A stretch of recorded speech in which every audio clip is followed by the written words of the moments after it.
And we're back! Hello po, good morning po sa inyo, yung mga kabubukas lang ng kanilang mga TV sets. Hello po, magandang umaga po sa inyo. Welcome po sa Aral TarlakHenyo dito po sa RTV Tarlac Channel 26. Ito po ang inyong lingkod, si Lynn Gabilan, and of course, kasama po natin si Ate Leng Lopez Chamzon. At hello Ate Leng! Hello, you're on air na!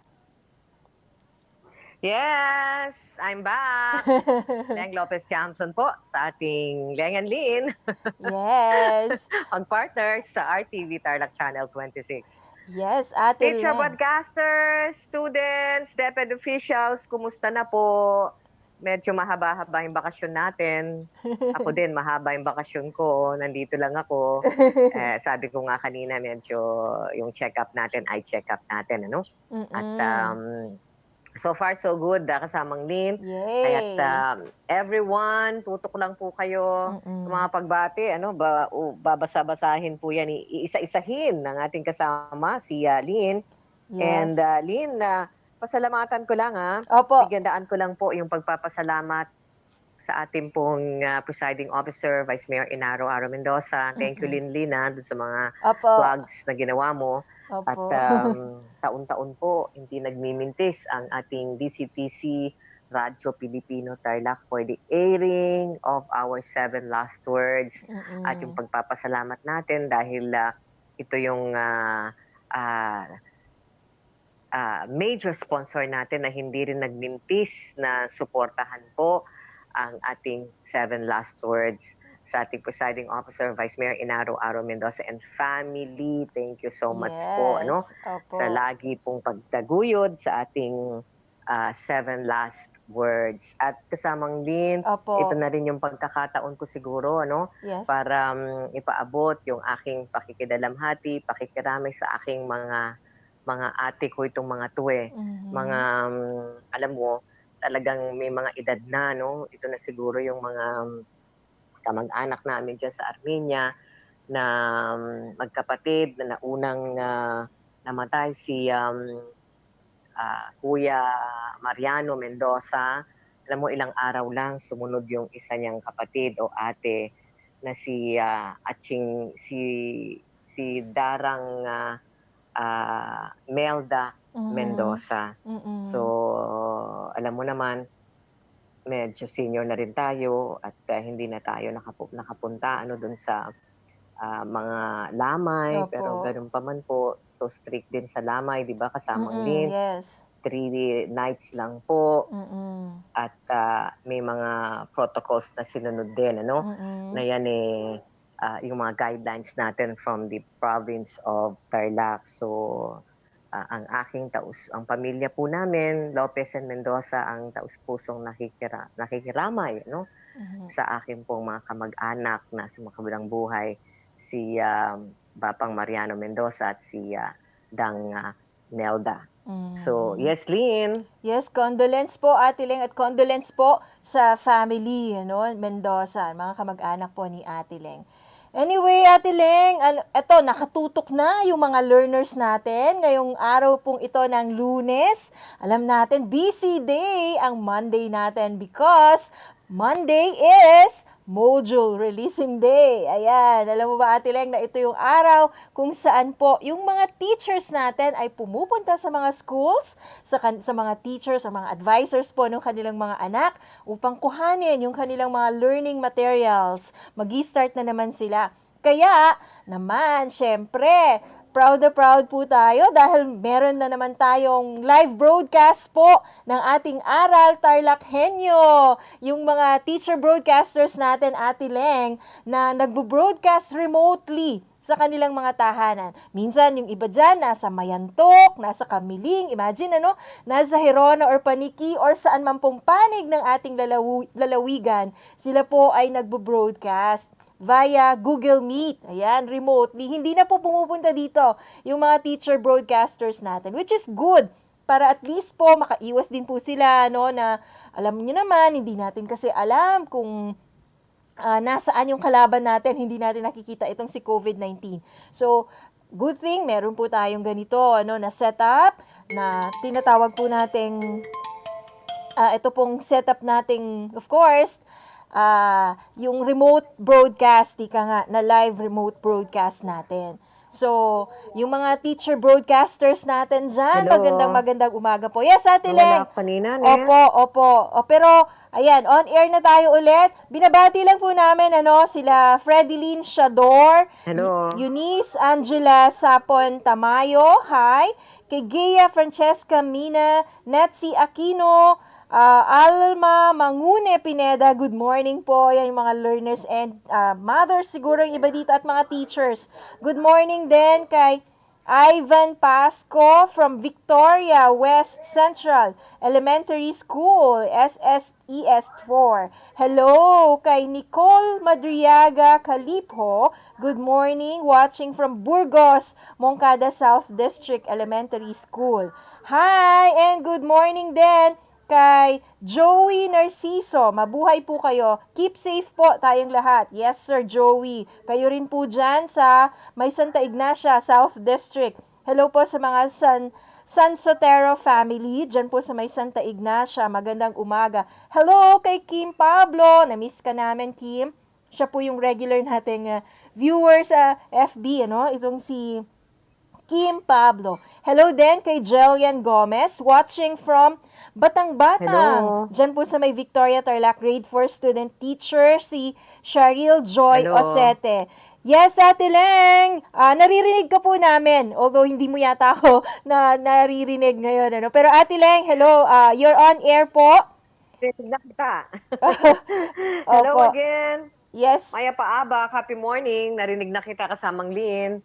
Opo, Ate Leng. So, go ahead. Binabasa ko lang po yung mga viewers natin sa FB na nagpapa-shout out. Ate Leng, ang dami na nila, yung mga learners natin ngayon na nakatutok na sa kanilang, syempre, inaabangan na po nila yung mga teacher broadcasters nila ngayon na magre-remote, live remote broadcast sila, Ate Leng, live sila, pero nandun sila sa mga tahanan, dun na sila ngayon magtuturo, yung ating mga teacher broadcasters. So, hindi na nila kailangang iwan yung kanilang mga bahay. Ibig sabihin, parang work from home din. Ayun, ito yung ating mga teacher broadcasters. Ang dami na pong nanonood sa atin, Ate Leng, sa ating Facebook Live na nagpapa-shout out. Parang ako lang din. Parang ako lang din, work from home muna tayo, no? Yes. Yes, Ate. Ating ano ngayon yan na yung trend ngayon, di ba? Kahit wala ka dun sa workplace, Yes. pagtrabaho ka pa rin, just like our teacher broadcasters. Salamat sa kanila and kay mga estudyante, Naku, mag-aral ng mabuti, tutok na yung effort na ginagawa ng mga teacher broadcasters natin. And of course, RTV Tarlac Channel 26, ang ating Radyo Pilipino Media Group ay talagang gumawa po ng sistema. Yes. With our DEPED officials. Yes.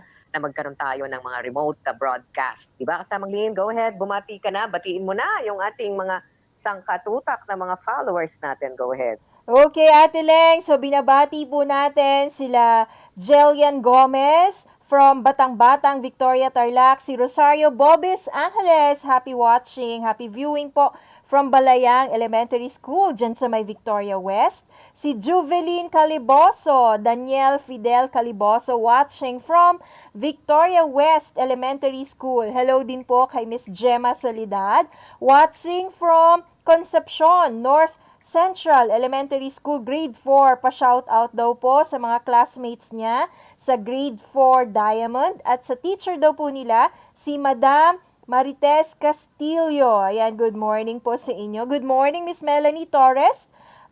From John Ray Torres from Balayang Elementary School.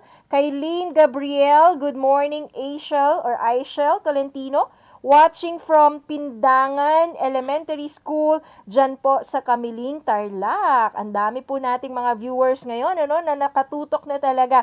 Good morning kay Maria Lourdes Cerezo from Iba Elementary School. Si Miss Self Pacheco. Naku, kaano-ano kaya niya si Miss Teresa Pacheco from Herona North District po. God bless you also. Hello din kay Miss Estela Santos. Late daw siya. Hindi ka naman late. Actually, ang start po talaga officially ng ating mga lessons ay 8:30. Yan, so Ma'am Estela, 8:30 po, yung grade 4 and 5 yung first natin ngayong umaga. And then in the afternoon, mga grades 8 and 9 naman po. Hello din kay William Jefferson Yutuk Kabalu, magandang umaga po. Kay David Angelo Maranyon, watching from Mangolago Elementary School, dyan po sa may Victoria East District, grade 4 po sila. Hello din, ako ang dami ng mga natin mga regular viewers natin ng mga estudyante at mga teachers. Good morning po sa inyo.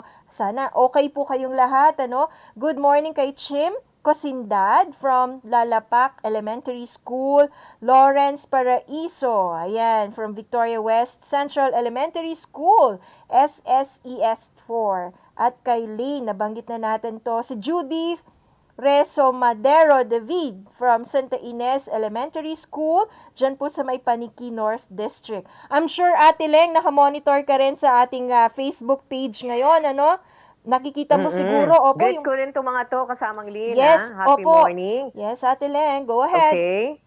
Kasamang Lynn. Sige po, Ate Leng, go ahead. Sige po.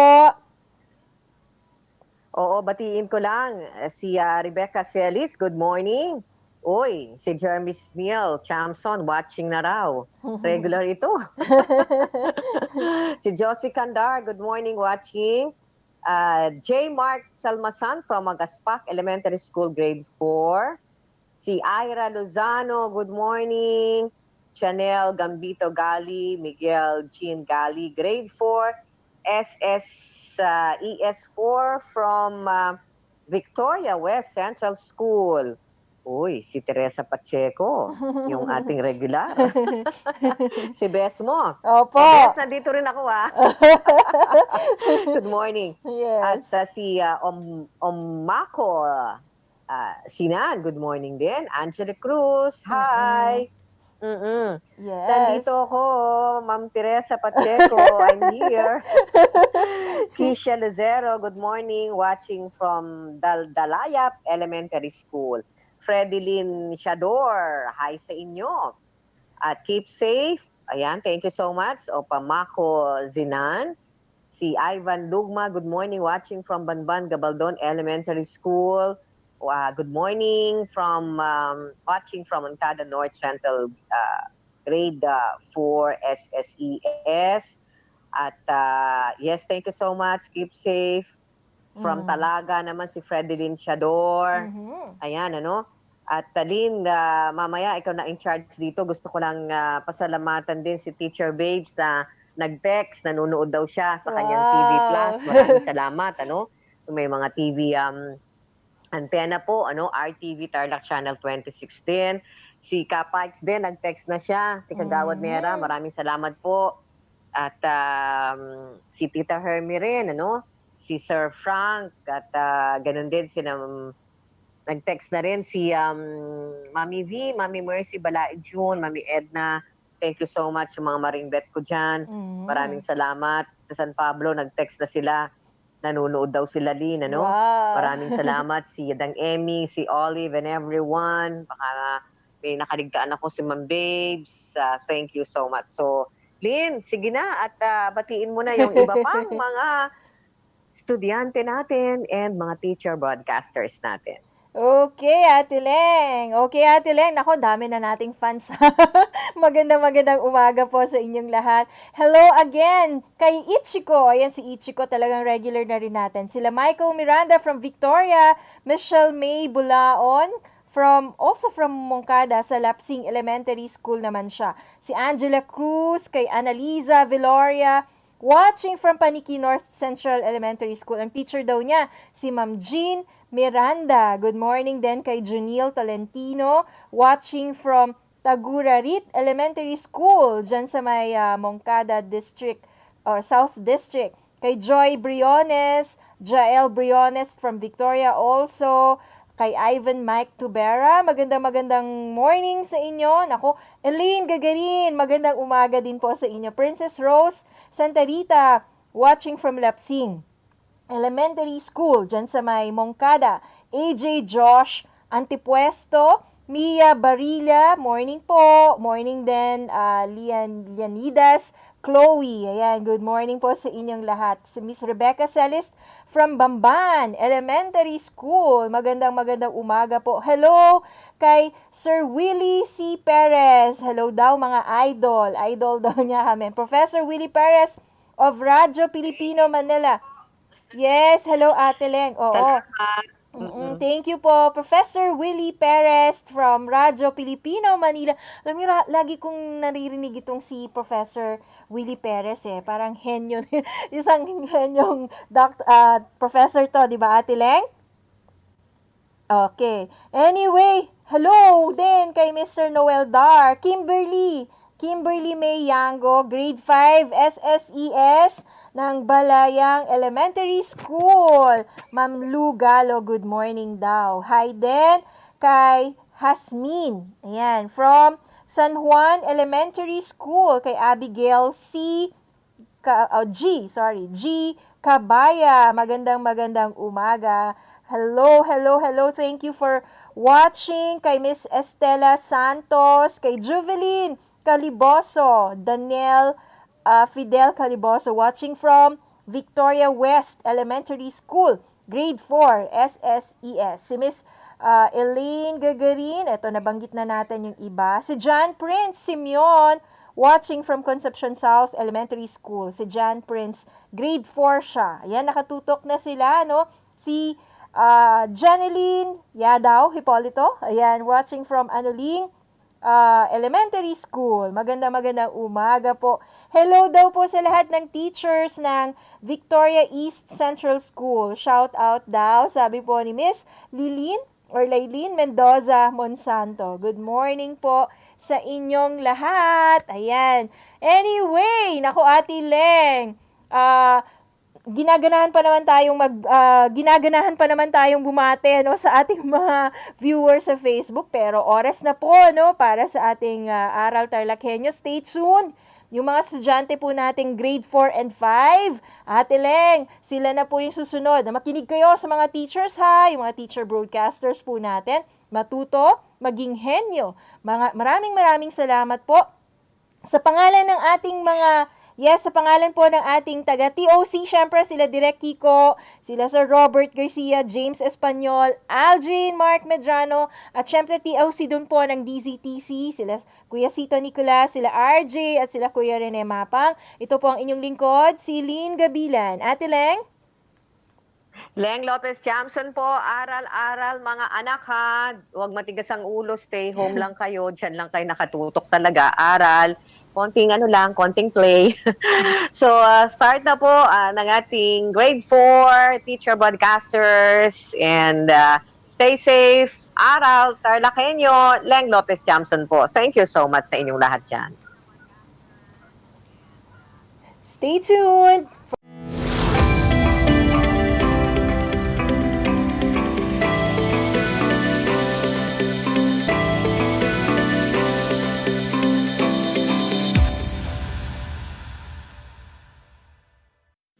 Mga kababayan, ang pambansang awit ng Pilipinas. Kayang magiliw, telas ng sinakanan, alam ng puso, sa dikit mo'y buhay. Lupang hinirang, kuya ka ng magiting, sa mandulupin, di ka pasisingil, sa nagatak putok sa simoy at sa langit mo pagaw, ay hinatang tulak, awit sa pagkayang minamahal. Ang isang ng matawad mo'y tagumpay na nag-iindig, ang bituin at araw niya kailan ang may di magdidinig. Luman ang araw ng walhagit pagsinta, buhay langit sa piling mo. Ang inigaya na pagkay mga aking, ang mamatay ng dahil sa'yo.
upang matugunan ang mga kinakaharap na pagsubok ng mga guro at mag-aaral sa gitna ng kasalukuyang pandemya. Nagsanib tulong sina Congressman Charlie Cojuangco ng unang distrito ng Tarlac, DEPED Region 3 Regional Director Dr. May B. Eclar at Tarlac Schools Division Superintendent Dr. Ronaldo Pozon para sa isang napapanahong proyekto na tinaguriang Project Shine, Aral TarlakHenyo. Ang mga mag-aaral ng Grade 4 at Grade 5, ganon din ang Grades 8 and 9 sa buong probinsya ng Tarlac ay sasailalim sa radio-based instruction, katuwang ang himpilang DZTZ 828 kHz AM at RTV Tarlac, Channel 26. First of all, I would like to say thank you to our sponsors for having this Aral TarlakHenyo for the benefit of our learners. My dear teachers, my dear parents, and everybody else in DEPED Tarlac family, you are invited to be a part of this, get involved, engage with it, ask a lot of questions so that we can improve more because this is for you. To you, my dear parents, this is now the opportunity for you to reach us out.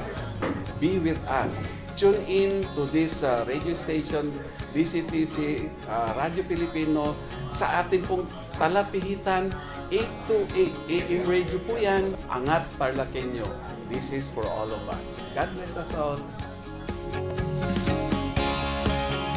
To our partners in DEPED, thank you po sa inyong entusiasmo in helping our province meet the gap between distance learning and quality of education for our children. Sa mga TV ninyo, pwede kayo manood ng DEPED sa Channel 26. This is first and only TV station in Tarlac owned by Radio Pilipino Media Group na nagpartner kasama ng DEPED na gumawa ng Aral TarlakHenyo. Proyekto po ito ng DEPED Tarlac Province in partnership with DZTC Radio Pilipino Tarlac and RTV Tarlac Channel 26. So, yung mga walang tablet or walang internet, pwede manood dito sa programang ito at doon nyo po makikita at masusundan ang mga module ng DEPED sa distance learning. Yung iba pong nakatira, hindi sa Tarlac City, kailangan po mag-Facebook at i-punch in nyo RTV Tarlac Channel 26 on Facebook. Makikita nyo rin yung mga module sa mga handheld devices o cellphones o tablet niyo. So, thank you again to DEPED for being open-minded and helping us meet the challenges of tomorrow.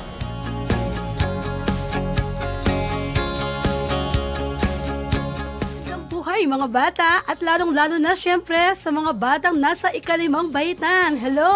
Magandang araw din sa inyo, mahal naming magulang. Ito ang Aral TarlakHenyo ng SDO Tarlac Province dito sa RTV Tarlac, Channel 26. At DZTC, Radio Pilipino, Tarlac. Ako si Diana Vivacun, ang inyong teacher broadcaster para sa Homeroom Guidance Grade 9 na sasamahan ka at gagabayan kayo sa Most Essential Learning Competency na pagbibigay alam sa kinauukulan. Good morning and happy learning, Grade 4. Welcome to Aral TarlakHenyo here on RTV Tarlac, Channel 26. Simulcast over DZTZ 828. Radio Filipino Tarlac. I am Teacher Mercy Pacheco Bognot. This is Alistair Aidatu. I am Marie Josephine B. Andrade. I am Teacher Princess Marie M. Dueñas, and I will be your teacher broadcaster for today.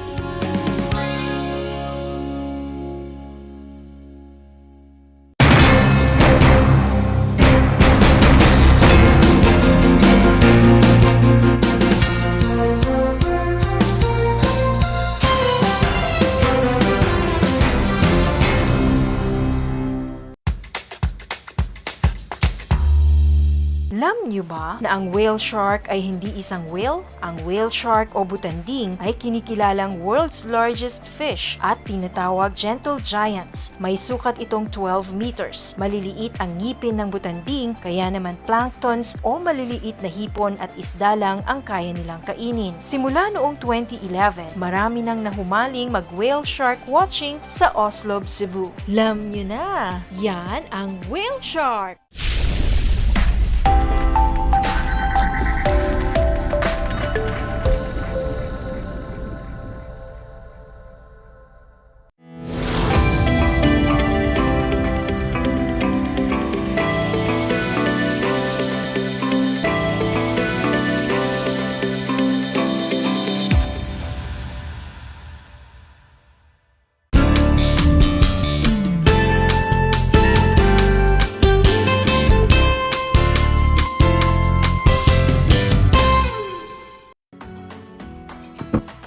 Welcome sa ating Project Shine, Aral TarlakHenyo ng SDO Tarlac Province na kasalukuyang napapanood dito sa RTV Tarlac Channel 26 at sa bayang napapakinggan sa 8 to 8 AM DZTZ Radio Filipino Tarlac. Magandang buhay, mabuting tao! Kamusta na kayo, mga giliw naming tagapakinig? Ang aking pagbati at paghanga sa inyong pagpapahalaga sa edukasyon at pagpupursiging matapos ito ng nagtatagumpay sa kabila ng hamon ng pandemya. Ako ang inyong guro sa edukasyon sa pagpapakatao, ika-4 na baitang Ginang Marife O. Valentin, sumasahim papawid mula sa bayan ng Santa Ignacia, Tarlac, na sasamahan at gagabayan ka sa Most Essential Learning Competency na ipagmamalaki na pahahalagahan ang nasuring kultura ng iba't ibang pangkat etniko tulad ng kwentong bayan, katutubong sayaw, awit, laro, at iba pa sa kanlurang Visayas. Natitiyak kong kayo ay handang-handa na mga anak sa ating pagpapatuloy sa ating aralin sa araw na ito. Maging alerto at listo sa anumang impormasyong magbibigay sa atin ng inspirasyon, pag-asa, at aral sa buhay na makatutulong sa pagiging mabuting tao. Mga bata, ito ang larawan ng learner's material na ating gagamitin sa ating talakayan sa edukasyon sa pagpapakatao, baitang 4. Mangyaring buksan ito sa pahina 181 hanggang sa 218. Bago natin simulan ang bago nating leksyon, nais ko munang ipaalala ang ating napag-aralan noong nakaraan. Ito ay tungkol sa pagpapahalaga natin sa nasuring kultura ng iba't ibang pangkat etniko tulad ng kwentong bayan, katutubong sayaw, awit, laro, at iba pa sa bandang Timog, Luzon. Bakit natin kailangang pahalagahan ang mga kultura ng ating bansa?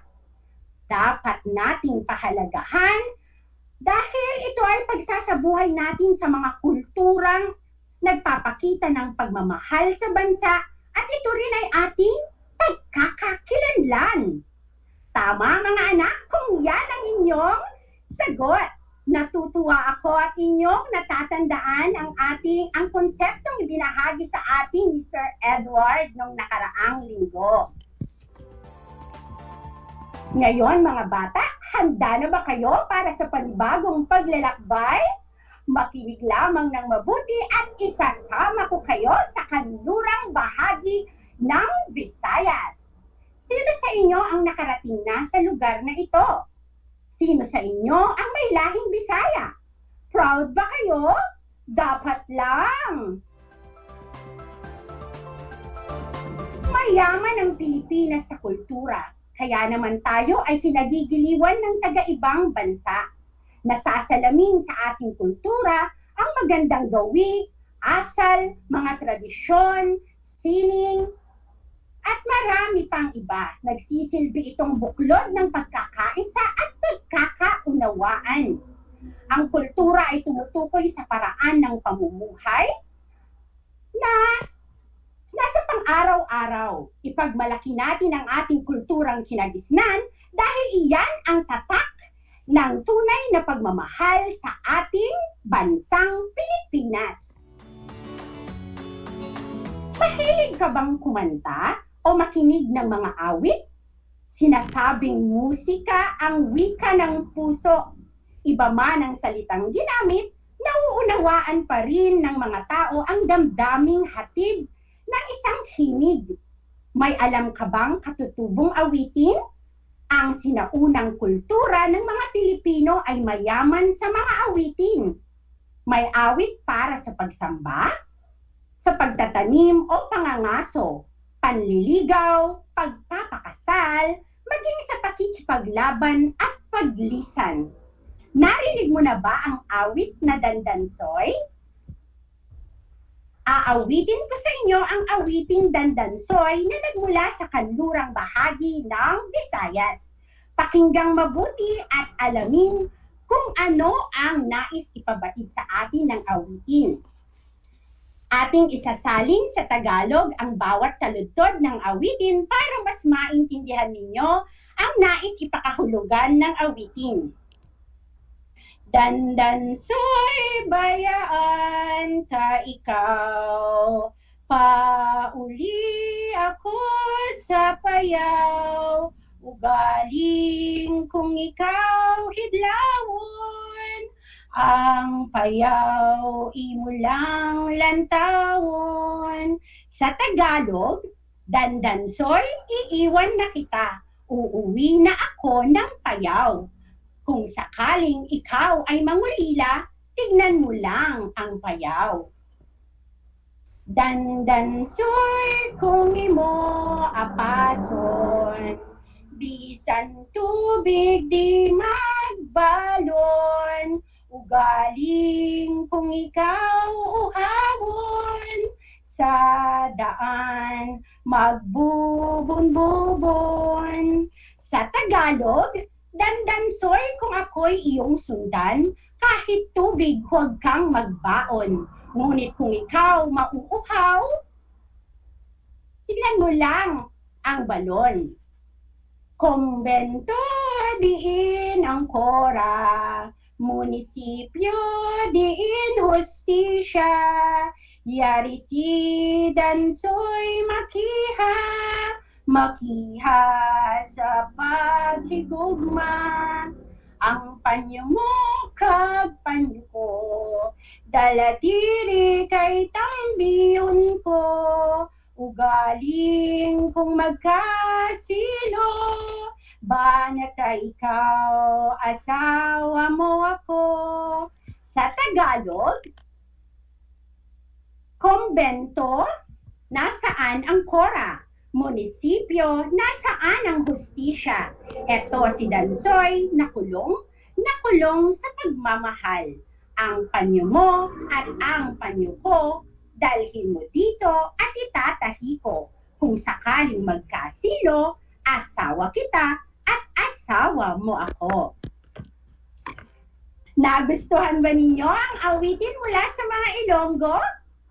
Makikita sa larawan ang isang lalaki na animoy nagpapaalam. Ano sa palagay mo ang damdaming inilalarawan sa awit? Nalulungkot ba ang sagot ni Ria sa ating FB Live? Tama ka, Ria. Mukha nga mga anak kasi nagpapaalaman sila. Ito mga anak ang katutubong awitin ng mga Ilonggo. Na sa palagay ninyo, ano kaya ang ibig sabihin ng Dandansoy? Ito ay pangalan ng lalaki. Tama kung yan ang sagot nyo. Ano sa palagay mo ang mensahe ng awit? Ito ay awit ng pamamaalam. Mahusay. Tama kung yan ang sagot nyo. Sa iyong palagay, anong katangian ng mga Bisaya ang ipinapakita ng awiting ito na masasabi nating sumasalamin sa mga Pilipino? I-comment lang ang inyong sagot. Sila ay mapagmahal at tapat sa mga sinumpaan. Yan, tama. May alam ka bang ibang katutubong awitin na nagpapakita ng kaugaliang Pilipino? Anong kaugalian ang ipinakikita nito? Ang dandansoy ay isang popular na himig ng mga Ilonggo. Inaawit ito bilang uyayi o kanta sa pagpapatulog ng sanggol. May alam ka bang awit na kasalukuyang tumatalakay sa pag-ibig, pag-asa o paglisan? Nabanggit ang paglisan, yan ang nangyari sa ating awiting narinig na pinamagatang dandansoy.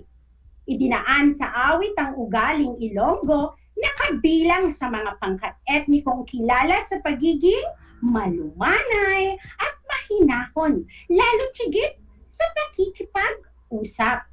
Hiligay nun ang tawag sa kanilang salita na kung saan pag narinig mo ito, parang idinuduyan ka sa tono ng pananalita nila.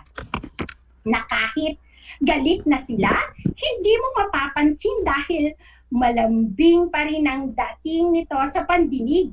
Kaya naman, kilala sila sa pagiging matapat, malambing at masayahin.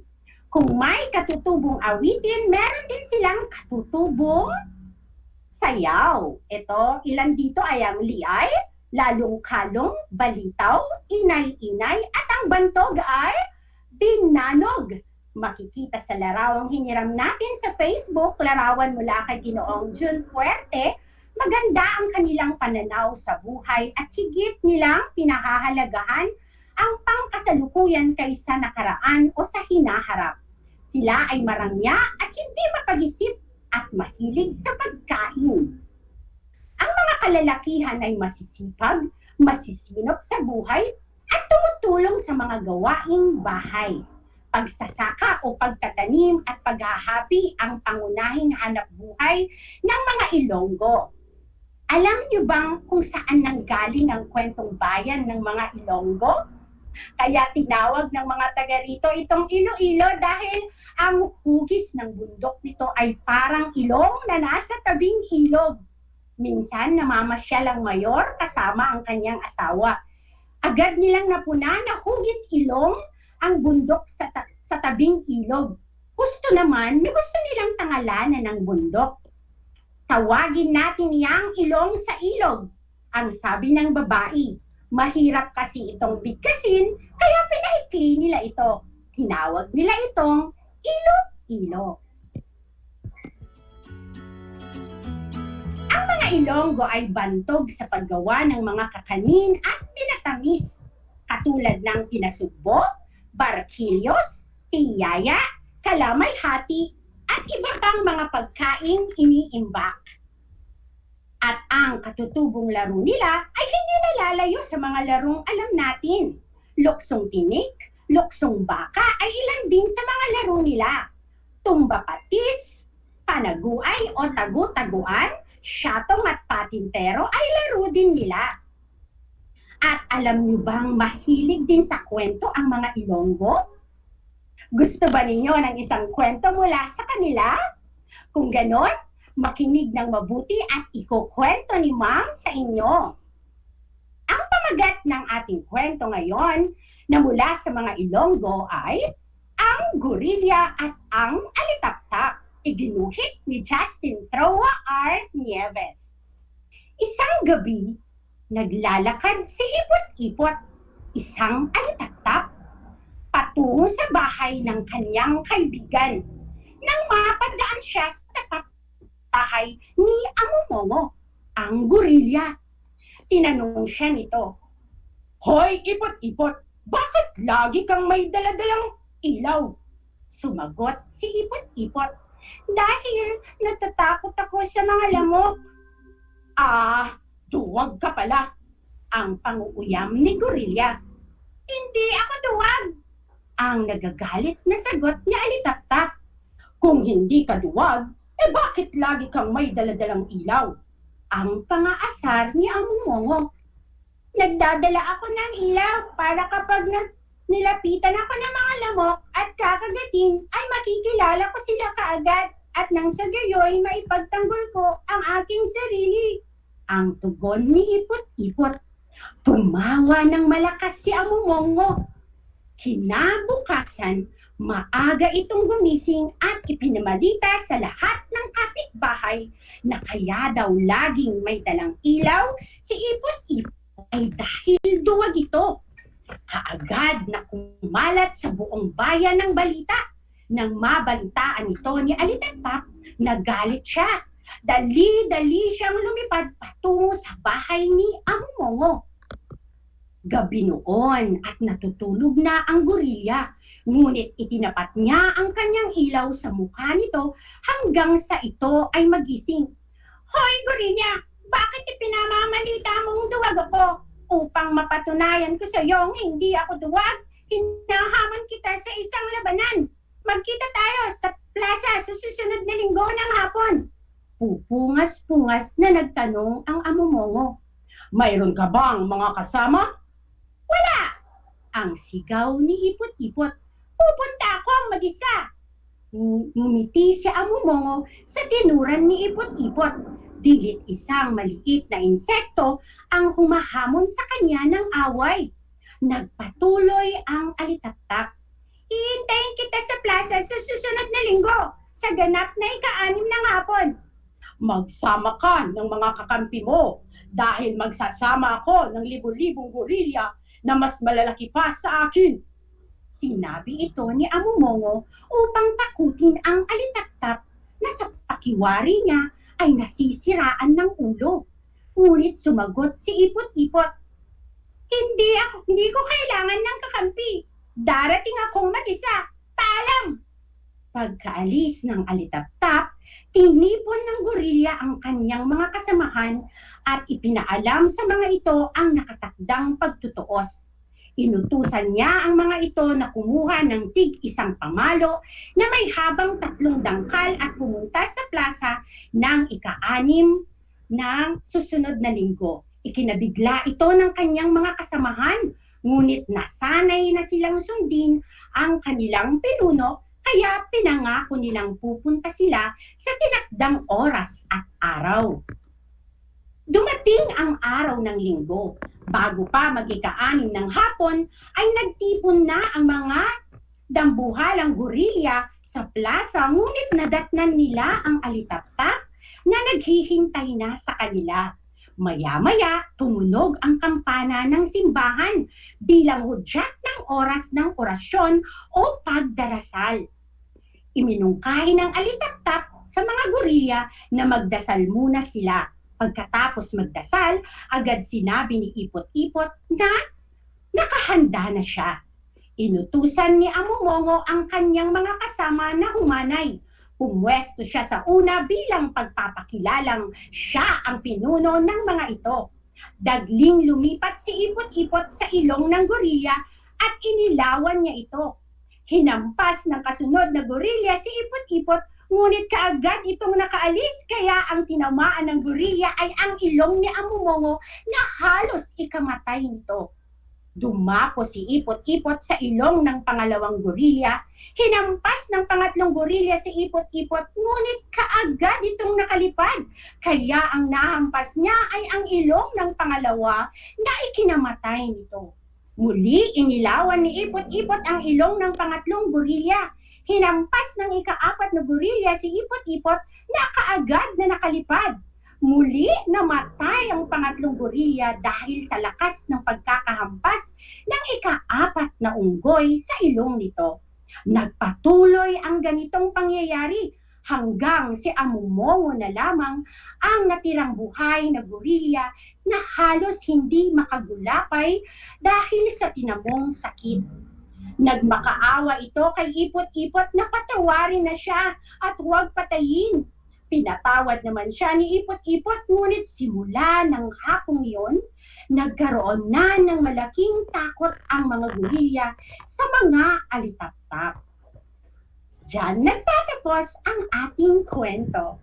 Ang pabulang ito ay isa lamang sa katipunan ng mga Bisaya na naglalarawan ng paglalaban sa pagitan ng maliliit na insekto at malalaking hayop.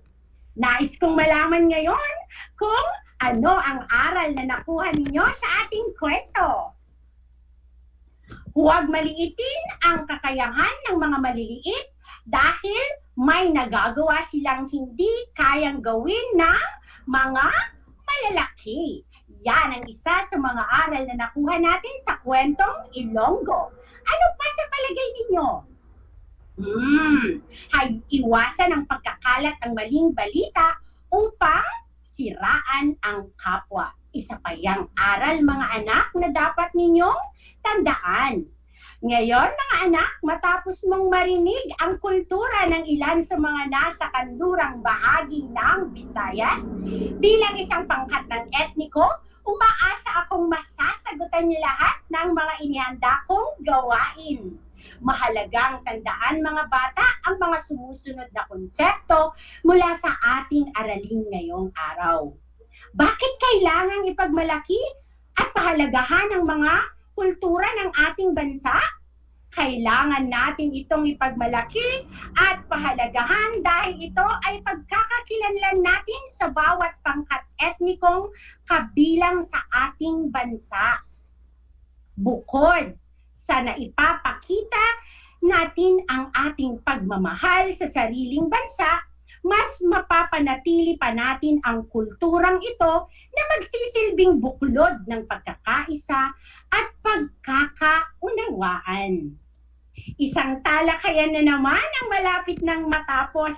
Ako ay masayang-masaya sa ipinakikita ninyong aktibong pakikibahagi sa ating aralin ngayong araw.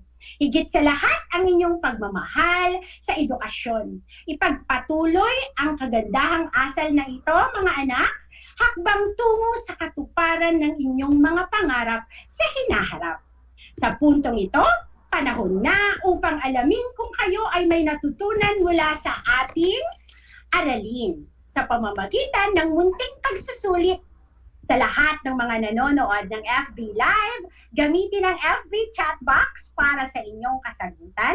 Ihanda naman ang panulat at sagutang papel sa lahat ng mga nanonood sa telebisyon at nakikinig sa radyo para sa ating panuto. Lagyan ng check ang patlang kung wastong gawin ang nakasaad na pahayag at X kung mali. Unang pahayag. Pagsali sa larong panaguay na laro ng mga Ilonggo. Ang sagot ay check! Mahusay kung tama mo ito. Pangalawa, pag-alam at pagpapahalaga sa kultura ng iba't ibang pangkat etniko. Ang sagot ay check! Tumpak ang sagot mo, Giselle. Pangatlo, pagkain ng pinasubo kahit sa unang pagkakataon pa lamang. Ang tamang sagot ay check! Magaling, Darwin! At ang pang-apat, pag-iwas sa mga batang Ilonggo habang sila ay naglalaro. Ang sagot ni Francis ay X. Tama! Tumpak din ang sagot ni Emil mula sa Santa Ignacia South Central Elementary School. Panglima, paggaya sa pagiging mahinahon at malambing ng mga Ilonggo. Ang sagot ni Zarina mula sa Santa Ignacia rin ay check! Magaling, anak! Binabati ko kayong lahat, mga anak, sapagkat natitiyak kong nakuha ninyong lahat ang sagot ng ating pagsusulit. Mula sa akin, tanggapin ninyo ang salitang magaling at mahusay, mabuting tao. Mga bata, ako ay naghanda ng mga gawain at refleksyon sa inyong learning activity sheets. Inaasahan ko na ito ay inyong sasagutan ng buong sigasig at sa abot ng inyong makakaya. Sakali man na kailanganin ninyo ang patnubay ng inyong kapamilya at guro, huwag kayong magatubiling sila ay tawagan upang kayo ay magabayan ng tama. Panalangin ko na anumang konsepto, higit lalo ang mga aral sa buhay ng inyong natutunan sa araw na ito, ay inyong maisasabuhay sa araw-araw. Gusto ko rin magpasalamat sa gumuhit ng aking mga larawan. Salamat, Justin Trowa Nieves. Muli ako ang inyong guro sa edukasyon sa pagpapakatao, baitang 4, Ginang Marife o Peña Valentin, na nagpapaalala na piliing maging mabuting tao sa lahat ng panahon at pagkakataon. Hanggang sa muli!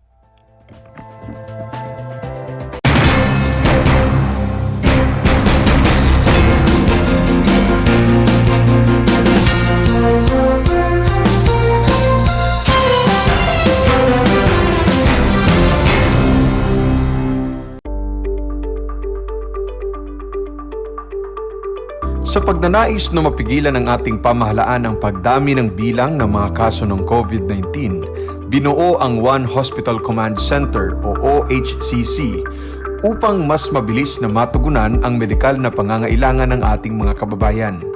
Bukas ang OHCC 24 oras araw-araw.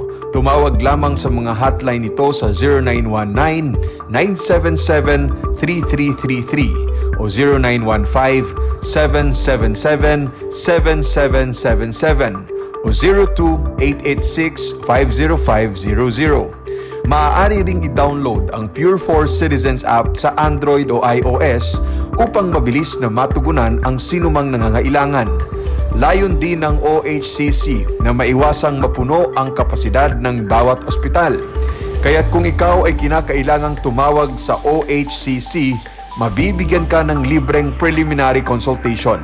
Para sa mga nangangailangan ng emergency quick response, makikipag-ugnayan ang OHCC sa DOH Bed Tracker at sa mga ospital upang makahanap agad ng pinakamalapit na bakanteng ospital. Ang transportasyon o ambulansya naman ng ospital na inirefer ng OHCC sa pasyente ang siyang susundo sa bahay nito. Kaya't kapag ikaw ay nakakaranas ng anumang sintomas ng COVID-19 o nangangailangan ng agarang tulong medikal, tumawag lamang sa OHCC at handa silang tumulong sa lahat ng oras.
Masayang-masaya ako na nagkaroon ako ng chance, ng opportunity na makasama kayong lahat. Ma-share ko yung mga tips, makakaganda at makakapagpasaya sa buhay-buhay natin, di ba mga Mars?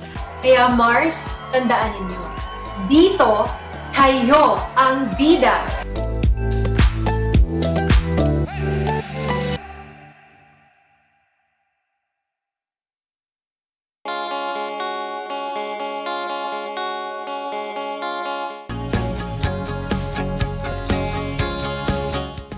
Mabuhay mga bata sa mga batang nasa ika-5 baitan. Hello! Magandang araw din sa inyo, mahal naming magulang.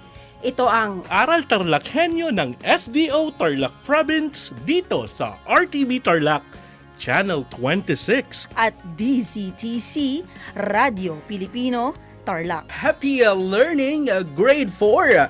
Welcome to Aral TarlakHenyo here on RTV Tarlac, Channel 26. Simulcast over DZTZ 828, Radio Filipino, Tarlac.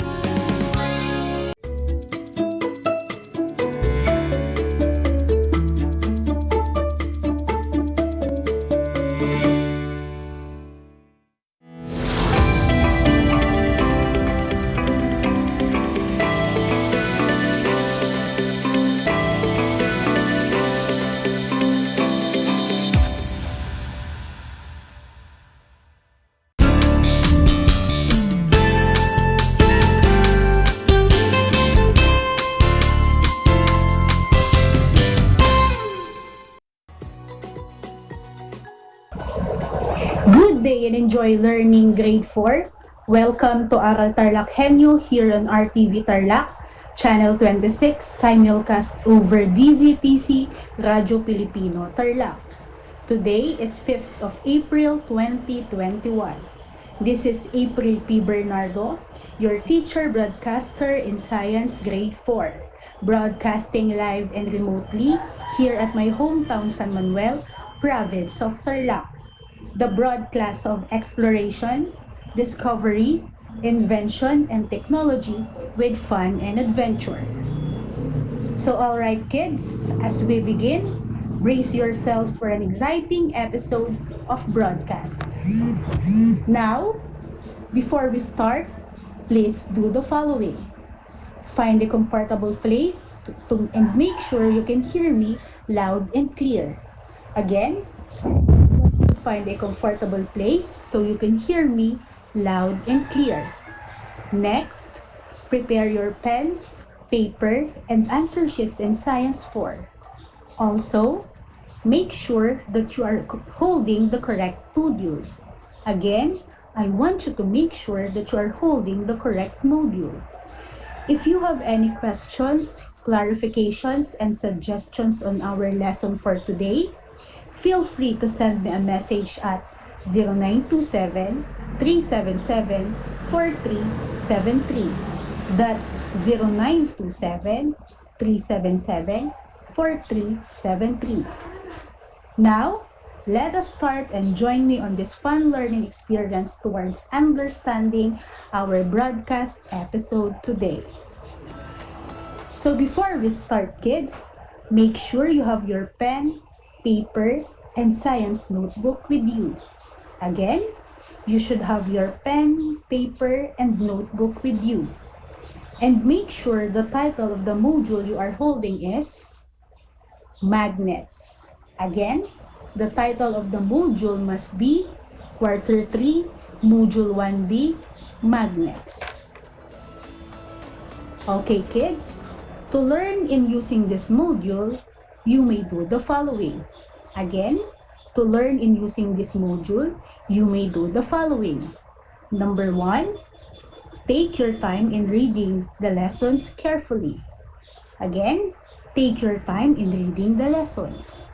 Number 2, follow diligently the directions or instructions in the activities and exercises. Follow diligently the directions or instructions in the activities and exercises. Number 3, answer all the given tests and exercises. You should be answering all the given tests and exercises. Number 4, observe honesty and integrity in doing the task. Observe honesty and integrity in doing the task. Number 5, finish the task at hand before proceeding to the next. Number 5, finish the task at hand before proceeding to the next. Lastly, number 6, check your answers in the key answers provided found at the end of every lesson or at the last few pages of the module. Again, check your answers in the key answers provided found at the end of every lesson or at the last few pages of the module. Once again, welcome to the 5th broadcast episode of Science Grade 4. And then today, we will be discussing magnets. Now, after going through this module, you are expected to number 1, identify the different types of magnets. Number 2, identify objects attracted by magnets. Number 3, describe the force exerted by magnets. And number 4, you must know how to enumerate the scientists who discovered magnets or magnetisms. And as we study these lessons, the skills and science that you will developing are observing, describing, and inferring. Again, the skills in science that you will be developing are observing, describing, and inferring. So now kids, let us begin our discussion about our topic, which is all about magnets. Now, I want you to turn all your modules on page 11. Again, turn your modules on page 11, Learning Circuit. Alright kids, do you have any idea what is magnets? So here we can find out what is magnets and what is its uses. So as we go on, I know you will describe and you will know and explore what is all about magnets. So in this lesson, let us answer all your questions and explore the world of magnets. As you can see, a magnet is a solid object, usually a rock or a piece of metal. It has an invisible force that attracts certain objects. Magnets can also attract metals like iron, nickel, and cobalt. Some materials like aluminum, brass, copper, lead, and silver are not attracted to magnets. So not all metals are attracted to magnets. And iron is added to make them stronger and attracted to magnets. So the end of magnets has two poles. It is what you call the north and south pole. So magnets also has 4 types. A horseshoe-shaped magnet is considered the strongest kind, while the bar magnet is the weakest. So as we go on, we will also discover what are the 4 types of magnets. What is its shapes, what does it look like, and what is its use. So going on, a piece of metal with a strong attraction to another metal is also a magnet. So magnets are made of iron or iron alloy. So magnets are also found on many part of common items, tapes, credit cards, toys, compasses, and even all the materials that we can find in our homes, buildings, and schools. So now kids, that is magnets. So moving on, these are the 4 kinds of magnets. So there you can see those are their pictures. So the first kind of magnet is what you call the rectangular magnet. So the first one on the upper side of the PowerPoint is what you call a rectangular magnet. So a rectangular magnet is also known as neodymium bar, block, and tube magnet. A rectangular magnet is widely used in manufacturing and engineering industries for their strength and depth of magnetic field. So that is the very common use of a rectangular magnet. Now, the second kind of magnet is what we call the bar magnet. Okay, there you have it. That is a bar magnet. So a bar magnet has 2 poles. It is the north and the south poles. So, like poles repels with each other and unlike poles attract each other when they are freely suspended. So north pole of magnets points towards north pole of the earth. So they are permanent magnets. They do not lose their magnetism. So unlike poles attract and like poles repels. Next, moving on with our third kind of magnet is what we called the horseshoe magnet. So it is like a U-shaped magnet. So it is a kind of magnet that is made of horseshoe or U-shape and has become the most widely recognized symbol of magnets. Alright kids, when we say magnet daw, the horseshoe magnet is the most common symbol of magnets. The main advantage of horseshoe magnet over the other types of magnets is that the magnetic poles are close together, creating a much stronger magnetic field. Adding it up, a horseshoe magnet has also south and north poles. Moving on with our next kind of magnet is what you call the ring magnets. So the ring magnets, I believe, is always seen in toys, cassette tapes, or some of the radios and televisions that we are using in our houses. So a ring magnet is a thin, flat circular magnet where the thickness does not exceed the diameter and there is a hole at the center. Ring magnets are commonly used when mechanical attachment method is needed to secure the magnet. So there you have it, kid. Those were the 4 kinds of magnet. So again, the 4 kinds of magnet is the rectangular magnet, the first one, which is widely used in building establishments. Next, we have the bar magnet that is very strong because it has north and south poles. Next, the horseshoe magnets were in the most common kind and also a strong one, and it symbolizes the word magnets. And lastly, the ring magnet wherein it is widely used in making and assembling radios and television. So, alright kids, those were our different kinds of magnets and the definition of magnets. So do you now have any idea what is magnets? Alright, so when we say magnet, it attracts metals. It has North Pole and South Pole. I know when you are in your houses, you can find different kinds of objects, or maybe some of you are playing these magnets.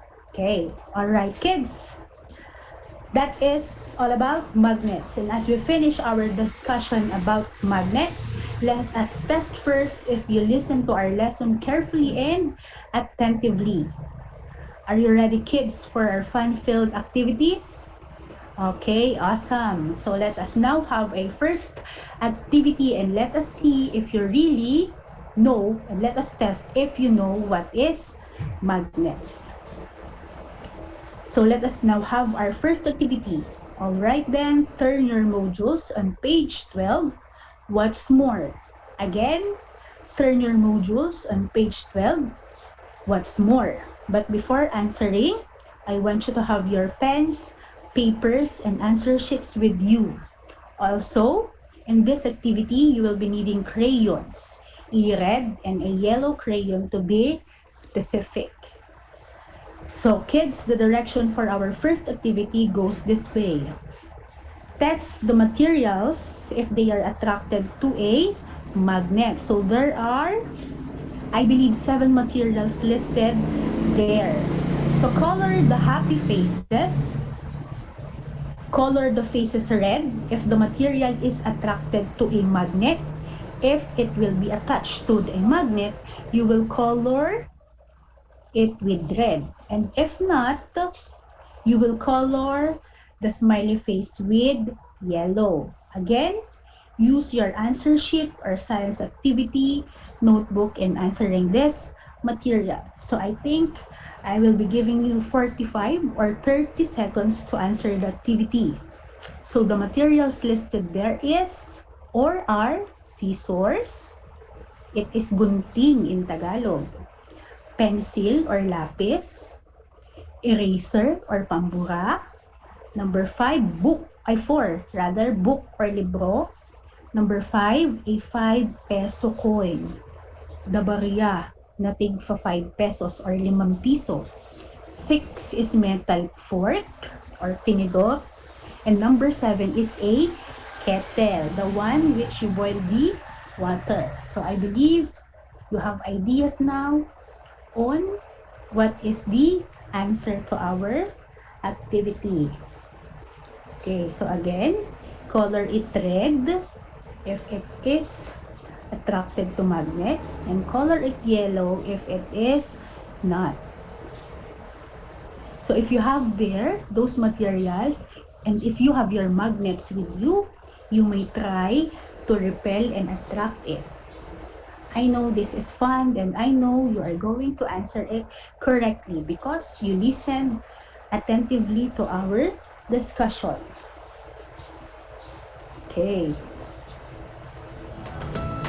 So you have still 20 seconds to answer the activity.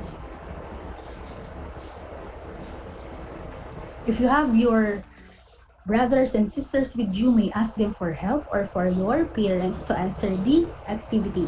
So you still have 10, 9, 8, 7, 6, 5, 4, 3, 2, 1. Okay, so time's up, kids. Let us answer the activity.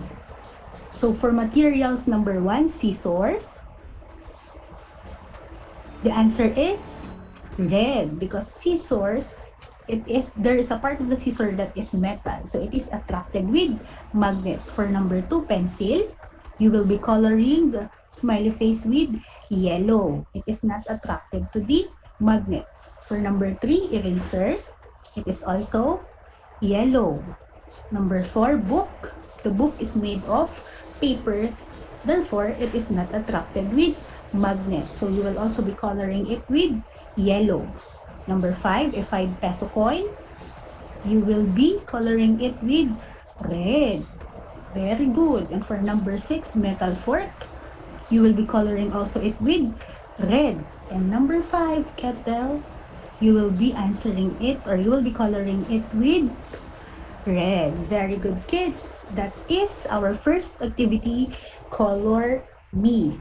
Okay, so let us now move on with our next activity. For our next activity, turn your activities or turn your modules again on page 12, activity number 2. Okay, and if you listen very carefully, I know that you will answer this correctly. The direction is match column A with column B.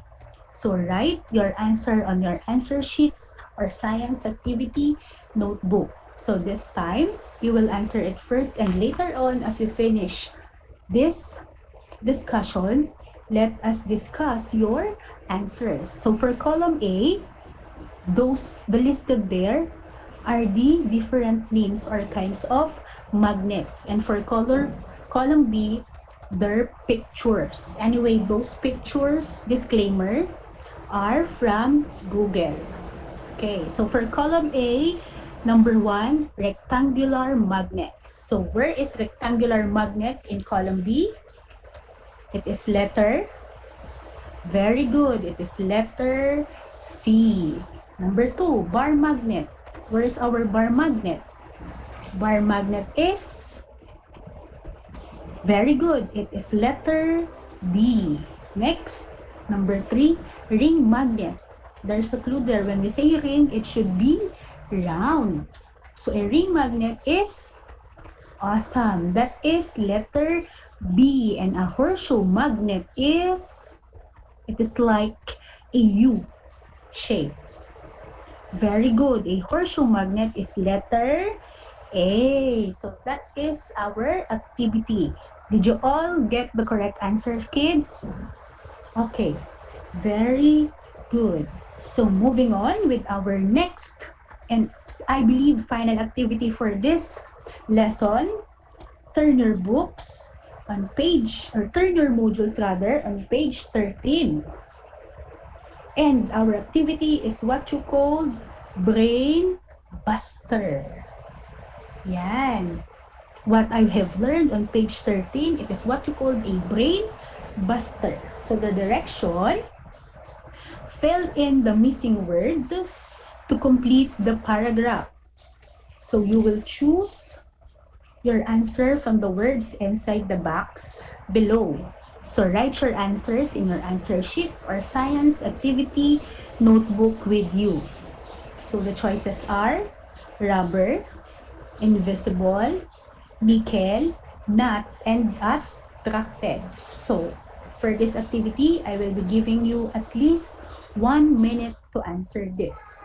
Again, the direction is fill in the missing word to complete the paragraph.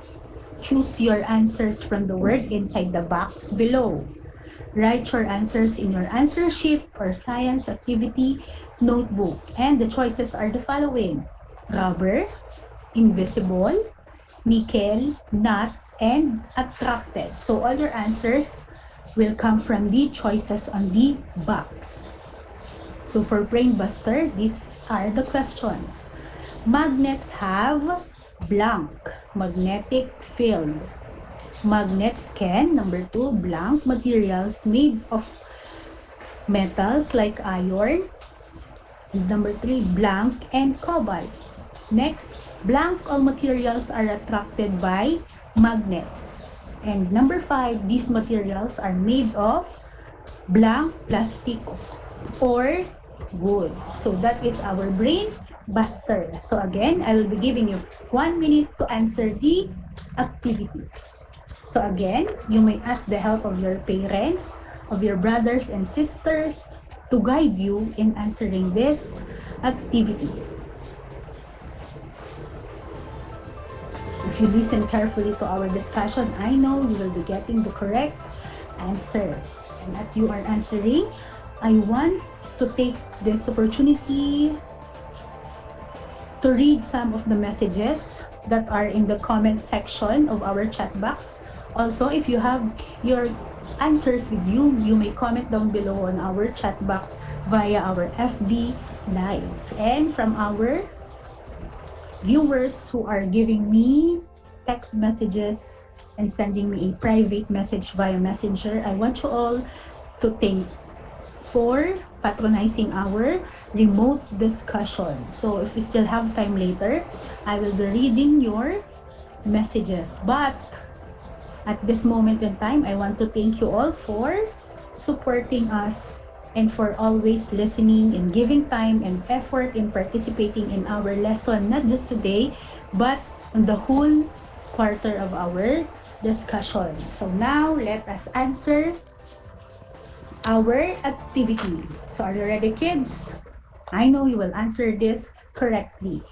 So for number 1, magnets have, the correct answer is invisible magnetic field. Next, magnets can attract, very good, materials made of metals like iron and cobalt. Number 4, all materials are attracted by magnets. And number 5, these materials are made of rubber, plastic, or wood. So that is our activity.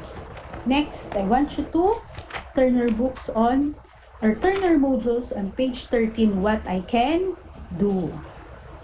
So for this activity, this is what you call Let's Hunt. This will be your assessment that you will be answering after our discussion. And on Wednesday, on my next broadcast, we are going to tackle this one.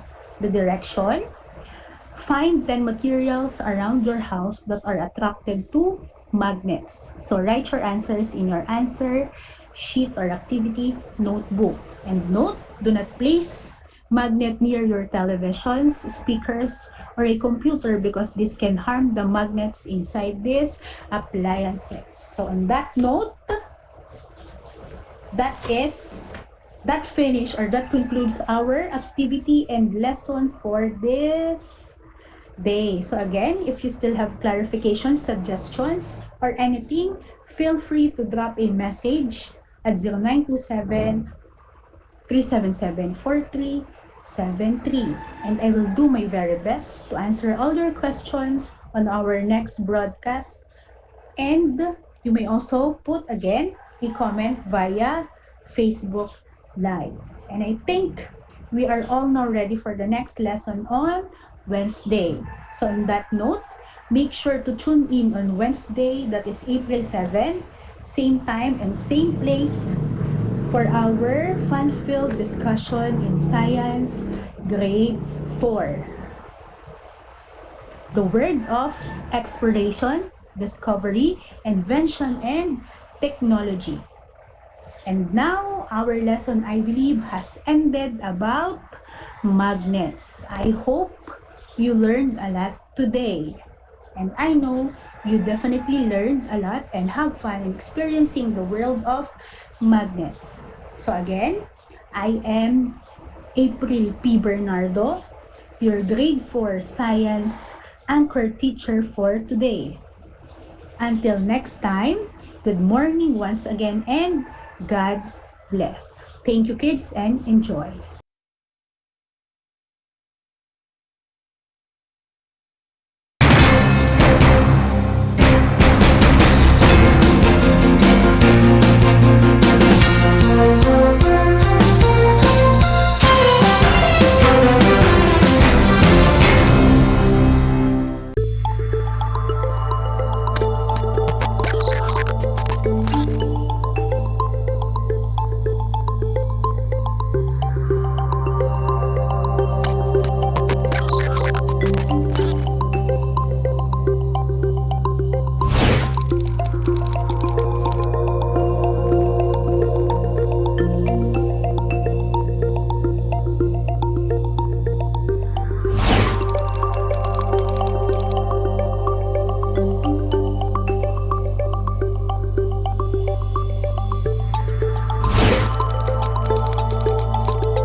Congratulations, Radyo Pilipino Media Group, for launching its first provincial station here in Tarlac City, the RTV 26. The airing of this TV station is the first step in achieving its mission to serve and delight people through genuine, relevant, excellent, accessible, thoughtful programs significant to nation building. Thank you for the TV production team for making this possible. To all our viewers, I would like to ask for your support not only to our TV station, RTV 26, but also to our radio stations, DCTC for AM and 96.11 FM. Congratulations again, RTV 26, and more power.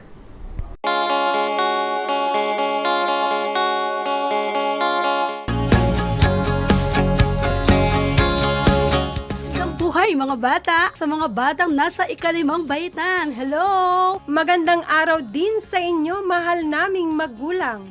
Ito ang Aral TarlakHenyo ng SDO Tarlac Province dito sa RTV Tarlac, Channel 26. At DZTC, Radio Pilipino, Tarlac. Happy learning, grade 4.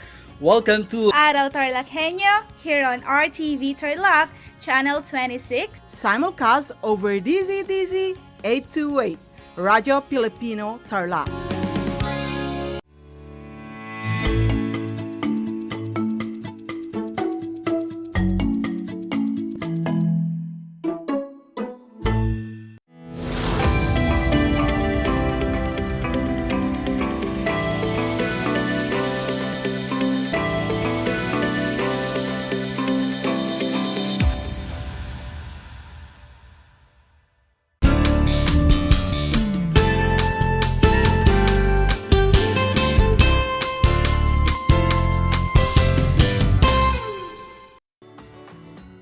Good morning, learners!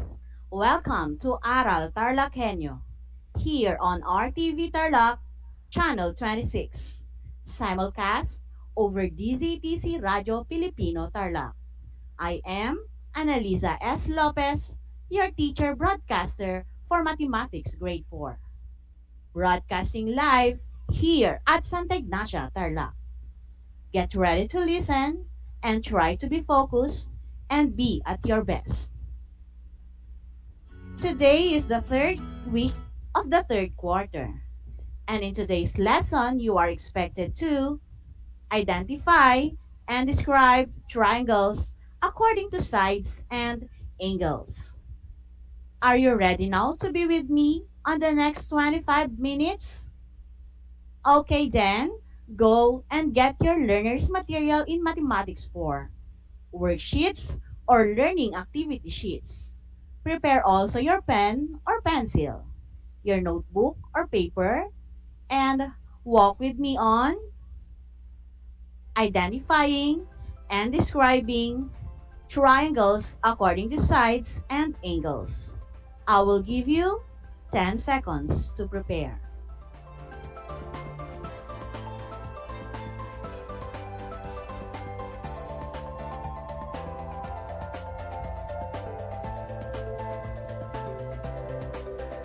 Are you all set? In the previous lesson taken up with Ma'am Camille de la Rosa, you have learned how to describe the attributes or properties of triangles and quadrilaterals using concrete objects or models. Let's see if you still recall your lesson. I will show you objects or models and tell me whether it is a triangle or quadrilateral. Again, I will show you objects or models and tell me whether it is a triangle or quadrilateral. Answer as fast as you can. And for those who are watching live via Facebook, you can type your answer in the comment box. Ready? Object number 1, television. Is it triangle or quadrilateral? I will give you 3 seconds to answer. The answer is correct, quadrilateral. Next, object number 2, slice of pizza. Is it triangle or quadrilateral? Another 3 seconds to answer. The correct answer is triangle. Very good, learners. Next figure. Door. Is it triangle or quadrilateral? Alright, the answer is quadrilateral. Last figure. Mayon volcano. Is it triangle or quadrilateral? You got it correctly, triangle. Congratulations! You were able to recall your lesson last week. Today, let's explore more about triangles. But before that, let us read a short selection first. For those who are listening in the radio, listen carefully and try to understand. Don't you worry, kids. I will read the selection twice. And for those who are watching live via Facebook, join me in reading the selection. Ready? One Sunday morning, Larry went to the park with tall tree behind the fence for some relaxation. He chose a nice spot in the park where he fixed his tent.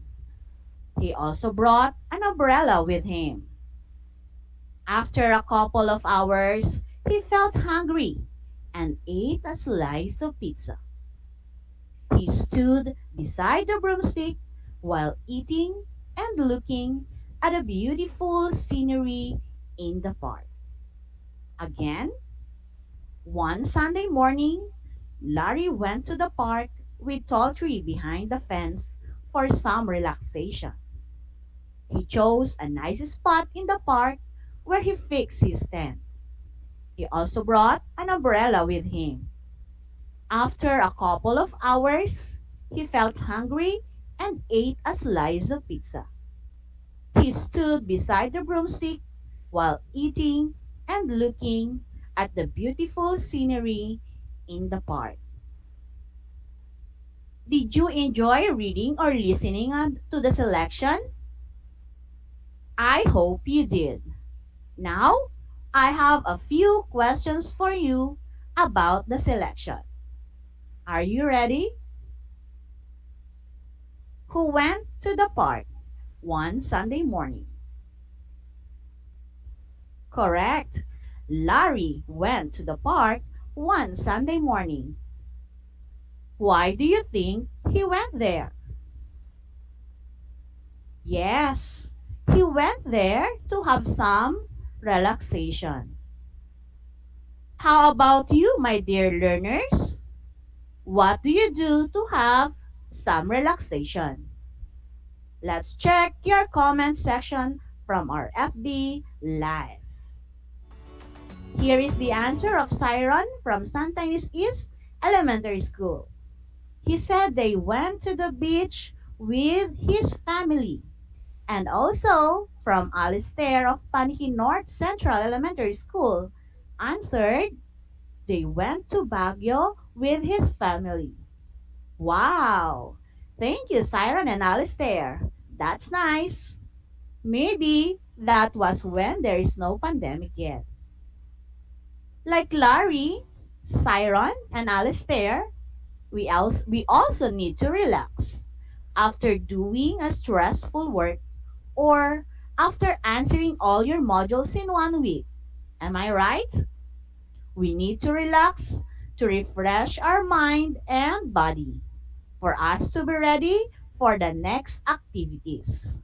We may not be able to go to the beach or somewhere else because of the pandemic, but there are other ways to find relaxation, even if we are in the comfort of our home, like eating outside under the mango tree with our family, watching your favorite movies with the family while eating a snack or merienda prepared by our mother. These are some ways we can do for relaxation. The most important thing is we've spent quality time with our family. Now going back in the selection, what are the triangular objects mentioned in the selection or can be seen in the picture? Very good, kids. We have tent. The tent has 3 sides in front. Aside from tent, what else? Correct. The closed umbrella. What else? Yes, the slice of pizza Larry ate. Very good, learners. Since you've named already the triangular objects in the selection, how many sides does a triangle have? You're right. It has three sides. First side or side 1, second side or side 2, and the third side or side 3. How about the angles? How many angles does a triangle have? Very good. A triangle has three angles.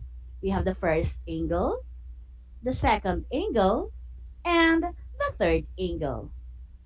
Now my question is, do you think all the triangles have equal sides?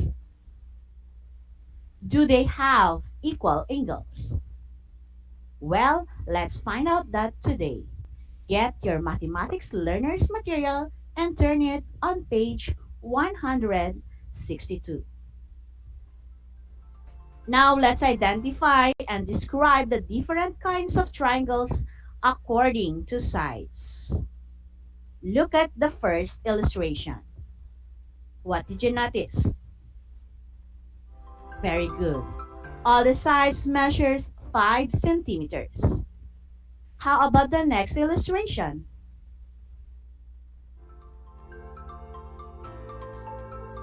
The sides measures 5 centimeters, 4 centimeters, and 5 centimeters. What can you say about the measurement of each sides? Correct. Only 2 has equal sides. How about the third triangle? Yes, very good.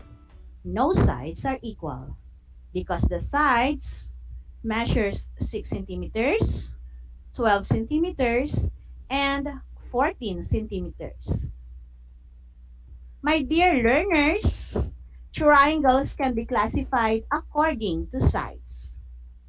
In our first illustration, the triangle has 3 equal sides, meaning all sides have the same measurement, and it is called equilateral triangle. Again, kids, equilateral triangles have 3 equal sides. So if I have an equilateral triangle and one side measures 8 centimeters, what are the measurements of the other 2 sides? Very good. You really listened very well.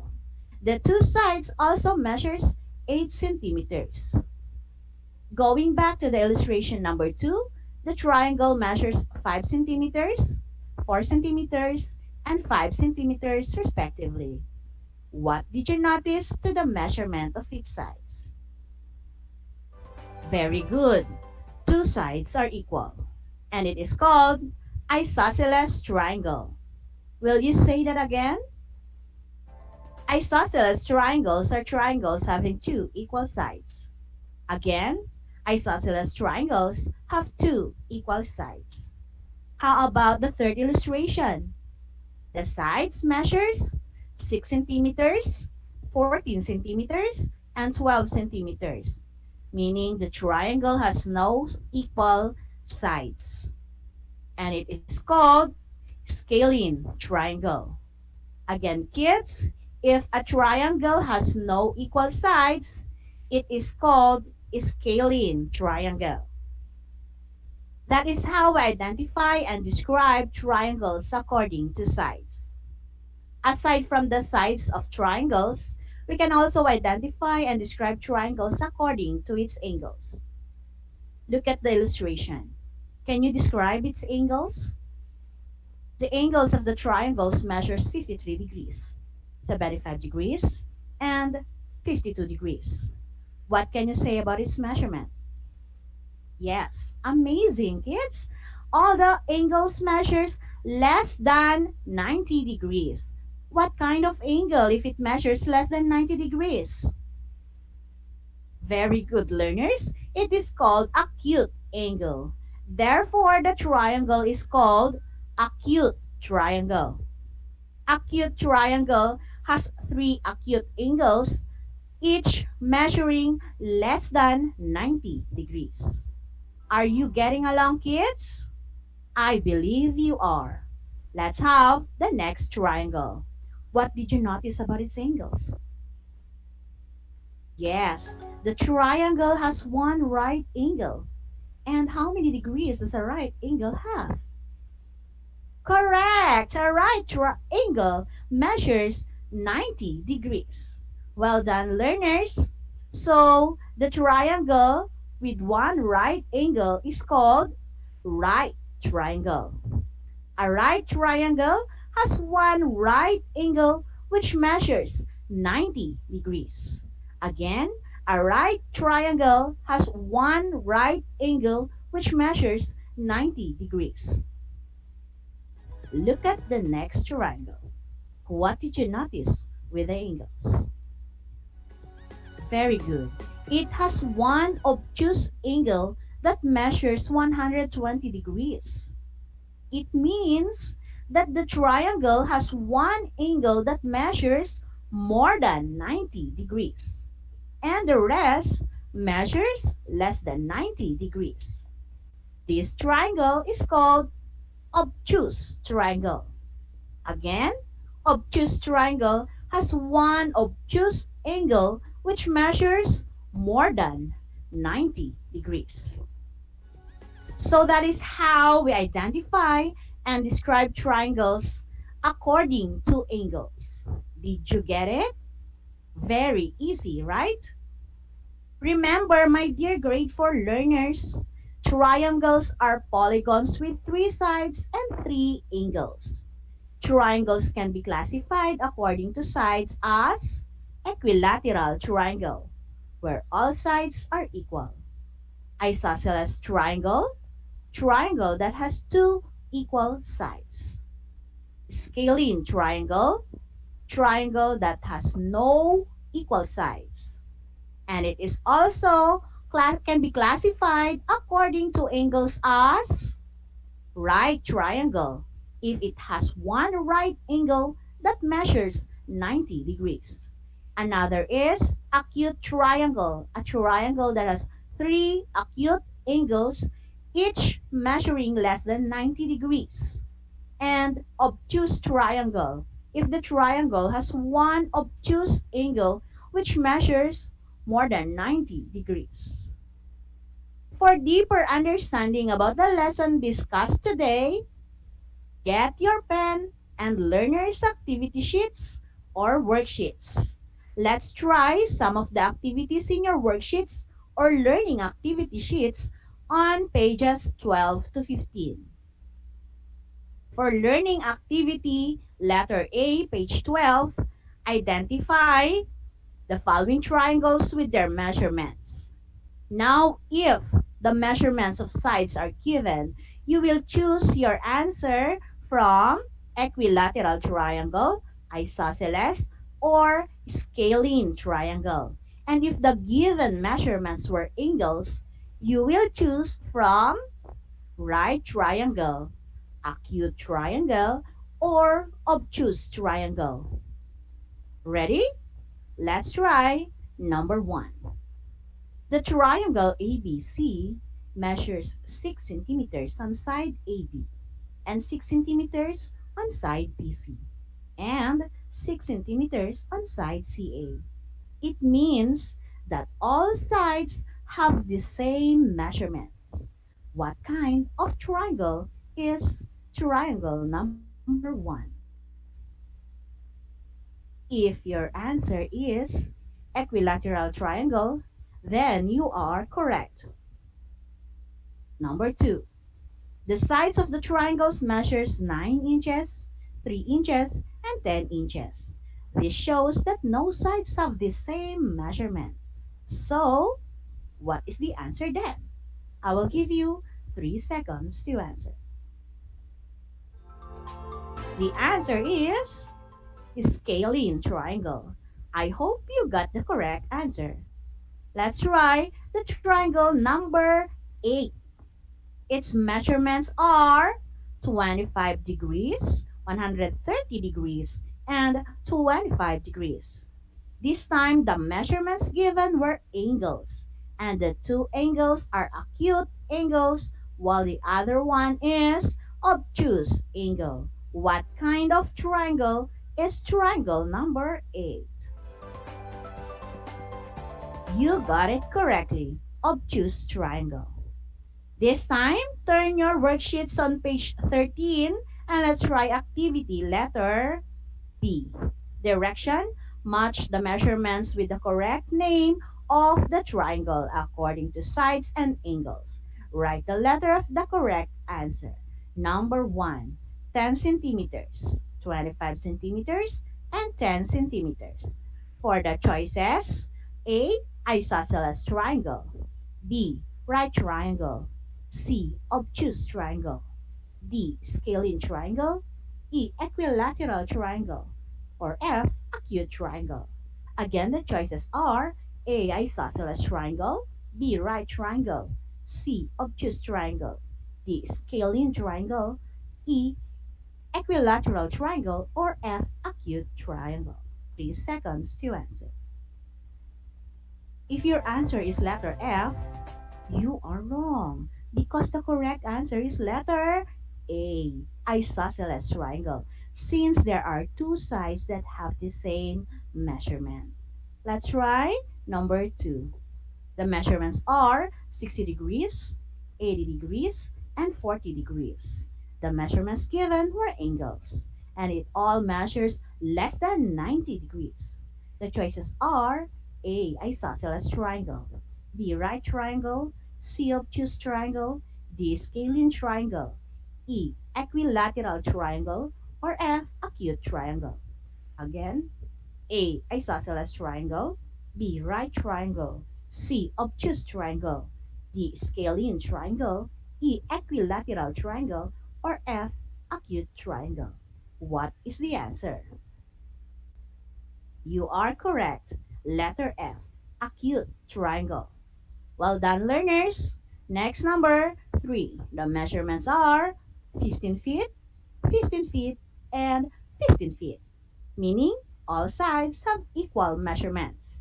For your choices, A, isosceles triangle, B, right triangle, C, obtuse triangle, D, scalene triangle, E, equilateral triangle, or F, acute triangle.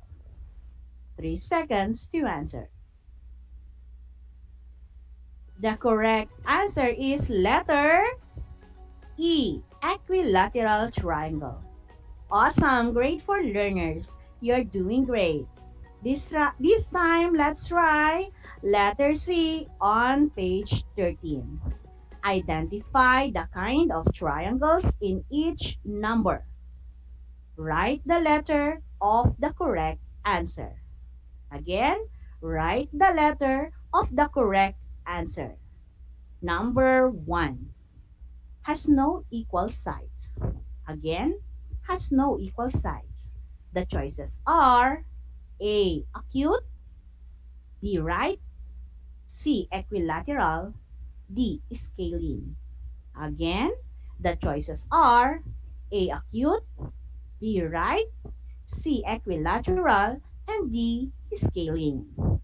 Write the letter of your answer. Number 2. Has 3 equal sides. Again, has 3 equal sides. A, equilateral, B, scalene, C, isosceles, D, right.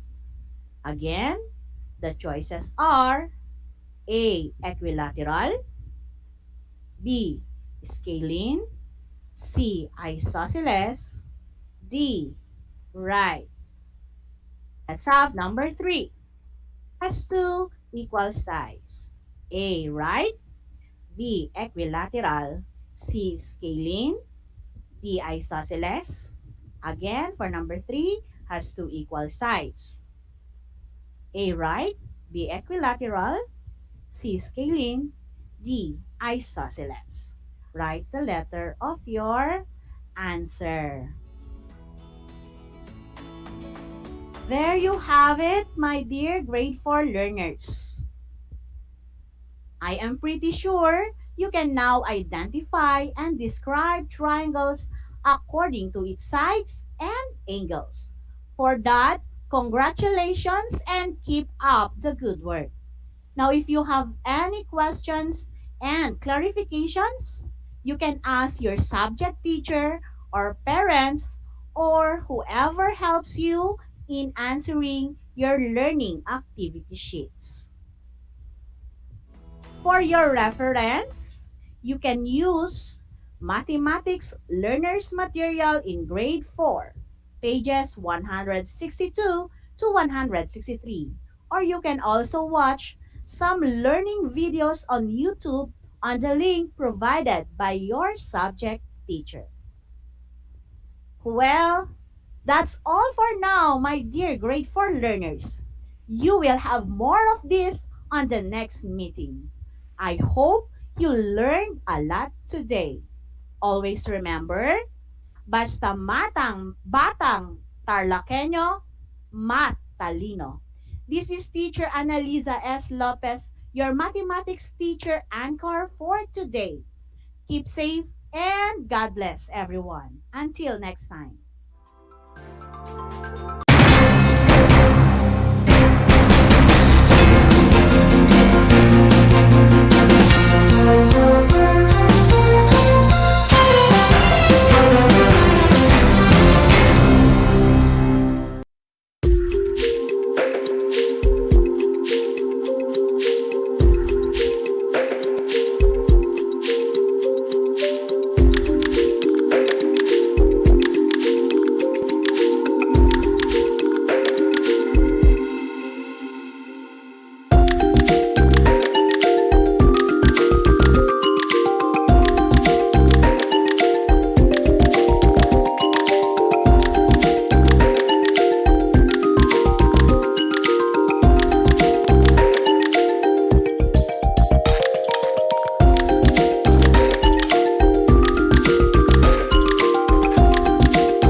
Alam niyo ba na ang whale shark ay hindi isang whale? Ang whale shark o butanding ay kinikilalang world's largest fish at tinatawag gentle giants. May sukat itong 12 meters. Maliliit ang ngipin ng butanding, kaya naman planktons o maliliit na hipon at isda lang ang kaya nilang kainin. Simula noong 2011, marami nang nahumaling mag-whale shark watching sa Oslo, Cebu. Alam niyo na, yan ang whale shark!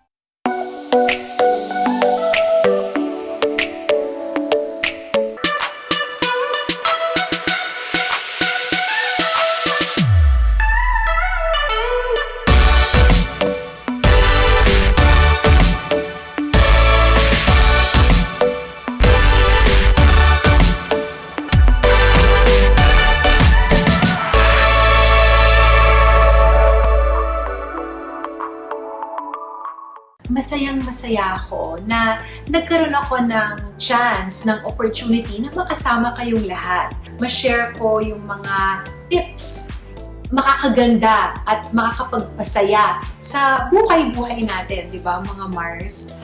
Kaya Mars, tandaan ninyo, dito, kayo ang bida.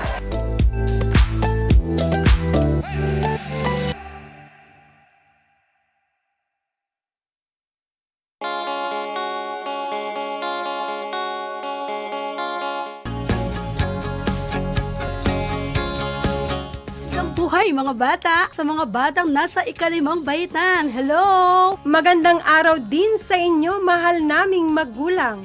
Ito ang Aral TarlakHenyo ng SDO Tarlac Province dito sa RTV Tarlac, Channel 26. At DZTC, Radio Pilipino, Tarlac. Happy learning, grade 4. Welcome to Aral TarlakHenyo here on RTV Tarlac, Channel 26. Simulcast over DZTZ 828, Radio Filipino, Tarlac.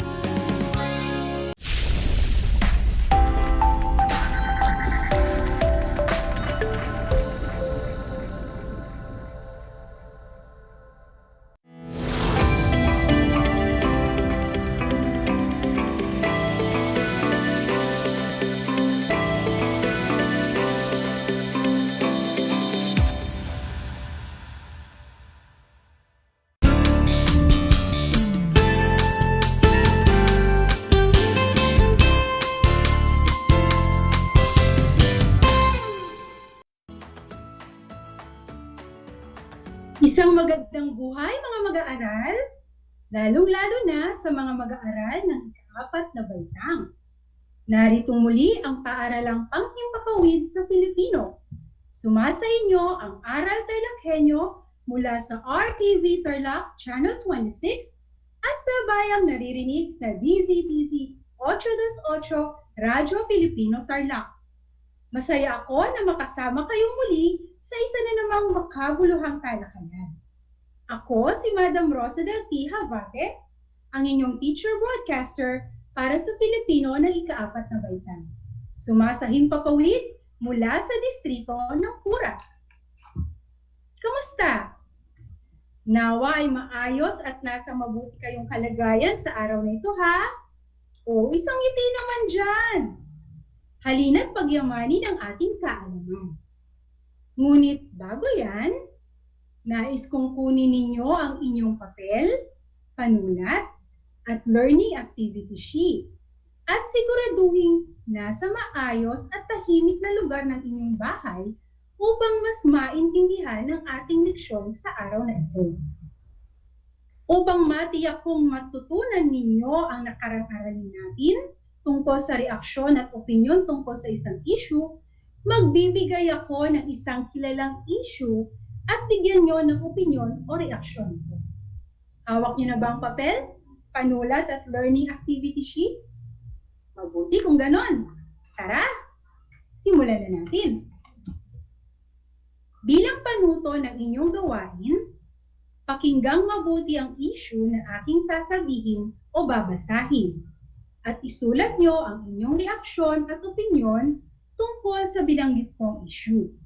Isulat ang sagot sa papel na hawak ninyo. Handa na ba kayo? Pakinggang mabuti si teacher, ha? Ang issue ay, bawal lumabas ng bahay ang mga bata na nasa 14 na taong gulang pababa dahil sa sakit na COVID-19. Ano ang inyong reaksyon dito? Oo, pagkadismaya na may halong pagsang-ayon. Paano ninyo ipapaliwanag ang inyong reaksyon at opinyon dito? Ganito ba? Para sa akin, nalungkot ako dahil kabilang ako sa mga batang bawal lumabas sa bahay. Pero, sang-ayon ako sa ipinagbabawal ng balita dahil wala pang gamot para sa sakit na COVID-19 at inaalala lang ng gobyerno ang ating kalusugan. Magkatulad ba kayo ng reaksyon? Magaling kung ganon. Ako ay nasisiyahan at naintindihan ninyo ang sitwasyon na pinagdadaanan natin ngayong may COVID-19. Ang reaksyon at opinyon tungkol sa isang issue ay napakahalaga sapagkat ito ay nagpapatunay na tayong mga tao ay dapat makisangkot at makialam sa nangyayari sa ating kapaligiran o sa mundo. Binabati ko kayong lahat mga bata. Inaasahan ko na ngayong araw ay mas ganado at mas aktibo kayo sa ating talakayan. Pagpatuloy nyo lang yan ha. Makinig na mabuti at sinisiguro kong sa bawat gawain ay may makukuha kang matataas na puntos. Sa puntong ito, tayo ay dadako na sa ating bagong aralin. Simulan natin ito sa pamamagitan ng isang laro. Tama ang narinig ninyo. Tayo ay maglalaro ng Guess the Peak. Mula sa mga larawan na ipapakita ko, hulaan ninyo kung anong ginagawa o kilos ng mga nasa larawan. Maliwanag bang panuto ng ating laro? Magaling kung gayon. Ngayon ay ihanda nyo na ang inyong papel, panulat, at ang inyong sarili dahil sisimulan na natin ang laro na pinamagatang Guess the Peak. Uulitin ko ha, hulaan ninyo kung anong ginagawa o kilos ng mga nasa larawan. Handa na ba kayo? O sige, simulan na natin. Unang larawan. Ano ang nakikita mo dito? Ayon sa nakikita natin, may hawak na sandok si nanay at naglalakad. Saan kaya pupunta si nanay? Magaling! Ang sagot ay sa kusina. Ano ang gagawin ni nanay sa kusina? Siyempre, magluluto si nanay ng masarap na almusal o di kaya ay tanghalian. Pangalawang larawan. Ano ang nasa larawan? Ayon sa nakikita ko, may batang babae na nakataas ang kamay at nakabukas ang gripo. Ano ang palagi ang kayang ginagawa ni Alexa sa larawan? Mahusay! Siya ay naghuhugas ng kamay. O, naghuhugas din ba kayo ng kamay? Tandaan mga bata, laging maghugas ng kamay upang ang bakterya o sakit ay hindi natin makain. Maliwanag ba? Ayan, dumako tayo sa ikatlong larawan. Ano ang napapansin ninyo sa larawan? Base dito, mukhang nagmamadali ang batang lalaki. Paano tumakbo si Ethan? Tama, mabilis. O mga bata ha, huwag masyadong magmabilis sa pagtakbo, baka kayo ay madapa. Ingat-ingat lang. Para sa pang-apat na larawan naman. Nakikita mo bang nasa larawan? Anong kanyang ginagawa? Ayon sa napansin ko, may hawak na mikropono ang batang babae. Ano kayang ginagawa ni Daphne sa larawan? Mahusay! Siya ay kumakanta. Ikaw ba, kumakanta ka rin? Magaling kung ganon. Sa mga susunod na talakayan, kailangan ng musika ay tatawagin kayo ha para marinig ang inyong mga boses. Okay ba yun sa inyo? Yan. Nag-enjoy ba kayo sa ating laro? Masaya ako at nag-enjoy kayo. Sa pagkakataong ito ay sisimulan na natin ang bagong talakayan. Handa na ba kayo?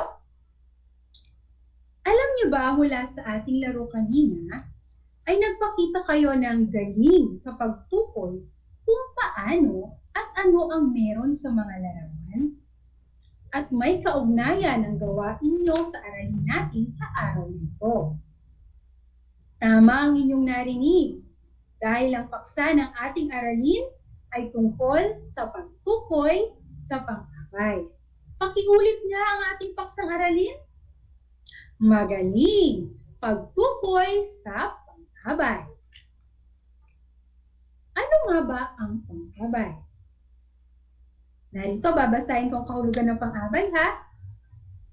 Ang pang-abay ay salita na naglalarawan sa pandiwa. Ulitin ko, ang pang-abay ay salita na naglalarawan sa pandiwa. Ano naman ang pandiwa? Ang pandiwa ay salitang kilos. Uulitin ko, ang pandiwa ay salitang kilos. Sa madaling sabi, ang pang-abay ay naglalarawan ng kilos. Magaling! Balikan natin ang mga larawan kanina. Ano nga ulit ang ginagawa ni Alexa sa larawan? Siya ay naghuhugas ng kamay. Ngayon, gagawin ko siyang isang buong pangungusap. Si Alexa ay laging naghuhugas ng kamay. Sa pangungusap na si Alexa ay laging naghuhugas ng kamay, ano ang naglalarawan sa paghuhugas ng kamay ni Alexa? Magaling! Ang sagot ay lagi. Ano naman ang kilos na ginagawa ni Alexa? Tama. Ang kilos na ginagawa ni Alexa ay naghuhugas. Ang salitang lagi ay isang pang-abay dahil inilalarawan nito ang pandiwang naghuhugas. Atin namang tunghayang muli ang susunod na larawan. Base sa larawan na mukhang nagmamadali ang batang lalaki, paano nga ulit tumakbo si Ethan? Mahusay, mabilis. Gawan natin uli ng isang buong pangungusap ha. Tumatakbo ng mabilis si Ethan. Paano inilarawan si Ethan? Mahusay, mabilis. Ano naman ang kilos na mabilis kay Ethan? Tama, ang kanyang pagtakbo.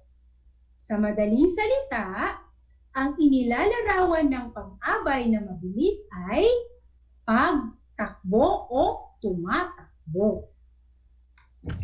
Sige nga, kumuha nga ng papel at tukuyin kung nasaan ang pang-abay at pandiwa sa susunod na slide.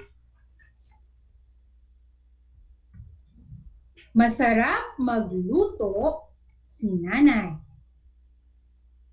Anong salita ang naglalarawan sa kilos? Tama! Masarap! Ano ang kilos na ginagawa ni nanay? Magaling! Ang salitang nagluluto o magluto. Ang pang-abay ay masarap dahil inilalarawan nito ang salitang kilos na magluto. Ako'y natutuwa at kayo ay aktibong sumabay sa ating talakayan. Mayroon pa ba kayong mga katanungan? Mukhang naunawaan ninyo ang ating talakayan na. Upang lubusang maintindihan ang aralin, ay may inihanda akong isang gawain na tiyak kawiwilihan ninyo. Halina't atin nang simulan. Narito ang panuto. Bilugan ang naglalarawan sa kilos at guhitan ang salitang kilos. Uulitin ko ha. Bilugan ang naglalarawan sa kilos at guhitan ang salitang kilos.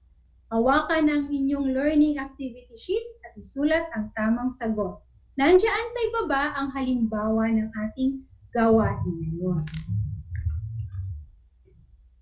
Unang pangungusap. Tapat siyang nagsisimba tuwing linggo. Uulitin ko. Tapat siyang nagsisimba tuwing linggo. Ganito bang iyong sagot? Tapat siyang nagsisimba tuwing linggo. Ang nabilugan ay ang salitang tapat. Dahil yan ay pang-abay. At ang naguhitan ay ang nagsisimba dahil ito ay salitang kilos. Magaling kung tama yung sagot. Kalawang pangungusap. Mahusay sumayaw si Enzo sa entablado. Mahusay sumayaw si Enzo sa entablado. Ang sagot ay mahusay sumayaw si Enzo sa entablado, naguhitan ang salitang kilos na sumayaw at nakabilog ang salitang mahusay dahil ito ay isang pang-abay. Magaling ang inyong ipinakitang kahusayan. Ikatlong pangungusap. Hinihipan ng mabuti ni Juliana ang lugaw bago ito kainin. Hinihipan ng mabuti ni Juliana ang lugaw bago ito kainin. Tapos ka na ba? O, narito ng tamang sagot. Ang salitang kilos ay tama, hinihipan. Kaya ito ang dapat na naguhitan. Ano naman ang salitang paglalarawan dito? Tama, ito ay ng mabuti. Ang hinihipan ay salitang kilos o pandiwa at inilalarawan siya ng pang-abay na ng mabuti. Ika-apat na pangungusap. Masayang naglalaro si Frankie kasama ang kanyang kapatid. Uulitin ko. Masayang naglalaro si Frankie kasama ang kanyang kapatid. Nasagot mo na ba? Narito ang tamang sagot. Ano ang inilalarawan kay Frankie sa kanyang kapatid? Magaling! Ito ay ang salitang masaya. Ano naman ang kilos na ginagawa ni Frankie at ng kanyang kapatid? Tama!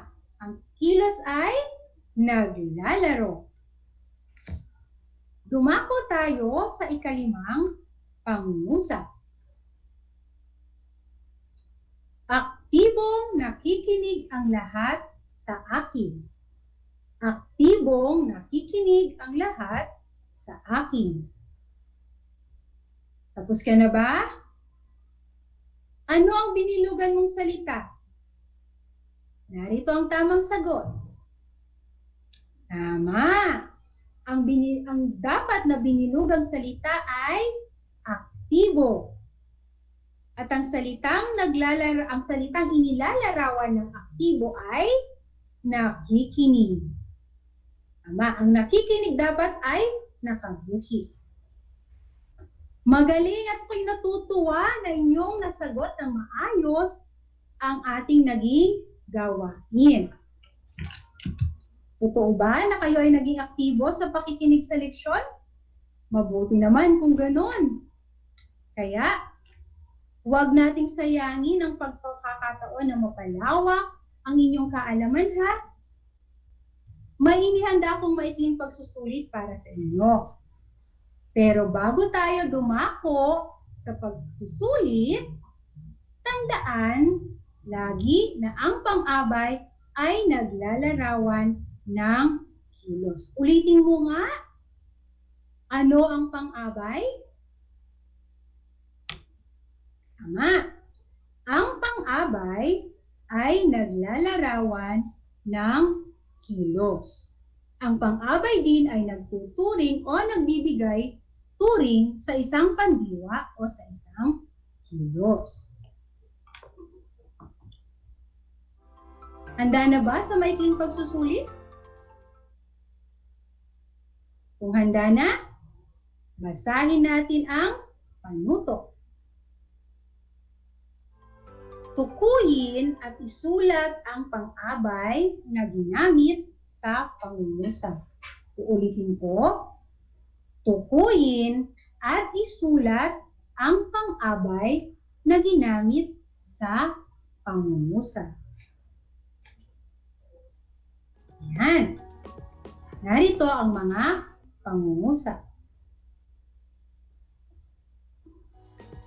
Unang pangungusap, masayang kumakain ng candy ang bata. Masayang kumakain ng candy ang bata. Ikalawang pangungusap, dahan-dahan siyang pumanhik sa hagdan. Uulitin ko, dahan-dahan siyang pumanhik sa hagdan. Ikatlo, magalang sumagot sa matatanda ang mga bata. Magalang sumagot sa matatanda ang mga bata. Ikaapat, pagod na umuwi ang mga bata galing sa paaralan. Pagod na umuwi ang mga bata galing sa paaralan. At ang ikalima, mausisang nagtatanong ang batang si Enzo. Mausisang nagtatanong ang batang si Enzo. Bibigyan ko kayo ng 1 minuto para sagutin ang ating maikling pagsusuli.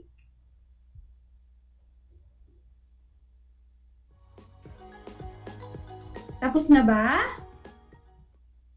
Kung gayon, iisa-isahin ko ang mga tamang sagot at nais kong ikaw ang magwasto ng sarili mong papel. Maging matapat sa pagwawasto nito, ha?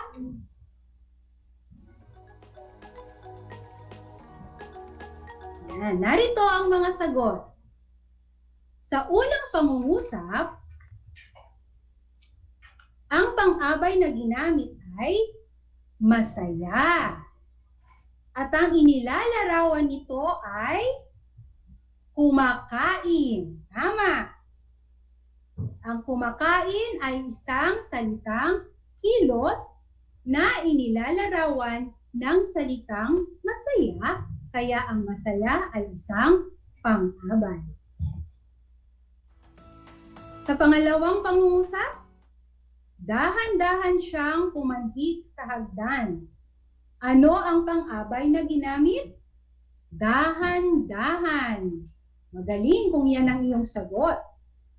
Ano ang inilalarawan ng salitang dahan-dahan? Pumanhik. Magaling. Para sa ikatlong pangungusap, magalang sumagot sa matatanda ang mga bata. Ang tamang sagot ay magalang. Ano ang inilalarawan ng salitang magalang? Sumagot. Tama. Ika-4 na pangungusap, pagod na umuwi ang mga bata galing sa paaralan. Pagod na umuwi ang mga bata galing sa paaralan. Ano ang pang-abay na ginamit? Pagod. At inilalarawan nito ang salitang kilos na umuwi. Para sa ikalimang pangungusap, ang tamang sagot ay mausisa. Bakit? Dahil inilalarawan nito ang salitang kilos na nagtatanong. Kumusta ang maikling pagsusuli? Nahirapan ka ba? O sige, magbibigay pa ako ng ilang halimbawa, ha? Halimbawa ng isang pang-abay na inilalarawan ang isang pandiwa. Masarap magluto ng adobo si nanay. Masarap magluto ng adobo si nanay. O i-comment ang inyong sagot. Ano ang pang-abay na ginamit? Tama, masarap. At ano ang inilalarawan nito? Ang salitang kilos na magluto. Tama, kayo ay magagaling. Natutuwa ako at talagang naunawaan ninyo ang ating aralin. Binabati ko kayo. Good job! At lubos akong nagagalak dahil na unawaan yung mabuti ang aralin natin sa araw nito. At umaasa ako na lubos ninyong maunawaan ang naging talakayan at nasagutan ng mabuti ang pagsusunod. Ngayon, ilagay na ninyo ang inyong learning activity sheet, papel at panulat sa loob ng inyong envelope. Ilagay ito ng maayos ha at iwasang magtupi o madumihan. Muli, maraming salamat sa inyong pakikinig ha. Ako, si Madam Rosadel T. Havate, na nag-iiwan sa inyo ng katagang mag-aral ng maigi upang buhay ay bumuti. Para sa mga iba pang aralin, inaanyayahan ko kayo muli na makinig at manood sa mga programang hatid ng RTV Channel 26 at DZTC Radyo Pilipino Tarlac. Huwag din kalimutang i-like at i-follow ang ating FB page. Manalangin, makinig at maging masunuri. Paalam!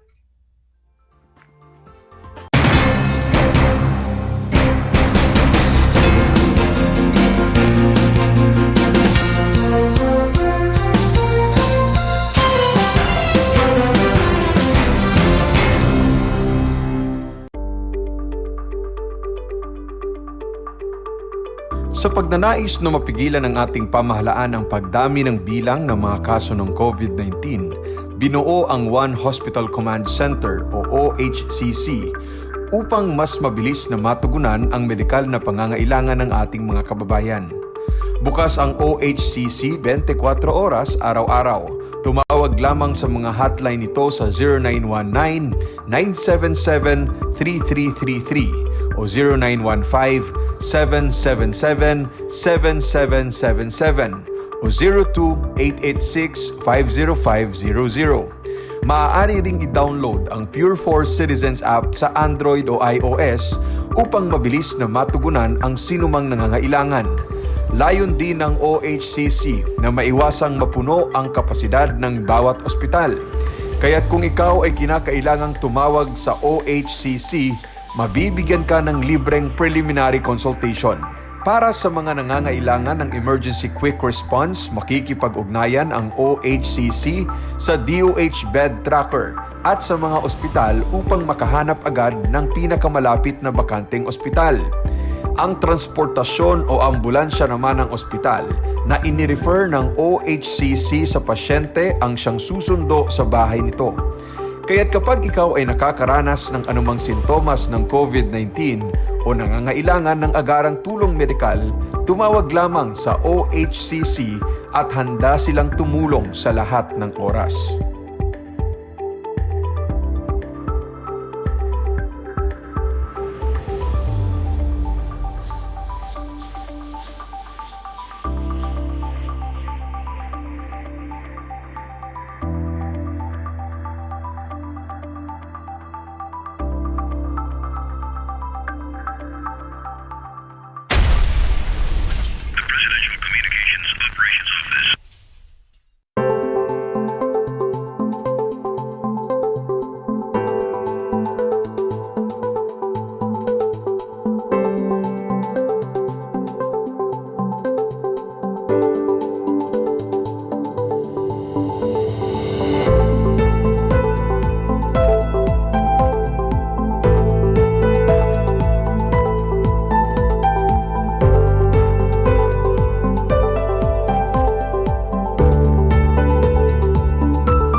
Hi mga bata! Sa mga batang nasa ikalimang baitan, hello! Magandang araw din sa inyo, mahal naming magulang.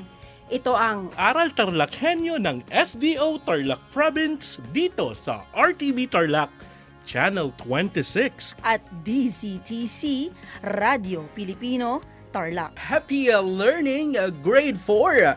Welcome to Aral TarlakHenyo here on RTV Tarlac, Channel 26. Simulcast over DZTZ 828, Radio Filipino, Tarlac.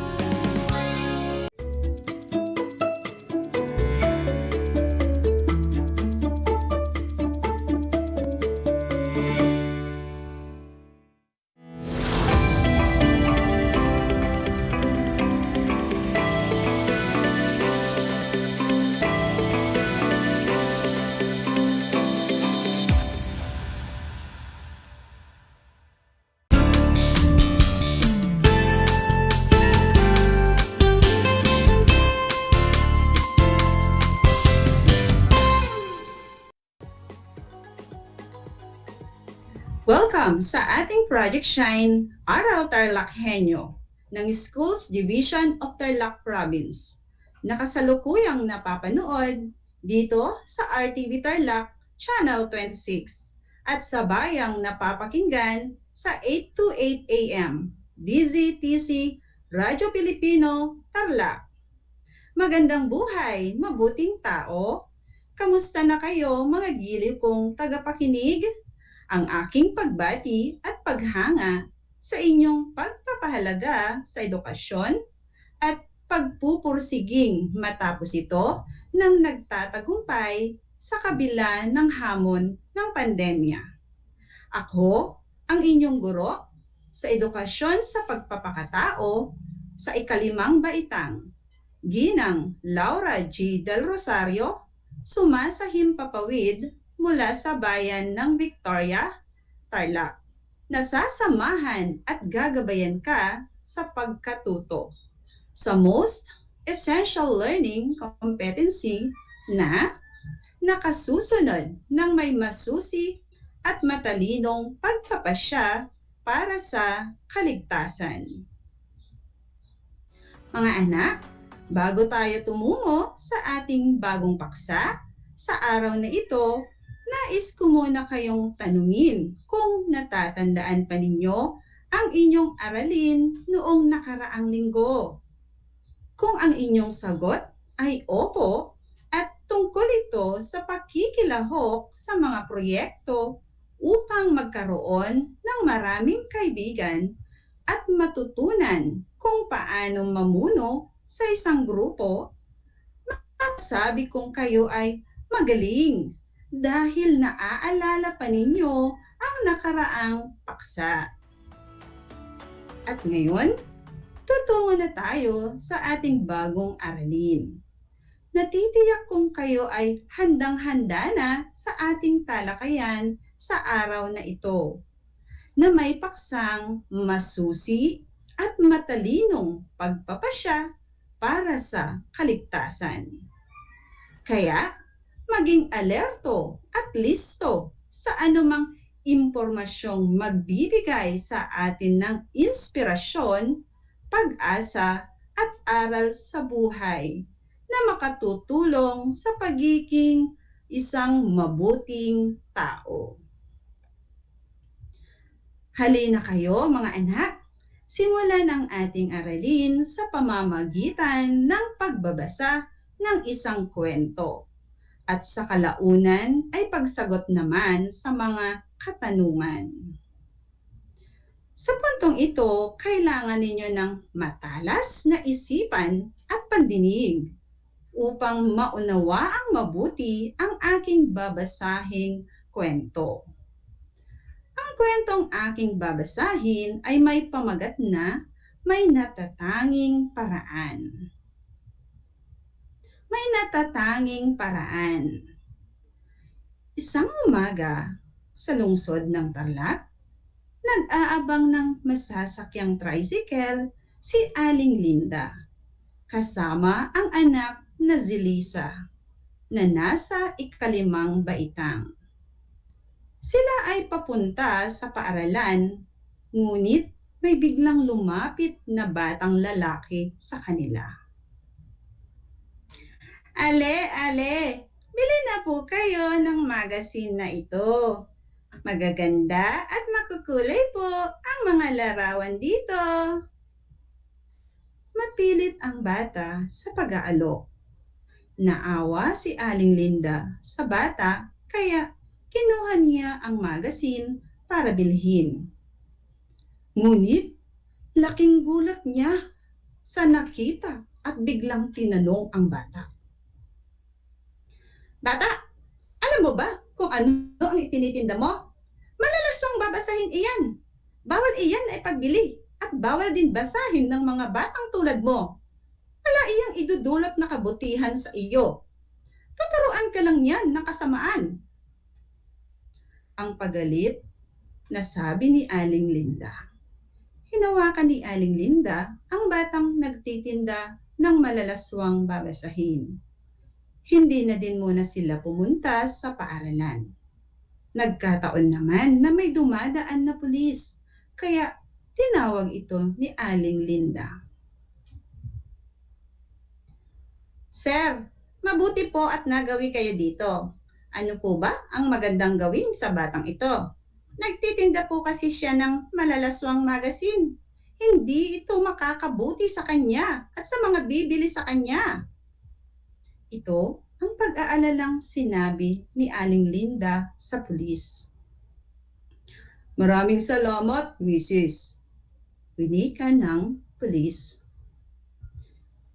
Iwan na lang ninyo sa amin ng batang ito at amin siyang idadala sa DSWD. Kanina lang po ay may nahuli din kaming nagbebenta ng mga DVD at CD na ang laman ay malalaswaring panoorin. Kinausap ng pulis ang bata. Iho, alam mo ba na bawal ang magbenta niyan? Ang pagbebenta o pagtitinda ng mga malalaswang magazine ay ipinagbabawal at labag sa batas. Ang sabi ng pulis. Umiiyak ang batang sumagot. Ipinagbibenta lang po sa akin. Ito, kikita raw po ako ng malaki kapag naipagbenta ko po lahat. Dagdag pa ng bata. Hindi ko po talaga alam na bawal po ang mga ito. Pahugulgol na sinabi ng bata. Nabakas ng pulis at ni Aling Linda na mukhangang hindi alam ng bata ang kabigatan ng kanyang ginagawa. Naawa ang pulis at sinabi sa bata. Sumama ka sa akin sa DSWD at tiyak na matutulungan ka roon. Gagawa sila ng paraan upang ikaw ay makapag-aral at malayo sa masasamang impluensya. Ang paliwanag ng pulis. Sa araw-araw ng ating pamumuhay, tayo ay gumagawa ng maraming desisyon. Ano ang masasabi mo tungkol sa karaniwang mga desisyon na kailangan mong gawin? Gusto ng iba na sila ang magpasya sa lahat ng bagay para sa kanilang sarili dahil iniisip nilang karapatan nila iyon. Talagang hindi nila hahayaan na iba ang magdesisyon para sa kanila. Pero may mga tao naman na takot gumawa ng mabibigat na desisyon. Ang iba nga kumukonsulta pa sa guidebook o tagapayo at nagbabayad pa nga ng malalaking halaga para humingi ng payo. O mga anak, nagustuhan niyo ba ang aking kwento? Naunawaan niyo ba? Kung oo ang sagot niyo, magaling dahil ibig sabihin, handa na kayo sa aking mga katanungan. Narito ang unang tanong. Bakit nagalit si Aling Linda? Bakit kaya nagalit si Aling Linda? Kung ang sagot nyo ay dahil nabatid ni Aling Linda na ang mga ibinibenta ng bata ay mga malalaswang babasahin, ito ay tumpak, mga anak. Ito naman ang pangalawang tanong. Kung ikaw ang batang nagtitinda ng mga katulad ng malalaswang magasin, ano ang gagawin mo? Kung ikaw ang batang nagtitinda ng mga katulad ng malalaswang magasin, ano ang gagawin mo? Kung ang sagot nyo ay, magpapasya po akong itigil na ito at isusuplong ko ang mga taong nag-utos sa akin na ibenta ang mga malalaswang babasahin, kayo ay matalinong bata. Ikatlong tanong, ano ang mangyayari kung ang batang tulad mo ay manonood o magbabasa ng mga malalaswang panoorin o babasahin? Ano ang mangyayari kung ang batang tulad mo ay manonood o magbabasa ng mga malalaswang panoorin o babasahin? Kung ang sagot mo ay maaring mapariwara po ang buhay ng mga batang nanonood o nagbabasa ng mga malalaswang babasahin, ito ay mahusay na sagot, mga anak. Ang ikaapat na tanong, ano ang gagawin mo kung makakakita ka ng malalaswang babasahin o ipinagbibili sa bangketa? Ano ang gagawin mo kung makakakita ka ng malalaswang babasahin o ipinagbibili sa bangketa?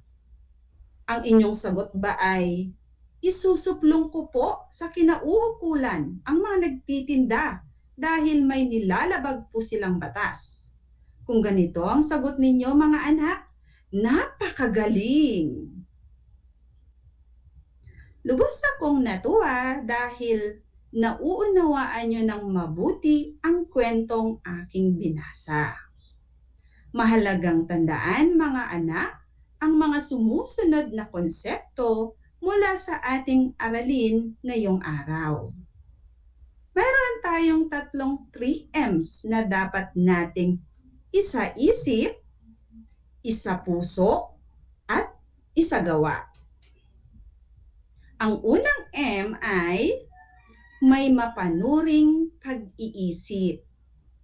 Kailangang malakas ang iyong pakiramdam at matalas ang isipan sa mga nangyayari sa iyong kapaligiran. Halimbawa nito, mga anak, kung kayo ay makakakita ng malalaswang babasahin o napapanood sa telebisyon o maging sa social media, dapat kayo ay maging matalino sa pagpapasya para sa inyong kaligtasan nang hindi kayo mapahamak at nang wala kayong pagsisisihan. Ang pangalawang M naman ay matatag na kalooban. Huwag kang matakot na isuplong sa mga otoridad ang mga taong gumagawa ng paglabag sa batas.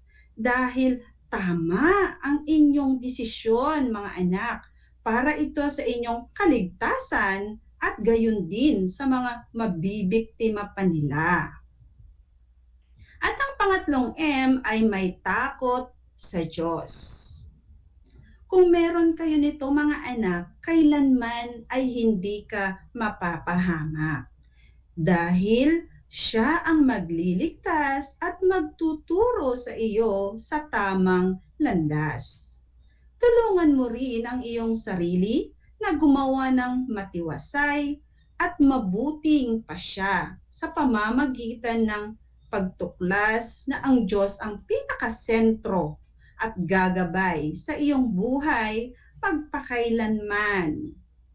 Magtabi ka rin ng oras upang maipakita ang iyong mga pagkakamali. Isantabi ang mabibigat na damdamin at ipanalangin sa Panginoon ang mga solusyon ng iyong mga suliranin. Ang mga konseptong ito ay parang napakasimple lamang, di ba, mga anak? Ngunit sa realidad ay kailangan mo ng lakas at motibasyon upang magawa mo ito ng maayos. Magdadala ito ng tunay na sagot at magkakaroon ka rin ng kumpiyansa upang maipaglaban mo ang pagpapasya na kailangan mo sa buhay bilang isang mag-aaral at mamamayan. Isang talakayan na naman ang malapit ng matapos. Ako ay masayang-masaya sa ipinapakita ninyong aktibong pakikibahagi sa ating aralin ngayong araw. Higit sa lahat ang inyong pagmamahal sa edukasyon. Ipagpatuloy ang kagandahang asal na ito mga anak, hakbang tungo sa katuparan ng inyong mga pangarap sa hinaharap. Sa puntong ito, panahon na upang alamin kung kayo ba ay may natutunan mula sa ating aralin sa pamamagitan ng munting pagsusulit. Sa lahat ng nanonood sa FB Live, gamitin ang FB chat box para sa inyong mga kasagutan. At ihanda naman ng panulat at sagutang papel sa lahat ng mga nanonood sa telebisyon at nakikinig sa radyo. Handa na ba kayo mga anak? Alam kong handang-handa na kayo. Kaya, simulan na natin. Narito ang panuto. Piliin at isulat ang titik ng tamang sagot sa inyong sagutang papel. Ulitin ko ha, piliin at isulat ang titik ng tamang sagot sa inyong sagutang papel. Narito ang unang tanong para sa unang bilang. Sa panahon ng pandemya, kung saan tayo ay naka-lockdown, paano mo gugugulin ang iyong oras na ikaw ay matututo? Ulitin ko, sa panahon ng pandemya, kung saan tayo ay naka-lockdown, paano mo gugugulin ang iyong oras na ikaw ay matututo? A. Maglalaro ng Mobile Legend maghapon. B. Mag-Facebook upang makachat ang aking mga kaibigan? O C. Maghanap ng link na makakatulong sa aking pag-aaral tulad ng DEPED Commons. Isulat ang titik ng inyong sagot. Kung ang inyong sagot ay titik C, maghahanap ng link na makakatulong sa aking pag-aaral tulad ng DEPED Commons?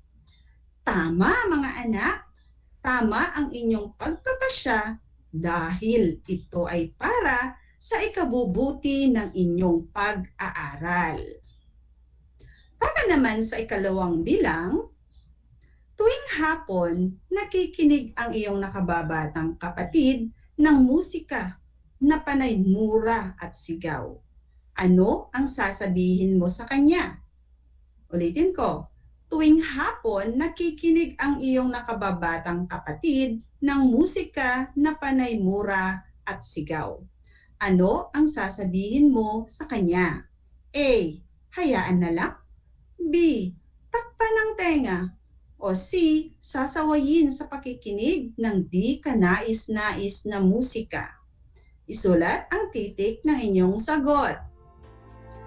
Kung ang titik ng inyong tamang sagot ay C, sasawayin sa pakikinig ng di kanais-nais na musika, mahusay mga anak, dahil ipinapakita mong isa kang mabuting kapatid na may matalinong pagpapasya. Para naman sa ikatlong bilang, niyaya kang manood ng di ka nais-nais na pelikula sa bahay ng kaibigan mo. Ano ang gagawin mo? Ulitin ko. Niyaya kang manood ng di ka nais-nais na pelikula sa bahay ng kaibigan mo. Ano ang gagawin mo? A. Tatanggi na manood. B.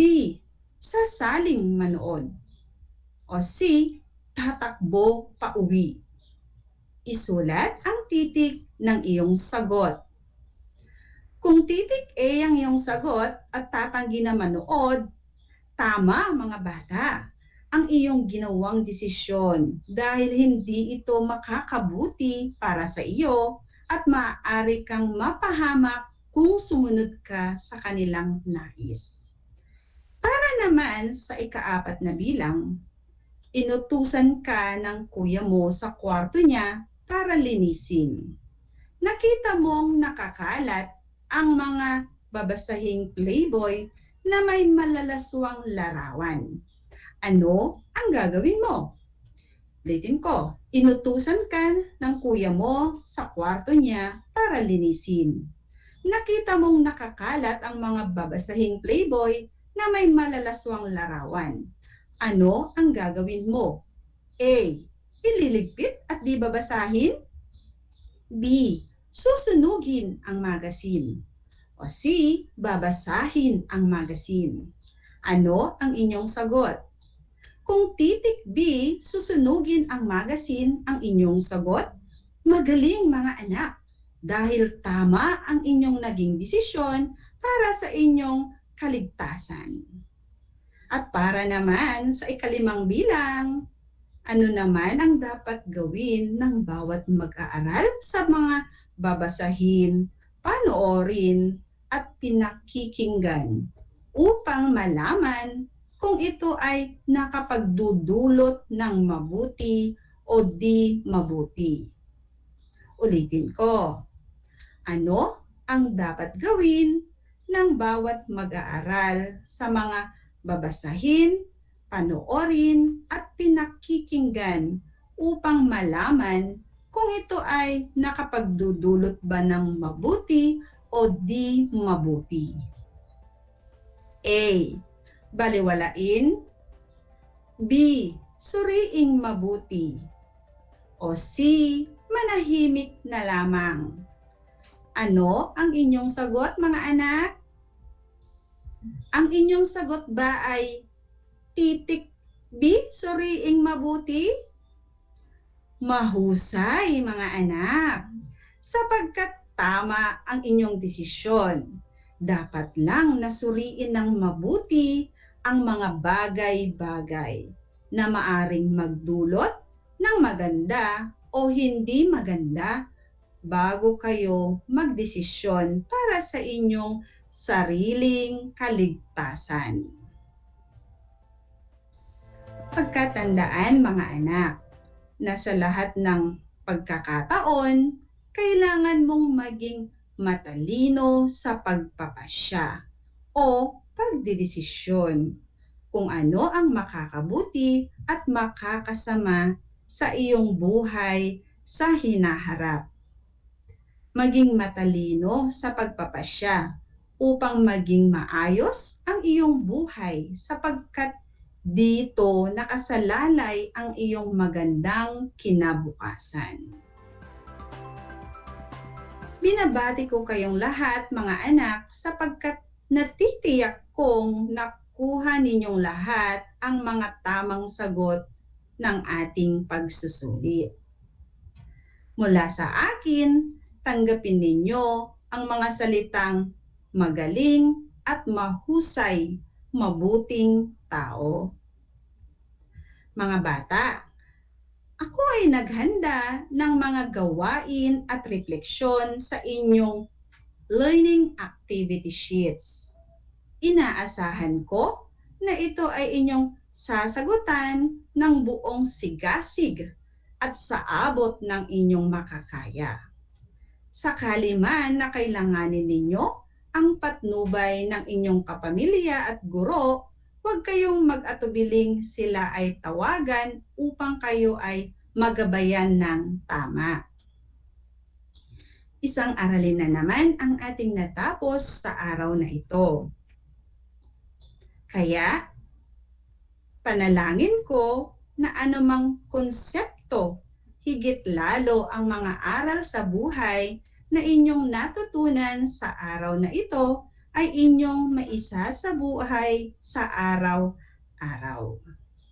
O mga anak, ugaliing manood sa RTV Tarlac Channel 26 at makinig sa inyong talakihitan sa 828 AM DZTC Radyo Pilipino Tarlac tuwing Lunes at Miyerkules. Ganap na 10:35 to 10:55 para sa ating mga aralin sa edukasyon sa pagpapakatao, Baitang 5. Muli, ako ang inyong guro sa edukasyon sa pagpapakatao sa ikalimang baitang, Ginang Laura G. Del Rosario, na sumasahim papawid mula sa bayan ng Victoria, probinsya ng Tarlac. Nagpapaalala na piliing maging mabuting tao sa lahat ng panahon at pagkakataon. Hanggang sa muli!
Tuwing sasapit ang alas 5 ng hapon, parangalan natin ang ating mga kababayan na nasa unahan laban sa COVID-19.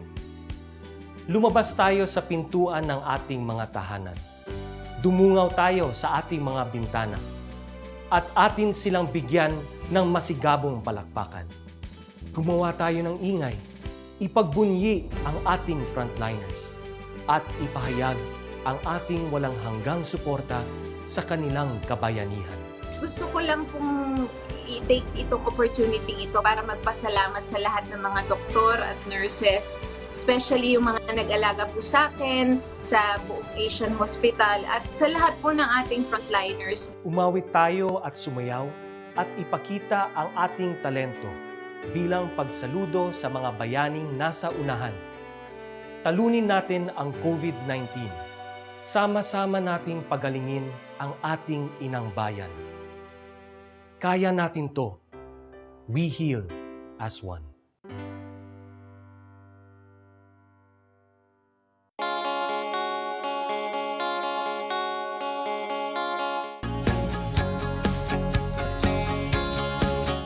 Magandang buhay mga bata sa mga batang nasa ikalimang baitan. Hello! Magandang araw din sa inyo, mahal naming magulang. Ito ang Aral TarlakHenyo ng SDO Tarlac Province dito sa RTV Tarlac, Channel 26. At DZTC, Radio Pilipino, Tarlac. Happy learning, grade 4.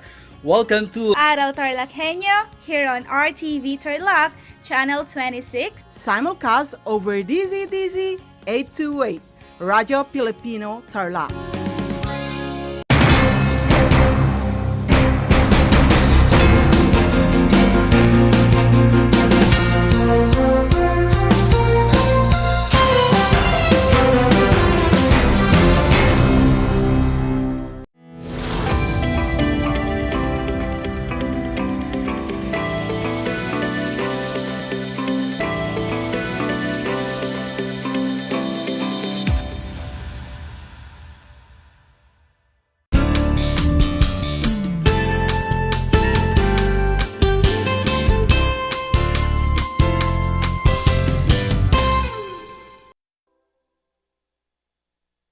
Especially to all the grade 5 learners.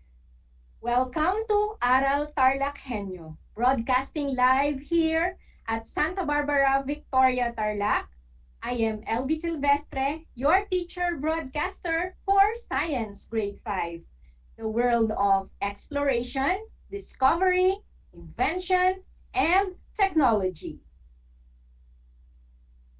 If you have questions or clarifications about the lesson, you can send me a message at 0946 6080666.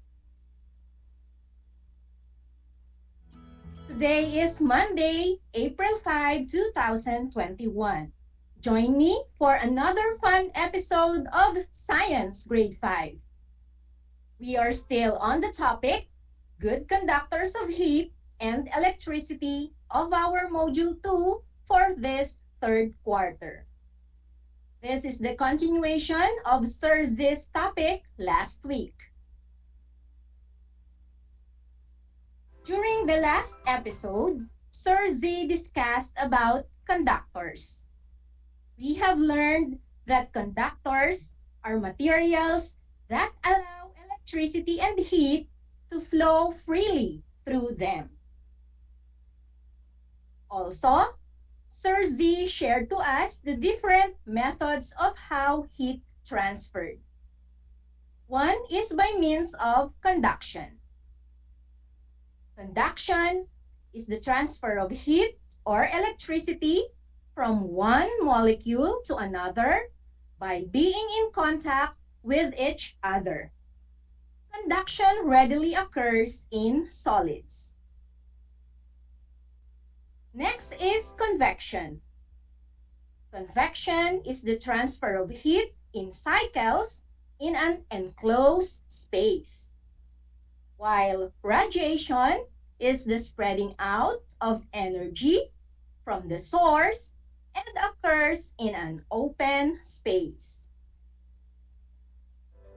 Okay, for you to have mastery on the topic about conductors, please get your paper and pen with you, and we will do the first activity. Below is a pool of words wherein you can find examples of materials that are good conductors of heat and electricity. Look for it and write it down on your paper. And for those who are watching or listening rather over the radio, here are the words. Leaf, iron nails, pencil, book, metal spoon, silver ring, steel scissors, rubber bands, cloth, gold earrings. You may now start answering. I'll be back after a short while.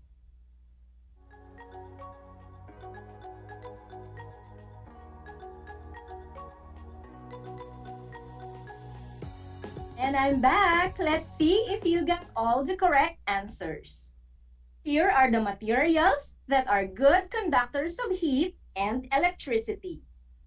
We have iron nails, metal spoon, silver ring, gold earrings, and steel scissors. Did you do well in that activity? That's great. If materials that allow electricity to flow through are cold conductors, we have also materials that do not allow electricity to flow through them. Any idea what do we call these materials? Materials that do not allow electricity to flow through them are called insulators. Please repeat the word. Everybody say insulators. Good job. And we have also the term thermal insulators. These are the materials of relatively low heat conductivity used to shield a volume against loss or entrance of heat by means of conduction, convection, or radiation, or simply the process of insulating against transmission of heat. That's thermal or heat insulators. Since thermal pertains to heat, a material is either a good or a poor conductor of heat. Thermal conductors are materials that can transfer heat easily, while thermal insulators do not allow heat to pass or flow through them. Now, for a material to be considered as an insulator, it must possess the following properties. One is high resistivity. Insulators are those substances with such a huge resistance that they allow practically no electricity. Next property of insulator is mechanical strength. Again, mechanical strength. The insulating material must be mechanically strong to carry tension and weight of a conductor. Another property of an insulator is its ability to withstand moisture. There must not be any entrance on the surface of electrical insulator so that the moisture or gases cannot enter on it. The last is the ability to withstand at high temperature. Their physical as well as electrical properties must be less affected by changing temperature. You must be wondering, why are insulators important for us when electric charges cannot be passed through them? Generally, insulators are highly useful at home, offices, even in the streets, and many more. They are also used in electrical appliances and equipments. What are the basic uses of insulators then? That we will find out as we continue our discussion. The most common use of insulator is in electrical equipment to support and separate electrical conductors without allowing current through themselves. An insulating material used in bulk to wrap electric cables or other equipment is called insulation. Again, the word is insulation. My next question would be, why do wires need insulation? Isn't it most electrical wire is covered in a rubber or plastic? As I have mentioned earlier, that is called insulation. The purpose of insulation covering the metal part of an electrical wire is to prevent and protect electrical devices from generating high voltage in an electric circuit, which might result in an unintentional electric current through those other conductors. Did you get it, grade 5? Good. Moving on, let's discuss other uses of insulators. An insulator helps in reducing the cost of energy. In addition to that, it helps in saving the environment by controlling the emission of pollutants. Next is, it protects us from electric shock or electrocution. Also, insulators allow soundproofing of our appliances. Do you notice, grade 5, the handles of your mother's cooking wares? What is it made of? Let's see if you are really observant. Please share your answers by sending it on my number 0946 6080666, or for those who are watching live on RTV Tarlac Channel 26 FB page, you can write your comment there. I'll be waiting for your answers.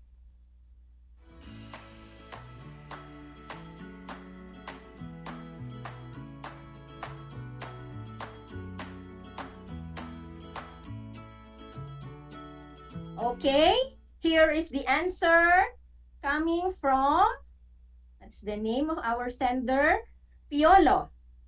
Madam, our rice cooker's handle is made of plastic. Thank you, Piolo, for sending your answer. Well, in fact, Piolo, it's not an ordinary plastic. The plastic used in handles of our cooking wares are made of a thermosetting or thermoset plastic. This thermoset plastic becomes rigid when exposed at high temperature. Amazing, isn't it?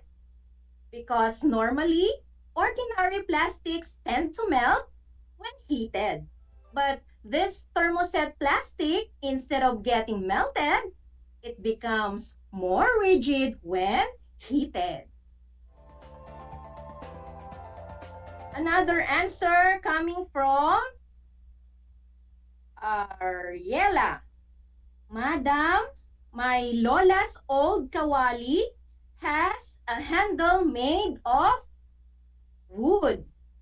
Yes, that is true, Ariela. I still remember we had that kind of kawali also before. Thank you for your answer. So you see, mostly the handles of saucepans, teapots, even the kettles, and other cooking wares are always made from substances like wood or plastics. Why? It is to prevent heat from entering the hand so that it can be held comfortably. Again, let me emphasize that, to prevent heat from entering the hand so that it can be held comfortably so you won't get burned. Given the benefits of many applications of insulators, they are applied to, number 1, as circuit boards. Number 2, insulators are used as coating of electric wires. 3, insulators are used as coating of cables. And number 4, It is also used as coating for electric poles on the streets. Now, let us have the basic examples that commonly used as insulators, specifically thermal insulators. Number 1, thermos. It keeps hot things hot and cold things cold. Thermos. Next is cooler. Cooler keeps the heat out and keeps the inside cool. Thermos. Styrofoam cup keeps in heat and keeps it hot. That is styrofoam cup. Other uses of insulators are as plastics. It is used in electrical and electronic applications, in packaging, and in furnitures. Next is rubber. Rubber are used in interior or exterior of appliances. We have also glass. Glasses are used as food packaging and also as an insulating material. Ceramics. Ceramics are used in tiles, cookwares, and in electronic devices. Teflon is also included. Teflon are used as an insulator in cables and connector assemblies. Also on the list is porcelain. Porcelain are used in electrical engineering on high voltage cable terminals and insulation of antennas. And the last is cotton. Cotton is used as insulating covers. Okay, by this time, let us now answer what's more on your module, Activity 1, that is on page 6. Again, what's more on your module, Activity 1, page 6. You are going to classify the following materials as to conductors and insulators. Write them on their proper column. The first column is for conductors and the second column is for insulators. Here are the list of materials: iron, copper, wood, plastic, tungsten, ceramic, glass, rubber, silver, aluminum. I will give you 20 seconds to accomplish that, and your time starts now.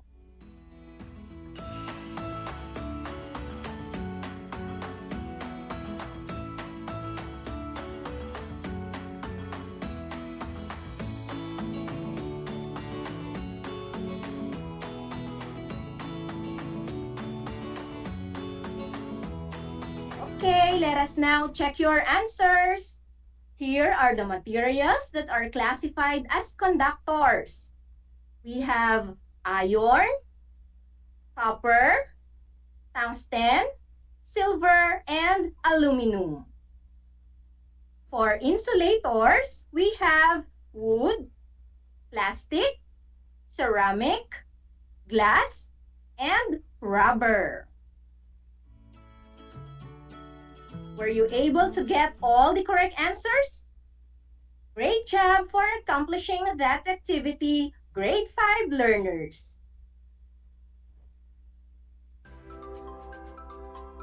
For today's episode, we learned that materials that do not allow electricity to flow through them are called insulators.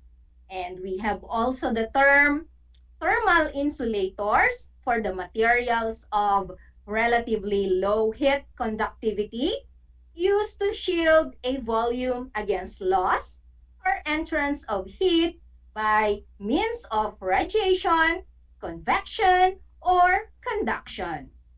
And also, we learned that thermal conductors are materials that can transfer heat easily, while thermal insulators do not allow heat to pass or flow through them. Remember that a good insulator is a poor conductor. Also, insulators are also on animals too, like the feathers on a bird and fur on animals are there to keep them warm. And take note also the properties of insulators, which are the following. Number 1, high resistivity.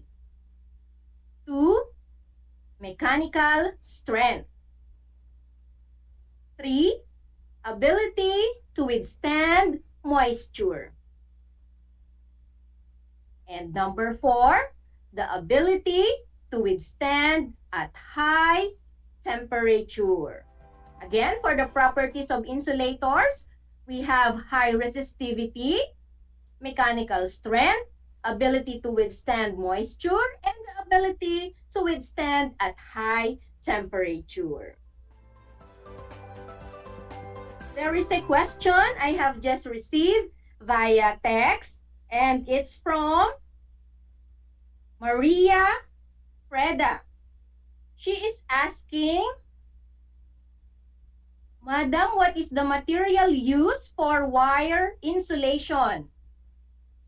Thank you, Maria Freda, for asking that question. Well, actually, the insulating materials commonly used to cover copper wire and other electrical conductors fall into two broad classes. The first one is the thermoplastic and the second one is the thermoset. Thermoset, I have discussed that a while ago, it does not soften when exposed to high temperatures. It becomes rigid or it becomes rubbery. Some of the commonly used thermoplastic insulations used nowadays are the PVC or the polyvinyl chloride and the PE, which is the polyethylene. It is used to make shampoo bottles and plastic grocery bags. While thermoplastics are defined as polymers that can be melted and recast almost indefinitely. They are molten when heated and hardened upon cooling. Thermoplastic used to manufacture sports equipment like toys, for example, the Lego blocks. That's thermoplastic and thermoset as insulators. I hope I was able to answer your question, Maria Freda. Thank you so much. For your performance output, you will do a house survey. You're going to look around your house and list down materials that are good conductors or maybe it's an insulators. Again, let me repeat that. You're going to do a house survey. Look around your house and list down materials that are conductors or insulators. List as many as you can. Before we end up today's episode, let me share some trivias relative to our topic. Do you know that aluminum is not as good conductor as copper? Yes, it is, but it is so cheap that it is used in transmission lines used to supply electricity to houses, buildings, and factories. Do you know also that air is also a good conductor of heat?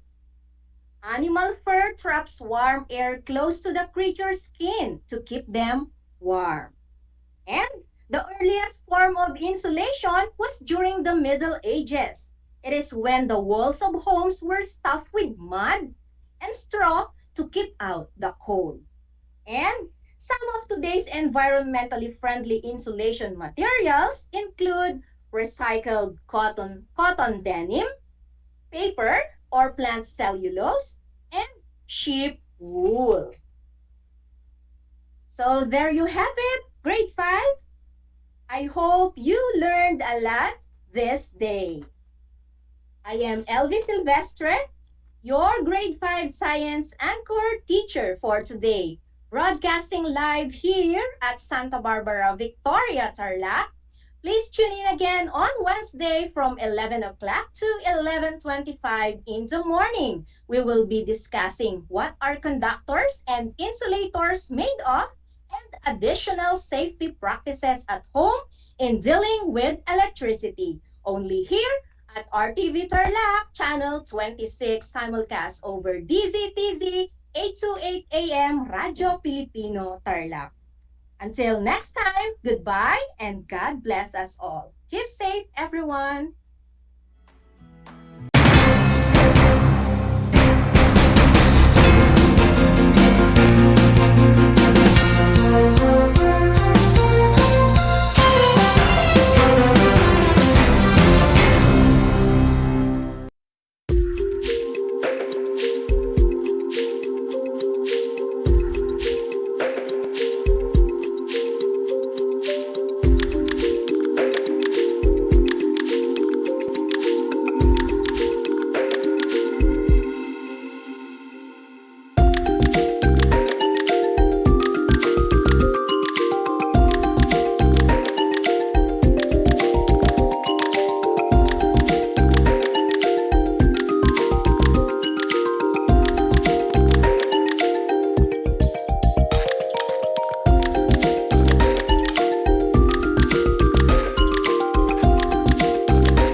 Tuwing sasapit ang alas 5 ng hapon, parangalan natin ang ating mga kababayan na nasa unahan laban sa COVID-19.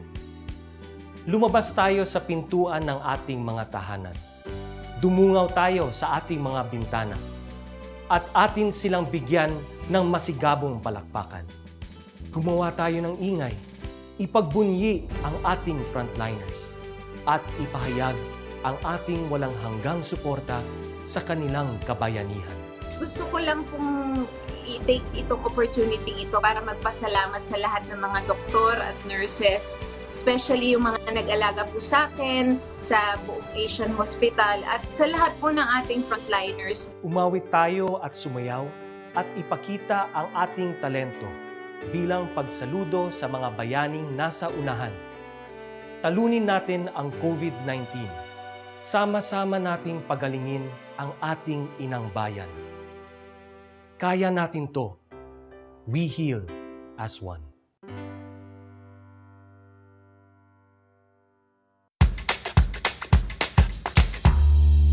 Alam niyo ba na ang whale shark ay hindi isang whale? Ang whale shark o butanding ay kinikilalang world's largest fish at tinatawag gentle giants. May sukat itong 12 meters. Maliliit ang ngipin ng butanding, kaya naman planktons o maliliit na hipon at isda lang ang kaya nilang kainin. Simula noong 2011, marami nang nahumaling mag-whale shark watching sa Oslo, Cebu. Alam niyo na, yan ang whale shark! Masayang-masaya ako na nagkaroon ako ng chance, ng opportunity na makasama kayong lahat. Ma-share ko yung mga tips, makakaganda at makakapagpasaya sa buhay-buhay natin, di ba mga Mars?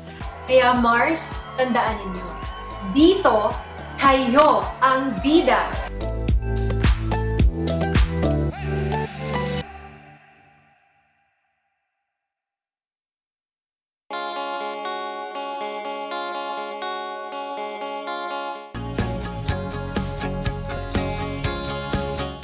Buhay mga bata, sa mga batang nasa ikalimang baitan. Hello! Magandang araw din sa inyo, mahal naming magulang.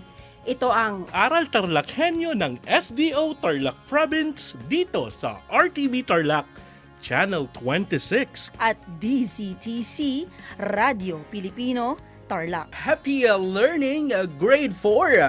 Welcome to Aral TarlakHenyo here on RTV Tarlac, Channel 26. Simulcast over DZTZ 828, Radio Filipino, Tarlac.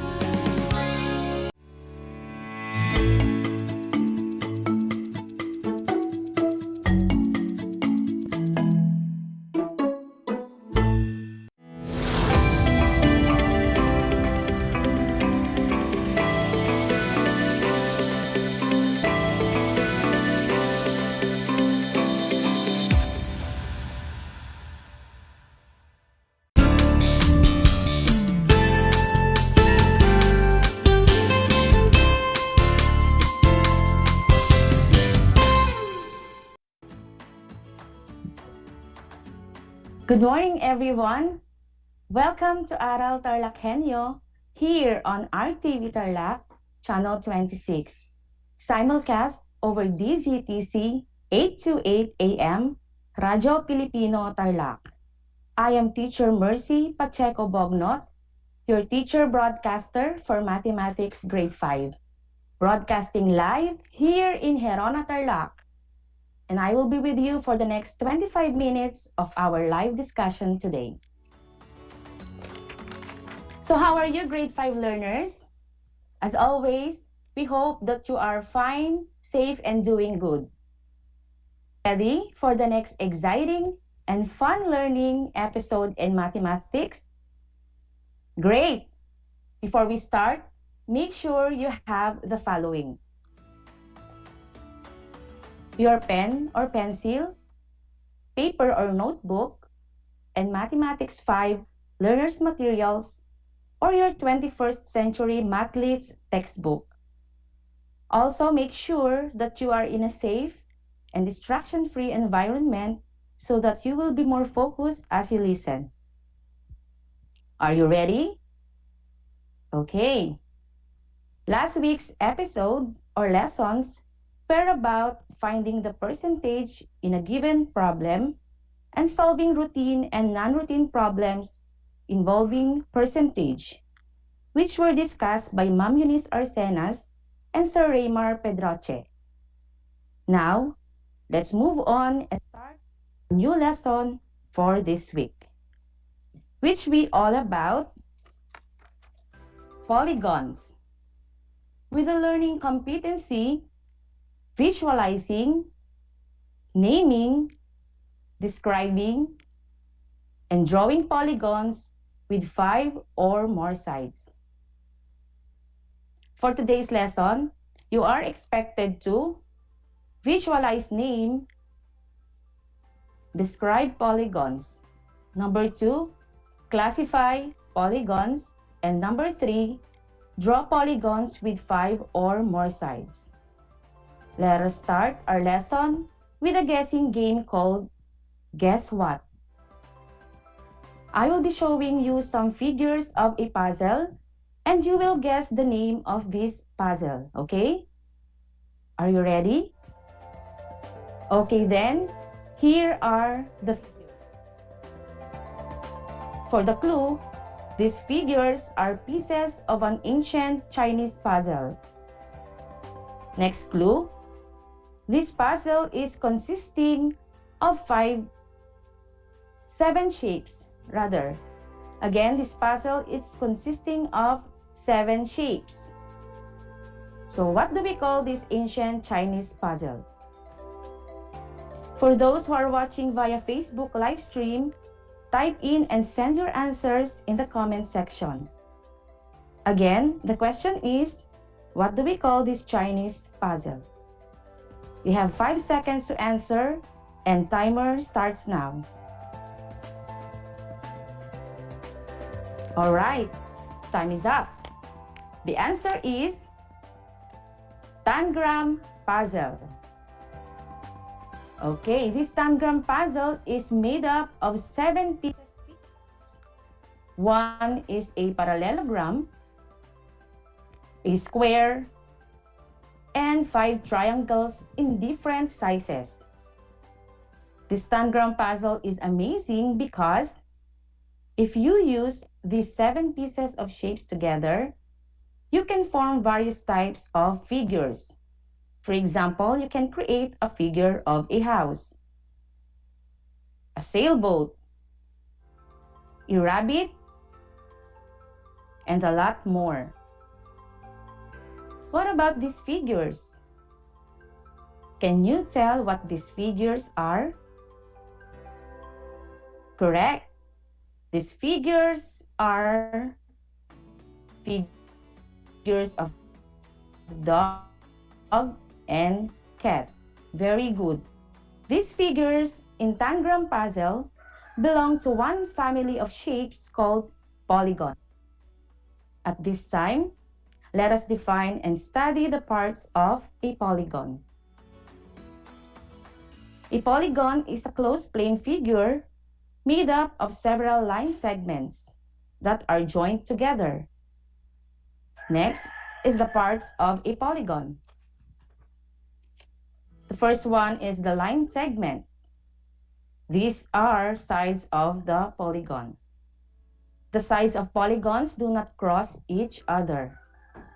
Number 2 is vertex. It is a common point where 2 sides meet. And number 3 is the angle. It is formed by 2 adjacent line segments or 2 adjacent sides. In this example,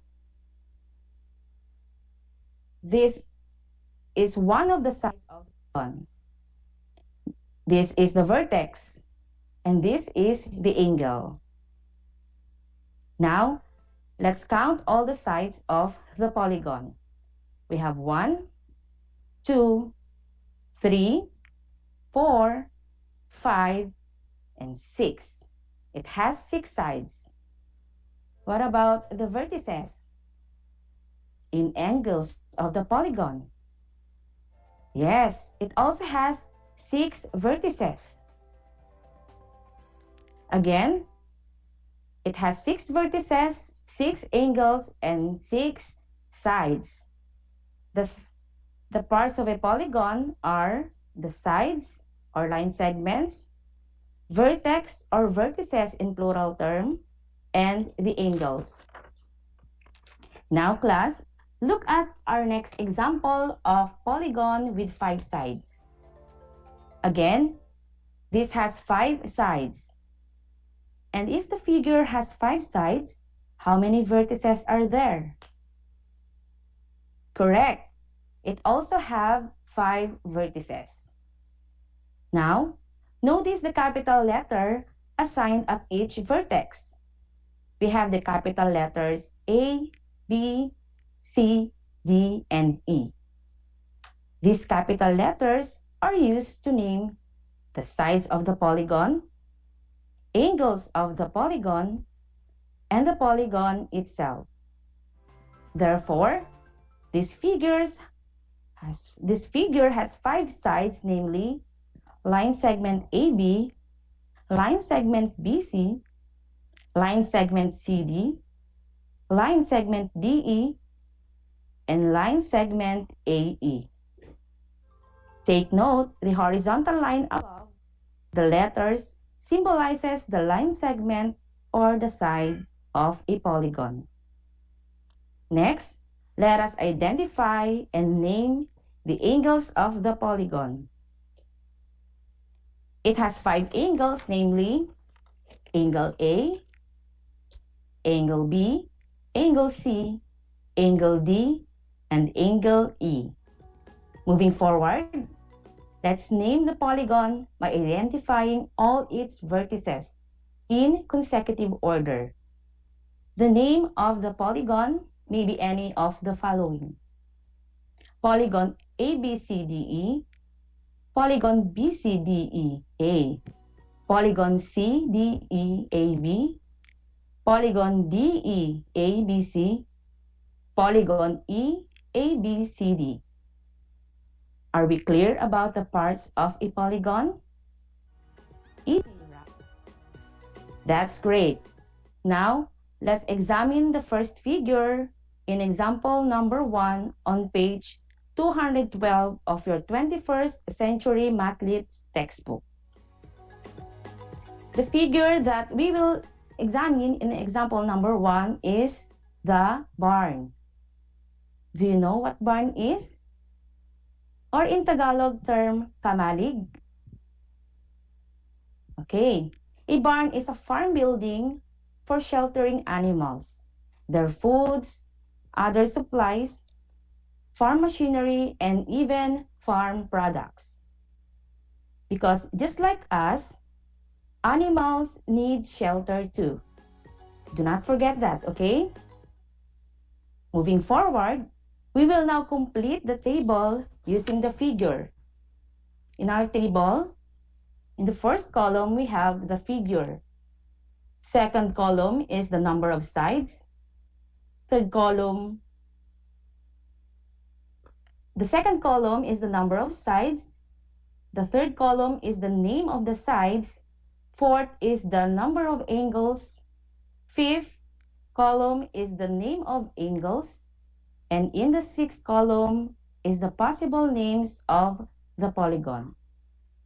Okay, let's start completing the table.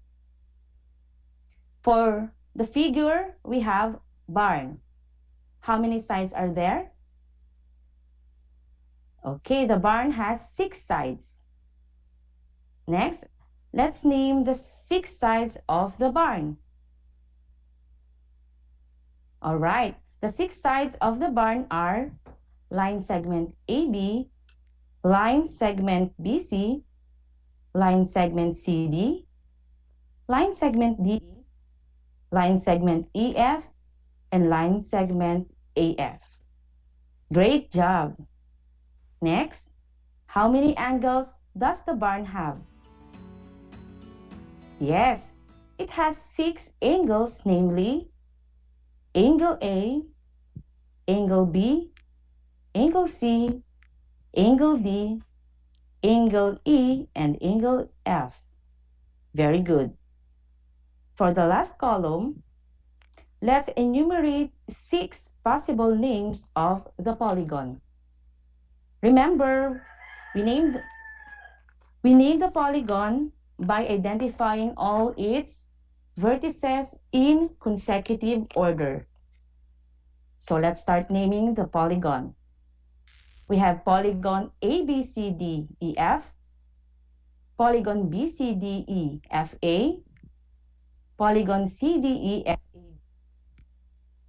polygon DEFABC, polygon EFABCD, and polygon FABCDE.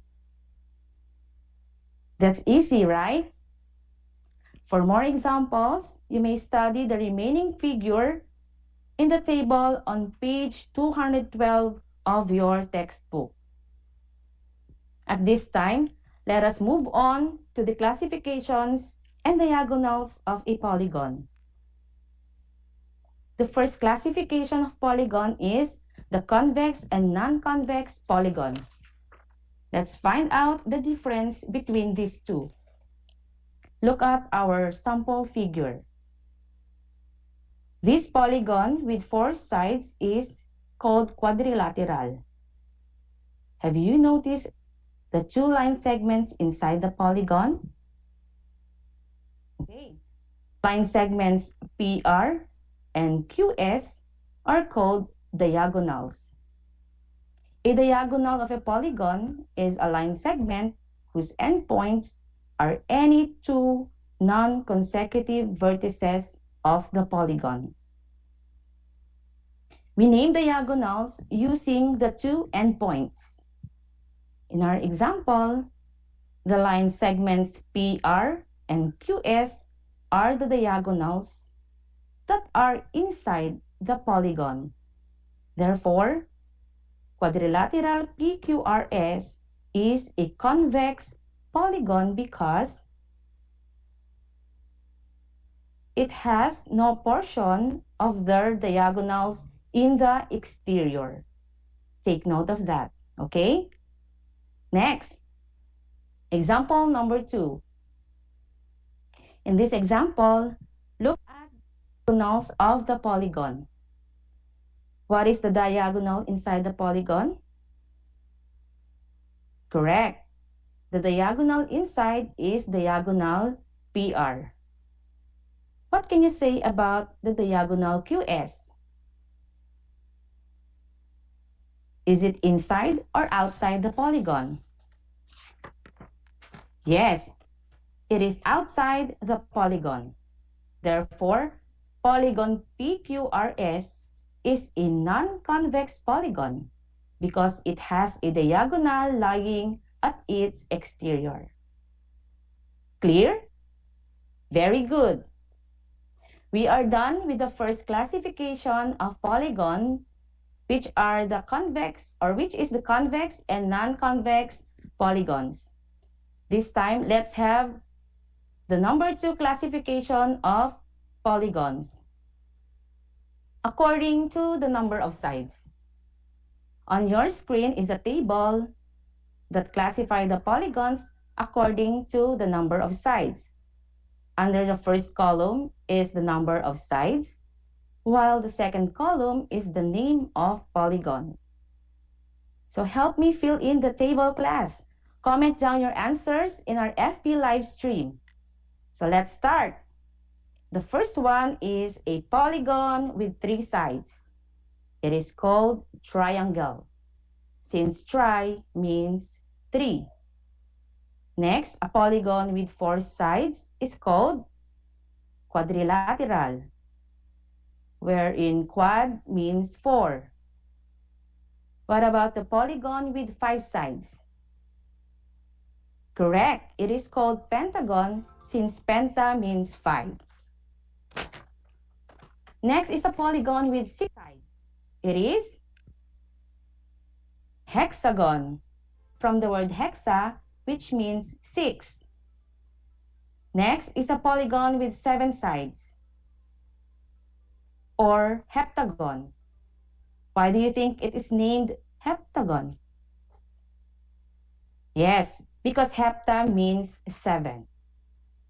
What if octa means 8? What will be the name of this polygon? Correct.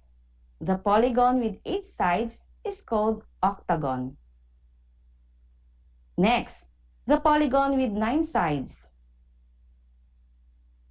It is called nonagon, since nona means 9.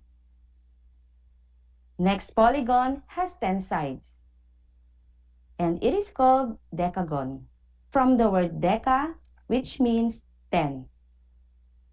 Wow! We already fill in the table with the names of polygons with 3 to 10 sides. Good job, grade 5. In addition to this, polygon with 11 sides is called hendecagon, from the Greek word hendeca, which means 11. Hendecagon is commonly known as andecagon or endecagon. Next is a 12-sided polygon, and it is called dodecagon. I have a question now. Is there other way to name polygons with more than 12 sides? There is. So when the number of polygons or the number of sides of a polygon gets really high, mathematicians use the number of sides plus the word gon. For example, polygon has 13 sides, it will be called as 13 gon. What about polygon with 14 sides? Correct. It will be called as 14 gon. Polygons with more than 12 sides, just like 13 gon, and so on, are referred to as n-gon. Wow!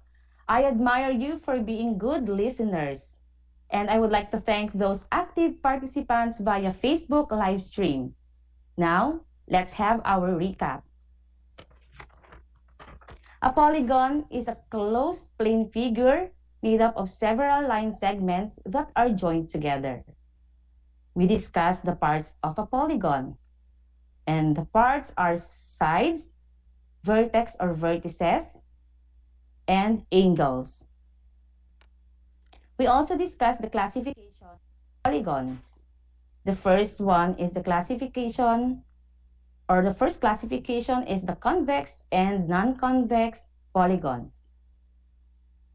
Convex polygons have diagonals lying at its interior, while the non-convex polygons have diagonals lying at its exterior.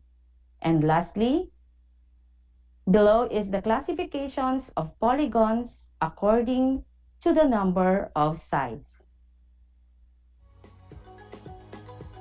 All right, before we finally move on to the evaluation part in your textbook, let's answer this short activity to test your understanding about our lesson.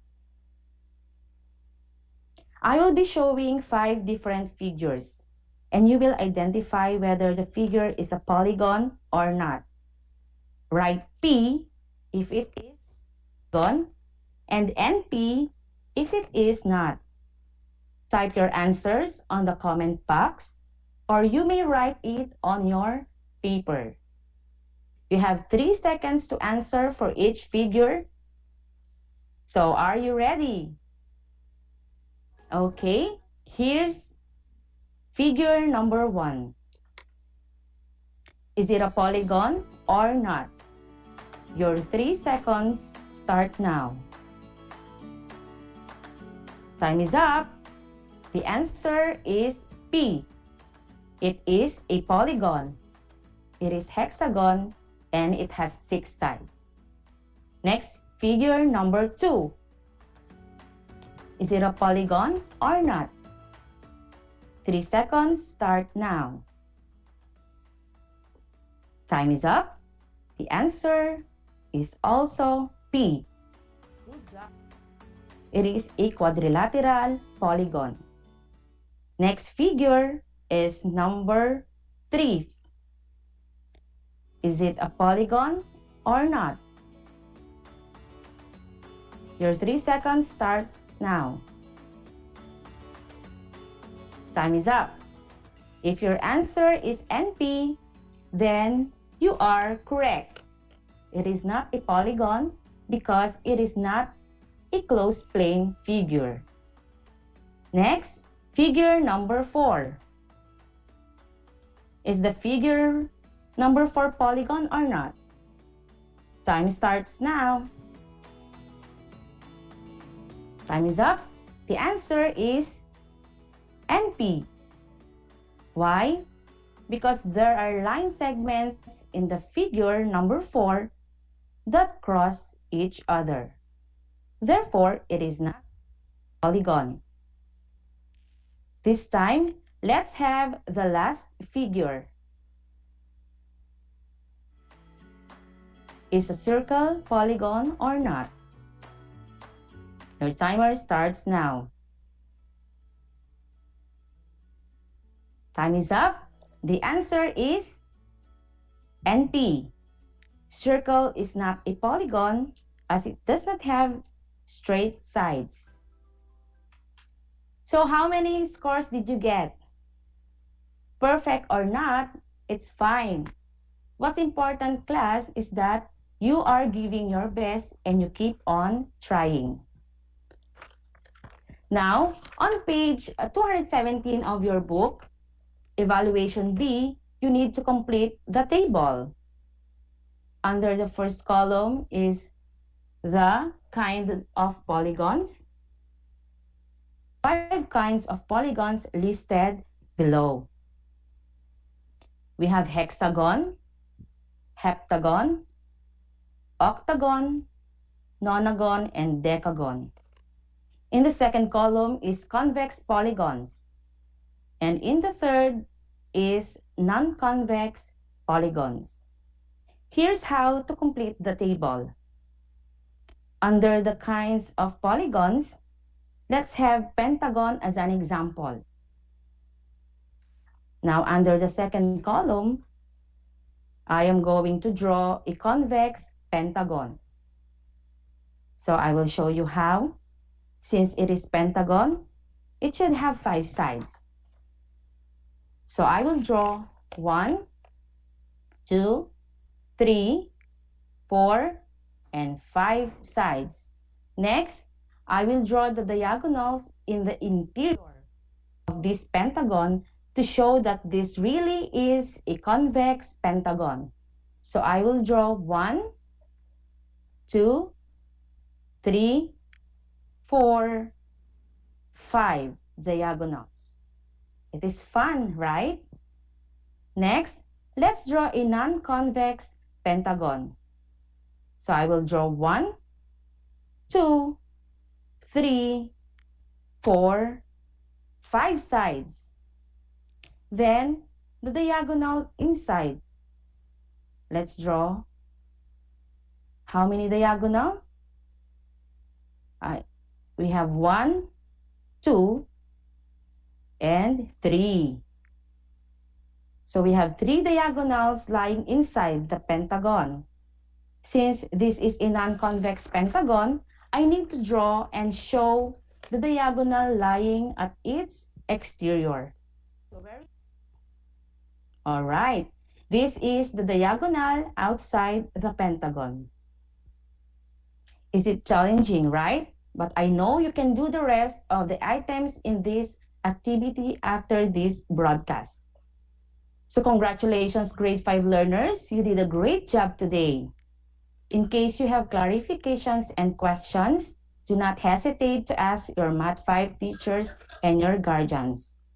I will check your answer later on after this broadcast. Thank you.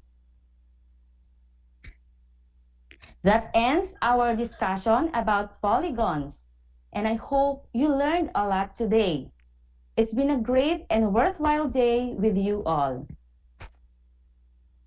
Tune in on Wednesday because Ma'am Agnes will discuss more about polygons. Same time, 11:30 to 11:55 in the morning. Again, Teacher Mercy Pacheco Bognot, your teacher broadcaster for Mathematics 5. Keep safe and God bless everyone. Until next time.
Mabuhay mga bata! Sa mga batang nasa ika-5 baitan, hello! Magandang araw din sa inyo, mahal naming magulang.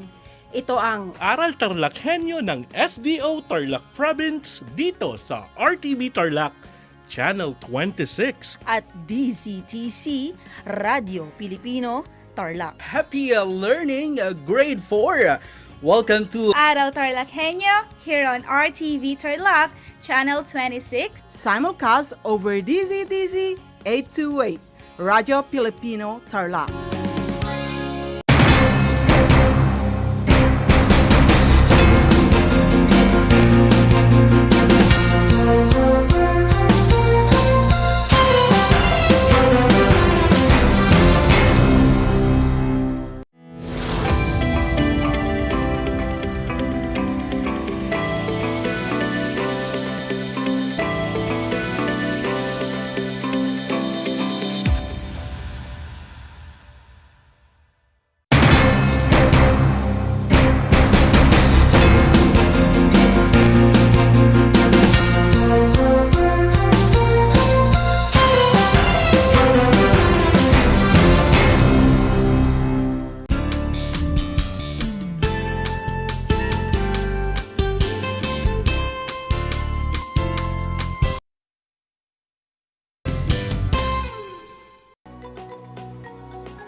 Mga bata, lalong-lalo na sa mga mag-aaral ng ika-5 baitang, sumasa inyo ang Aral TarlakHenyo mula sa RTV Tarlac Channel 26 at sa bayang naririnig sa DZTC 828 Radio Pilipino Tarlac.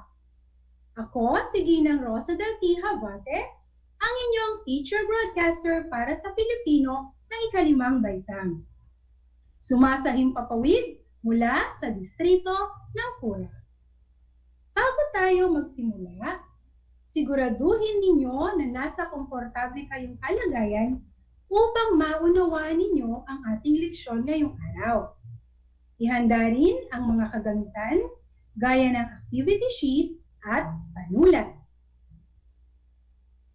Bago natin simulan ang bagong aralin, nais ko munang balikan ang nakaraan nating talakayan. Nakapagbigay tayo ng timeline batay sa napakinggan nating kwento na may paksang ang paglaganap ng COVID-19, na kung saan tinalakay din natin ang kahulugan ng timeline. Ano nga ulit ang kahulugan ng timeline? Ang timeline ay ang balangkas ng pagkakasunod-sunod ng mga pangyayari. Ito ay karaniwang naglalaman ng panahon, petsa, taon o oras ng pangyayari at ilang detalye ukol sa pangyayari. Maaring ayusin at ang timeline ayon sa oras, petsa o pangyayari na may maikling paglalarawan sa detalye tungkol dito. Ito rin ay diagram o graph na nagpapakita ng pagkakasunod-sunod ng mga pangyayari. Gaya ng pagkakasunod-sunod ng araw sa isang linggo.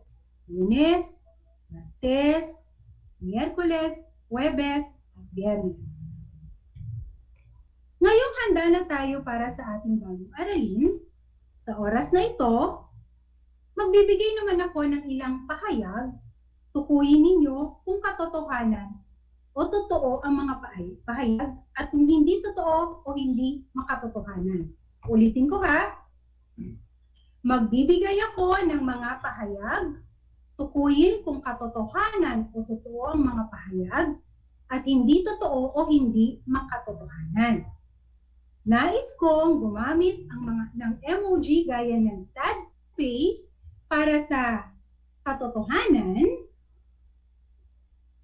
happy face, para sa katotohanan, at sad face para sa hindi makatotohanan. Ulitin ko ha. Happy face para sa katotohanan at sad face para sa hindi makatotohanan. Kung handa ka na, tara, simulan na natin. Ang unang bilang, ang isda ay nabubuhay sa tubig.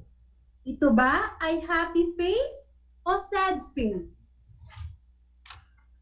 Ang ikalawang bilang, si Dr. Jose Rizal ang kasalukuyang Pangulo ng ating bansa. Happy face ba ito o sad face? Para sa ikatlong bilang, tayo ay wala sa paaralan ngayon dahil sa pagkalat ng virus na COVID. Happy face ba o sad face? I-comment ang sagot sa ating chat box. Ngayon, alamin naman natin ang mga kasagutan. Sa unang bilang, ang sagot ay happy face. Bakit? Tama, dahil makatotohanan ang pahayag na ito na ang isda ay nabubuhay lamang sa tubig. Kung walang tubig, anong mangyayari sa isda? Mamamatay. Para sa ikalawang bilang, ang sagot ay sad face. Bakit? Dahil hindi totoo na si Dr. Jose Rizal ang ating kasalukuyang Pangulo. Bagkus, ang ating Pangulo ngayon ay si Pangulong Rodrigo Duterte. At pambansang bayani naman, si Dr. Jose Rizal. Para sa ikatlong bilang, ang sagot ay happy face. Bakit? Dahil totoo na tayo ay nag-aaral ngayon sa bahay na may iba't ibang modalities. Dahil ito para sa kaligtasan ng nakararami sa virus na COVID-19. Inaasahan ko na nakuha ninyo ang lahat ng sagot. At kung nakuha nyo ito, binabati ko kayo. Kung napansin ninyo, ang mga pahayag na katotohanan ay hindi basta-basta pwedeng baguhin. Tama? Nasabi natin na totoo ang pahayag dahil na rin sa pangyayari o karanasan at nakikita natin sa paligid. Ngayon naman, muli akong magbibigay ng pahayag. Sabihin kung alin dito ang pahayag na galing lamang sa damdamin o kaisipan ng isang taong nagsasalita. Piliin kung anong letra ang tamang sagot ha. Narito ang mga pahayag. Para sa letrang A, ang lapis ay ginagamit sa pagsulat at pagguhit. Ulitin ko, letrang A, ang lapis ay ginagamit sa pagsulat at pagguhit. Letter B, para sa akin, malabo siyang magkasakit dahil masustansya ang kanyang mga kinakain. Letter B, para sa akin, malabo siyang magkasakit dahil masustansya ang kanyang mga kinakain. Sa dalawang pahayag na aking nabanggit, alin sa palagay ninyo ang pahayag na nanggaling sa kalooban, damdamin, o kaisipan lamang ng isang tao o nagsasalita? Tama! Ang letrang B. Bakit? Dahil natukoy nyo na ang pahayag na yan ay nanggaling sa kaisipan o damdamin ng isang nagsasalita. Natukoy nyo din yan dahil sa pariralang ginamit na para sa akin. Ibig sabihin, para lang daw iyon sa kanya. Iyon ang kanyang masasabi o ang tinatawag natin na opinyon. May mga pagkakataon na tayo ay nahihirapan sa pagkilala ng katotohanan at opinyon. Lalo na't hindi natin alam kung ano ang mga ginagamit na pamilyar na mga kataga at ekspresyon sa pagpapahayag nito. Kaya, samahan niyo ako at sabay tayong matutong alamin ang paksang nagsusuri kung ang pahayag ay katotohanan o opinyon. Upang lubusang maintindihan ang pagsusuri sa pahayag na katotohanan at opinyon, Alamin mismo ang pahayag. Katotohanan ang isang pahayag kung ito ay nagsasaad ng ideya o pangyayaring napatunayan at tanggap ng lahat na totoo. Hindi nagbabago at may basihan o sinusuportahan ng ebidensya. Ito rin ay isang katotohanan kung nangyayari sa lipunan, nakikita ng tao o nararanasan at mga impormasyon na maaaring mapatunayan na totoo. Narito ang mga ilang halimbawa. Una, ang aso ay isang hayop. Iyang pahayag ay isang katotohanan dahil sa nakikita natin ito. Ikalawa, ang kalabaw ay kulay itim. Tama, di ba? Katotohanan din ito dahil nakikita natin sa ating kapaligiran. Dumako naman tayo sa opinyon. Ano nga ba ang ibig sabihin ng opinyon? Ang opinyon ay isang pananaw o paniniwala lamang ng isang tao o ng isang pangkat. Ito ay nagmumula lamang sa saloobin o kaisipan ng isang tao at ito ay hindi maaaring mapatunayan. Kadalas ay ginagamit ang mga opinyon na pahayag na salita o parirala gaya ng sumusunod. Sa aking palagay, sa nakikita ko, sa pakiwari ko, kung ako ang tatanungin, para sa akin, sa ganang aking, at iba pa. Halimbawa, sa aking palagay, mas mainam na magpakonsulta sa doktor kapag may nararamdaman na masakit sa katawan kaysa kumain ng mga prutas o gulay. Kung mapapansin natin, ang pahayag na iyan ay nanggaling lamang sa kalooban ng nagsasalita. Palagay lamang niya yan. Maaari tayong sumang-ayon at hindi sumang-ayon sa kanya. Hindi rin natin masasabi na ang pahayag na yan ay mali dahil opinyon lamang o sinabi lamang niya ang kanyang saloobin kaya siya ay nagiging opinyon. Uulitin ko ha, ang opinyon ay nanggagaling lamang sa kaisipan o saloobin ng nagsasalita. Ibinabahagi lamang niya kung ano ang kanyang masasabi sa paksang tinatalakay. Ayan, naunawaan ba ninyo mga bata ang pagkakaiba ng katotohanan at opinyon? Magaling kung gayon.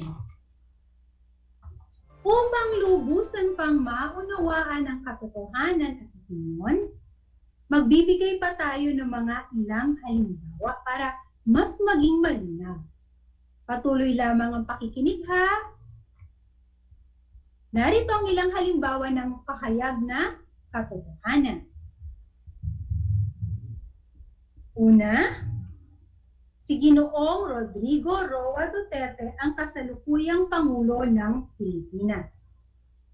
Iyan ay katotohanan dahil nakikita, nababasa at napapanood natin ito. Ikalawa naman, mabilis ang paglobo ng bilang ng mga taong nagpo-positibo sa COVID-19.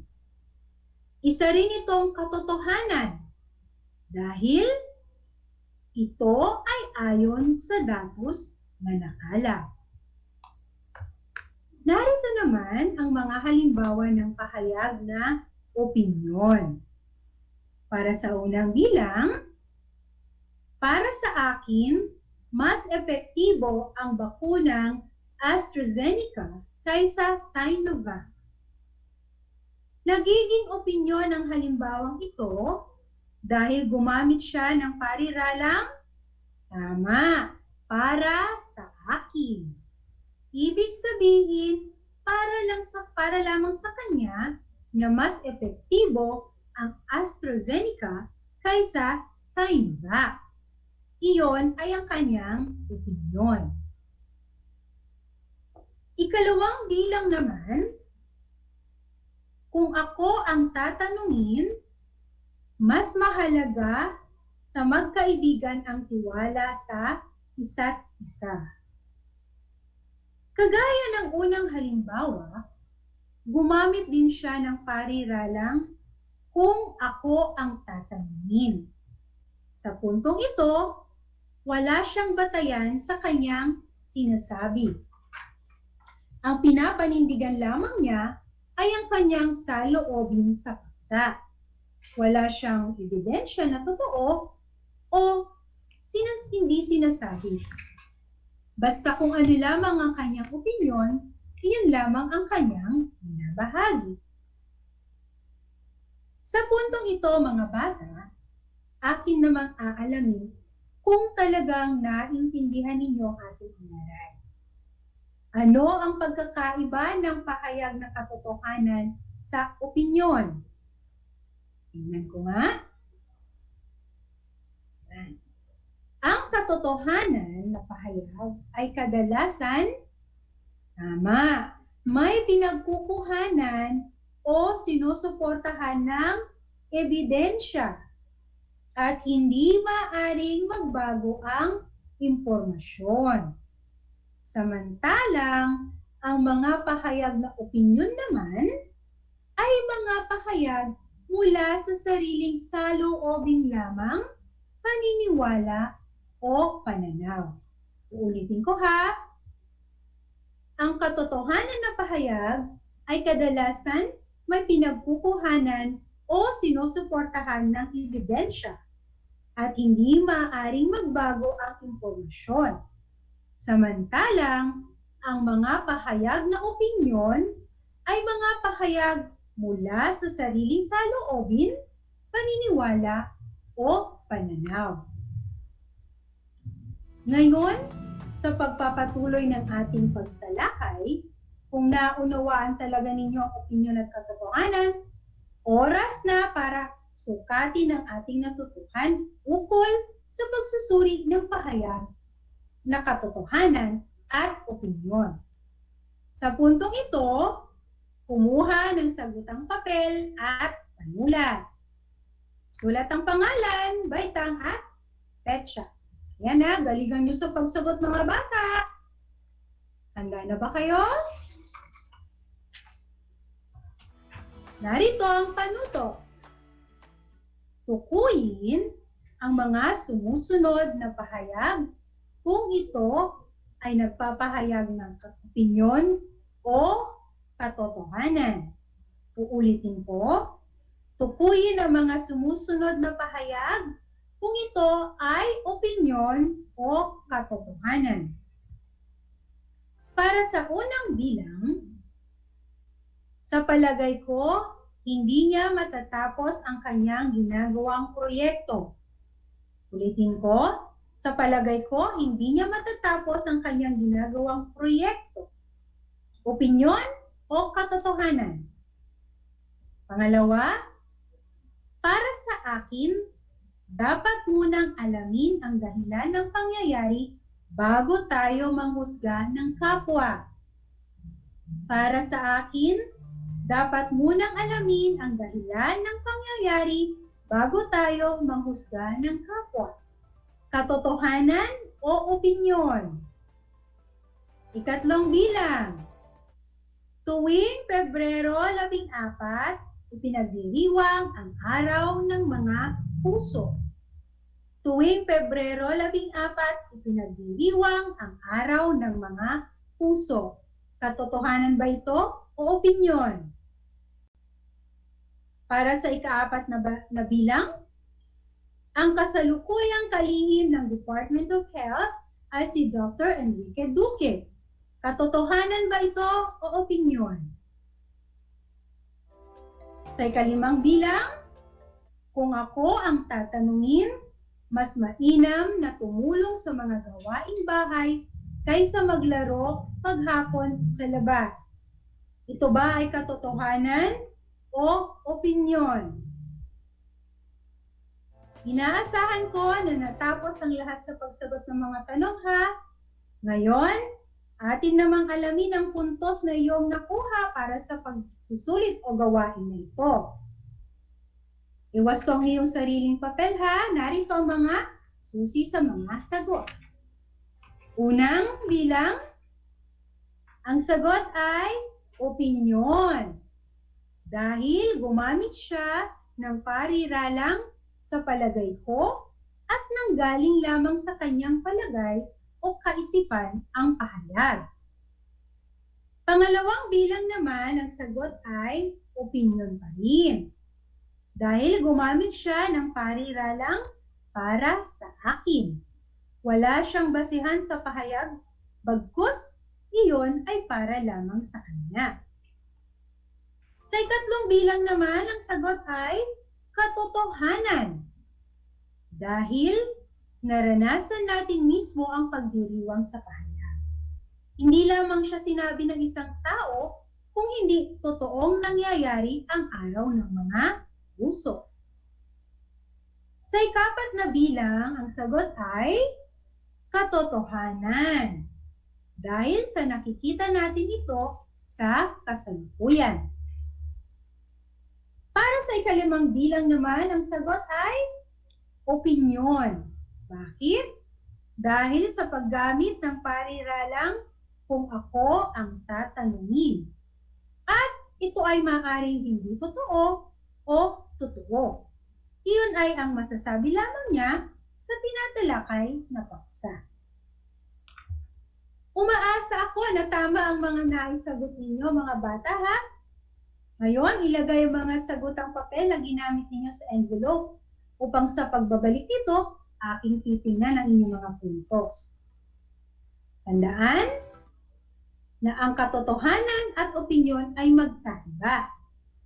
Ang katotohanan kailanman ay hindi maaaring magbago. Samantalang ang opinyon ay kadalasang nanggagaling sa damdamin o kaisipan ng isang tao. Mahalaga na masuri natin ang pahayag kung opinyon ba o katotohanan dahil sa mga balitang napapanood natin para matukoy natin kung alin ba ang kung tama ba ang pinakikinggan na programa o ito ba'y katotohanan o opinyon lamang.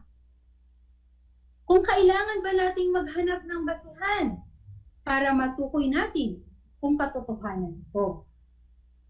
Gaya din sa pagsulat ng sanaysay, nakapaloob sa sanaysay kung opinyon lamang ba ng nagsusulat ang nilalaman nito o katotohanan na nakuha niya sa kanyang paligid. Kaya mabuting alamin natin ang pagkakaiba ng katotohanan at opinyon sa bawat pahayag. Ngayon, upang matukoy natin ang naidagdag na kaalaman, subukan natin na suriin ang bawat pahayag kung katotohanan ba o opinyon ang tinutukoy. Isulat ang K kung katotohanan at letrang O kung opinyon. Ilagay ang letra sa patlang bago ang pangungusap. Narito ang mga pahayag. Una, bumbero ang tinatawag kapag may sunog. Pangalawa, sa pakiwari ko, magsisilbi na ang 20 piso ko para sa aking pamasahe. Ikatlo, sa nakikita ko, hindi siya makakapagtapos ng kanyang pag-aaral dahil mas inaatupag pa niya ang paglalaro ng gadget. Kaapat, ang gatas ay mainam na inumin para lumakas ang katawan. Ikalima, ang dagat ay malawak. Ika-anim, para sa akin, ang oras ay mahalaga. Tapos ka na ba? Yan, iwasto na natin ang inyong mga papel. Narito ang tamang sagot. Para sa unang bilang, yan ay katotohanan. Sa ikalawa, opinyon, oo. Ikatlo, o. Ikaapat, katotohanan. Ikalima, katotohanan. At ang panghuli ay opinyon. Binabati ko kayo sa magaling na pagsagot. Tandaan na ang katotohanan ay hindi basta maaaring magbago at ang opinyon naman ay laging nanggagaling sa kaisipan o kalooban ng isang taong nagsasalita. Kung ano ang masasabi niya sa isang paksa. Ang opinyon rin ay walang sinusundan na batayan. Kaya mga bata, laging isipin na ang kaalaman ay mahalaga. Makukuha mo ito kung gugustuhin mo. Para sa akin, may kinabukasan ang batang masipag mag-aral. Ngayon, tiyak na nalaman na ninyo ang pagkakaiba ng katotohanan at opinyon. Naway magamit nyo ito ng may kahusayan. Mga bata, ngayon isang aralin na naman ang ating natapos. Sana ay marami kayong natutuhan at naging maligaya habang natututo sa ating leksyon. Muli, ako ang inyong lingkod, Ginang Rosa del T. Habate, ang inyong guro sa Pilipino na nagsasabing, stay safe, stay healthy, at pagpalain tayo ng Diyos. Hanggang sa muli!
Alam nyo ba na ang Pilipinas ay mayroong 7,641 islands? Mula sa bilang na 7,107 islands, nadagdagan ito ng 534 na isla noong 2017. Tanging 2,000 lamang sa mga islang ito ang natitirhan.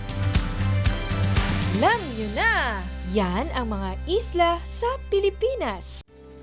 Tuwing sasapit ang alas 5 ng hapon, parangalan natin ang ating mga kababayan na nasa unahan laban sa COVID-19. Lumabas tayo sa pintuan ng ating mga tahanan. Dumungaw tayo sa ating mga bintana.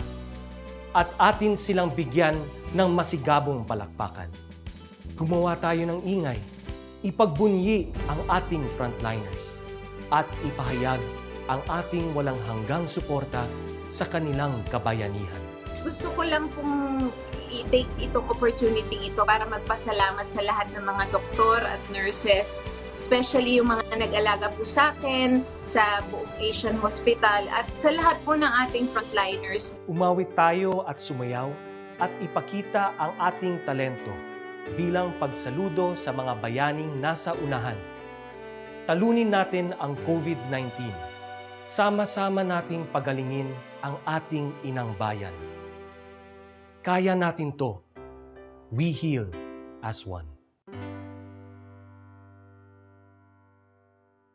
Masayang-masaya ako na nagkaroon ako ng chance, ng opportunity na makasama kayong lahat. Ma-share ko yung mga tips, makakaganda at makakapagpasaya sa buhay-buhay natin, di ba mga Mars? Kaya Mars, tandaan ninyo, dito kayo ang bida.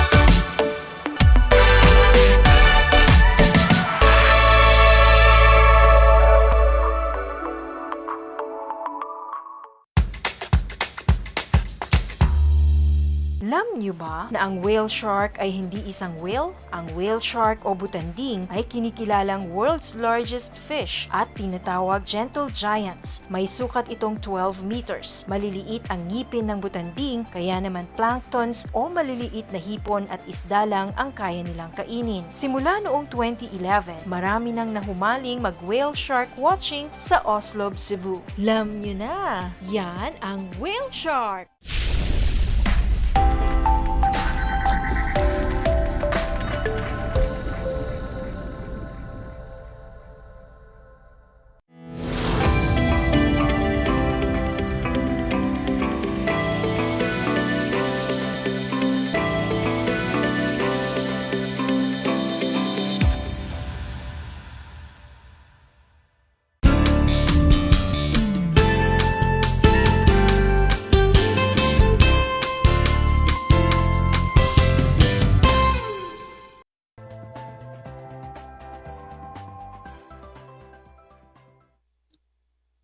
Welcome sa ating Project Shine, Aral TarlakHenyo ng SDO Tarlac Province na kasalukuyang napapanood dito sa RTV Tarlac, Channel 26 at sa bayang napakikinggan sa 828 AM DZTC, Radio Pilipino Tarlac. Magandang buhay, mabuting tao. Kamusta na kayo mga giliw kong tagapakinig? Ang aking pagbati at paghanga sa inyong pagpapahalaga sa edukasyon at pagpupursiging matapos ito ng nagtatagumpay sa kabila ng hamon ng pandemya. Ako ang inyong guro sa Homeroom Guidance Program sa ikaapat na baitang, Ginoong Edward Joseph R. Celario, suma sa himpapawid mula sa bayan ng Paniki, Tarlac. Sasamahan at gagabayan ka sa Most Essential Learning Competency na ibabahagi ang kakayahang pangalagaan ang personal at pribadong impormasyon sa social media. Ngayon ay ikalima ng Abril taong 2021. Natitiyak kong kayo ay handang-handa na mga anak sa ating bagong aralin sa araw na ito.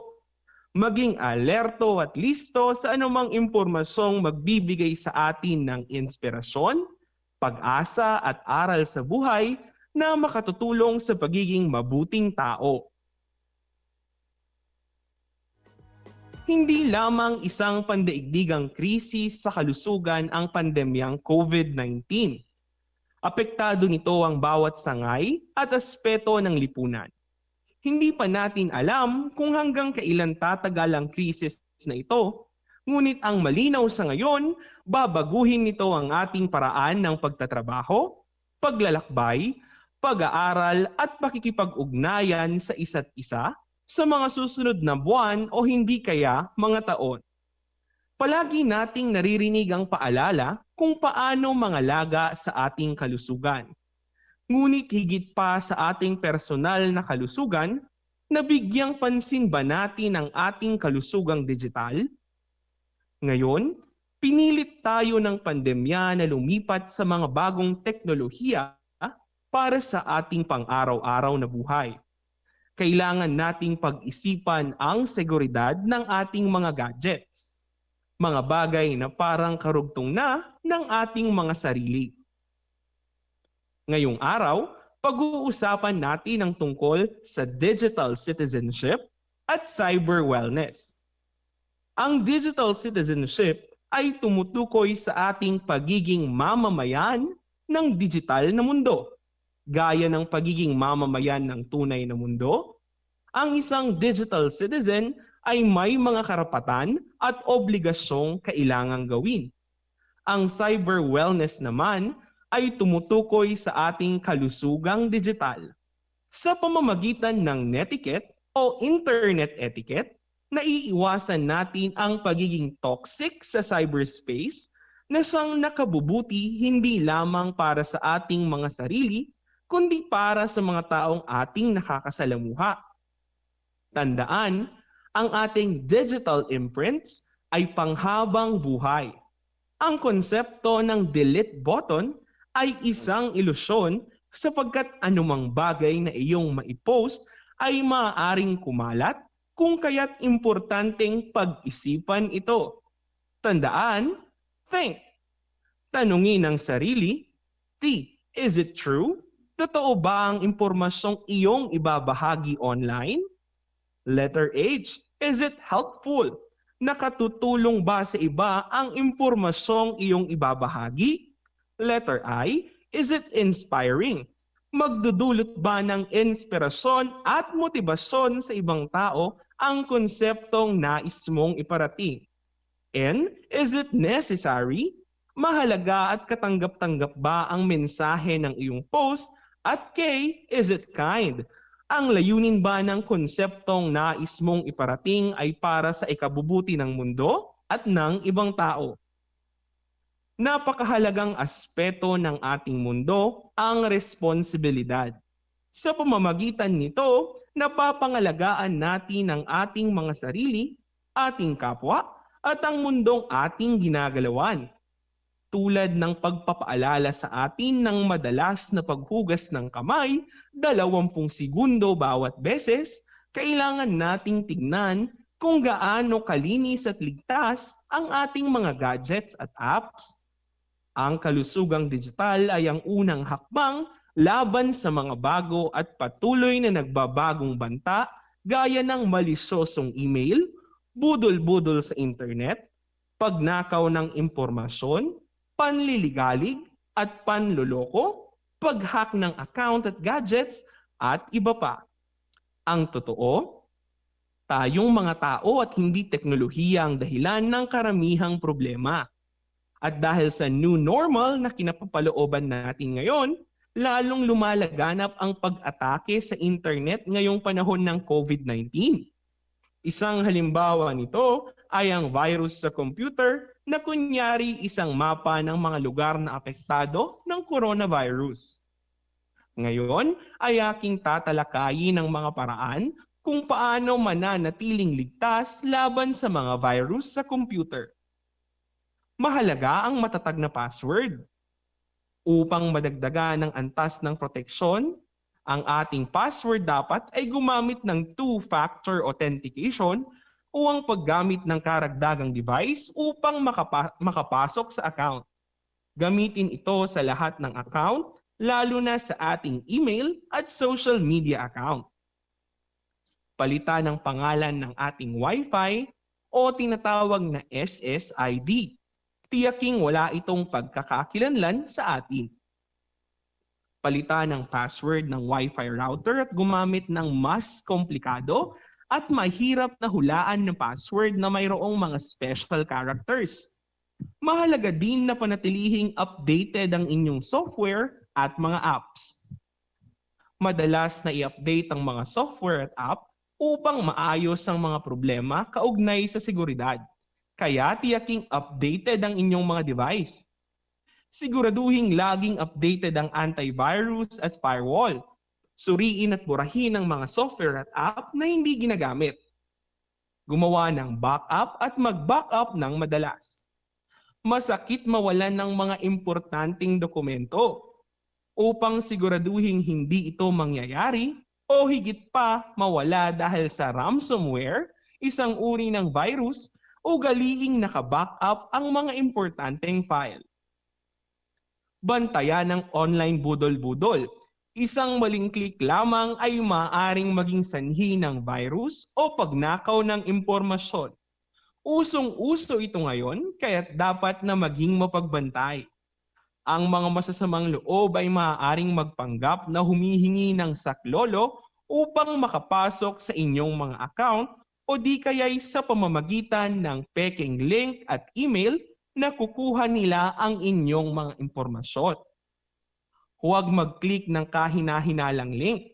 Mayroon akong mga kaibigang nakaranas mawalan ng pera dahil sa mga modus na ito kung kaya't ugaliing mag-ingat. Subukang mag-detox muna sa internet.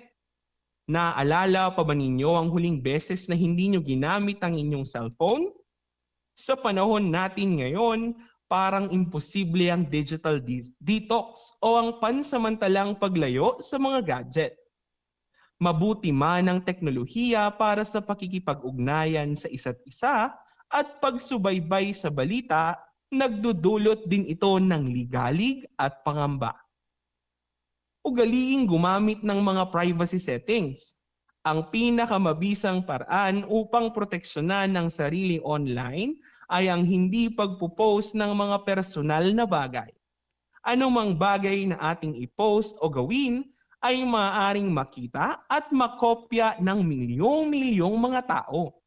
Tandaan, maaaring gamitin ng ibang tao ang ating pagkakamali laban sa atin.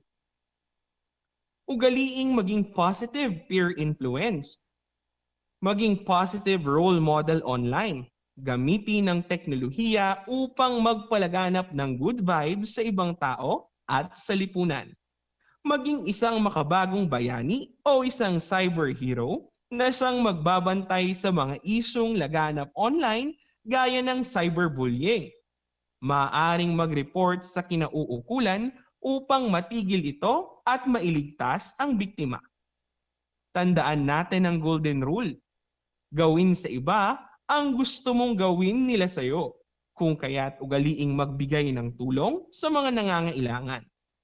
Hawak natin ang isang makapangyarihang armas, walang iba kundi ang teknolohiya. May mga bagay na hindi natin dapat ipinopost online, katulad ng ating buong pangalan, phone number, petsa ng kapanganakan, at address. Dahil lang lahat ng ito ay maaaring gamitin sa identity theft. Hindi rin dapat isinishare ang ating kasalukuyang lokasyon.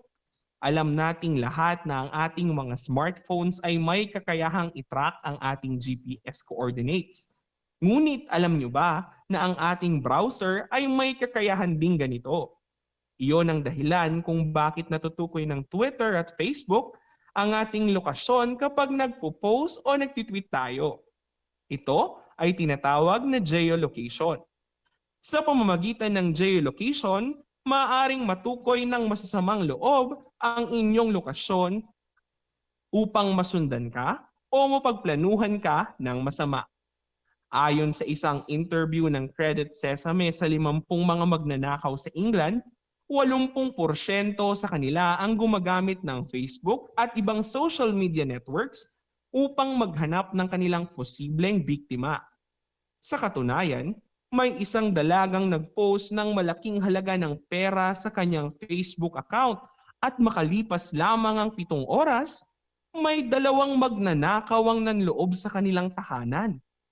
Sadyang nakakapangamba ang ganitong mga pagkakataon, kung kaya't kailangan nating magdoble ingat.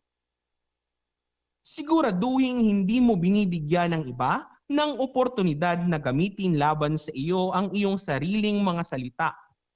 Ang pagrereklamo online, pagsishare ng sekreto ng ibang tao, pagrarant tungkol sa iyong mga magulang at marami pang ibang paraan ng paglalabas ng iyong hinanakit online ay hindi nakakabuti. Pagkatapos mabuo ang iyong post, ugaliing basahin itong mabuti. Ano ba ang mensahe nito? Totoo ba ito? Nakakasakit ba ito sa iba? Kailangan ba talagang i-post ito? Tandaan, may forever sa internet. Huwag magpapadala sa pansamantalang emosyon na magdudulot ng permanenteng resulta. Huwag ring i-post ang mga personal at pribadong mga bagay. Hindi nakabubuti ang pag-share ng pribadong issue sa buong mundo. Sa pamamagitan ng internet, dahil mayroon tayong isang unwritten rule. Ugaliing pag-isipang mabuti ang bawat hakbang na gagawin. Kung hindi ka komportableng ibahagi ang issue sa kapamilya at kaibigan mo, lalong hindi ito dapat i-post sa iyong social media account. Kailanman, ang mga personal conversations ay hindi dapat isinasa publiko dahil ito ay pribado at sensitibo. Maging ang mga pagtatapat ay hindi dapat i-post online. Ang confession ay para lamang sa taong pinapatungkulan nito at hindi isinasa publiko na walang kaalam-alam sa nangyayari. Hindi rin dapat ipinopost ang inyong mga larawan na lumalabag sa mga panuntunan at patakaran. Naiintindihan namin na kayo ay kamangha-mangha, ngunit lahat tayo ay hindi perpekto at nagkakamali. Anumang larawan na iyong ipinost online ay hindi na magiging iyo lamang at maaari ka nitong bagabagin habang buhay. Ang paglabag sa batas ay hindi nakakamangha at hindi rin dapat ipinagmamalaki. Upang mas maging responsable kayong digital citizens, bibigyan ko kayo ngayon ng mga alituntunin na dapat sundin sa tuwing social media ay ina-access natin. Unang alituntunin, if you wouldn't show it in public, don't share it online. Kung ang isang bagay ay hindi mo ma-share o maipakita sa iyong magulang, kaibigan o kahit sino mang nararapat lamang na huwag na lamang i-post ito sapagkat mas maraming tao ang maaaring makakita nito. Tandaan, may mga bagay na mas makabubuting manatili sa ating sarili na lamang.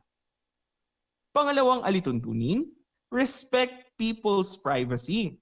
Huwag magbasa ng messages, chats, email, at iba pa ng walang pahintulot sa nagmamay-ari.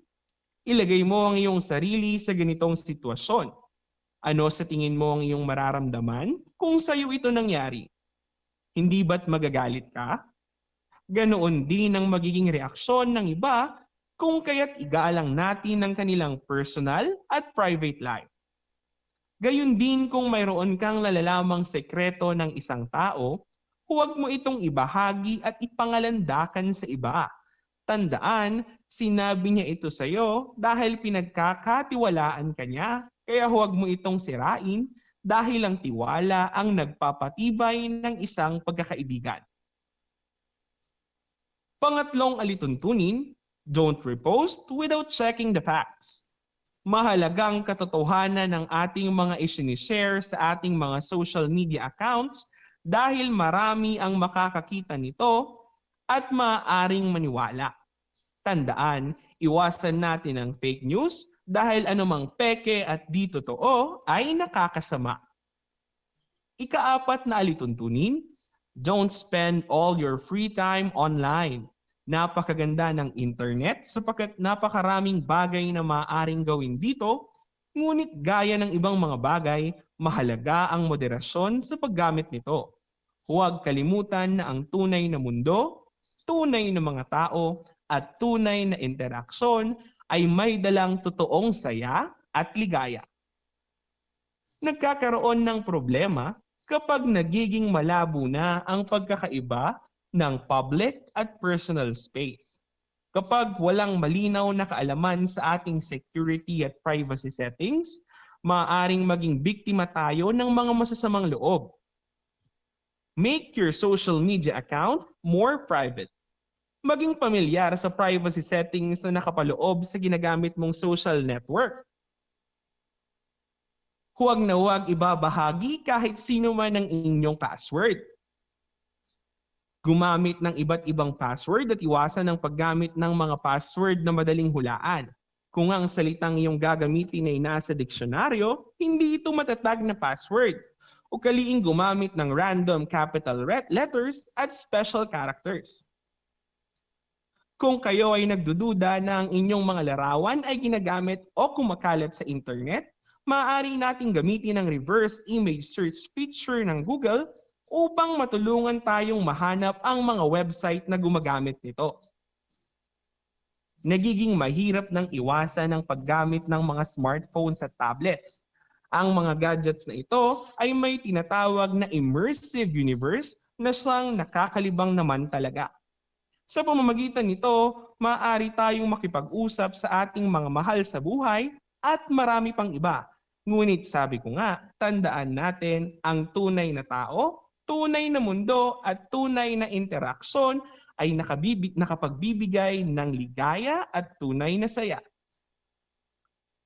Mga bata, mahalagang tandaan ang mga importanteng konsepto ngayong araw na ito.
Alam niyo ba na ang Pilipinas ay mayroong 7,641 islands? Mula sa bilang na 7,107 islands, nadagdagan ito ng 534 na isla noong 2017. Tanging 2,000 lamang sa mga islang ito ang natitirhan.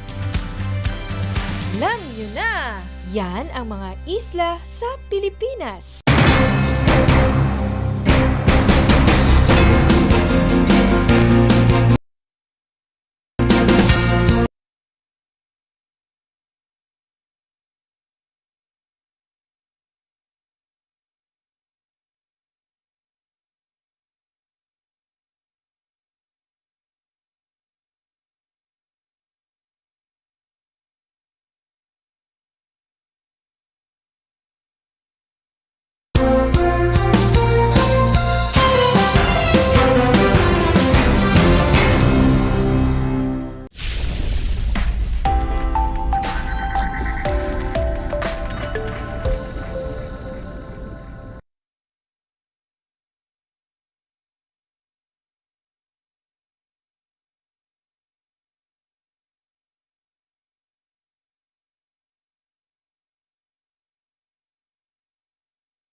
niyo ba na ang Pilipinas ay mayroong 7,641 islands? Mula sa bilang na 7,107 islands, nadagdagan ito ng 534 na isla noong 2017. Tanging 2,000 lamang sa mga islang ito ang natitirhan.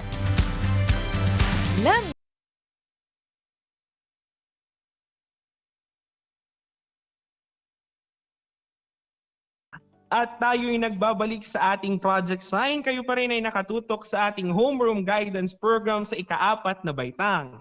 Ang mga importanteng konsepto sa araw na ito ay dapat nating tandaan.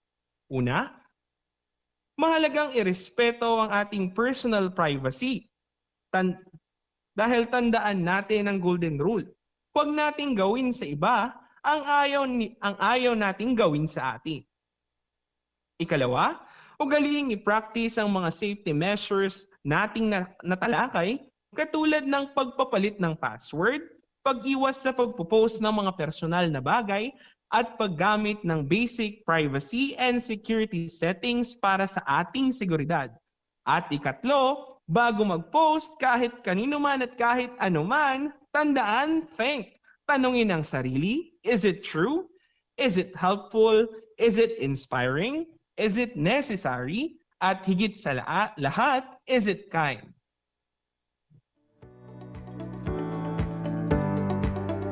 Panalangin ko na anumang konsepto, higit lalo na ang mga aral sa buhay na inyong natutunan sa araw na ito ay inyong maisabuhay sa araw-araw. Muli, ako ang inyong guro sa edukasyon sa pagpapakatao sa ika-4 na baitang o sa homeroom guidance program sa ika-4 na baitang, Ginoong Edward Joseph Arcelario, sumasahimpapawid mula sa bayan ng Paniki, Tarlac, na nagpapaalala na piliing maging mabuting tao sa lahat ng panahon at pagkakataon. Tandaan, be safe, be a cyber hero. Hanggang sa muli!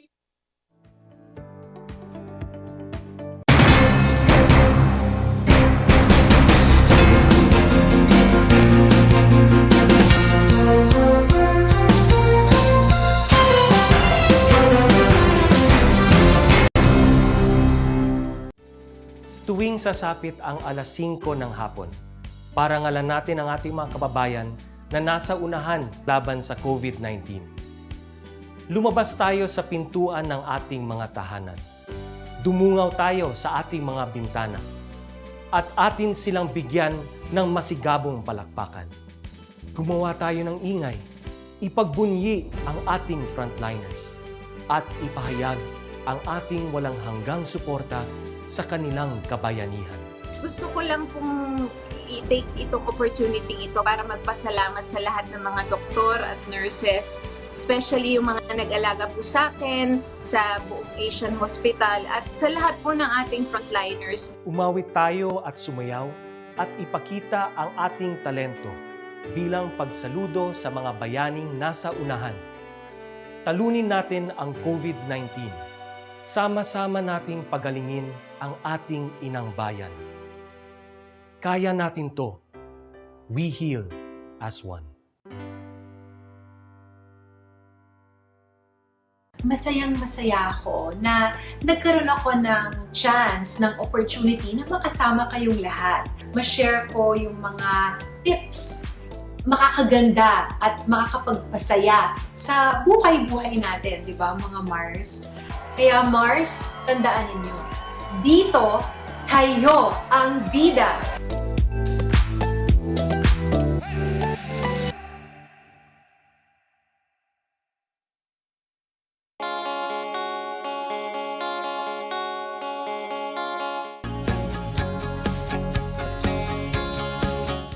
Buhay mga bata, sa mga batang nasa ika-5 baitan. Hello! Magandang araw din sa inyo, mahal naming magulang. Ito ang Aral TarlakHenyo ng SDO Tarlac Province dito sa RTV Tarlac, Channel 26. At DZTC, Radio Pilipino, Tarlac. Happy learning, grade 4. Welcome to Aral TarlakHenyo here on RTV Tarlac, Channel 26. Simulcast over DZTZ 828, Radio Filipino, Tarlac.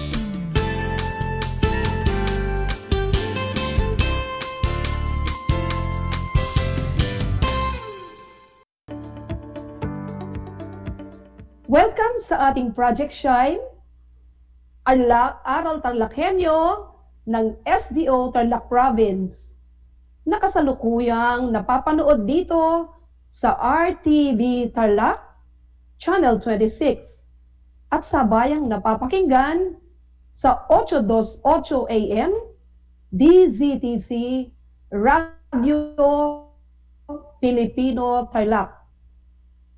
Magandang buhay, mabuting tao. Kamusta na kayo mga giliw kong tagapakinig? Ang aking pagbati at paghanga sa inyong pagpapahalaga sa edukasyon at pagpupulsiging matapos ito ng nagtatagumpay sa kabila ng hamon ng pandemya. Ako ang inyong guro sa edukasyon sa pagpapakatao, Baitang 8, si Ginang Normita Calyado Kiambao, sumasahing papawid mula sa bayan ng Kapas, Tarlac, at sasamahan at gagabayan kayo sa Most Essential Learning Competency na napapatunayan na ang pagiging mapagpasalamat ay ang pagkilala na ang maraming bagay na papasa iyo at malaking bahagi ng iyong pagkatao ay nagmula sa kapwa, na sa kahuli-hulian ay biyaya ng Diyos. Ang paggawa ng kabutihan sa kapwa ay ginagawa ng buong puso.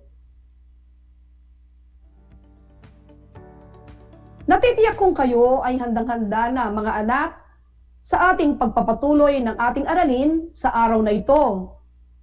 Maging alerto at listo sa anumang impormasyong magbibigay sa atin ng inspirasyon, pag-asa at aral sa buhay na makatutulong sa pagiging mabuting tao. Makikita sa inyong screen mga anak ang larawan ng learners materials na ating gagamitin sa ating talakayan sa edukasyon sa pagpapakatao Baitang 8.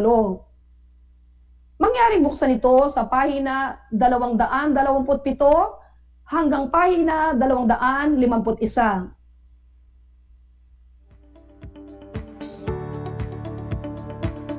Bago natin talakayin ang ating aralin, halina't alalahanin ang inaral nating noong nakaraan. Ang tinalakay natin noong nakaraan ay ang 3 antas ng kawalan ng pasasalamat. Sige nga, isa-isahin natin ang mga ito.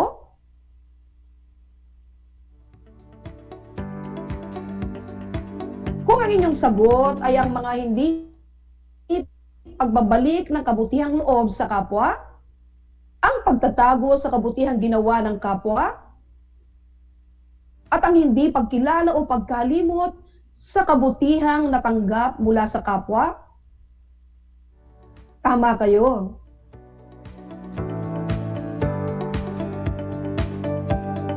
Sa kabila nito, kailangang maging malawak ang iyong kaisipan sa mga taong hindi marunong magpasalamat.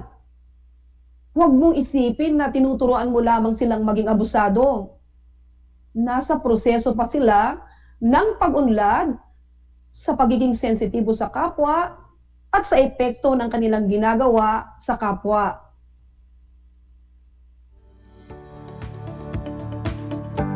Ang pagpapasalamat ay isa sa pagpapahalaga ng mga Pilipino na naipapakita sa pagkakaroon ng utang na loob. Ayon kay Father Albert E. Alejo, Senior Jesuit, ang utang na loob ay lumalalim kapag ang tumatanggap ng biyaya o pabuya mahirap tumbasan, lalo na sa panahon ng kagipitan.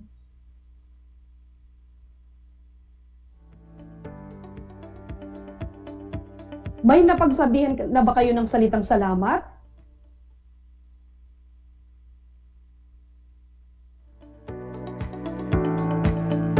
O may nakapagsabi na ba sa iyo ng salamat?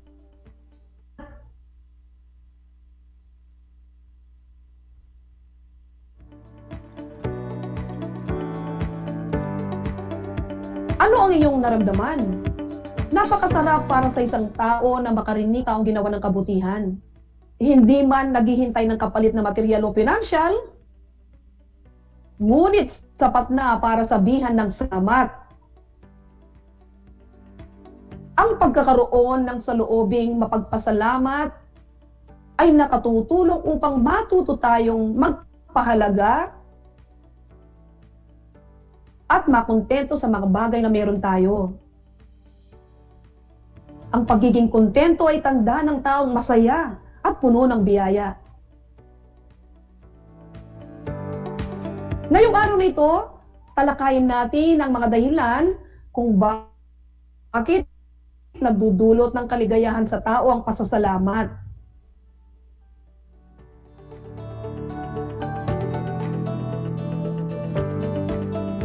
Handa na ba kayo? Tara, simulan na natin.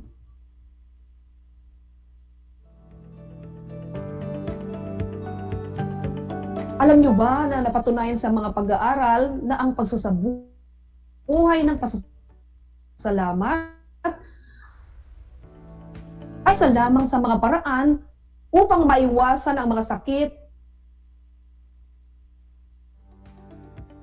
at benepisyong na idudulot ng pasasalamat sa kalusugan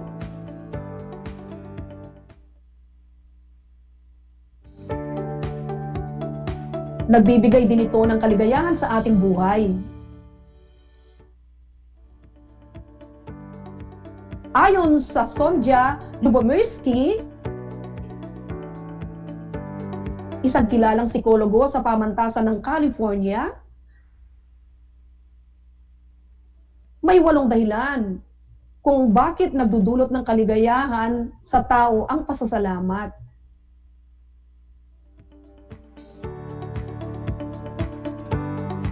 Ito ay una, na ang ating ikalawa, ito ay nagpapataas ng halaga sa sarili.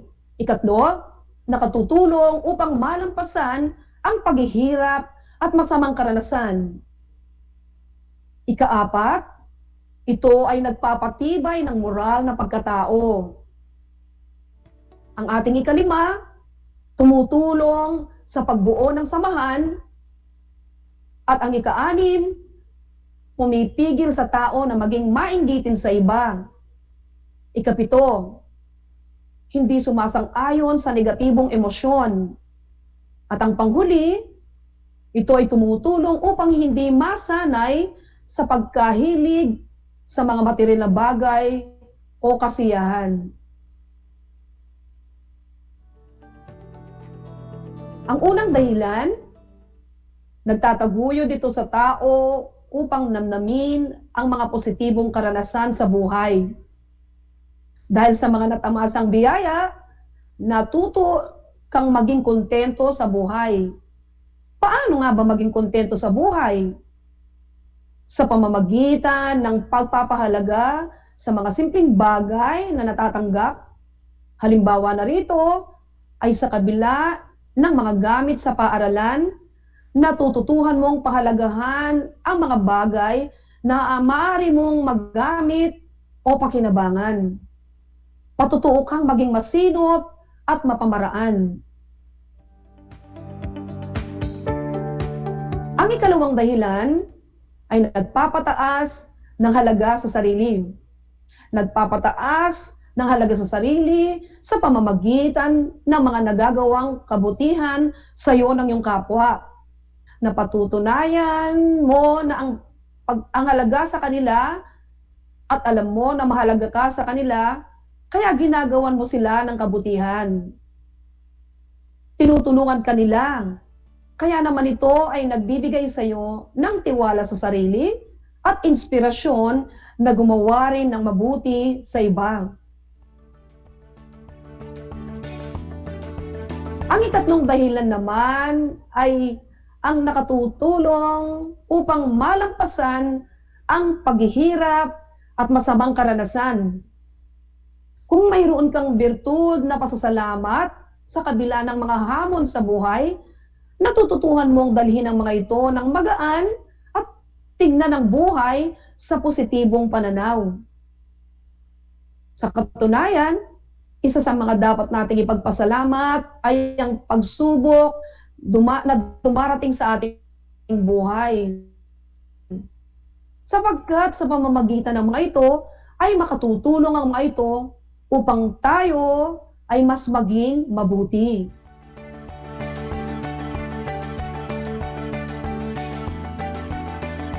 Ika-apat na dahilan.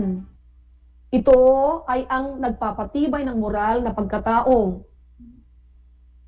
Dahil alam mo ginagawan ka ng kabutihan, ibinabalik mo ang kabutihan iyon sa pamamagitan ng mabuting salita o kilos.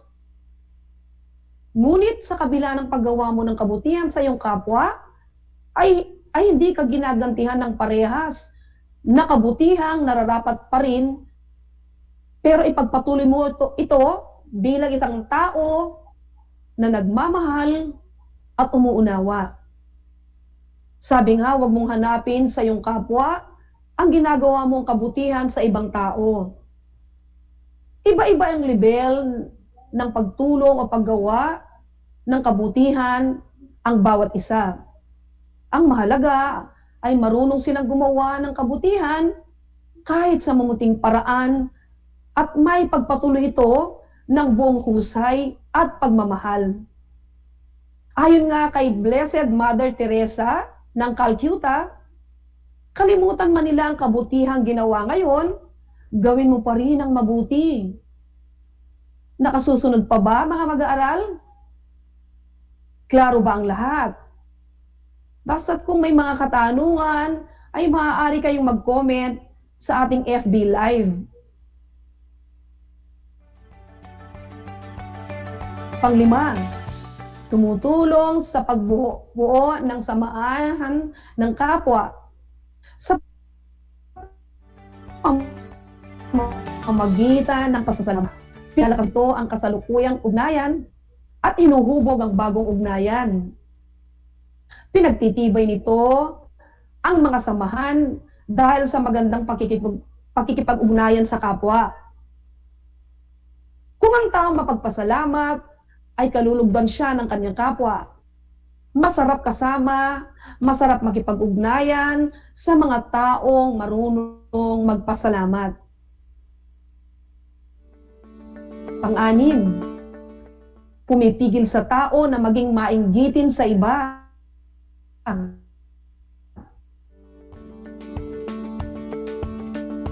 Kung ito ay tunay na nagpasalamat sa anong bagay o sa mga biyaya, halimbawa, pamilya, kalusugan, tahanan, o trabaho. Hindi ka mag-iisip na ikumpara mo sa iba ang iyong buhay. Magkakaroon ka ng contentment sa sarili mo. Sa buhay mo, kung isasabuhay mo ang pasasalamat. Matuto ka na makontento sa mga bagay na meron ka at pahalagahan ang mga ito. Ang ikapito, hindi sumasang-ayon sa negatibong emosyon. Ang pasasalamat na kapagtatanggal ng mga negatibong damdamin tulad ng galit o magagalitin kung ikaw ay lubos na nagpapasalamat sa iyong buhay. At ang panghuling dahilan, tumutulong upang hindi masanay sa pagkahilig sa mga material na bagay o kasiyahan. Ang kaligayahang dulot ng mga material na bagay ay pansamantala lamang. Ngunit ang isang taong mapagpasalamat ay nagtataglay ng simpleng pamumuhay. Sabi nga natin kanina,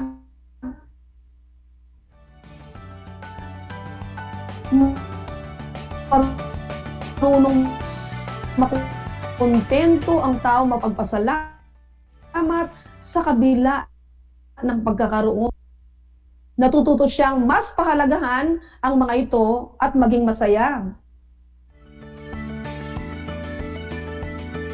Tunay ngang nakapagbabago sa ugali at pananaw sa buhay ng taong marunong tumanaw ng utang na loob o magpasalamat sa biyaya o tulong na natatanggap. Napagtutuunan niya ng pansin ang magagandang nararanasan na nagiging dahilan upang magpatuloy sa buhay. Mayroon ba kayong katanungan sa ating pinag-aaralan sa araw na ito? Naiintindihan niyo ba ang ating aralin?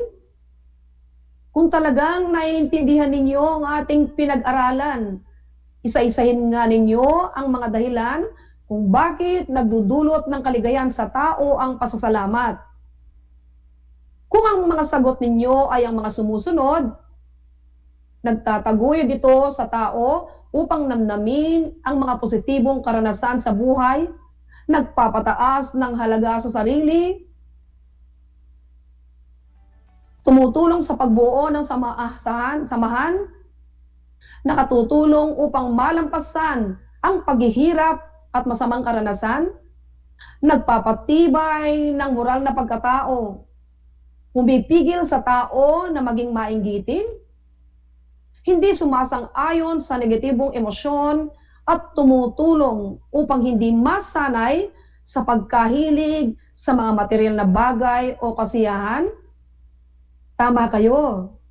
Palatandaan lamang yan na may natututunan kayo. Mahalagang tandaan, mga mag-aaral, ang mga sumusunod na konsepto mula sa ating aralin ngayong araw na ito.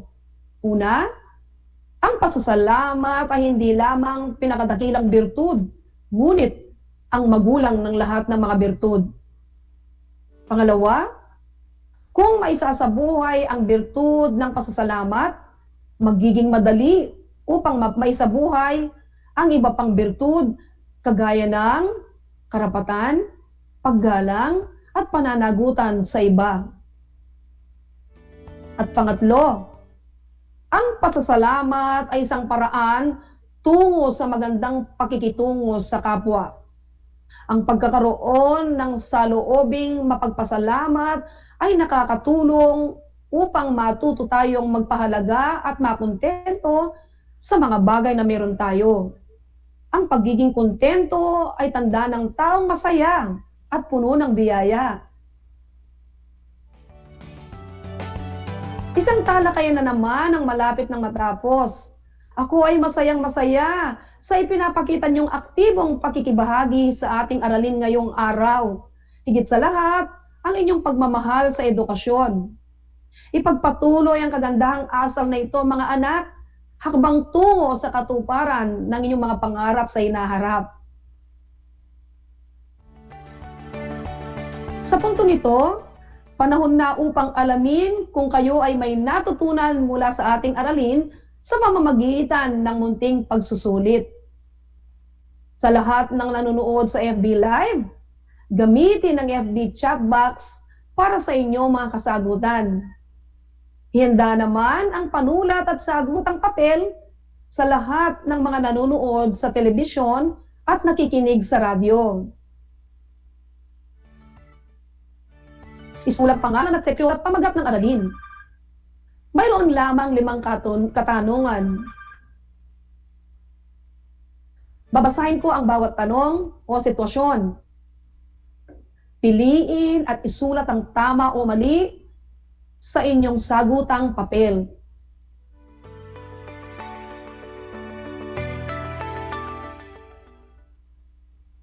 Handa na ba kayo? Makinig at unaway mabuti ang mga tanong. Para sa unang bilang, tama o mali, ang kaligayahang dulot ng material na bagay ay pansamantala lamang. Ulitin ko, ang kaligayahan dulot ng material na bagay ay pansamantala lamang. Ang sagot sa unang bilang ay tama. Ikalawang tanong, ang pagiging mapagpasalamat ay nagpapataas ng halaga sa sarili. Ang pagiging mapagpasalamat ay nagpapataas ng halaga sa sarili. Ang sagot sa pangalawang tanong ay tama. Pangatlong bilang, nagpapatibay ng moral na pagkatao ang pagiging mapagpasalamat. Ulitin ko, nagpapatibay ng moral na pagkatao ang pagiging mapagpasalamat. Ang sagot sa ikatlong bilang ay tama ulit. Ika-4 na tanong. Ang taong mapagpasalamat ay natututong ikumpara ang kanyang buhay sa ibang tao. Nuulit ko, ang taong mapagpasalamat ay natututong ikumpara ang kanyang buhay sa ibang tao. Ang sagot sa ika-4 na bilang ay mali. At para sa panglima, ang taong mapagpasalamat ay hindi sumasang-ayon sa negatibong emosyon. Ang taong mapagpasalamat ay hindi sumasang-ayon sa negatibong emosyon. Ang sagot natin dito ay tama.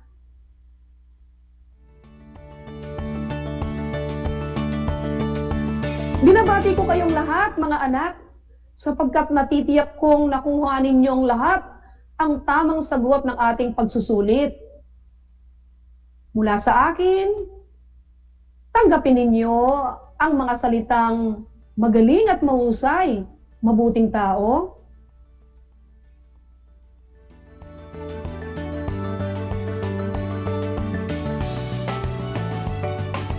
Mga bata, ako ay naghanda ng mga gawain at refleksyon sa inyong learning activity sheets. Inaasahan ko na ito ay inyong sasagutan ng buong sigasig at sa abot ng inyong makakaya. Sakali man na kailanganin ninyo ang patnubay ng inyong mga kapamilya at guro, huwag kayong mag-atubiling sila ay tawagan upang kayo naman ay magabayan nila ng tama.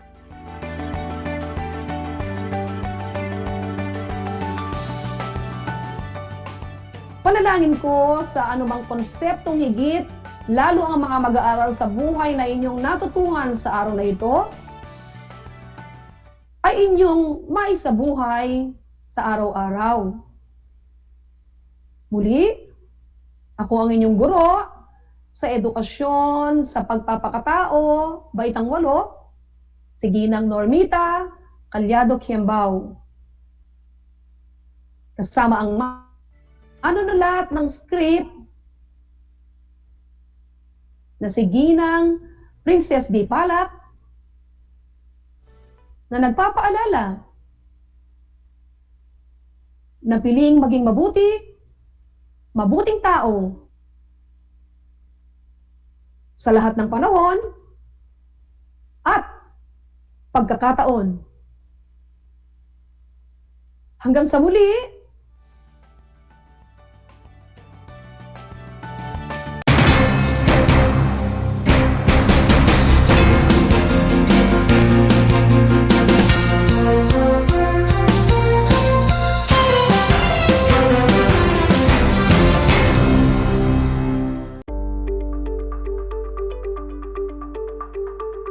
Sa pagnanais na mapigilan ng ating pamahalaan ang pagdami ng bilang ng mga kaso ng COVID-19, binuo ang One Hospital Command Center o OHCC upang mas mabilis na matugunan ang medikal na pangangailangan ng ating mga kababayan. Bukas ang OHCC 24 oras araw-araw.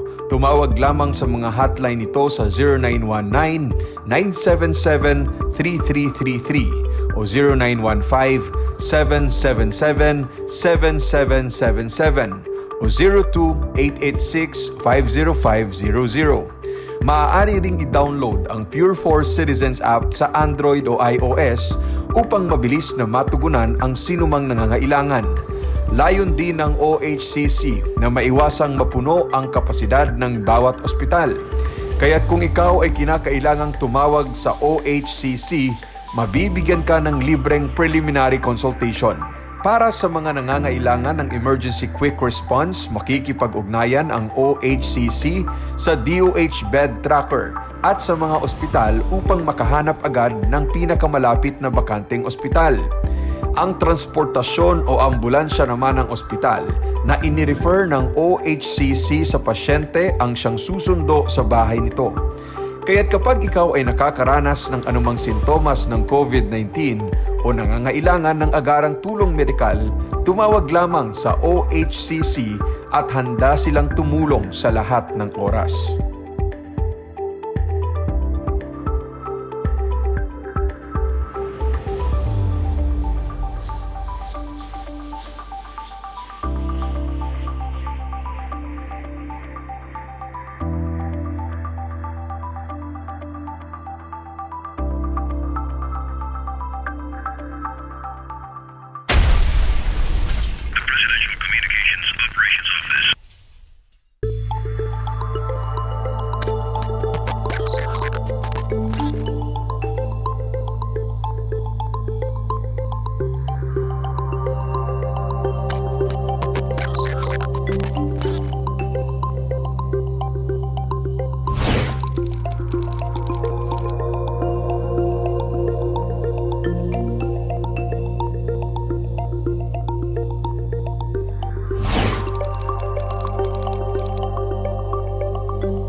Alam niyo ba na ang Pilipinas ay mayroong 7,641 islands? Mula sa bilang na 7,107 islands, nadagdagan ito ng 534 na isla noong 2017. Tanging 2,000 lamang sa mga islang ito ang natitirhan.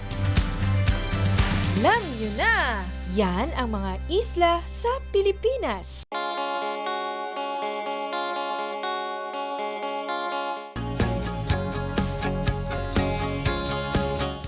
Buhay mga bata, sa mga batang nasa ika-5 baitan. Hello! Magandang araw din sa inyo, mahal naming magulang. Ito ang Aral TarlakHenyo ng SDO Tarlac Province dito sa RTV Tarlac, Channel 26. At DZTC, Radio Pilipino, Tarlac. Happy learning, grade 4. Welcome to Aral TarlakHenyo here on RTV Tarlac, Channel 26. Simulcast over DZTZ 828, Radio Filipino Tarlac.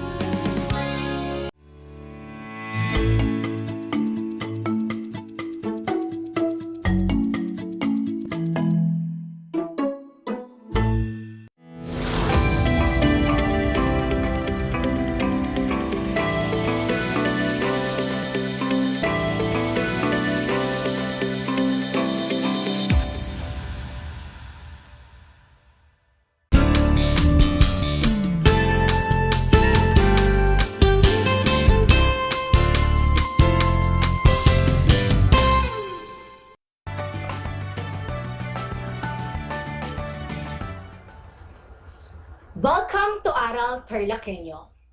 Here on RTV Tarlac, Channel 26, simulcast over DZTC, Radio Filipino, Tarlac. Hello, young scientists! I am teacher Princess Marie M. Dueñas, and I will be your teacher broadcaster for today here at Concepcion, Tarlac, via remote live broadcast to deliver our lessons amidst this pandemic. It is nice to see you again, and of course, it is my joy to be with you in this another exciting journey in science. And of course, I hope that everybody is safe in their respective home together with their family, and we will pray that this pandemic will end soon. Now, be prepared for a fun way of learning even at the comfort of your homes. Make sure you are seated comfortably, geared with your paper, pen, and modules, and of course, you have your ready mind.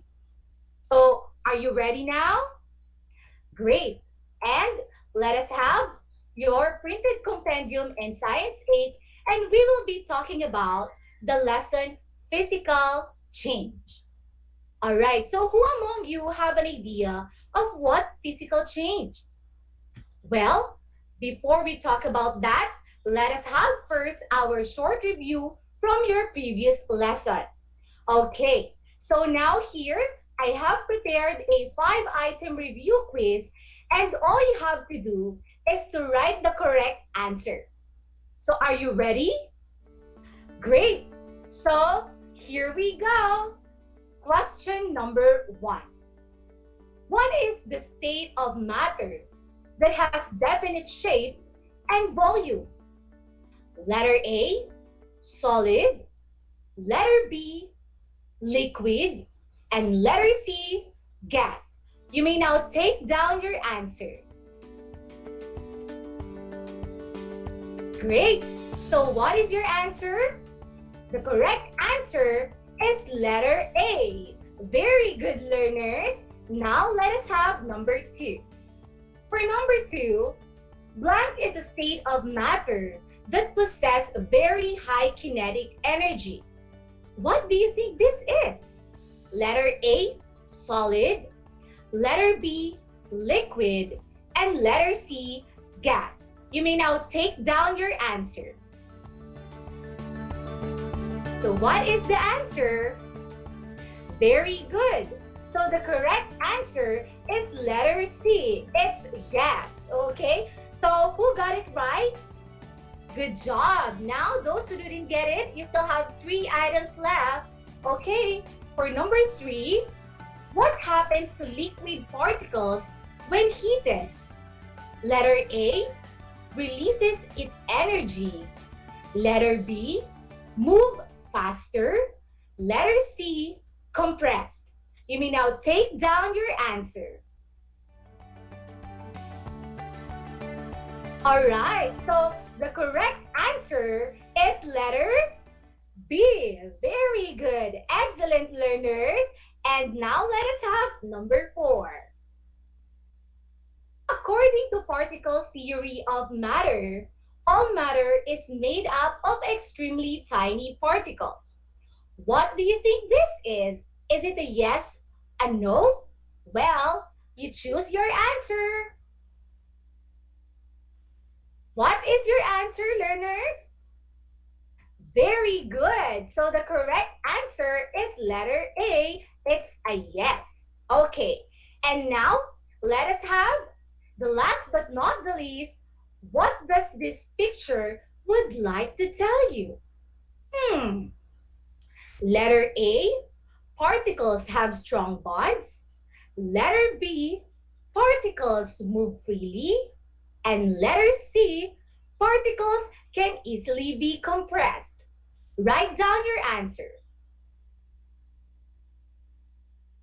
All right, so the correct answer is letter A, particles have strong bonds. Perfect, learners. Congratulations. And who got all the correct answers? How about those who didn't get all the correct answers? Well, you can still do your best next time, okay? So, good luck! Now, you can get your compendium of notes in Science 8 and turn it on page 12. Week 3, Day 1.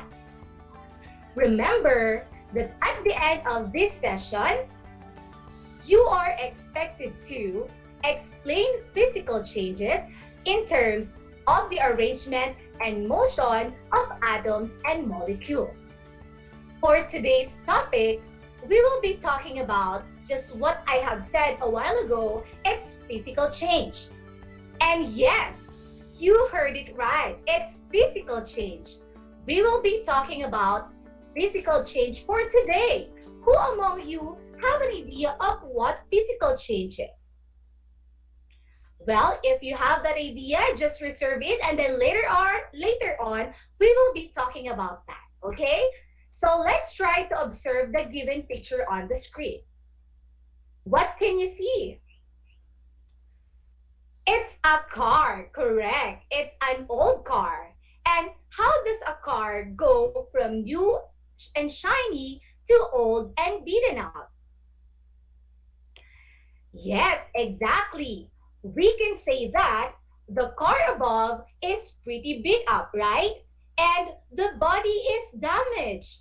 But the body is damaged, the windows are broken, and the interior is probably torn up, isn't it? But this is still a car. And it has all the components of a car, even though you would not want to buy it in the present condition, but change that condition and fix the car, you have probably might be have a new car or a usable car, isn't it? All right, so this shows that only the physical appearance of the car that changed, but its composition or how it is constructed is still the same, isn't it? And that's what we call the physical change. Again, the physical appearance of the car does not change, but but its composition or how it is constructed is just the same. Okay? So you may now turn your module on page 12 and let's try to give the definition of physical change. Let's read it all together. Physical change is, it is a change which no new substance is formed. A change of matter without changing its physical properties. The chemical properties remains the same. Change is reversible. Weight of substance and change substance is the same before and after the change. Well, these are the following definition of physical change. And I just want to ask you this question. Why does matter undergo a change in state? Well, adding or removing energy from matter causes physical change as matter moves from one state to another. Yes, you heard it right. Matter changes state when energy is added or taken away. Most matter changes because of heat energy. Whereas if we're going to define heat, what do you mean by this? Well, heat is considered as energy in transit. It can be transferred between systems or objects with different temperatures flowing from high temperature to the low temperature system. Okay, so do you follow, learners?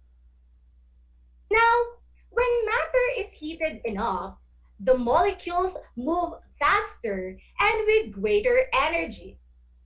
If enough heat is added, a solid can become liquid and a liquid can become gas. Well, since we knew why and how matter undergo changes, such as physical change, take a look at the evidences of physical change on page 12. Again, let's read it all together, the evidences of physical change. Number 1, change in size. We have the big or small or different sizes that we have. Change in shape for number 2, we have round to square. Change in form in number 3, and that is your visual appearance. And for number 4, change in phase, where it changes the state of matter from solid to liquid, liquid to gas. Here are other examples of physical change. So we have different examples here that we might or we are doing in our everyday life. Number 1, slicing or cutting of fruit and vegetables. 2, chopping of wood. 3, crushing a can. 4, melting an ice cube. 5, boiling water. 6, mixing sand and water. 7, breaking a glass. 8, dissolving sugar in water. 9, shredding a paper. 10, mixing red and green marbles. 11, sublimation of dry ice. 7, breaking glass. 8, dissolving sugar in water. 9, shredding paper. 10, mixing red and green marbles. 11, sublimation of dry ice. 12, molding clay into different shapes. 13, condensation of water vapor. 14, tempering a steel to form a knife blade. 15, carving a gemstone. So I think I have repeated some numbers there. So let us proceed to number 16. Melting of an ice cream. Number 17, tearing of paper. Number 18, melting a candle. Number 19, hammering a copper. Number 20, crumpling a paper bag. Number 21, mixing flour, salt, and sugar. And number 22, mixing water and all. So we have given a lot of examples from our everyday life about physical change. And I hope you do understand these examples, okay? And very good for that, learners. I think you are now ready to accomplish the following activities I have prepared for you. Are you ready? Great. All right. So now take a look at again the word hunt. Yes, you can see there our table which has different letters, and all you have to do is to look for the words given below. We have the following words there. The first word is mass. Can you find mass? Where is it? Very good. So you can slash the word mass if you found it. All right, now take a look at the word volume. Where is it? Hooray! Okay, so slash the word volume now. How about density? Can you find density? Great. Okay, slash it now. How about color? Okay, so slash the color now. How about texture? Yes, very good, learners. Slash texture. How about shape? Good job. Oh, nice hunting, learners. Slash shape now. Okay, so I think for this activity, or from what you have developed from this lesson, I will give you an amazing clap. Okay, are you ready? And 1, 2, 3. 1, 2, 3. Amazing, young scientists. Okay, our next task is to identify the following words below that we slashed already if it is a quantitative or qualitative properties of matter. So let's start now. Number 1, mass. It's a quantitative. Very good. How about volume? Very good. It's a quantitative again. How about density? All right, it's a quantitative again. And how about color? You got it right. That is a qualitative property of matter. How about texture? Great. It is a qualitative property of matter. How about shape? Yes, excellent, learners. That is a qualitative property of matter. Now, here's another activity for you since you are doing very good, learners. Okay, now you may bring out your pen and paper and let us try to answer this since we have tackled about the evidences of physical change, right? Since we tackled about change in size, change in shape, change in form, change in state, and these are the following evidences. You have to write whether what evidences is present in a given situation. For number one, separating sand from gravel, what is it? Very good. It's change in size. How about mixing Ovaltine powder into water? You got it right. It is change in form. Now, how about melting butter for popcorn? Great. It's change in phase. How about breaking glass? Yes, correct. That is change in size. How about freezing chocolate cover for marshmallow? You got it correct, learners. That is change in phase. How about melting ice cream? Hooray again! That is change in phase. How about grating a potato? Yes, that is change in size. How about cutting an apple?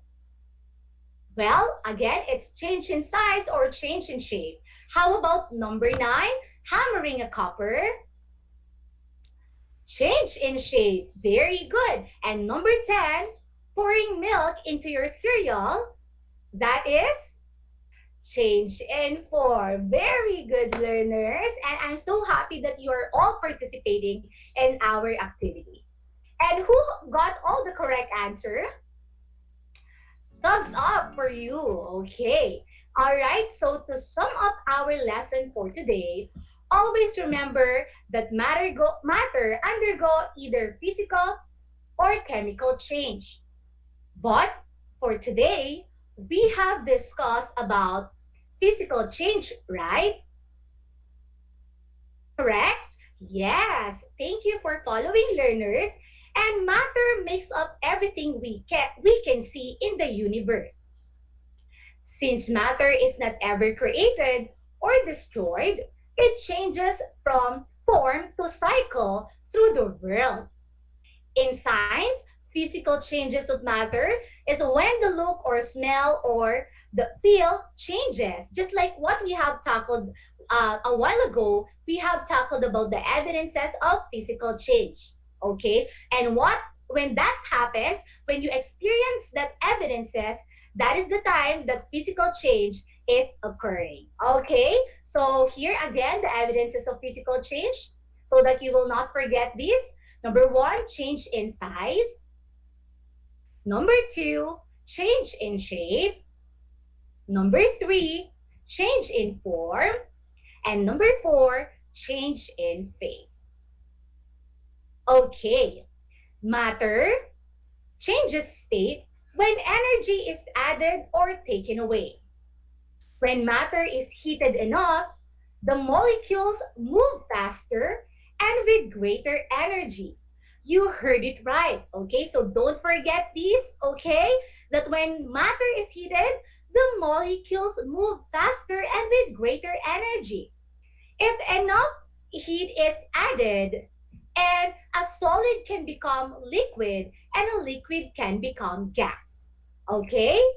I hope that you understand the concept of how matter undergo physical change. Now, let us test your understanding. If the situation shows physical change, write PC. If the situation shows not physical change, write NPC. So don't forget that, okay? That when you think it is physical change, write down PC, and if it is not physical change, write down NPC. Are you ready, learners? Great. Okay, so let us have number 1. Number 1 is digestion of food. Do you think this is a PC, physical change, or not physical change? Well, that is not physical change. Very good, learners. How about number 2? Getting a haircut is a physical change or not physical change? Yes, you got it right. That is a physical change. How about boiling of water? Is it physical change or not physical change? Well, again, that is physical change because it changes state, right? Okay, now how about number 4, toasting bread? Yes, excellent learners. That is NPC or not physical change. How about number 5, shredding of paper? Is it physical change or not physical change? Correct. That is physical change. Very good again, learners. And I think you deserve another amazing clap. Let's do it all together. Ready? 1, 2, 3. 1, 2, 3. Amazing young scientists. Okay. And I'm happy that all of you are listening well. Okay. And participating in our lesson for today. To further enhance your learning from today's lesson, I will give you a task that you can do at home. Is that okay for you? Yeah, so this task is just a piece of cake, okay? So let us call this task as play with clay, okay? So you can see it in your module on page 19, the instructions about this play with clay. Okay, all you have to do is to bring out your clay and explore it by tapping, pinching, and molding your clay. So I'm going to give you the guide questions for this, okay? So here, you're going to create new design and shapes and you play with your clay, okay? So number 1, what do you notice? Number 2, has the clay's matter composition changed? Number 3, what has changed?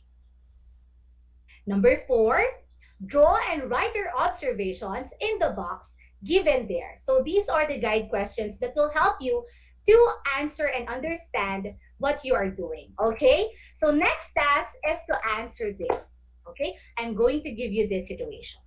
All right. One day, you are on your way home. You saw a beggar with leprosy asking you for food. What will you do?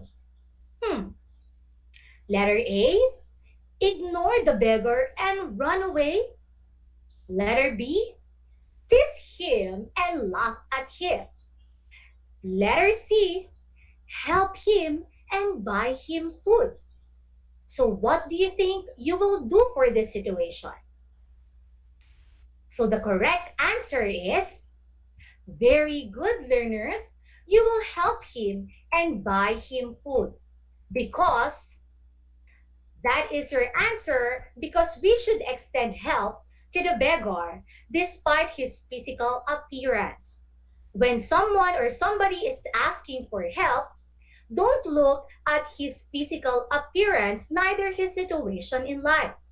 Like physical change that we have discussed last time, only the physical appearance change, but the composition remains the same, right? Like us human beings, we are all created by our Almighty equally and uniquely. And that is why always remember, those who helps without asking in return are those who are being blessed by our Almighty. And thank you so much, learners, for listening. Another chapter in this learning journey has been unlocked. I hope you had a great time learning with me. And if you have any clarifications or questions about our topic for today, feel free to contact me at 0909-321-6972. Again, at 0909-321-6972. Don't forget to like our Facebook page, RTV Tarlac, Channel 26. Once again, I am Teacher Princess Marie Andueñas, your teacher broadcaster in Science 8. Remember our hashtag, Aral TarlakHenyo, Angat Tarlac, Shine Tarlac, Lead Tarlac. See you again next time, learners, and bye-bye!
Alam niyo ba na ang whale shark ay hindi isang whale? Ang whale shark o butanding ay kinikilalang world's largest fish at tinatawag gentle giants. May sukat itong 12 meters. Maliliit ang ngipin ng butanding, kaya naman planktons o maliliit na hipon at isda lang ang kaya nilang kainin. Simula noong 2011, marami nang nahumaling mag-whale shark watching sa Oslo, Cebu. Alam niyo na, yan ang whale shark!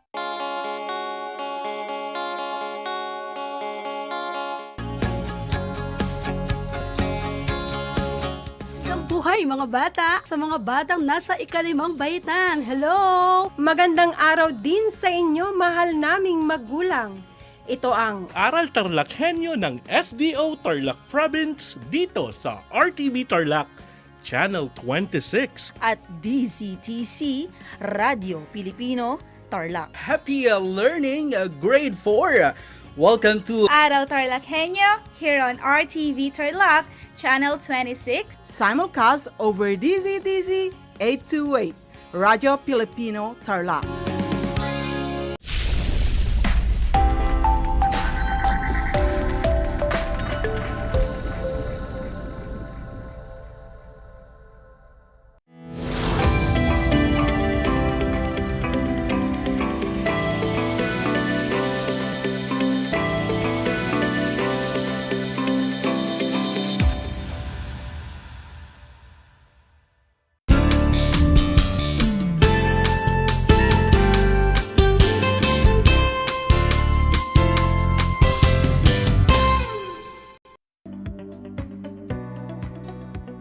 Welcome to Aral TarlakHenyo. Here on RTV Tarlac, Channel 26, simulcast over DZTC, Radio Filipino Tarlac. Good day everyone, especially our grade 8 learners.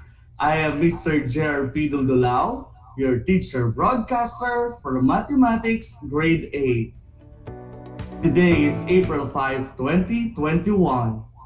Time check, it's already 2 o'clock in the afternoon. Broadcasting live here at Tagumbao, Aral Tarlac. Before we begin, may I ask you, dear students, to bring out the following: notebook and pen for note taking. Hello, our dear students. Welcome to another 25-minute lesson of Mathematics 8. Please be reminded that you may ask questions at the comment section of our Facebook live streaming at DEPED Tarlac Province. We will give answers to your questions at the end of the lesson. But before we proceed for our discussion this afternoon, let us have first a short review on our last lesson. Last meeting, Teacher Mary Jane Palara discussed about triangle congruence. Always remember, triangle is a plane figure with 3 straight sides and 3 angles. We can say that the figures are congruent if the corresponding sides are equal in length and their corresponding angles are equal in measure. And always bear in mind that congruent triangles are triangles with identical sides and angles. The 3 sides of one triangle are exactly equal in measure to the 3 sides of another triangle. The measure of 3 angles of one triangle are the same as the measure of the angles of the other triangle. Always remember that, my dear grade 8 learners. Now, let us walk through our lesson for today. Are you ready now to be with me? Let us start discussing the 3 triangle congruence postulates: the SSS, the ASA, and the SAS congruence postulates. Under these 3 congruence postulates, we need to understand first the following terms: postulates, hatch marks, included angles, and included sides. Postulate is a statement taken to be true without proof. Again, postulate is a statement taken to be true without proof. Hatch marks in geometry, hatch marks are used to denote equal measures of angles, arcs, line segments, or other elements. Hatch marks are look like this. It means that this side of this triangle A is congruent to this side of triangle B. Did you get it? Alright, very good. Included angle is an angle lies between two named sides, while included side is a side lies between two named angles of the triangle. So, how do we determine included angle, included side? Alright, to further explain the two, let us have some examples. Let us determine the included side and included angle in triangle ABC. Always remember, triangle has three sides and three angles. Alright, now, will you determine its sides? I will be giving you 10 seconds to answer.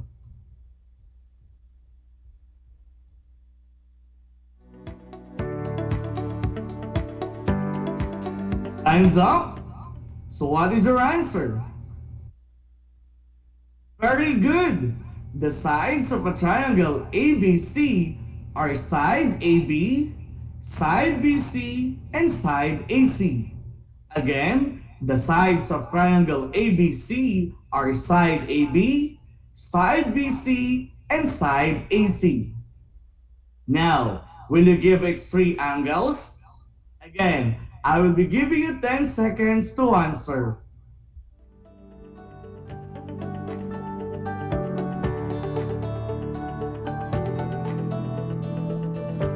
Time's up. So what is your answer? Good job! The angles of triangle ABC are angle A, angle B, and angle C. Again, the angles of triangle ABC are angle A, angle B, and angle C.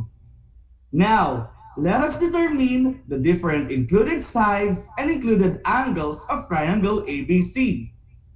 In triangle ABC, there is a side between angle A and angle B, and that is side AB. Therefore, this is considered as one of the included sides of the triangle. Another included sides are the following.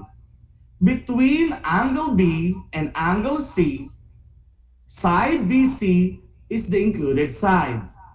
And lastly, between angle A and angle C, the included side is side AC. Did you understand now on how to determine included side? Bravo!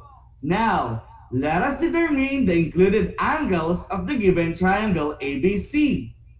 In triangle ABC, there is an angle between side AB and side BC. That is angle B. Therefore, this is what we called as included angle of the triangle. Another included angles are the following. Between side BC and side AC, the included angle is angle C, while under side AB and side AC, the included angle is angle A. Understood? Now it's your time to shine. Will you determine the included sides and included angles of triangle JKL? I'll be giving you 15 seconds to answer.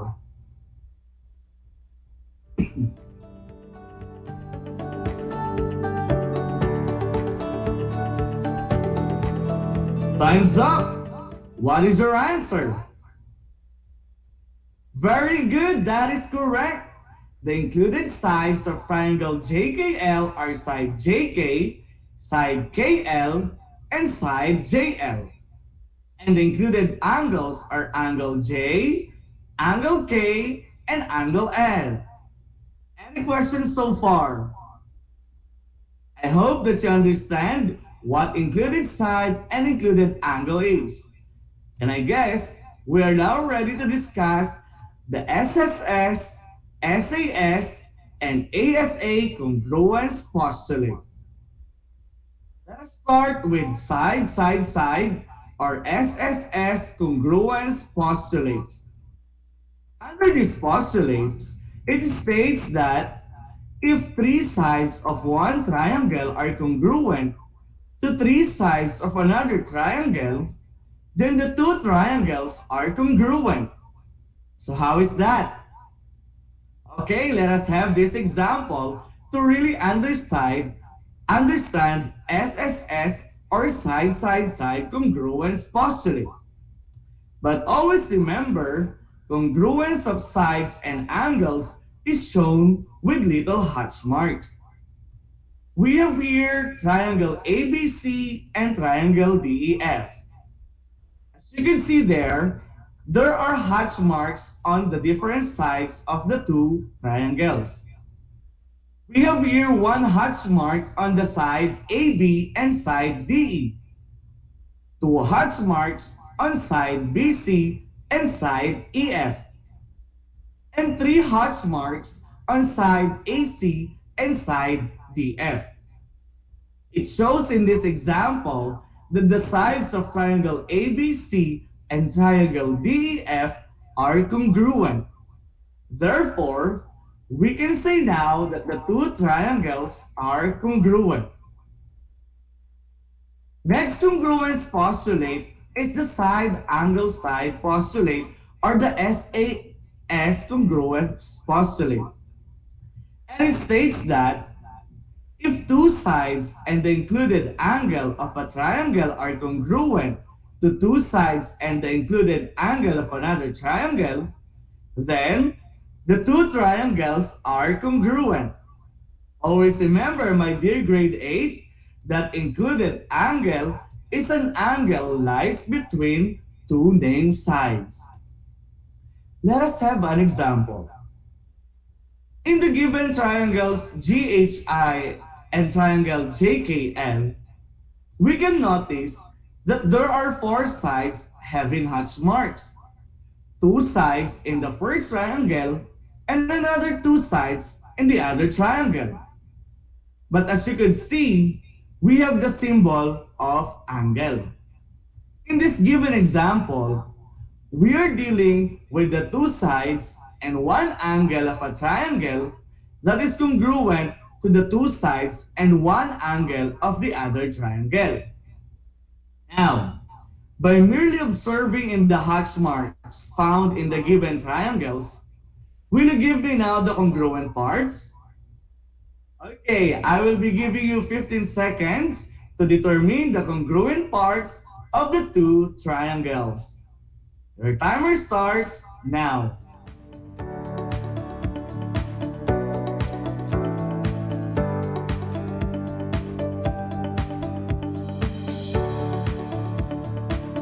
Time is up. So what is your answer?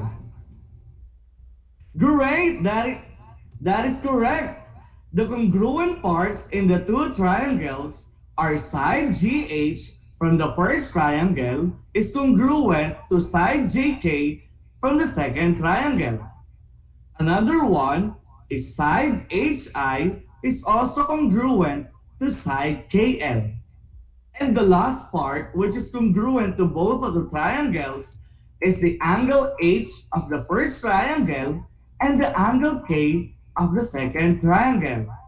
Again, side GH from the first triangle is congruent to side JK from the second triangle. Another one is side HI is also congruent to side KL, and the last part is congruent to both of the triangles is the angle H of the first triangle and the angle K of the second triangle. Very good, everyone. Another one. Kindly give the different parts of these triangles that are considered as congruent parts. We have here triangle MNO and triangle PQR. I will give you 15 seconds again to answer. Your timer starts now.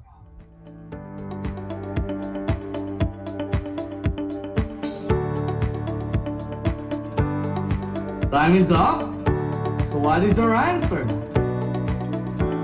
Excellent job, everyone. The congruent parts in the two triangles are side MO is congruent to side PR. Side NO is congruent to side QR. And lastly, angle O is congruent to angle R.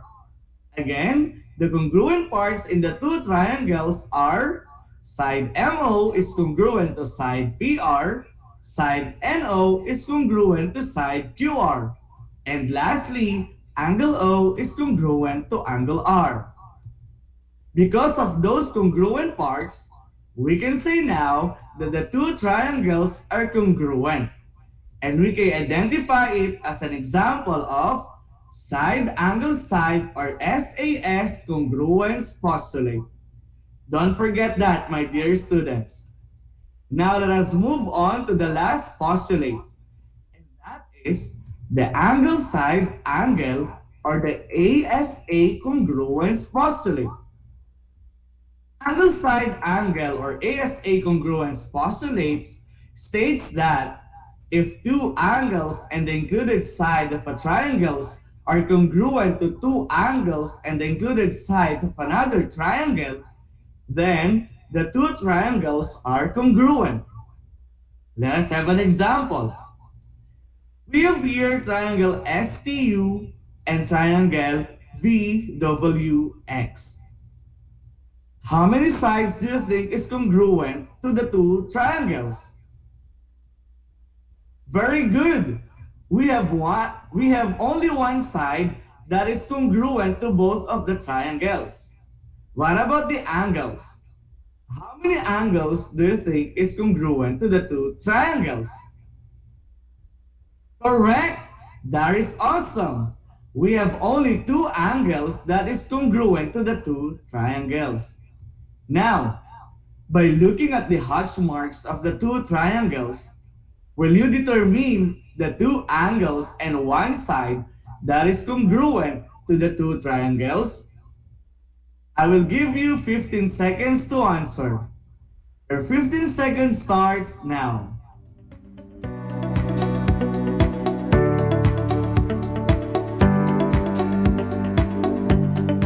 Time is up.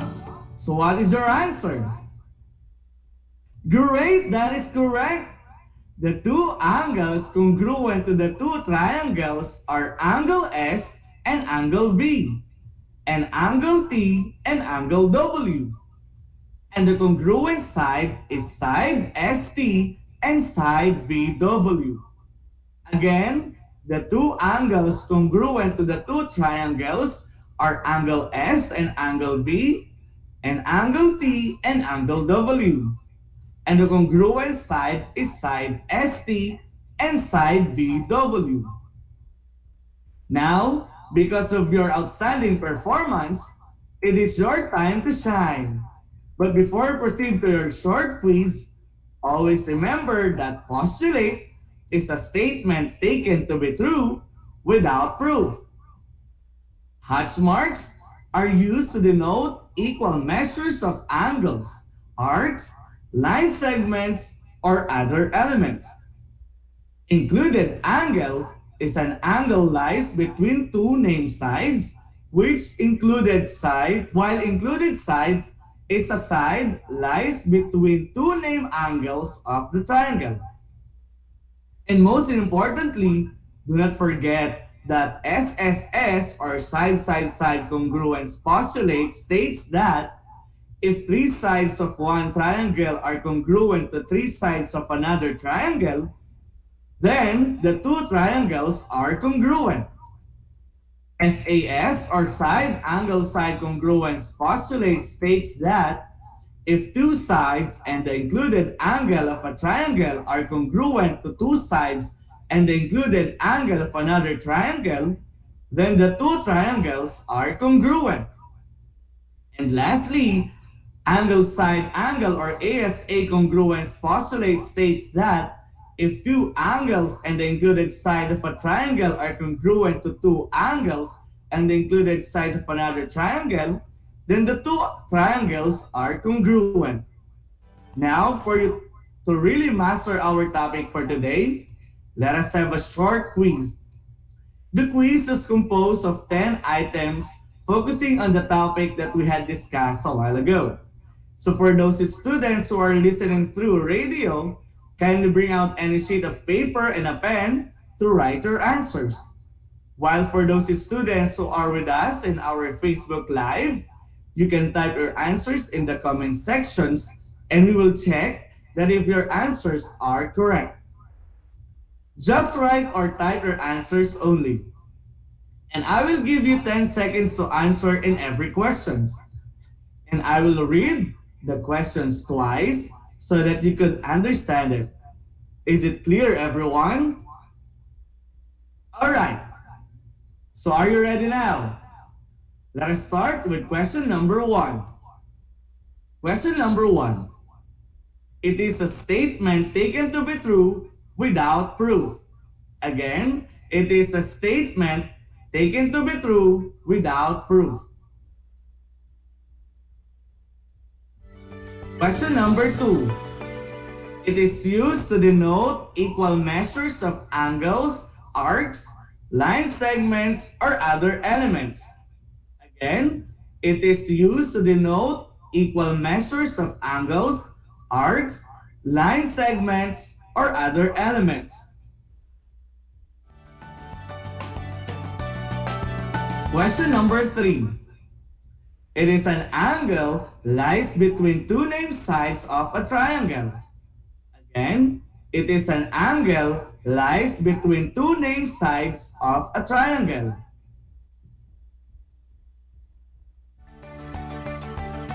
Question number 4. It is a side that lies between two named angles of a triangle. Again, it is a side that lies between two named angles of a triangle.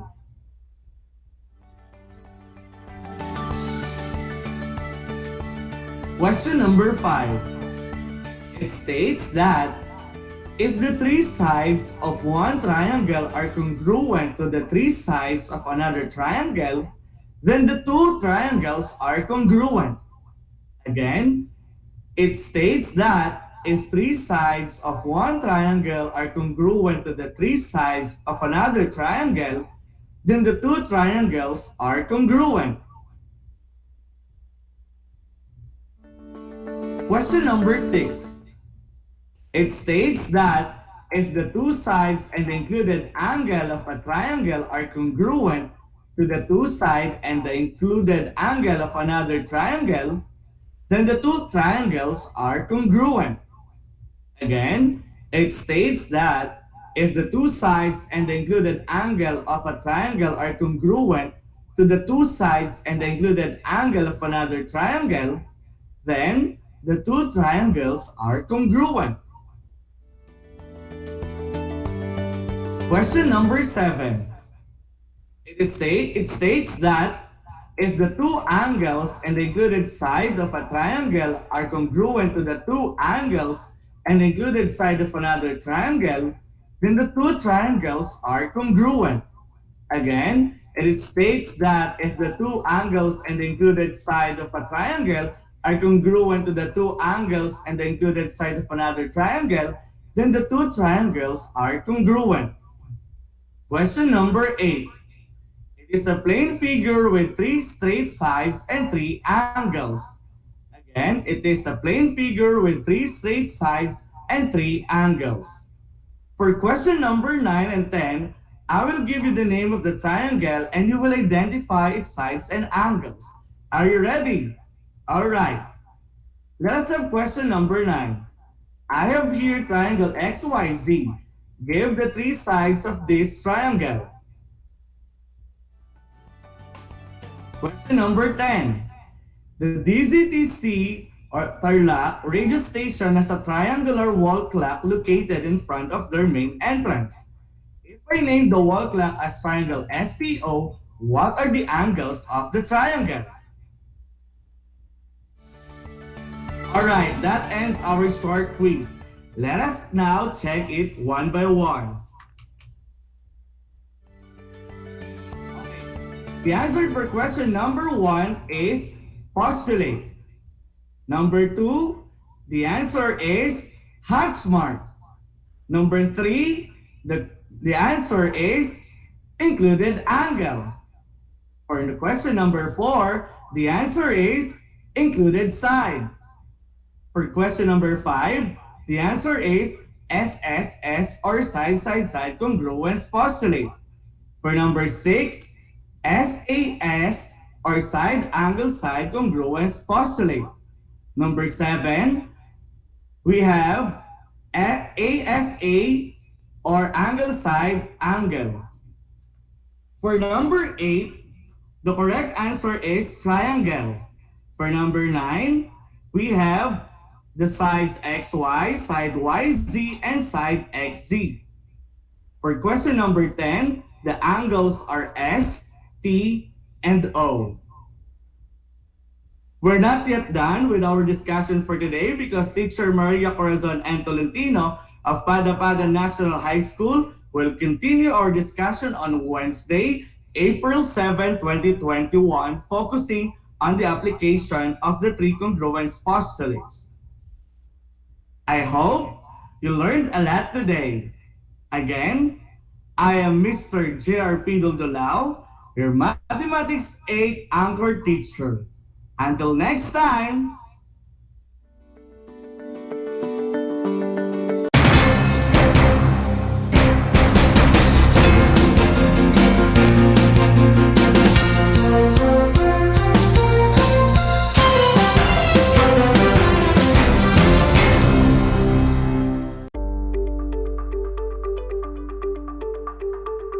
Sa pagnanais na mapigilan ng ating pamahalaan ang pagdami ng bilang ng mga kaso ng COVID-19, binuo ang One Hospital Command Center o OHCC upang mas mabilis na matugunan ang medikal na pangangailangan ng ating mga kababayan. Bukas ang OHCC 24 oras araw-araw. Tumawag lamang sa mga hotline nito sa 0919-977-3333 o 0915-777-7777 o 02-886-50500. Maaari ring i-download ang Pure for Citizens app sa Android o iOS upang mabilis na matugunan ang sinumang nangangailangan. Layon din ng OHCC na maiwasang mapuno ang kapasidad ng bawat ospital. Kaya't kung ikaw ay kinakailangang tumawag sa OHCC, mabibigyan ka ng libreng preliminary consultation. Para sa mga nangangailangan ng emergency quick response, makikipag-ugnayan ang OHCC sa DOH Bed Tracker at sa mga ospital upang makahanap agad ng pinakamalapit na bakanteng ospital. Ang transportasyon o ambulansya naman ng ospital na inirefer ng OHCC sa pasyente ang siyang susundo sa bahay nito.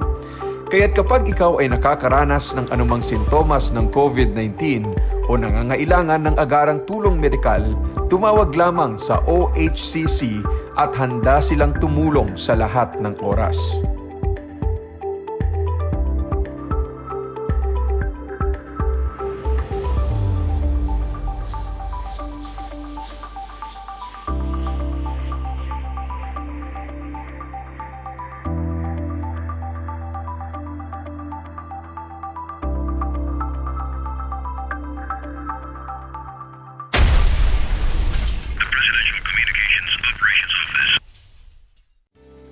Tuwing sasapit ang alas 5 ng hapon, parangalan natin ang ating mga kababayan na nasa unahan laban sa COVID-19. Lumabas tayo sa pintuan ng ating mga tahanan. Dumungaw tayo sa ating mga bintana. At atin silang bigyan ng masigabong palakpakan. Gumawa tayo ng ingay. Ipagbunyi ang ating frontliners. At ipahayag ang ating walang hanggang suporta sa kanilang kabayanihan. Gusto ko lang pong i-take itong opportunity ito para magpasalamat sa lahat ng mga doktor at nurses, especially yung mga nag-alaga po sa akin, sa buong Asian Hospital at sa lahat po ng ating frontliners. Umawit tayo at sumayaw at ipakita ang ating talento bilang pagsaludo sa mga bayaning nasa unahan. Talunin natin ang COVID-19. Sama-sama nating pagalingin ang ating inang bayan. Kaya natin to. We heal as one.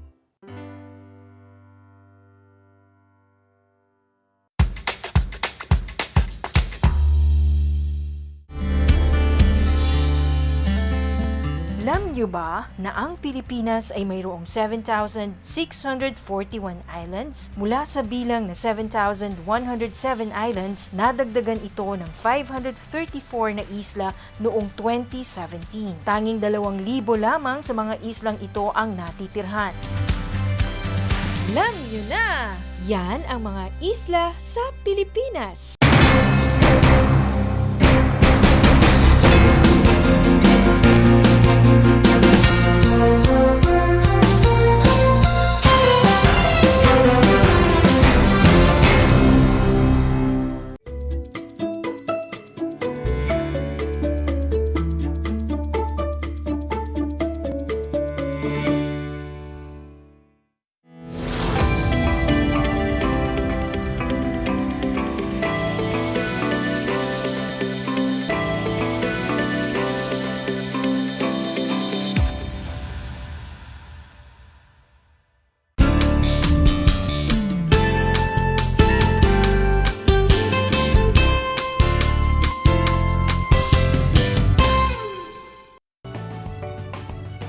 Magandang araw, Tarlac!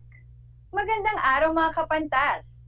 Suma sa inyo ang Aral TarlakHenyo mula sa RTV Tarlac, Channel 26 at sa bayang naririnig sa DZTC 828 Radio Pilipino Tarlac. Ako si Ma'am C, ang inyong teacher broadcaster sa Filipino 8. Welcome po sa ating remote live broadcast. Ako po ay inyong napapanood at napakikinggan sa Maliwala, Tarlac City. Handa na ba kayo sa panibagong araw na ito? Ngunit, bago tayo magsimula sa ating aralin, maaari kayong magtanong at magbigay ng inyong komento sa ating comment section.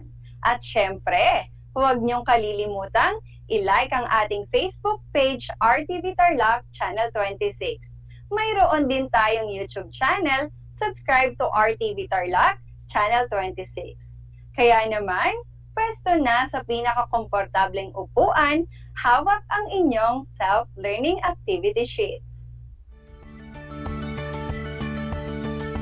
Bilang panimula, maglaro muna tayo at tatawagin nating hulaan mo ako.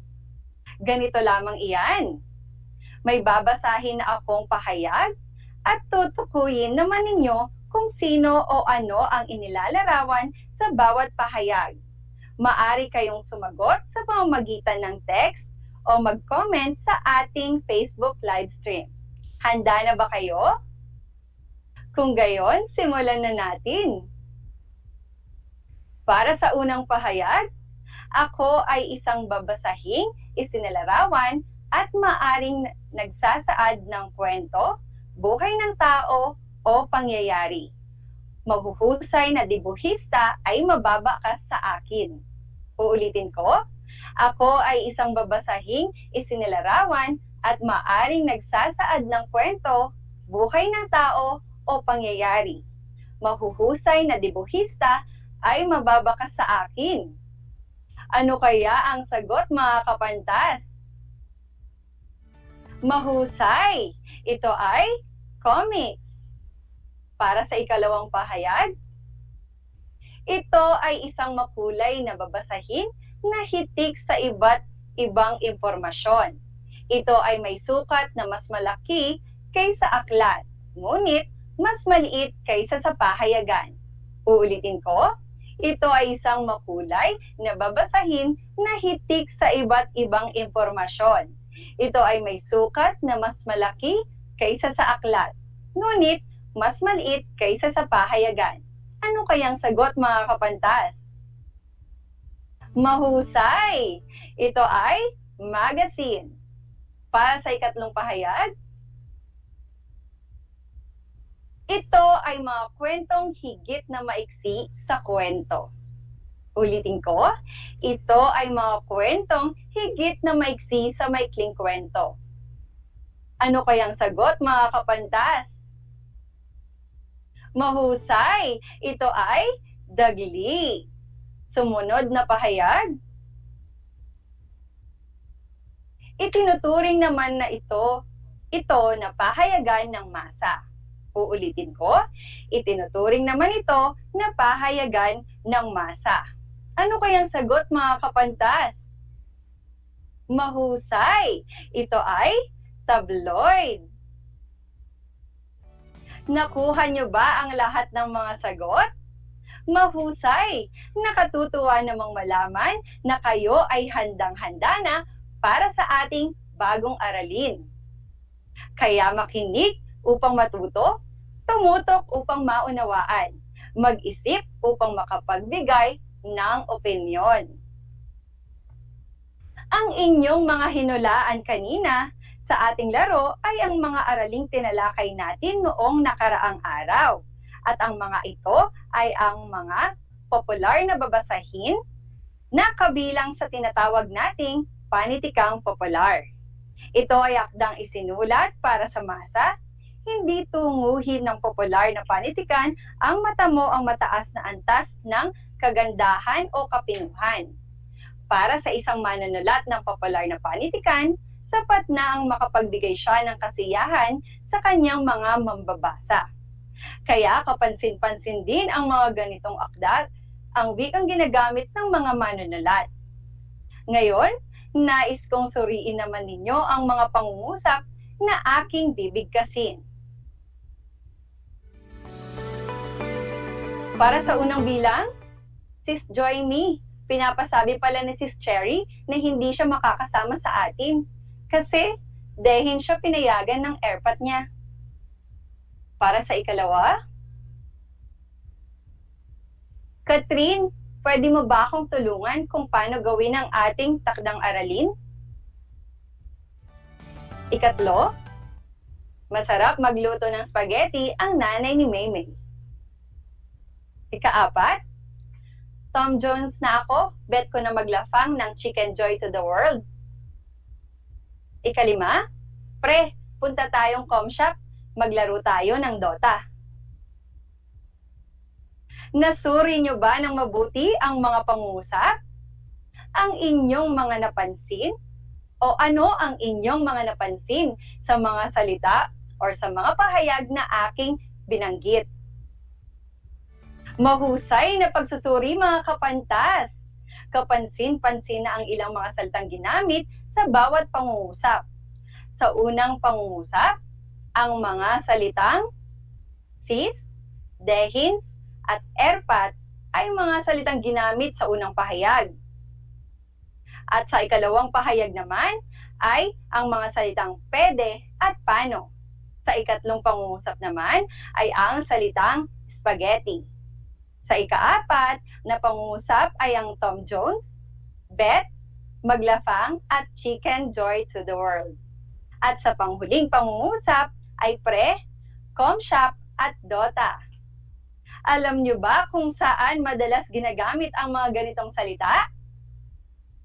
Tumpak, mga kapantas, ang mga salitang sis, dehins, erpat, pede, paano, spaghetti at iba pa ay ilan lamang sa mga salitang ginagamit sa mga informal na pakikipagkomunikasyon natin. Ang informal na antas ng wika o mga salita ay karaniwang palasak na ginagamit natin sa mga pang-araw-araw na pakikipag-usap at pakikipagsulatan sa mga kakilala at kaibigan.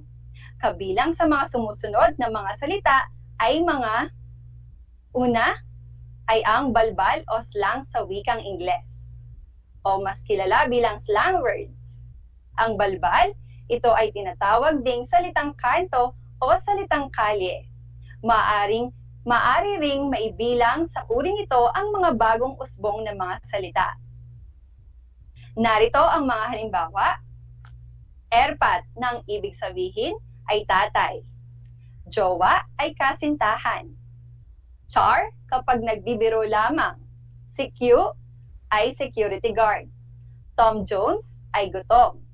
Gigi kapag kayo naman ay naglalaro Ang ibig sabihin nun ay good game. WP ay well play. At ang pinakasikat na salitang palasak ngayon ay ang salitang sakalam. O ang ibig sabihin ay malakas. Sinasabi nga nila na RTV lang ang sakalam. Sumunod ay ang kolokyal. Ang kolokyal, ito ay mga pag-iiksi ng mga salita o ng grupo ng mga salita. Ito rin ay mga informal na salita na ginagamit natin sa pang-araw-araw nating pamumuhay. Narito ang ilang mga halimbawa. Mayroon, meron. Aywan, ay ewan. Paano, ay paano. At kailan, ay kailan. Narito pa ang ibang halimbawa na ginamit natin sa pangungusap. Ana, kailan ang kaarawan mo? Ang salitang kolokyal na ginamit dito ay kailan, na ang kabuang salita nito ay kailan. Sumunod ay, ewan ko ba kung bakit lagi akong nadudula sa hagdan? Ang salitang kolokyal na ginamit dito ay salitang ewan. Ang salitang ito ay aywan. Ikatlo ay pengi naman akong pagkain. Ang salitang ginamit dito ay penge, na pinaiksing pahingi. At isa pa sa kabilang na informal na salita ng mga ay ang banyaga. Ang ating wika ay mayaman sa wikang banyaga na hindi natin maiiwasan na gamitin ang mga ito sa ating pang-araw-araw na pakikipag-usap.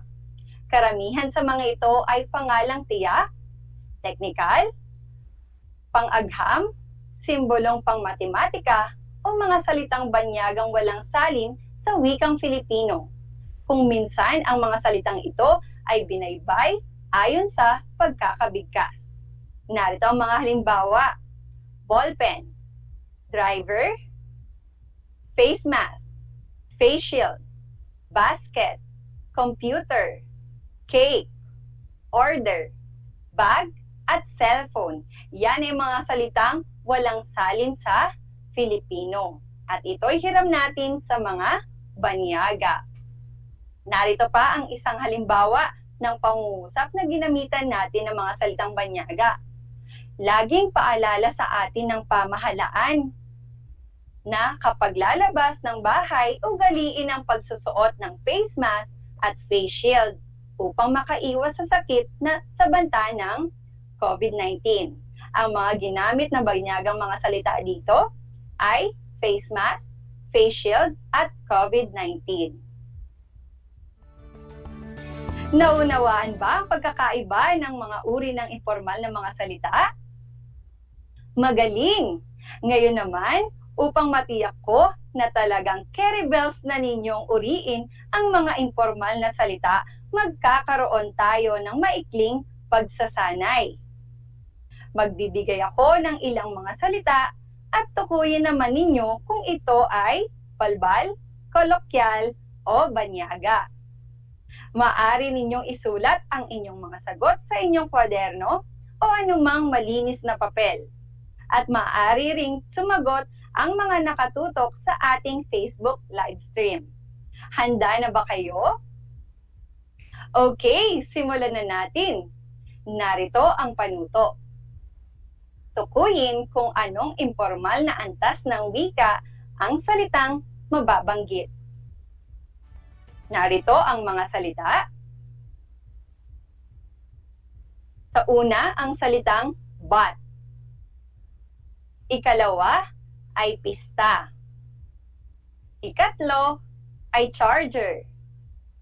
Ikaapat, etneb. Ikalima, monitor. Ikaanim, carry bells. Ikapito ay cake. Ikawalo, sun. Ikasyam, takalam. Ikasampu, alcohol. Uulitin ko, tutukuyin kung anong informal na antas ng wika ang salitang mababanggit.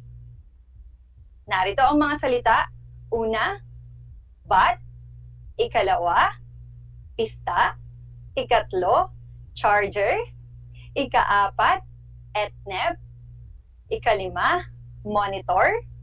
Ika-6, carry bells. Ika-7 ay cake. Ika-8 ay sun. At ika-9, sakalam. At ika-10 ay alcohol. Yan ay bibigyan nyo ng tukoy kung anong informal na antas ng wika ang mga ginamit sa mga salitang nabanggit. Handa na ba kayong malaman ang mga kasagutan? Kung gayon, alamin na natin. Ang sagot sa unang bilang ay kolokyal dahil ito ay pinaikling salitang bakit. Mahusay. Ikalawa ay ang salitang pista na ito ay kolokyal dahil ito ay pinaikling salitang fiesta. Ikatlo ay ang salitang charger. Ang sagot ay banyaga dahil ito ay walang salid sa Filipino. Ika-4 ay ang salitang etneb na binaligtad na 20. Kaya ito ay salitang balbal. Ika-5 ang salitang monitor. Ito ay hiram na salita, kaya ito ay banyaga. Ika-6 ang salitang carry bells. Ito ay gay lingo, kaya ito ay mauuri natin bilang isang balbal. Ika-7 ay ang salitang cake. Ito ay hiram na salita, kaya ito ay salitang banyaga. Ika-8 ay ang salitang san na pinaikling salitang saan. Kaya ito ay kolokyal. Ika-9 naman ay ang salitang pinaka naririnig natin ngayon. Ito ay ang sakalam. Nang ibig sabihin ay malakas. Kaya ito ay salitang balbal.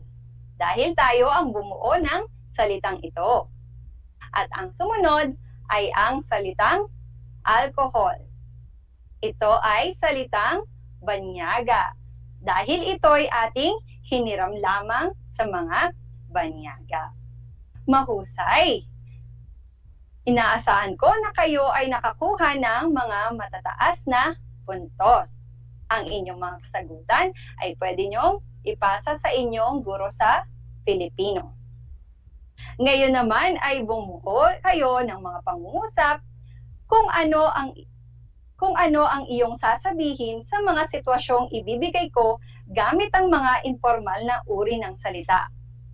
Maari kayong magbahagi ng inyong kasagutan sa pamamagitan ng pagkomento sa ating FB live stream.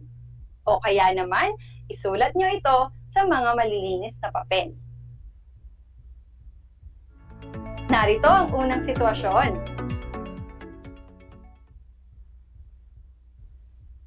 Namamasyal kayo ng lolo mong galing sa Amerika at may gusto kang ipabili sa kanya. Ang gagamitin mong informal na salita ay banyaga. Bubuo kayo ng sitwasyon kung paano nyo sasabihin ang inyong gusto. Uulitin ko, namamasyal kayo ng lolo mong galing sa Amerika at may gusto kang ipabili sa kanya. Ang gagamitin mong informal na salita ay banyaga. Para sa ikalawang sitwasyon, may bago kayong lipat na kapitbahay at gusto mong maging palagay ang loob mo sa kanilang anak. Ang gagamitin mong informal na salita ay balbal. Uulitin ko, may bago kayong lipat na kapitbahay at gusto mong maging palagay ang loob mo sa kanilang anak. Ang gagamitin mong informal na salita ay balbal. Para sa ikatlong sitwasyon,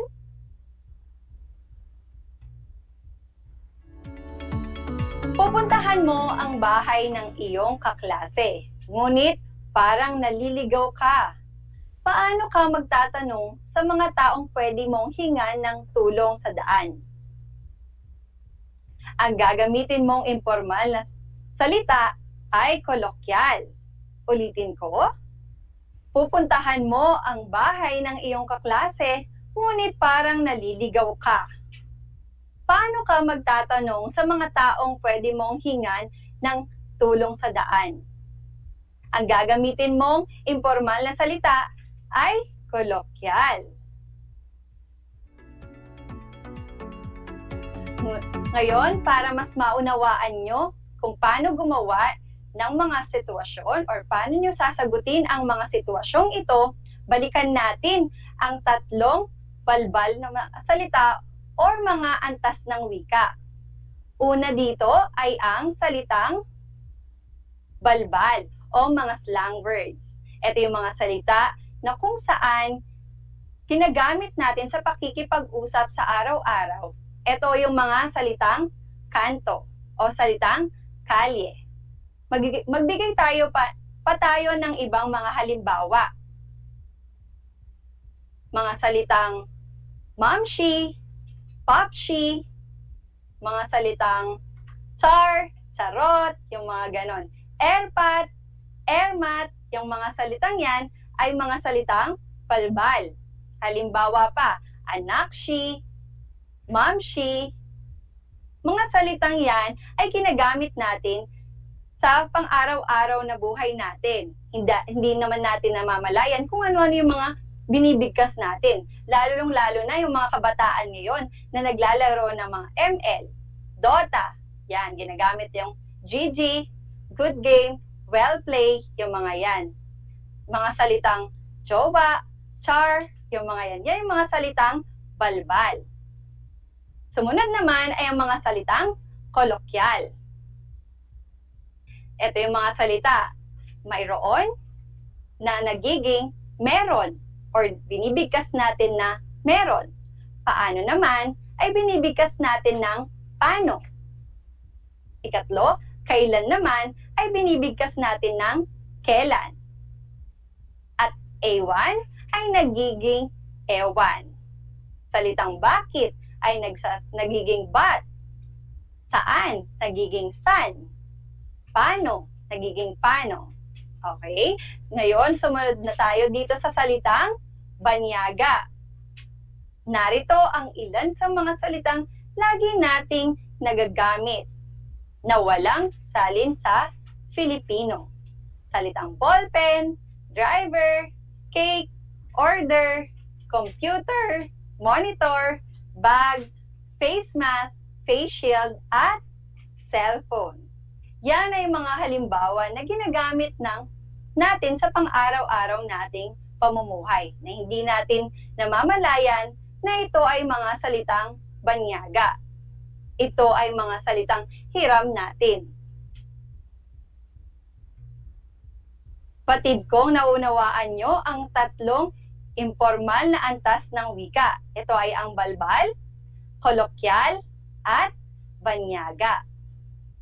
Inaasahan ko rin na kayo ay nakasagot na sa mga sitwasyong aking binanggit kanina. Sana ay kayo ay nakasagot ng maayos. Ang inyong mga kasagutan ay ipapasa nyo lang sa inyong mga guro sa Filipino.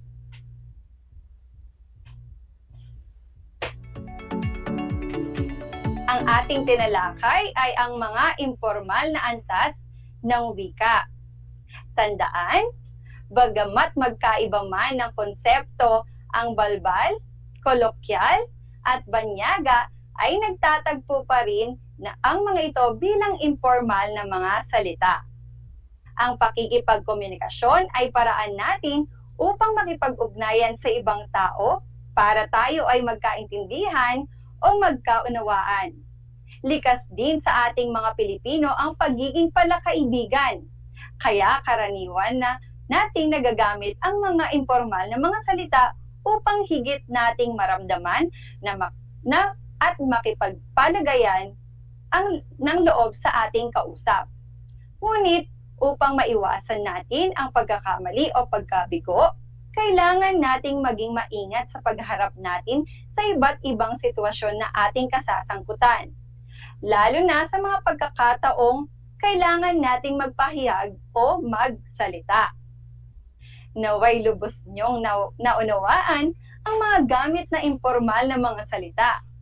Siguraduhin palagi kayong tumutok sa ating paaralang panghimpapawid tuwing sa ganap na 2:30 ng hapon. Muli, ako si Ma'am Crystal Aquino, ang inyong teacher broadcaster sa Filipino 8. Laging tandaan, kaisipan ay linangin at laging pagyamanin.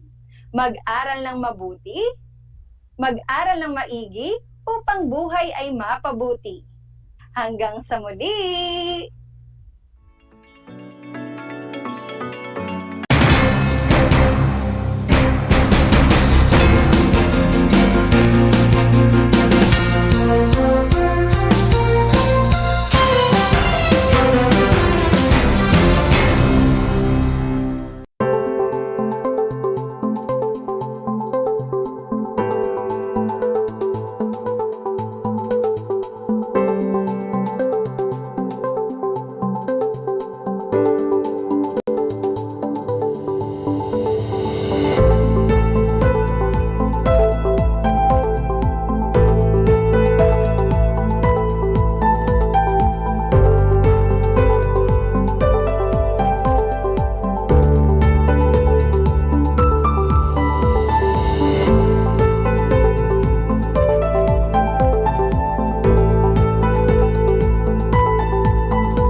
masayang-masaya ako na nagkaroon ako ng chance, ng opportunity na makasama kayong lahat. Ma-share ko yung mga tips, makakaganda at makakapagpasaya sa buhay-buhay natin, di ba mga Mars?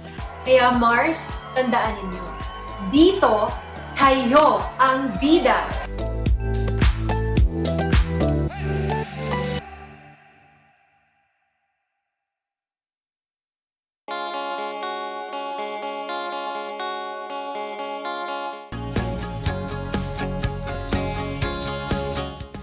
Buhay mga bata, sa mga batang nasa ikalimang baitan. Hello! Magandang araw din sa inyo, mahal naming magulang. Ito ang Aral TarlakHenyo ng SDO Tarlac Province dito sa RTV Tarlac, Channel 26. At DZTC, Radio Pilipino, Tarlac. Happy learning, grade 4. Welcome to Aral TarlakHenyo here on RTV Tarlac, Channel 26. Simulcast over DZTC 828, Radio Filipino Tarlac.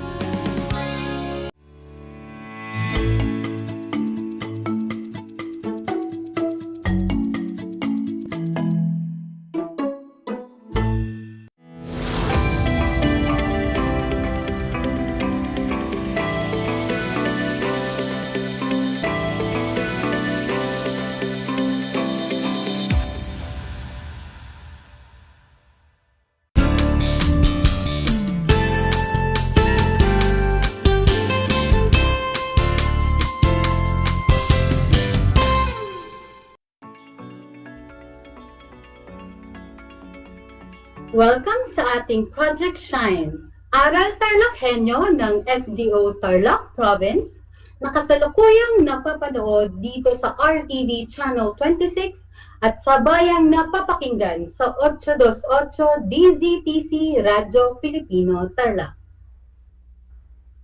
Magandang buhay, mabuting tao! Kamusta na kayo mga giliw kong tagapakinig? Ang aking pagbati at paghanga sa inyong pagpapahalaga sa edukasyon at pagpupursiging matapos ito ng nagtatagumpay sa kabila ng hamon ng pandemya. Ako ang inyong guro sa edukasyon sa pagpapakatao baitang siyam, Ginang Camille Ann Lagria Atuan, sumasahim papawid mula sa Tarlac City, Tarlac, sasamahan at gagabayan ka sa Most Essential Learning Competency na natutukoy ang mga indikasyon na may kalidad o kagalingan sa paggawa ng isang gawain o produkto, kaakibat ang wastong paggamit ng oras para rito. Natitiyak kong kayo ay handang-handa ng mga anak sa ating bagong aralin sa araw na ito. Maging alerto at listo sa anumang impormasyong magbibigay sa atin ng inspirasyon, pag-asa at aral sa buhay na makatutulong sa pagiging mabuting tao. Makikita sa inyong screen mga anak ang larawan ng learner's materials na ating gagamitin sa talakayan sa edukasyon sa pagpapakatao baitang siyam. Mangyaring buksan ito sa pahina 178 hanggang 188. Muli, pahina 178 hanggang 188. Bago tayo magsimula sa ating aralin ay mayroon muna akong ipasasagot o pahuhulaan na isang bugtong sa inyo. Alam kong game na kayo kaya heto na. Bugtong-bugtong, nakasabit man o dala ng tao, lagi nang pinagtatanungan ng mundo. Bugtong-bugtong, nakasabit man o dala ng tao, lagi nang pinagtatanungan ng mundo. Ayan, nakikita ko ang inyong mga sagot at ang sagot ni Riel Ian Tulio mula sa Capas National High School ay orasan. Tumpak! Ang ating pag-aaralan ngayon ay may kinalaman sa orasan at ito ay ang pagmamahala sa paggamit ng oras. Oras na, time na, Ito ang mga katagang naririnig natin bilang hudyat ng simula o katapusan ng isang gawain. Pinaaalala sa atin ng mga katagang ito na may hangganan ang oras na nakalaan sa bawat gawain. Katulad na lamang kung marinig natin na, oras na, kumain na tayo. Oras na, mag-uumpisa ng palabas. O di kaya ay, time na, uwi na tayo. Ngunit, may mga pagkakataong ang damdaming hatid ng mga katagang ito ay maaaring pagkabalisa, pagkabahala, o pagkatakot. Para sa mga naghahanap ng trabaho, nakakatakot isipin na oras na, magsisimula na ang interview. Para naman sa mga kumukuha ng pagsusulit, nakakabalisang marinig na oras na, tapos o hindi tapos, ipasa ang inyong mga papel. Para sa mga nagtatrabaho sa opisina na hindi pa tapos ang kanilang ginagawang ulat, nakababahalang marinig ang tapos na ang deadline. Sadyang mahirap kapag ganito ang sitwasyon, hindi ba? Nakaka-pressure? Ika nga. Sadyang mapaghamon ang pagtakbo ng oras at kung paano pamahalaan ang paggamit nito sa anumang aspekto ng ating buhay. Paano natin hinaharap ang hamong ito araw-araw upang mapaunlad ang ating mga talento at kakayahan, maging produktibo at makapagbahagi sa kaunlaran ng ating pamilya, pamayanan at bansa. Sa Module 7, naunawaan mo na sa pamamagitan ng paggawa, nakapagpapamalas ang tao ng mga pagpapahalaga. Isa na rito ang pamamahala ng paggamit ng oras na makatutulong upang patuloy na maiangat bunga ng kanyang paglilingkod, ang antas kultural at moral ng lipunan at makamit niya ang kaganapan ng kanyang pagkatao. Oras na, time na. Paano mo itinuturing ang oras? Paano mo ito ginagamit? Ang oras ay kaloob na ipinagkakatiwala sa tao. Tayo ay ginawang katiwala ng Diyos sa maraming bagay at isa na nga rito ang oras. Bilang katiwala, may tungkulin tayo na gamitin ang oras ng may pananagutan sapagkat ito ay hindi na maibabalik kailanman. Kakambal sa katotohanan ito, ang tungkulin na gamitin natin ang oras ng maayos sa ating paggawa para sa kabutihan ng lahat, sa sarili, pamilya, lipunan, at bansa. Ang pagiging katiwala ng oras ay tungkulin natin sa buhay at marapat na landas ng ating buhay. Mahalaga na mayroon kang sapat na oras para sa sariling pag-unlad, oras para sa pamilya, oras para sa paglilingkod sa kapwa at sa lipunan, oras para sa pamamahinga at paglilibang, at oras para sa iyong ugnayan sa Diyos.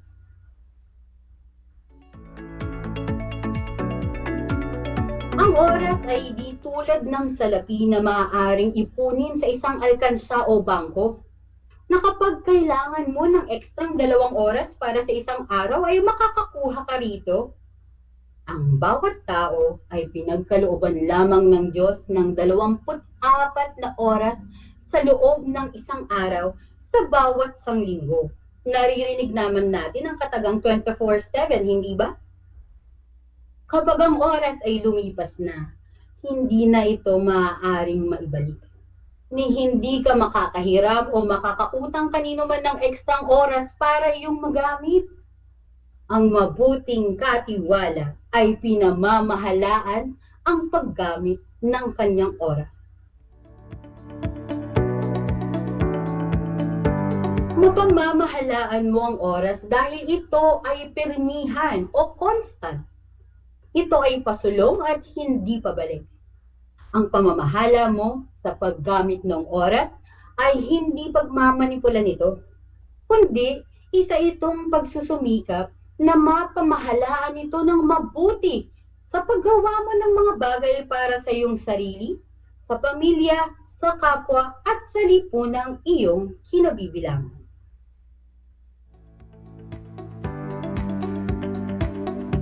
Ang pamamahala sa oras ay tumutukoy sa kakayahan mo sa epektibo at produktibong paggamit nito sa paggawa. Ito ang pagkontrol sa dami ng oras na gugugulin mo sa isang tiyak na gawain. Sa pamamagitan ng pamamahala sa paggamit ng oras, tataas ang produktibidad, tataas din ang pagkamabisa at maging ang kagalingan sa paggawa.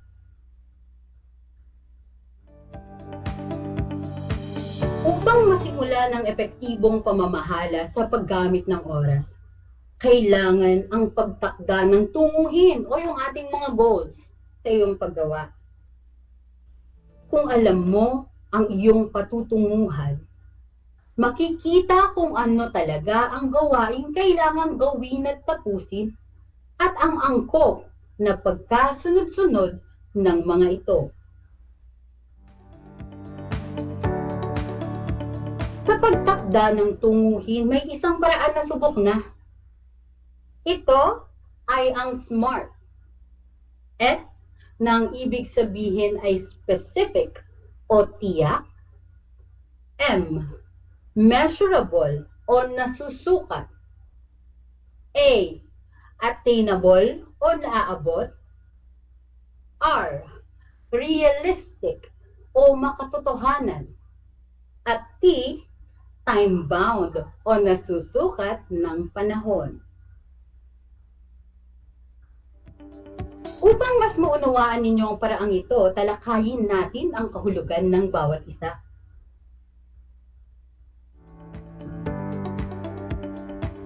Una, specific o tiyak. Ang ibig sabihin ay tiyak ang iyong tunguhin kung ikaw ay nakasisiguro na ito ang iyong nais na mangyari sa iyong paggawa. Kung halimbawang gusto mong magawa ang iyong assignment, kailangan specific, hindi mo lang sasabihin na gagawa ako ng assignment. Kailangan alam mo kung anong subject at anong pinapagawa dito. Example, gagawa ako ng photo collage na assignment ko sa ESP. Ikalawa, measurable o nasusukat. Ito ay nangangahulugan na dapat mong pagnilayan kung ito ba ay tumutugma sa iyong mga kakayahan. Sapagkat kung hindi, ay hindi mo rin ito maisa sa katuparan. Halimbawa, para magawa ko ang photo collage assignment ko sa ESP, mangongolekta ako ng 10 litrato. Yung bilang ng 10, yun yung panukat natin para malaman natin kung ikaw ba ay malapit na sa iyong goal o hindi pa. Ikatlo, attainable o naaabot. Ang tunguhin mo ay makatotohanan na aabot at mapanghamon. Nararapat ang masusi mong pagpapasya para rito. Kailangan mong isaalang-alang ang mga kakaharapin mong hamon sa proseso ng iyong paggawa. Sa sinet natin kanina, kaya mo bang makakuha ng 10 litrato? Saan mo ito kukunin? Sa internet ba? Stable ba ang connection mo? Sa magazine ba? Meron ka bang magazine? Kung oo ang sagot mo sa lahat, ikaw ay nasa tamang tunguhin. Ika-4, realistic o makatotohanan. Mahalagang tingnan mo ang kaangkupan ng iyong gawain sa pagtugon sa pangangailangan ng iyong kapwa at timbangin mo kung ito ay higit na nakabubuti. Kaya mo ba talagang kumuha ng 10 litrato? Baka naman 5 lang ang kaya mo. Kailangan mo tong pag-isipan ng mabuti. At ikalima, time-bound o nasusukat ng panahon. Kailangan na magbigay ng takdang panahon kung kailan mo maisa sa katuparan ang iyong tunguhin. Ang haba ng panahong gugugulin mo ay may kaugnayan sa pagtupad nito. Kailangan din ang pagpapasya ng may katalinuhan.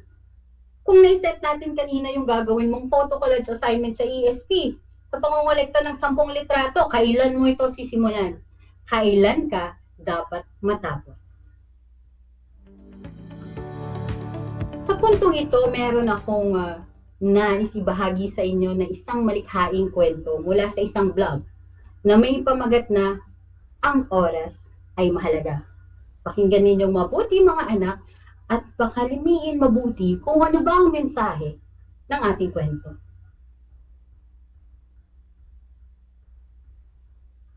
Ang buhay ay patuloy na tumatakbo. Kahit ika'y natalisod o ikaw man ay namomroblema, ang oras ay patuloy na tumatakbo. Marami sa atin ang gustong pigilan ito o maantala man lamang ng kahit na ilang sandali upang ang bawat pagkakataon ng ating buhay ay ating malasap. Ngunit, meron kayang makapipigil sa pagtigil ng oras? Gaano nga ba ito kahalaga sa isang buhay ng tao? Na sa huli ay nagsisisi ang marami sapagkat hindi nila nagamit ang oras ng wasto. Sa loob lamang ng 15 minuto ay maaari mo nang maayos ang iyong kama. Itapon ang mga nakakalat sa iyong kwarto o palitan ang plastik ng iyong basurahan. Maaari rin namang pumunta sa pinakamalapit na drive-thru at umubos ng isang burger o nasapin ang paborito mong kape. Maaari rin namang makatapos ka ng isang kabanata ng isang nobela, manood ng 4 na palabas sa YouTube, o magsulat ng isang talatang sanaysay tungkol sa buhay. Sa loob ng 15 minuto, makakapagbasa ka ng artikulo, makapagluluto ka ng agahan o merienda, o titignan mo ang mga papeles mo ng pahapyaw. Ang bawat tao ay may kanya-kanyang palagay hinggil sa oras dito sa daigdig. Ang oras daw, ay ginto na hindi nararapat na aksayhin lamang sa mga walang kakwenta-kwentang bagay. Bagkus, ito ay dapat gamitin sa mga makabuluhan at kapaki-pakinabang na gawain. Para sa ilan naman ang oras ay ang tagal o haba ng maaaring itigil o isagawa ng isang tao upang matugunan ang iba't ibang responsibilidad at obligasyon na dapat niyang harapin at balikatin. Hindi sa ating emosyon, sa tamis ng dila o galing ng pagpapaliwanag. Bagkus ay sa pamamagitan ng isang matalinong pag-iisip at maingat na pagsasaliksik ng mga bagay-bagay at kung paano nagagamit ng oras sa tama ang magiging basehan ng tunay na paggamit ng oras. Maaari rin namang makausap mo ang iyong kapitbahay na iyong tinitingala, linisan ang iyong hardin o pakainin mo yung 5 mong aso. Sa ilang minuto, maaari kang magalit sa mundo at magtanong kung bakit ka pinapahirapan. Maaari ring umiyak ka dahil sa taong dumurog sa iyong puso o tignan ng kahit na ilang saglit lang ang inyong mga litrato. Sa hinaharap, maaaring mabilisan na rin ang proseso kung paano ka sisikat. Ngunit sa ilang minuto, ganito rin katagal kung paano namatay ang mga tao sa Air France 447.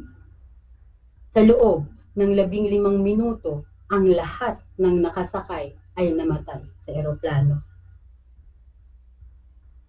Sa ilang saglit lamang maaaring mamili kang maging masaya at magpatuloy-tuloy sa buhay o di kaya tapusin ang iyong buhay. Dapat nating mabatid na ang oras ay hindi dapat inaaksaya. Na sa bawat segundong lumilipas ay mayroon kang magandang bagay na nagaganap. Hindi lamang ito puro kasawian.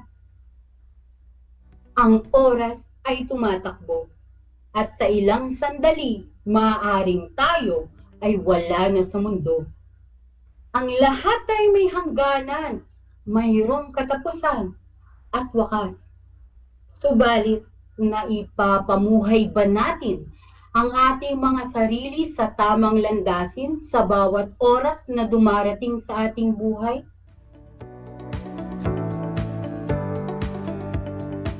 Nawa ay kaibigan ninyo at kinapulutan ng mahalagang aral ang ibinahagi kong maikling kwento. Mahalagang tandaan mga anak ang mga sumusunod na konsepto mula sa ating aralin ngayong araw. Una, tayo ay ginawang katiwala ng Diyos sa maraming bagay. Isa na rito ang oras. Ikalawa, may tungkulin tayo na gamitin ang oras ng may pananagutan, sapagkat ito ay hindi na maibabalik kailanman. Ikatlo, ang pamamahala sa oras ay ang kakayahan sa epektibo at produktibong paggamit nito sa paggawa. Ikaapat, sa pamamagitan ng pamamahala sa paggamit ng oras, tataas ang produktibidad, pagkamabisa, at kagalingan sa paggawa.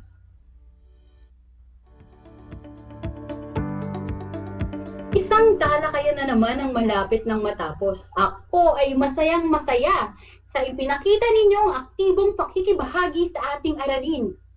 Ngayong araw, higit sa lahat, ang inyong pagmamahal sa edukasyon. Ipagpatuloy ang kagandahang asal na ito, mga anak, dahil ito ay hakbang tungo sa katuparan ng inyong mga pangarap sa hinaharap. Sa puntong ito, panahon na upang alamin kung kayo ay may natutunan mula sa ating aralin sa pamamagitan ng munting pagsusulit. Sa lahat ng nanonood sa FB Live, gamitin ang FB chat box para sa inyong mga kasagutan. Ihanda naman ang panulat at sagutang papel sa lahat ng mga nanonood sa telebisyon at nakikinig sa radyo.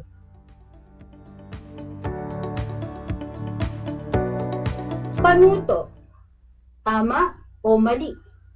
Isulat sa patlang ang salitang tama kung wasto ang isinasaad ng pahayag at mali kung ito ay hindi wasto.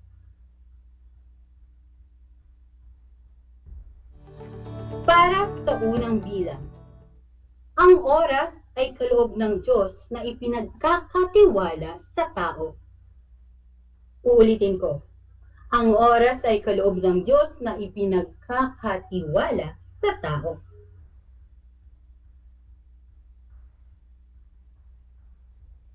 Ang hinahanap nating sagot ay tama. Para naman sa ikalawang bilang, may tungkulin ng tao na gamitin ang oras ayon sa kanyang nais. Inuulit ko. May tungkulin ng tao na gamitin ang oras ayon sa kanyang nais.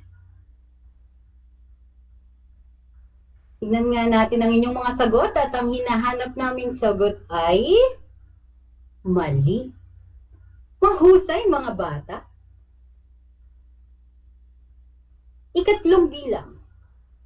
Ang oras ay tulad ng salapi na maaaring ipunin. Inuulit ko, ang oras ay tulad ng salapi na maaaring ipunin. Patuloy lang sa pagsagot at ang sagot na gusto nating makita ay mali. Ikaapat na bilang. Ang pamamahala sa oras ay ang kakayahan sa epektibo at produktibong paggawa nito sa paggawa. Inuulit ko, ang pamamahala sa oras ay kakayahan sa epektibo at produktibong paggamit nito sa paggawa. Ang kasagutan ay tama. Mahusay! At para sa huling bilang, ang pagsisimula sa pinakapayak at madaling gawain ay makapagdudulot ng kasiyahan. Uulitin ko, ang pagsisimula sa pinakapayak at madaling gawain ay makapagdudulot ng kasiyahan. At ang sagot dapat ay tama! Pinabati ko kayong lahat mga anak sapagkat natitiyak kong nakuha ninyong lahat ang tamang sagot sa ating pagsusulit. Mula sa akin, tanggapin ninyo ang mga salitang magaling at mahusay mabuting tao. Ako ay naghanda ng mga gawain at refleksyon sa inyong learning activity sheets. Inaasahan ko na ito ay inyong sasagutan ng buong sigasig at sa abot ng inyong makakaya. Sakaling man na kailanganin ninyong patnubay ng inyong kapamilya at guro, huwag kayong mag-atubiling sila ay tawagan upang kayo ay magkabayan ng tama.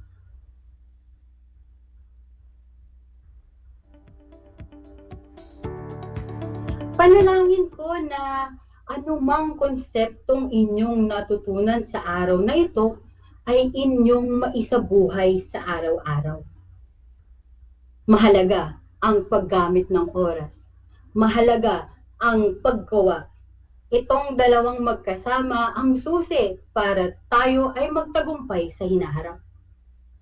Muli, ako ang inyong guro sa edukasyon sa pagpapakatao sa ikasyam na baitang, Ginang Camille Ann Lagria Atuan, kasama ang manunulat ng script, Ginang Catherine H. De Chavez, nagpapaalala na piliin maging mabuting tao sa lahat ng panahon at pagkakataon. Hanggang sa muli!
Alam niyo ba na ang whale shark ay hindi isang whale? Ang whale shark o butanding ay kinikilalang world's largest fish at tinatawag gentle giants. May sukat itong 12 meters. Maliliit ang ngipin ng butanding, kaya naman planktons o maliliit na hipon at isda lang ang kaya nilang kainin. Simula noong 2011, marami nang nahumaling mag-whale shark watching sa Oslo, Cebu. Alam niyo na, yan ang whale shark! Masayang-masaya ako na nagkaroon ako ng chance, ng opportunity na makasama kayong lahat. Ma-share ko yung mga tips, makakaganda at makakapagpasaya sa buhay-buhay natin, di ba mga Mars? Kaya Mars, tandaan ninyo, dito kayo ang bida.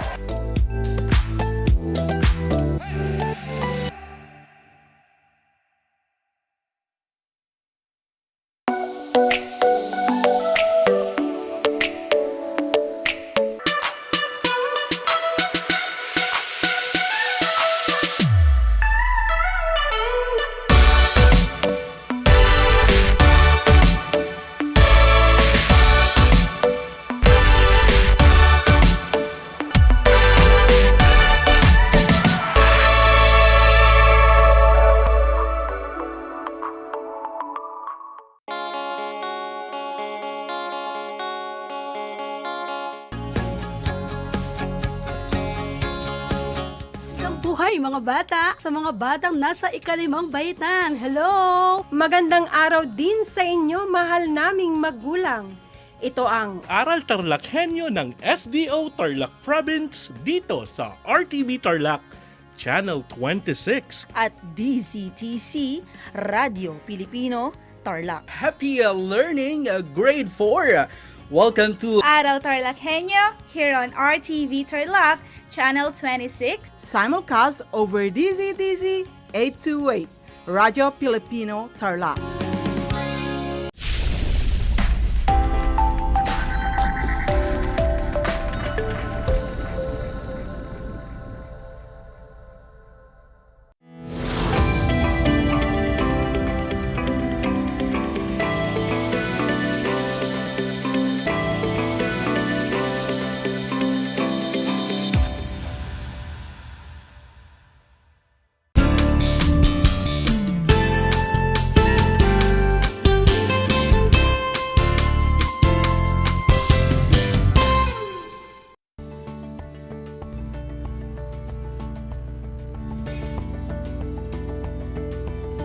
Good afternoon to Aral TarlakHenyo here on RTV Tarlac Channel 26. Simulcast over DCTC Radio Filipino Tarlac. I am teacher Virginisa B. Sino Cruz, your grade 9 science broadcaster for science grade 9. Broadcasting live here at La Paz, Tarlac, giving you a moment in science where learning is fun and science is everything under the sun. If you have any questions or clarification or any suggestion for today's topic, send me a message in my mobile number 0921-565-7677. Let me repeat, it's 0921-565-7677. It's a wonderful day. Come and join me as we discover the world of science. But before we start, I want you to do the following tasks. First, find a comfortable place to study away from noise and distraction. Second, check your headset or speakers if they are functioning well from noise, and of course, to hear me loud and clear. And third, prepare your science learning modules, your compendium of notes, your learning activity sheets, and your pen. Are you excited to learn? Let us begin learning. Before we start our lesson, let us have first a review of the previous topic. So, let's play a simple game entitled Name Me. All you need to do is identify the type of volcanic eruptions based from their description. Are you ready? Okay, let's begin learning. Okay, first, it is a steam-driven eruption as the hot rocks come in contact with water. It is short-lived, characterized by ash columns, but may be an onset of a larger eruption. If your answer is phreatic or hydrothermal, then you are correct. Very good. Next, it is a violent eruption due to the contact between water and magma. As a result, large column of very fine ash and high-speed and sideway emission of pyroclastic materials called base urge are observed. Very good. It's phreatomagmatic eruption. Very good, grade 9. Next, we have, it is a periodic weak to violent eruption characterized by fountain of lava. So, the correct answer is Strombolian. Did you get it right? Grade 9? Wow, excellent. Next, it is characterized by tall eruption columns that reach up to 20-kilometer high with pyroclastic flow and ashfall tephra? If your answer is volcanic eruption, then you got the correct answer.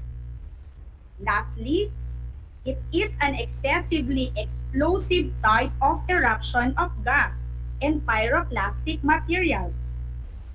So the correct answer is Plinian eruption.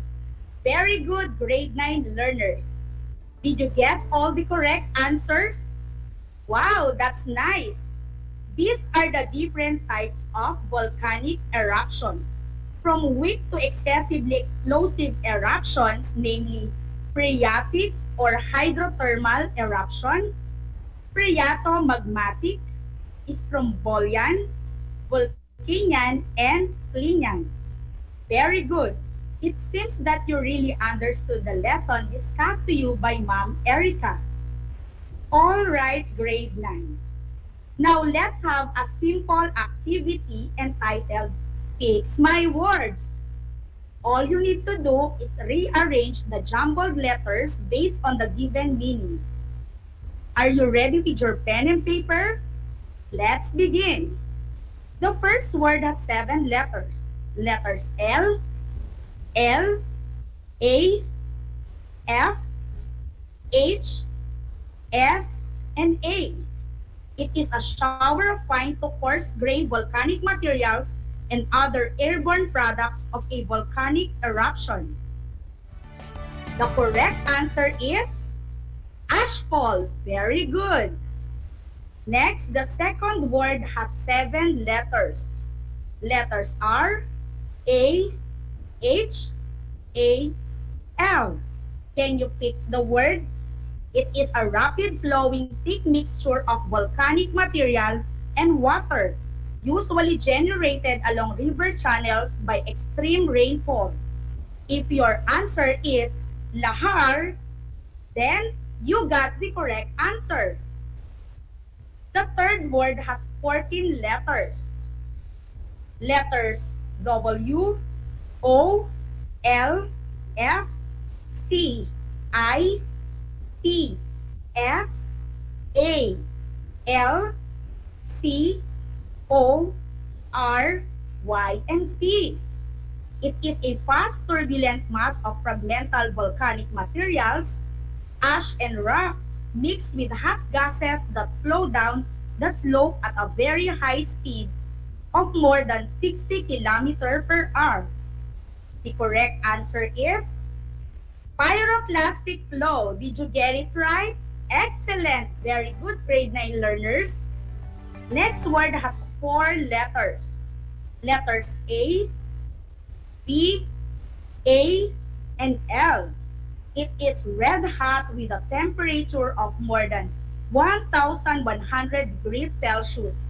It flows rapidly down a volcano's slopes. The correct answer is very good. It is lava. Did you get all the correct answer? Wow, very good, grade 9. Those words have something to do with today's lesson. At the end of the lesson, you are expected to explain how volcanoes erupt. This time, I want you to look at the pictures on your screen. This activity entitled Picture Analysis.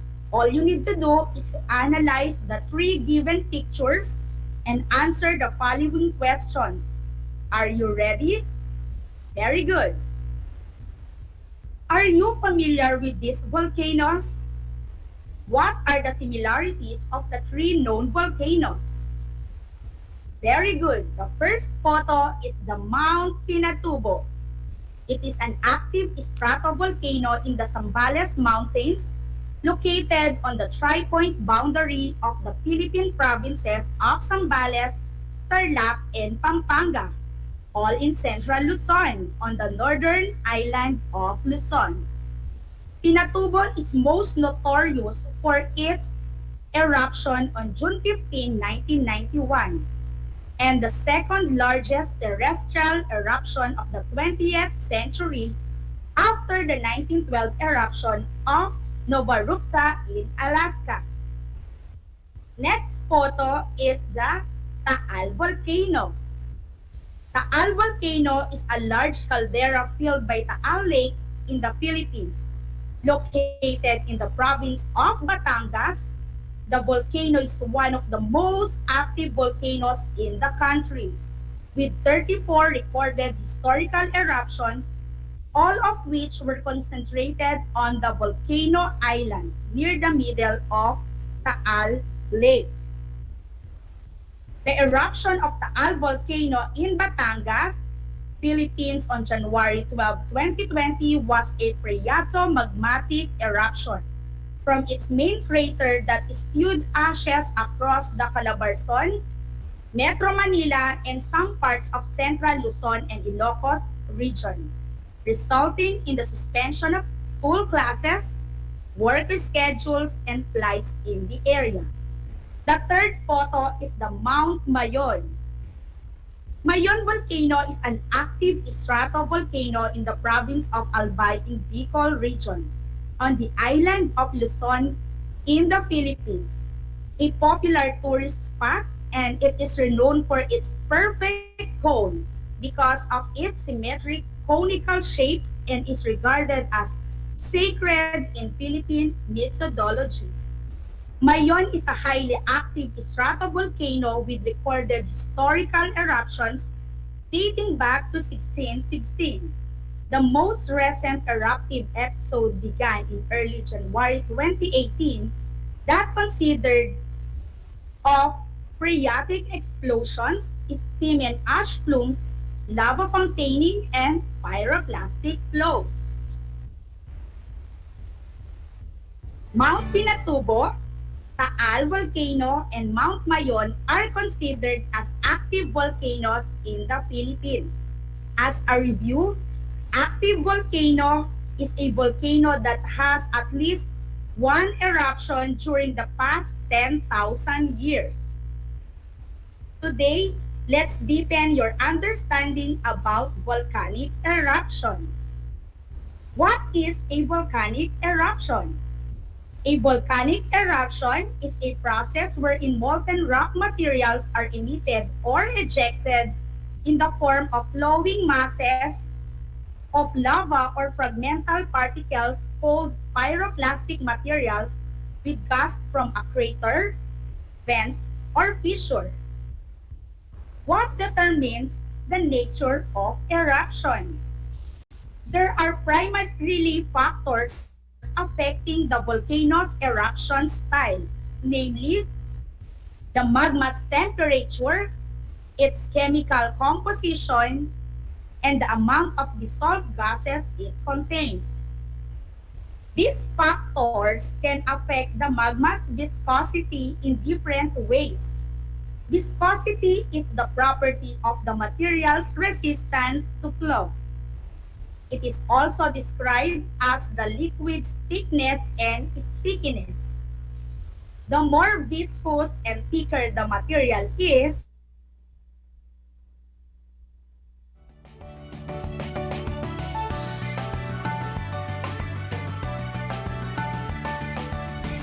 the viscosity of magma decreases with temperature. The higher the temperature of magma is, the lower its viscosity. As lava flows, it cools and begins to harden. Its ability to flow decreases and eventually stops. Magma with high silica content is more viscous than those with low silica content.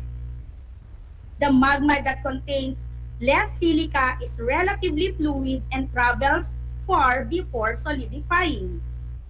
Basaltic flow is very fluid-like and can travel a great distance, forming a thin sheet. Lava with high silica content is too viscous to travel far and tends to break up as it flows. Gas, mainly water vapor, dissolved in the magma, tends to increase its ability to flow. Therefore, in near-surface environments, the lost gases makes magma more viscous, forming a dome or a columnar. Lava with low amount of gas and high silica content is very viscous and does not flow out at all as it rises, forming a columnar plug in the vent. Lava with low amount of gas as it rises has high viscosity that it piles up at a vent resulting in a dome. When volcanoes erupt, they emit materials, and the main products of volcanic eruptions are hot molten rocks known as lava, volcanic gases like sulfur dioxide, steam, smoke, and ash. First, we have pyroclastic flow. It is a fast, turbulent mass of fragmental volcanic material, ash, and rocks mixed with hot gases that flow down the slope at a very high speed of more than 60 km per hour. Next, we have lava flow. Lava flow is a stream-like flow of incandescent, molten rock materials erupted from a volcano. Lava is red hot with a temperature of more than 1,100 degrees Celsius. Thin lava flows rapidly down a volcano slopes. Sticky lava flows more slowly. As thin lava cools, it hardens into smooth folded sheets of rock. The sticky or thick lava cools, it hardens into smooth folded sheets of rock. The sticky or the thick lava cools into rough, jagged sheets of rock. The stickiest lava forms flow of boulders and rubble. It also forms mods called domes. Next, we have ashfall or tephra fall. It is a shower or fine to coarse grained volcanic materials and other airborne products of a volcanic eruption. Are you still with me, grade 9? Very good. Let us continue our discussion. Next, we have lahar. It is a rapid flowing thick mixture of volcanic material and water, usually generated along river channels by extreme rainfall. Next, we have volcanic gases. With high temperature, released in the atmosphere in the form of water vapor, hydrogen sulfide, sulfur dioxide, carbon monoxide, hydrogen chloride, and hydrogen fluoride. Next, we have rock fragments. These are formed sticky magma with trapped gases that build up great amount of pressure that it blasts the magma into fragments called tephra. Tephra varies in size from finest particles of volcanic dust and ash to largest volcanic bombs. Next, we have volcanic dust. It can be carried by a pressure and winds to great distances. In 1990, the eruption of Pinatubo in Zambales shot volcanic dust reaching the upper atmosphere.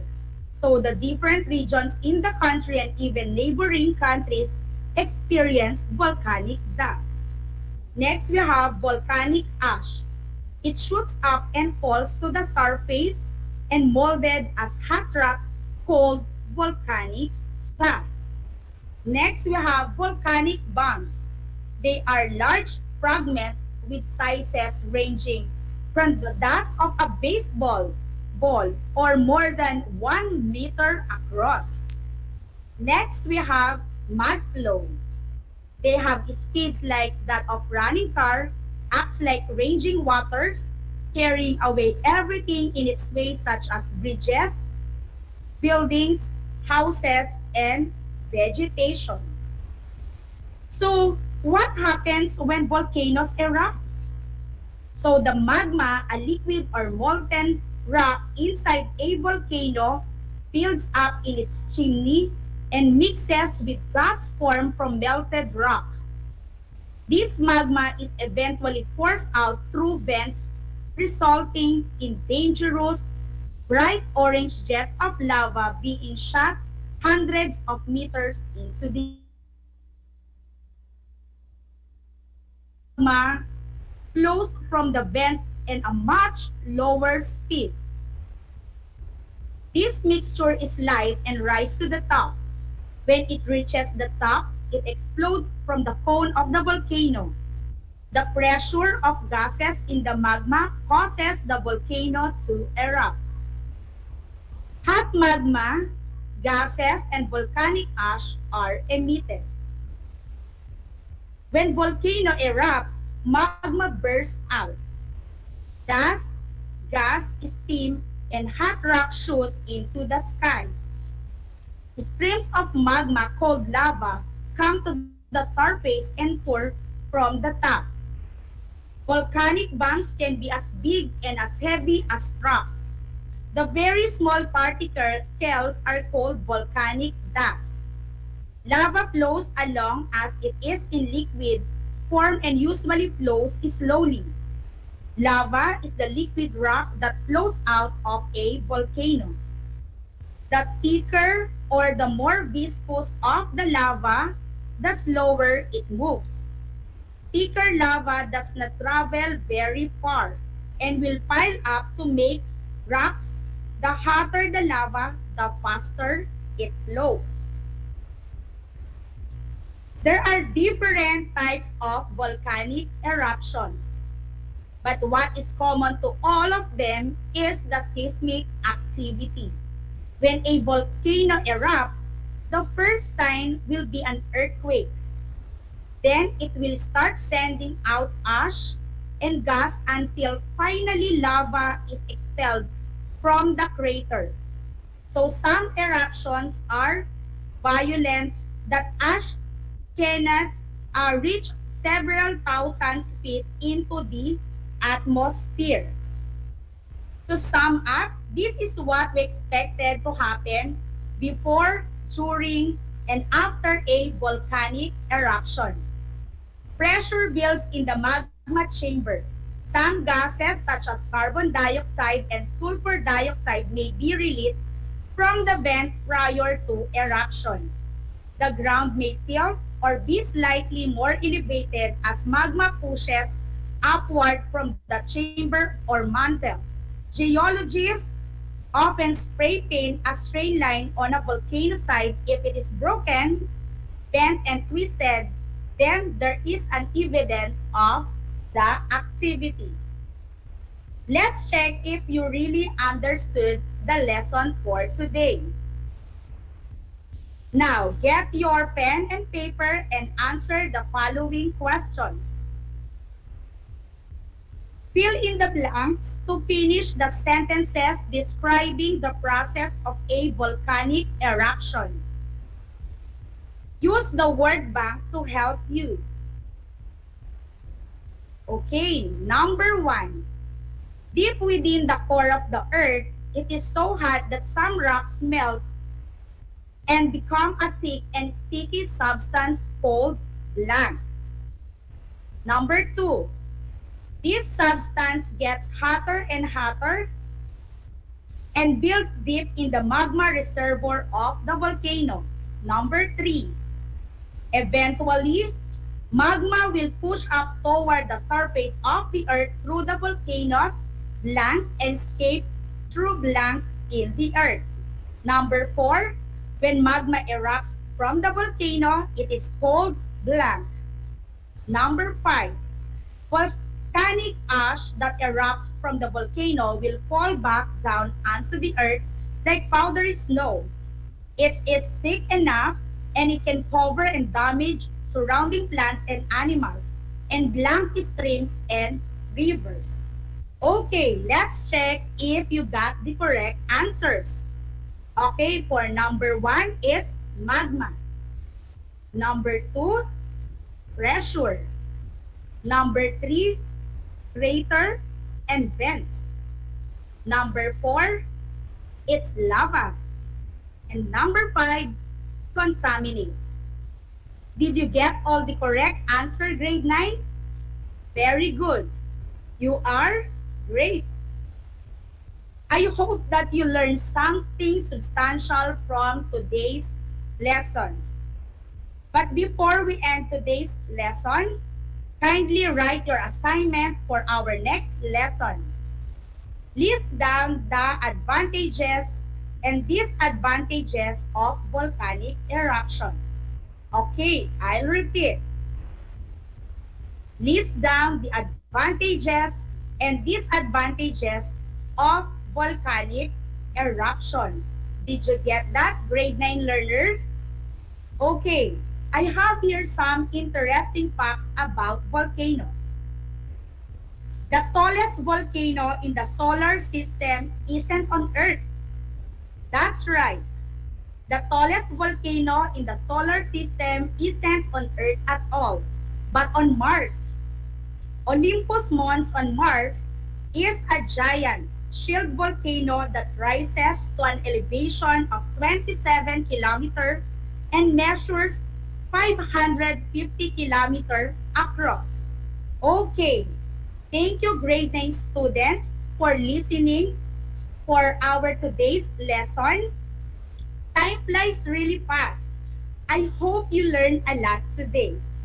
I am teacher Virgilisa B. Sino Cruz, your grade 9 science broadcaster saying, never stop dreaming, never stop believing, never give up, and never stop learning. In this time of pandemic, love one another. Until next time!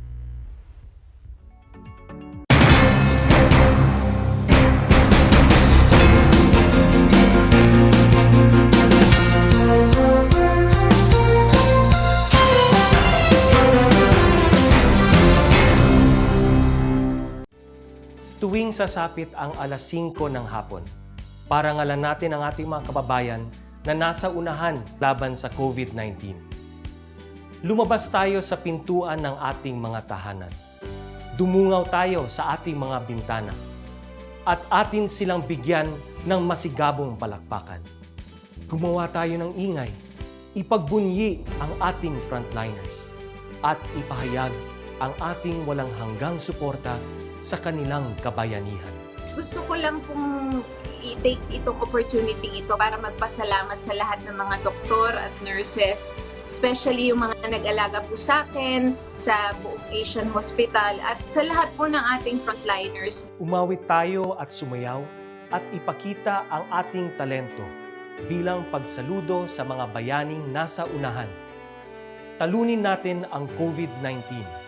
Sama-sama nating pagalingin ang ating inang bayan. Kaya natin to. We heal as one.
Congratulations, RTV, Channel 26 of Tarlac, with this very successful launching of this project for us, DEPED, and for you. So congratulations, God bless you, more project to come. And more coverage for us for the noble cause of education. Thank you to all our sponsors. God bless you all.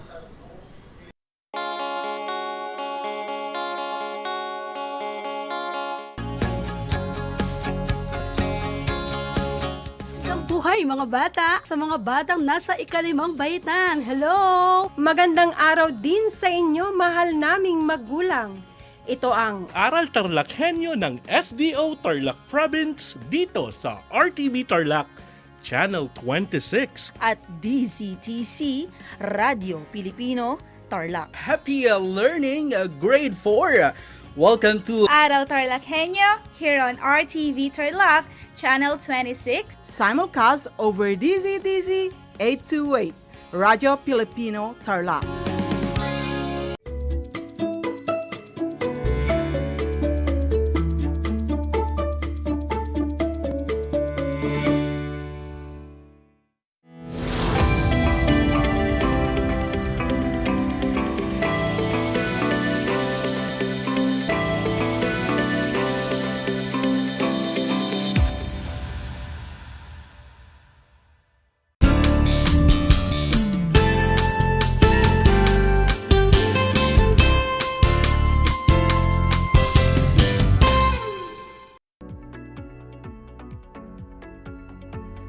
Good day, listeners. Welcome to Aral TarlakHenyo here on RTV Tarlac, Channel 26. Simulcast over DZTC, Radio Filipino Tarlac. This is teacher Urzel Milet Tamundong, remotely airing from Moncada, Tarlac. Your teacher broadcaster for today's Mathematics 9 radio-based lesson. And I will be with you for the next 25 minutes. So try to be focused and be at its best. Before we begin, find a comfortable place. Have your pen, paper, and a ruler with you. And make sure you have your learner's material. Let us start. First, let's have some quick recap of our last lesson, which is the midline theorem of a triangle. So, midline theorem states that the segment that joins the midpoints of two sides of a triangle is parallel to the third side and half as long. Now, let's solve a few problems. Are you now ready? Okay then. For those who have their instructional support, open it on page 7. To those who do not have, refer to the slides or just listen attentively so you can follow the instructions. And let's answer numbers 1 to 3 only on the activity, How You Proven, How Long Am I? In triangle ABC, line segment DE is the midline. Identify the length of the unknown segments. I will give you 10 seconds to answer for each question. You may write your answers on the comment section. In number 1, given the length of BC, which is 10 centimeters, what is the length of line segment DE?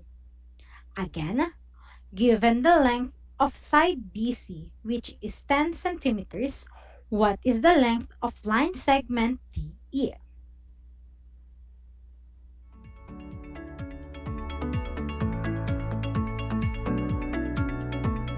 Line segment DE is 5 centimeters. Did you have the same answer? Very good.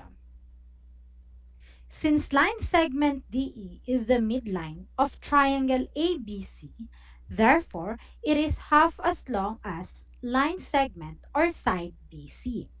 Our working equation now is line segment DE is equal to half of side BC. Substituting the value of the length of side BC, line segment DE is equal to 1/2 of 10. That is 5 centimeters. Therefore, the answer is 5 centimeters. Next question. Given line segment DC is equal to 25 centimeters. How long is line segment CA? Again, line segment DC is equal to 25 centimeters. What is the length of line segment CA?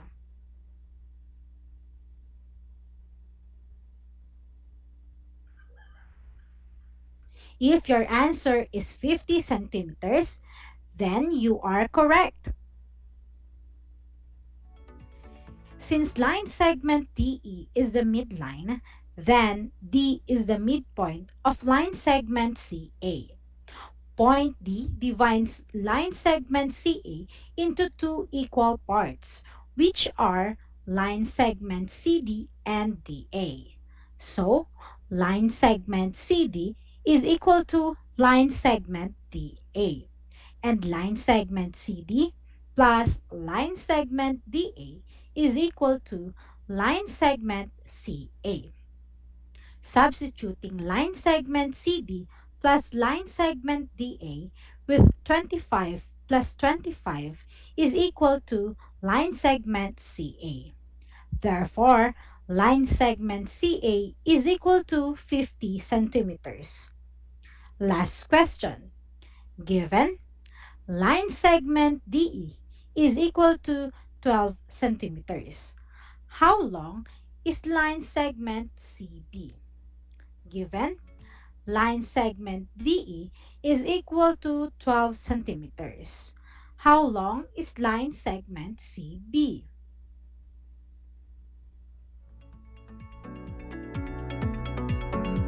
What is your answer? Line segment CB equals 24 centimeters. Good job! Since line segment DE is the midline, then twice line segment DE is line segment CB. That is 2 times 12 equals 24 centimeters. Write your scores at the comment section. Wow, I can see perfect scores. That is great. Now, take a look at these pictures. The roof of your house, your lampshade on your desk, the bucket of your popcorn every time you watch a movie, the truss of the bridge, and the old luggage of your grandmother. What shape do they have in common? That is right. They are all trapezoid. Now, let us define trapezoid. Another equally important as parallelogram is the trapezoid. A trapezoid is a quadrilateral with exactly one pair of parallel sides. The parallel sides of a trapezoid are called the bases, and the non-parallel sides are called the legs. The angles formed by a base and a leg are called base angles. Being familiar with the definition of trapezoid will help you in understanding the different theorems of trapezoids, starting with our topic for today, which is the mid-segment theorem of trapezoid. Open your learner's material on page 330 and let's do the activity 13 entitled What a Trap. Go get the following materials that we need for the activity: paper, pencil, and a ruler. Let us start. Draw a trapezoid TRAP where line segment TP is perpendicular to line segment PA. Line segment TP is equal to 5 centimeters. Line segment TR is equal to 4 centimeters. Line segment PA is equal to 8 centimeters. Use a ruler to get the exact measurement of each segment. Next, name the midpoints of line segment TP and line segment RA as point G and point O respectively. Connect point G and point O to form a segment. Now, let us answer the following questions. First, does line segment GO look parallel to the bases of the trapezoid, which are line segments TR and PA? Again, does line segment GO look parallel to the bases of the trapezoid, which are line segments TR and PA? Very good. Line segment GO is parallel to line segments TR and PA, which are the bases of the trapezoid. Next, using your ruler, measure line segment GO. Using your ruler, measure line segment GO. How long is it? I measured 6 centimeters. Did you have the same result? Good. Third question. What is the sum of the bases of trapezoid TRAP? Again, what is the sum of the bases of trapezoid TRAP? Is your answer 12 centimeters? Okay. Line segment TR plus line segment PA is equal to 4 centimeters plus 8 centimeters. That is 12 centimeters. Compare the sum of the bases and the length of line segment GO. Compare the sum of the bases and the length of line segment GO. What did you find? The sum of the bases is 12 centimeters and line segment GO is 6 centimeters. Therefore, line segment GO is half of the sum of the bases. Have you followed our activity? Good job! The line segment joining the midpoints of the legs of a trapezoid is called median. The activity helped you discover the following theorem about the median of a trapezoid, which states that the median of a trapezoid is parallel to each base and its length is 1/2 the sum of lengths of the bases. Let's have another activity to further prove the mid-segment theorem of trapezoid, entitled Show Me, on page 330. Given trapezoid MINS with median TR, we are to prove segment TR is parallel to segment IN. Segment TR is also parallel to segment MS, and segment TR is equal to half of the sum of segments MS and IN. For the first statement, we must write trapezoid MINS with median TR to satisfy the reason which is given. For the second statement, draw segment IS with P as its midpoint. The reason is line postulate. Third statement, line segment TP equals half of line segment MS, and line segment TP is parallel to line segment MS. Must have the reason midline theorem on triangle IMS. For statement 4, line segment RP is equal to half of line segment IN, and line segment RP is parallel to line segment IN. with the reason midline theorem on triangle INS. Statement 5.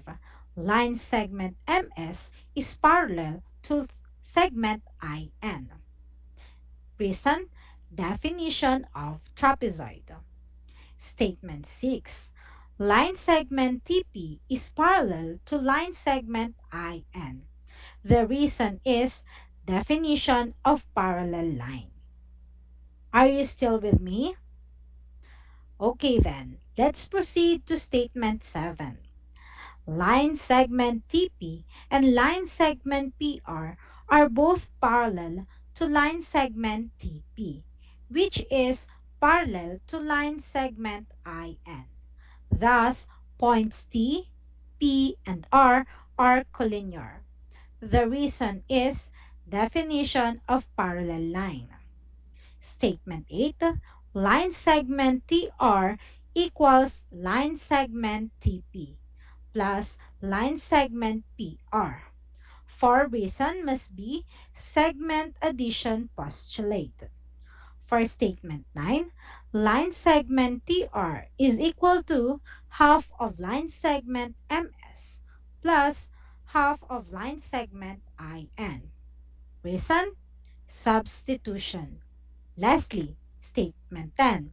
Segment TR is equal to half the sum of line segments MS and IN. And the reason is distributive property of equality. Do you understand the proof of mid-segment theorem? Very good. Now, let us apply the mid-segment theorem by answering quiz 3, letter A, on page 338 of your learner's material. Direction. Refer to trapezoid EFGH with median IJ. Number 1. If line segment IJ equals X, line segment HG equals 8, and line segment EF equals 12. Again, if line segment IJ equals X, line segment HG equals 8, and line segment EF equals 12, what is the value of X? Can you find the answer? Since line segment IJ is a median, then it is half the sum of line segment HG and line segment EF. That is, line segment IJ equals half of 8 plus 12. Line segment IJ equals 10. Did you arrive with the same answer? Good job. Number 2. If line segment IJ equals y plus 3, line segment HG equals 14, and line segment EF equals 18, what is the value of y? If line segment IJ equals y plus 3, line segment HG equals 14, and line segment EF equals 18, what is the value of y? Again, since line segment IJ is the median, then it is half the sum of line segment HG and line segment EF. Substituting, y plus 3 equals half of the sum of 14 and 18. Then, 14 plus 18 equals 32. Getting the half of it is equal to 16. Subtracting 3 from both sides of the equation, we now have y equals 16 minus 3, which is equal to 13. So, y equals 13. Follow-up question. What is the length of line segment IJ? What is the length of line segment IJ? Line segment IJ equals y plus 3. Substituting 13 to y, add 3, so line segment IJ equals 16. Did you get it correctly? Very good. Next question.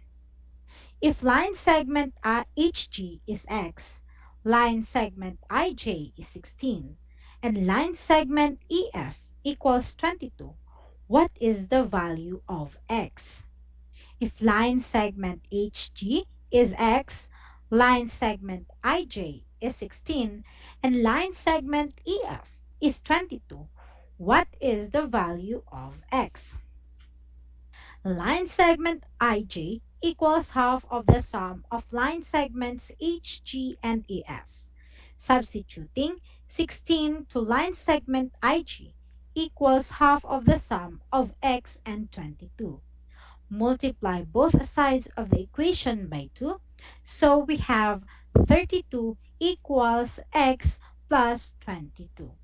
Then subtract 22 to both sides of the equation to get the value of X.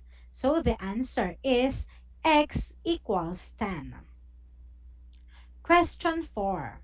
If line segment HG equals Y minus 2, line segment IJ is 20, and line segment EF is 31, what is the value of Y?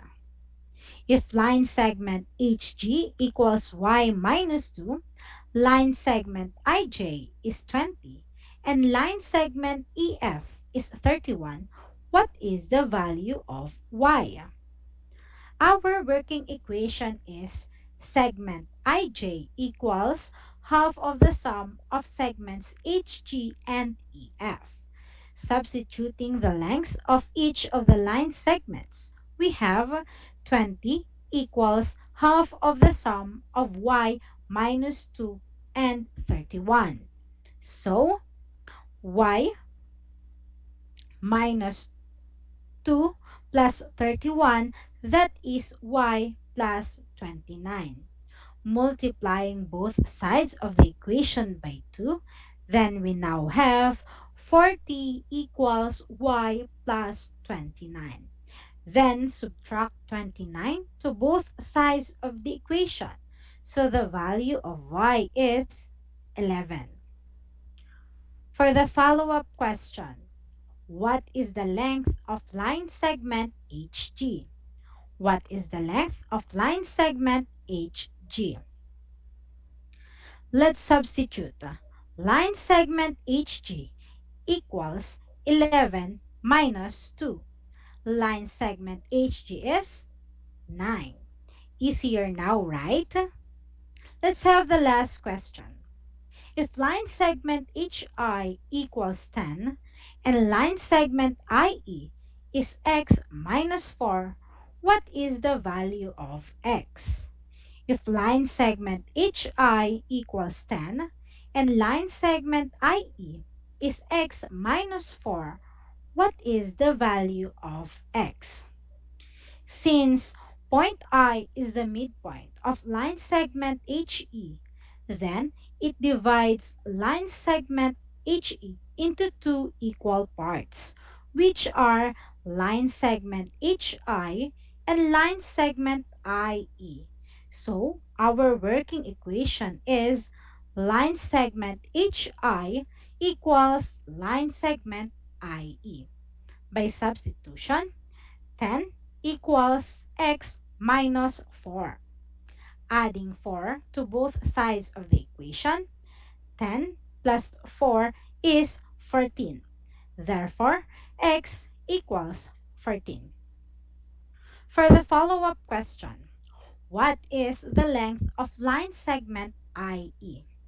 What is the length of line segment IE? Line segment IE is X minus 4. Substitute 14 to X. It will become 14 minus 4. So, line segment IE is 10. Did you get the correct answers? Great job! To our grade 9 students, I admire you for being good listeners. Now, let us have a recap of today's lesson.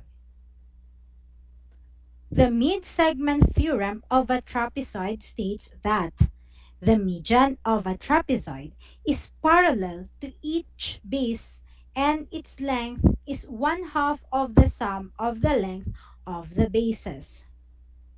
For your better understanding with our lesson today, you can go back with your learner's material in Math 9. Read again and do the activity provided by your teacher. If you have any questions or clarifications about our lesson today, you can text me through this number 0917 135 3216. That's 0917 135 3216. Or you can also message me on Messenger on my Facebook account at Urzel Milet Tamundong. We are done with our lesson for today. I hope you have learned a lot. Dear parents and guardians, kindly assist and guide our learners. Next week, another fruitful and informative discussion will be done. So, don't miss any sessions at Aral TarlakHenyo here on RTV Tarlac, Channel 26. Congratulations! We have come to the end of today's sessions. Thank you so much to grade 9 learners who have joined me today. Until our next lesson, this has been Teacher Urzel Milet Tamundong, your teacher broadcaster for today. Saying numero uno ang batang TarlakHenyo. Basta't matalino, panalo. Have a great day, everyone.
Alam niyo ba na ang whale shark ay hindi isang whale? Ang whale shark o butanding ay kinikilalang world's largest fish at tinatawag gentle giants. May sukat itong 12 meters. Maliliit ang ngipin ng butanding, kaya naman planktons o maliliit na hipon at isda lang ang kaya nilang kainin. Simula noong 2011, marami nang nahumaling mag-whale shark watching sa Oslo, Cebu. Alam niyo na, yan ang whale shark!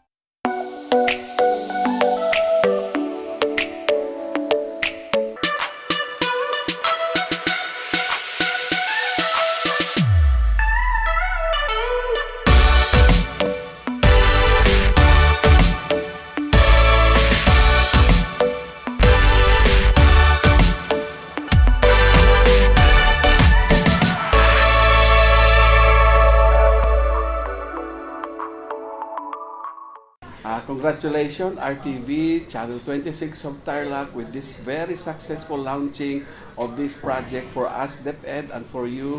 So congratulations, God bless you, more project to come, and more coverage for us for the noble cause of education. Thank you to all our sponsors. God bless you all.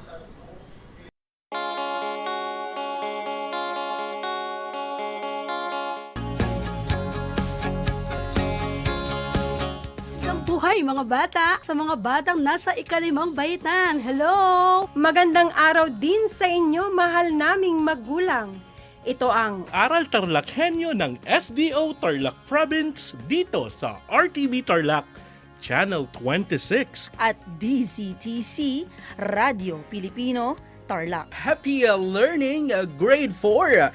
Welcome to Aral TarlakHenyo here on RTV Tarlac, Channel 26. Simulcast over DZTC 828, Radio Filipino Tarlac.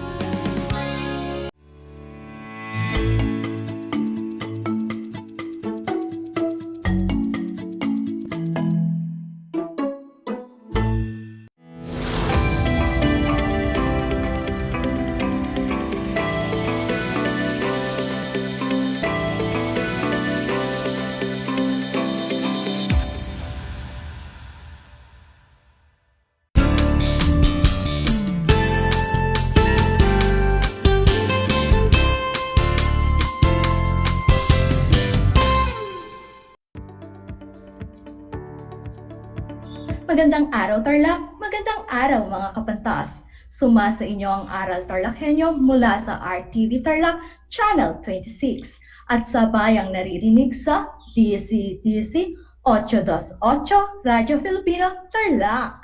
At sa araw nito, tayo ay nasa remote live broadcast sa San Rafael.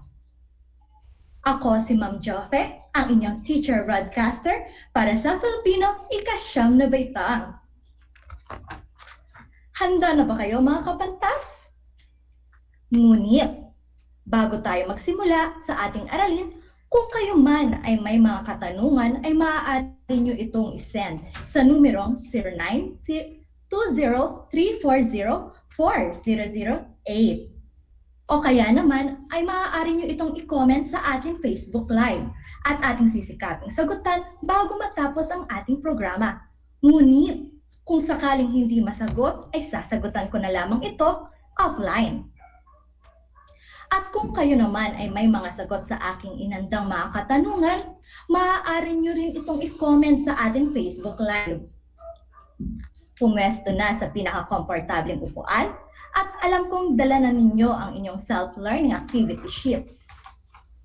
Kumuha ng malinis na papel at panulat para sa ating maikling pagsasanay maya-maya. At maaari ninyong ring itala ang mga napulot ninyong mga talakayan o aralin sa inyong mga papel. At alam kong mga kapantas na kayo ay handa na.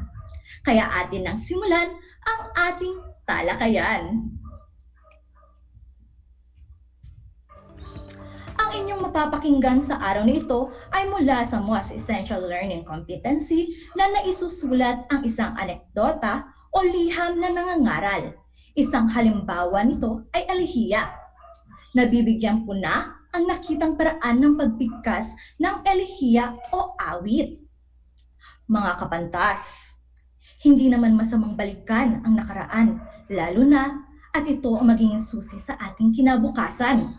Naniniwala ba kayo roon? Alam kong naniniwala kayo. Kaya upang lubas nating maintindihan ang ating bagong talakayan ngayong araw, balikan muna natin ang kahulugan ng elehiya. Babalikan natin ang kahulugan ng elehiya at hindi ang mga taong nagbigay ng sakit sa ating nakaraan. Gayunpaman, sila pa rin ay nagdulot sa atin ng kaligayahan at nag-iwan ng aral sa ating mga buhay na siyang nagpatatag sa ating pagkatao. Maglabas ng isang ng papel upang itala ang inyong mga kasagutan sa aking mga katanungan. Pagbilang ko ng 1, 2, 3, kailangan ay may naisulat na kayo sa inyong mga papel. O kaya naman, maaari nyo itong i-comment sa ating Facebook Live.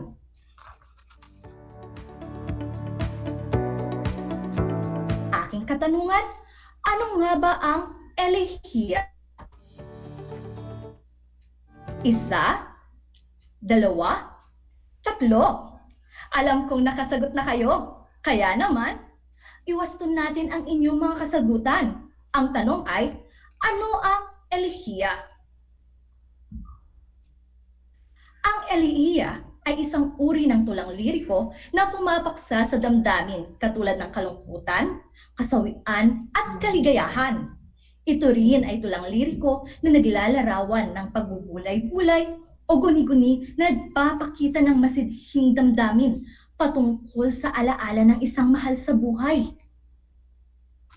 Maliban dito, ang elehiya rin ay may mga katangian tulad ng pananangis, pag-aalala, at pagpaparangal sa mahal natin sa buhay na ang himig ay magtimpi, mapagmuni-muni, at di masintahin.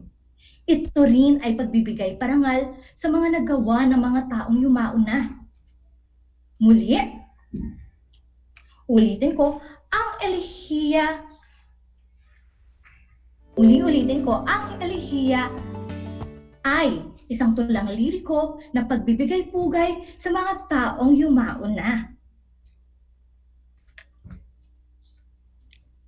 Balikan naman natin ngayon ang mga pahayag o kataga na nagpapasidhi ng damdamin. Ganyan naman, hindi ba? Kapag tayo ay iniwan o may pumanaw na mahal sa buhay, sisidhi ang ating damdamin. At mapupuno ng iba't ibang emosyon. Akala natin kuminsan, pare-pareho ang emosyon natin, ngunit mayroong pagkakaiba-iba ito. Depende sa antas ng ating emosyon. Ngayon, ang pagpapasidhi ng damdamin ay isang uri ng pagpapahayag ng saloobin o emosyon sa paraang papataas ang antas nito. Nagagamit ito sa pamamagitan ng pag-iiba-iba ng mga salitang may ugnayang sinonimo.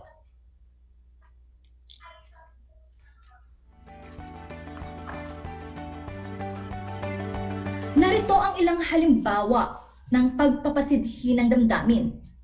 Una, inis. Minsan nakakaramdam tayo ng inis. Hanggang di lumaon, ito ay nagiging asar na. Hanggang sa lumalim ito, tutungo sa galit. Hanggang sa maging puot. Maliban dito, isa pang halimbawa natin, ang paghanga. Hahangaan natin ang isang tao. Hanggang tutungo na tayo sa pagsinta, pagliyag, at papasok tayo sa mahal na natin o pagmamahal. Ang ikatlong halimbawa natin sa pagpapasidhi ng damdamin ay damot, susunod pagiging sakim, magiging gahaman na, at ang pinakahuli at pinakamataas na antas ay ang pagiging ganid. Ang lahat ng aking binanggit na halimbawa ay halimbawa ito ng pagpapasidhi ng damdamin.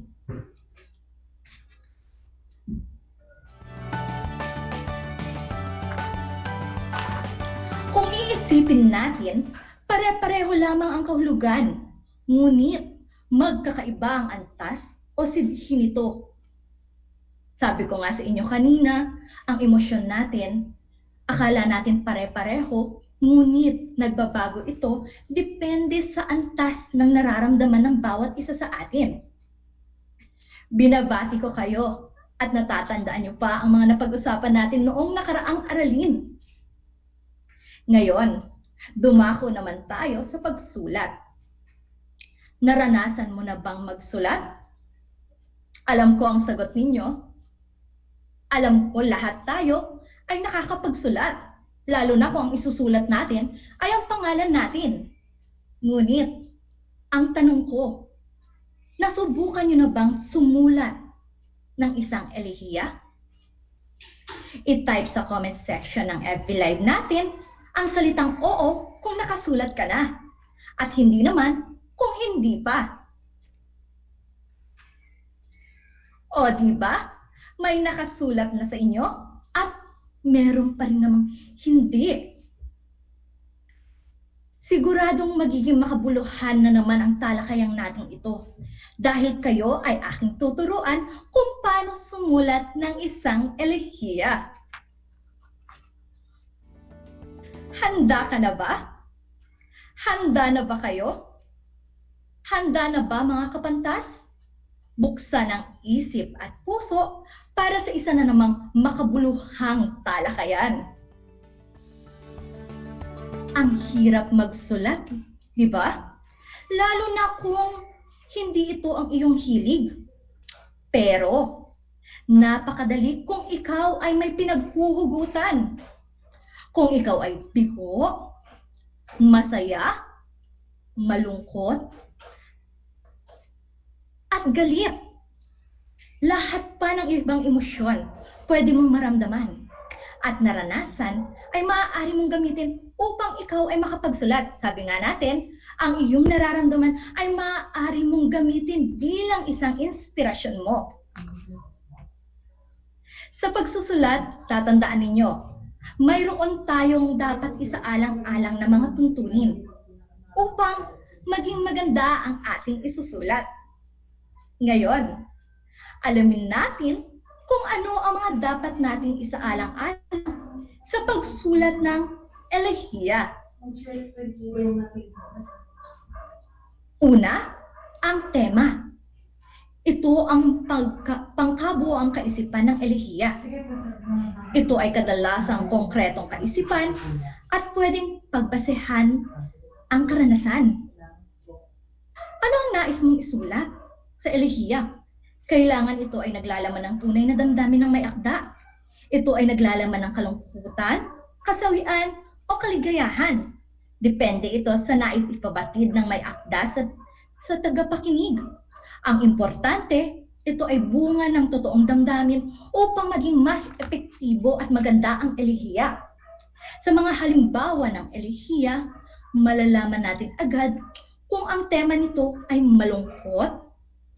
Makikita mo rin naman lahat ng mga tagapakinig ay umiiyak.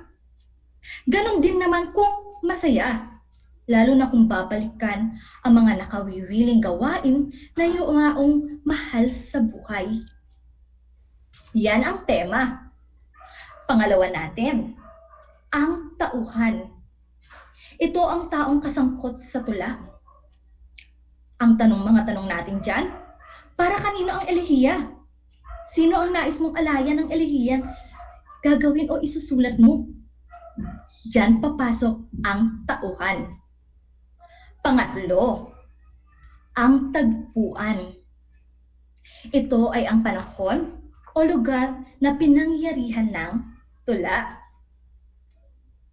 Ika-apat at pang-apat, ang kaugalian o tradisyon.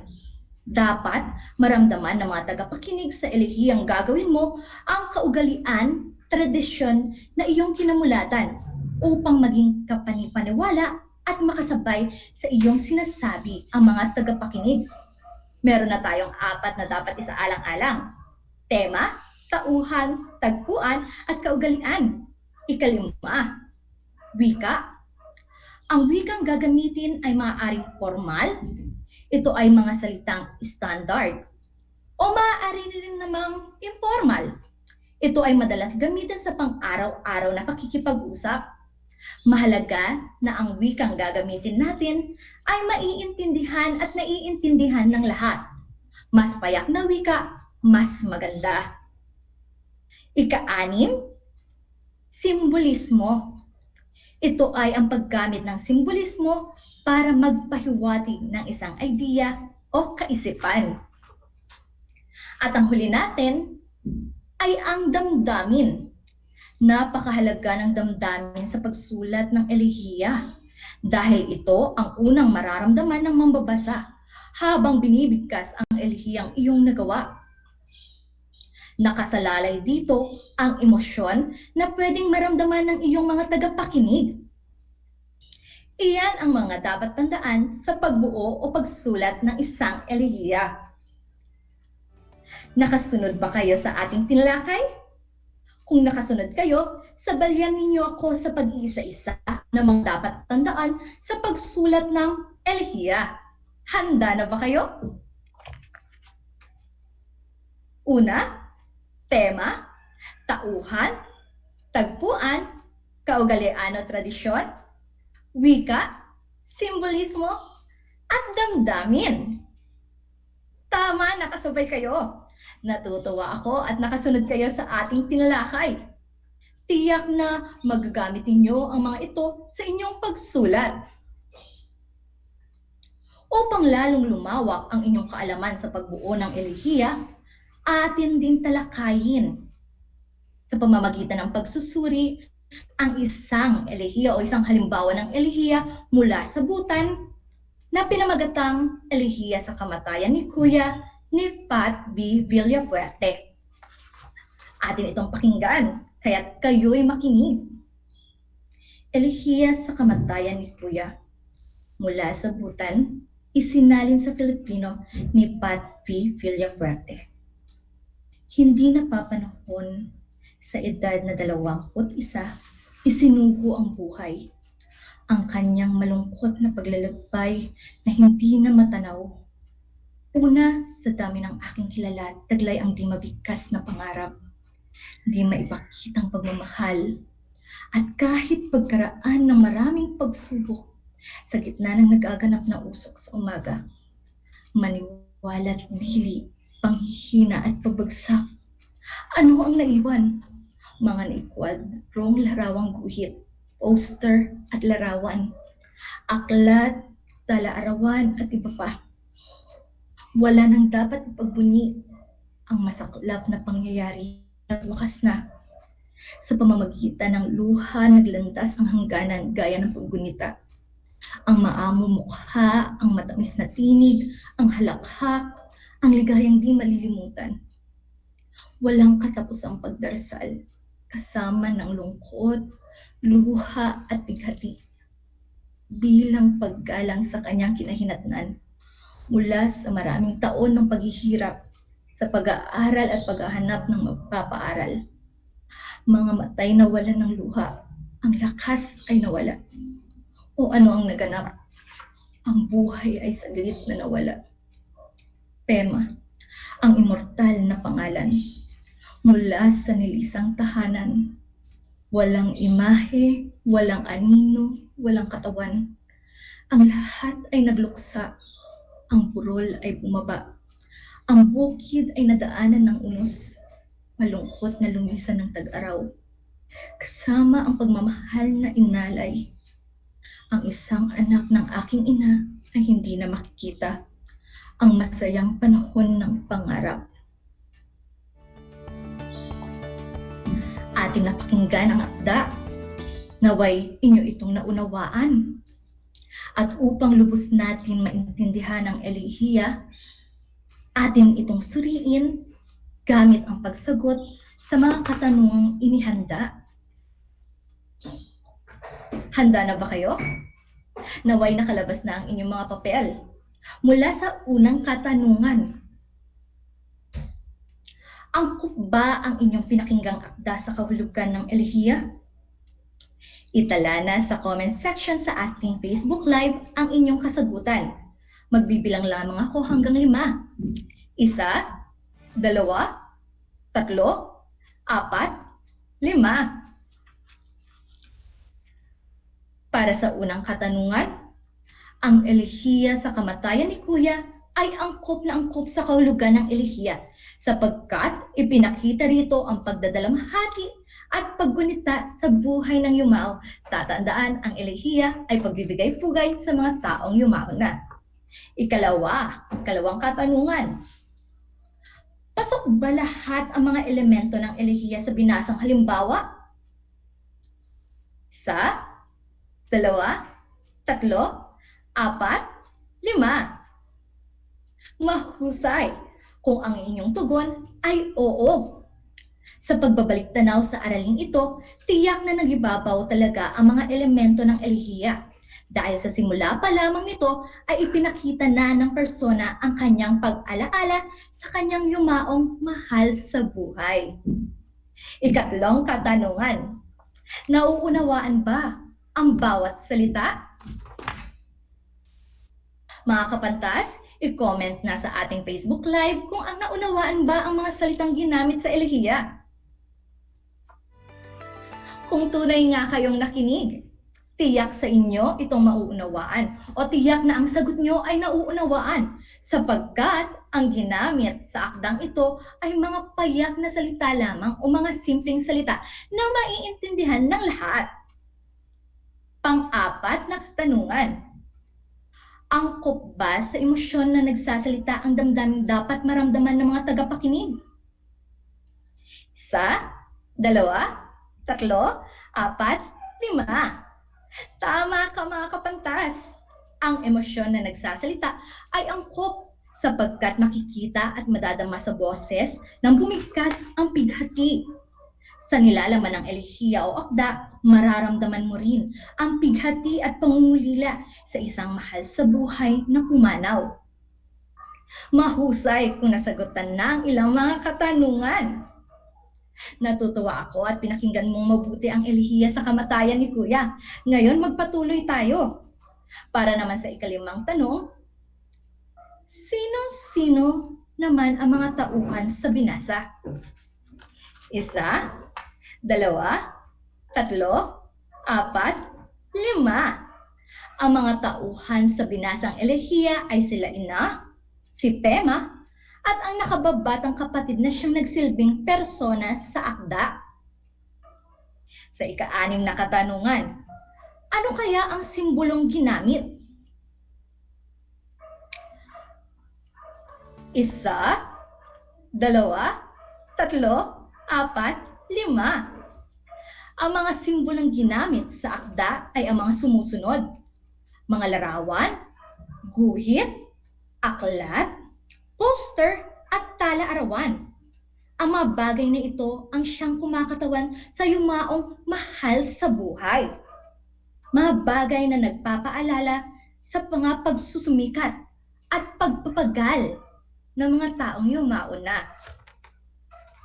Ika-7 at huling katanungan. Ano naman ang nararamdaman mo habang ito ay iyong pinakikinggan? 1, 2, 3, 4, 5.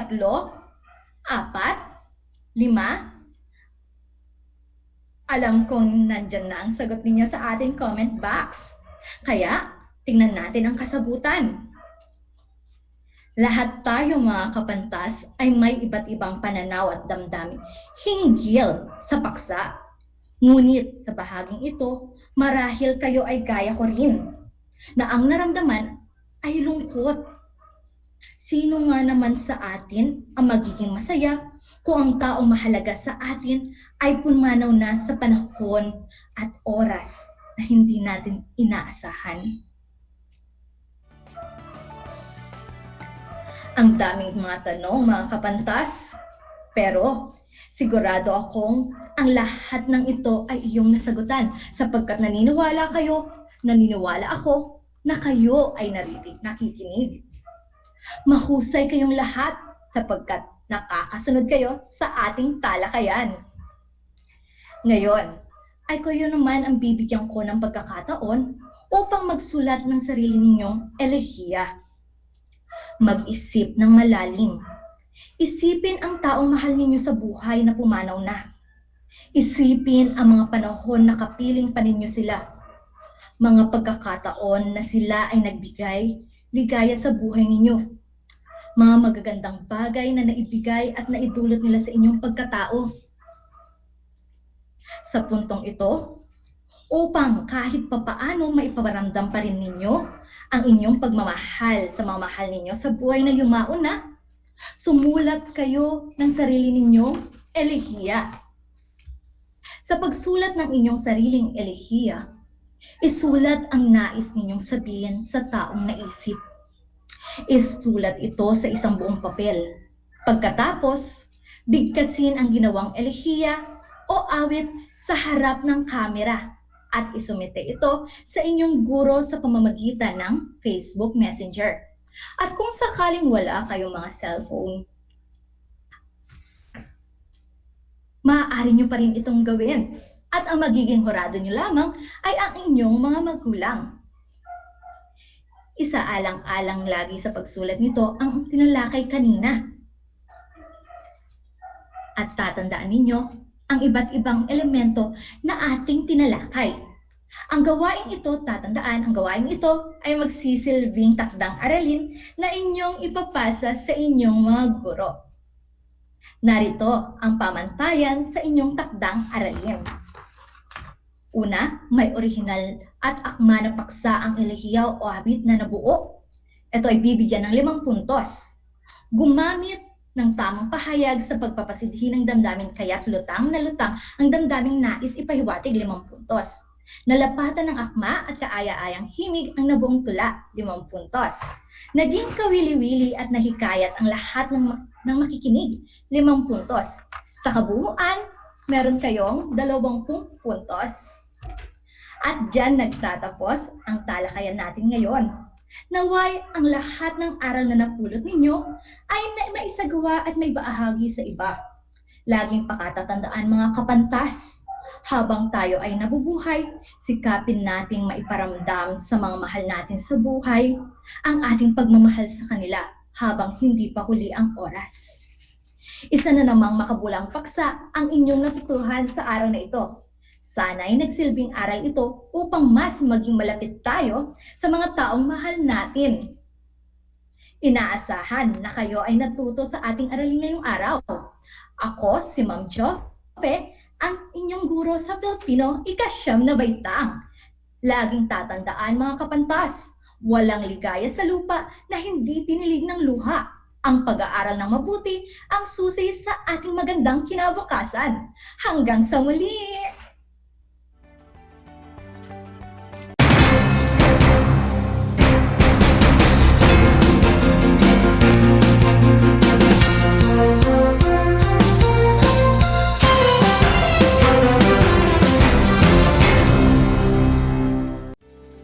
Tuwing sasapit ang alas 5 ng hapon, parangalan natin ang ating mga kababayan na nasa unahan laban sa COVID-19. Lumabas tayo sa pintuan ng ating mga tahanan. Dumungaw tayo sa ating mga bintana. At atin silang bigyan ng masigabong palakpakan. Gumawa tayo ng ingay. Ipagbunyi ang ating frontliners. At ipahayag ang ating walang hanggang suporta sa kanilang kabayanihan. Gusto ko lang pong i-take itong opportunity ito para magpasalamat sa lahat ng mga doktor at nurses, especially yung mga nag-alaga po sa akin, sa buong Asian Hospital at sa lahat po ng ating frontliners. Umawit tayo at sumayaw at ipakita ang ating talento bilang pagsaludo sa mga bayaning nasa unahan. Talunin natin ang COVID-19. Sama-sama nating pagalingin ang ating inang bayan. Kaya natin to. We heal as one.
masayang-masaya ako na nagkaroon ako ng chance, ng opportunity na makasama kayong lahat. Ma-share ko yung mga tips makakaganda at makakapagpasaya sa buhay-buhay natin, di ba mga Mars?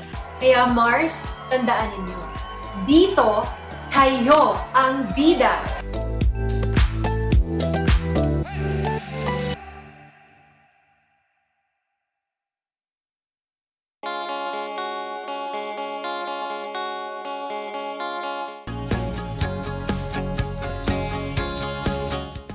Buhay mga bata, sa mga batang nasa ikalimang baitan. Hello! Magandang araw din sa inyo, mahal naming magulang. Ito ang Aral TarlakHenyo ng SDO Tarlac Province dito sa RTV Tarlac, Channel 26. At DZTC, Radio Pilipino, Tarlac. Happy learning, grade 4. Welcome to Aral TarlakHenyo here on RTV Tarlac, Channel 26. Simulcast over DZTZ 828, Radio Filipino Tarlac.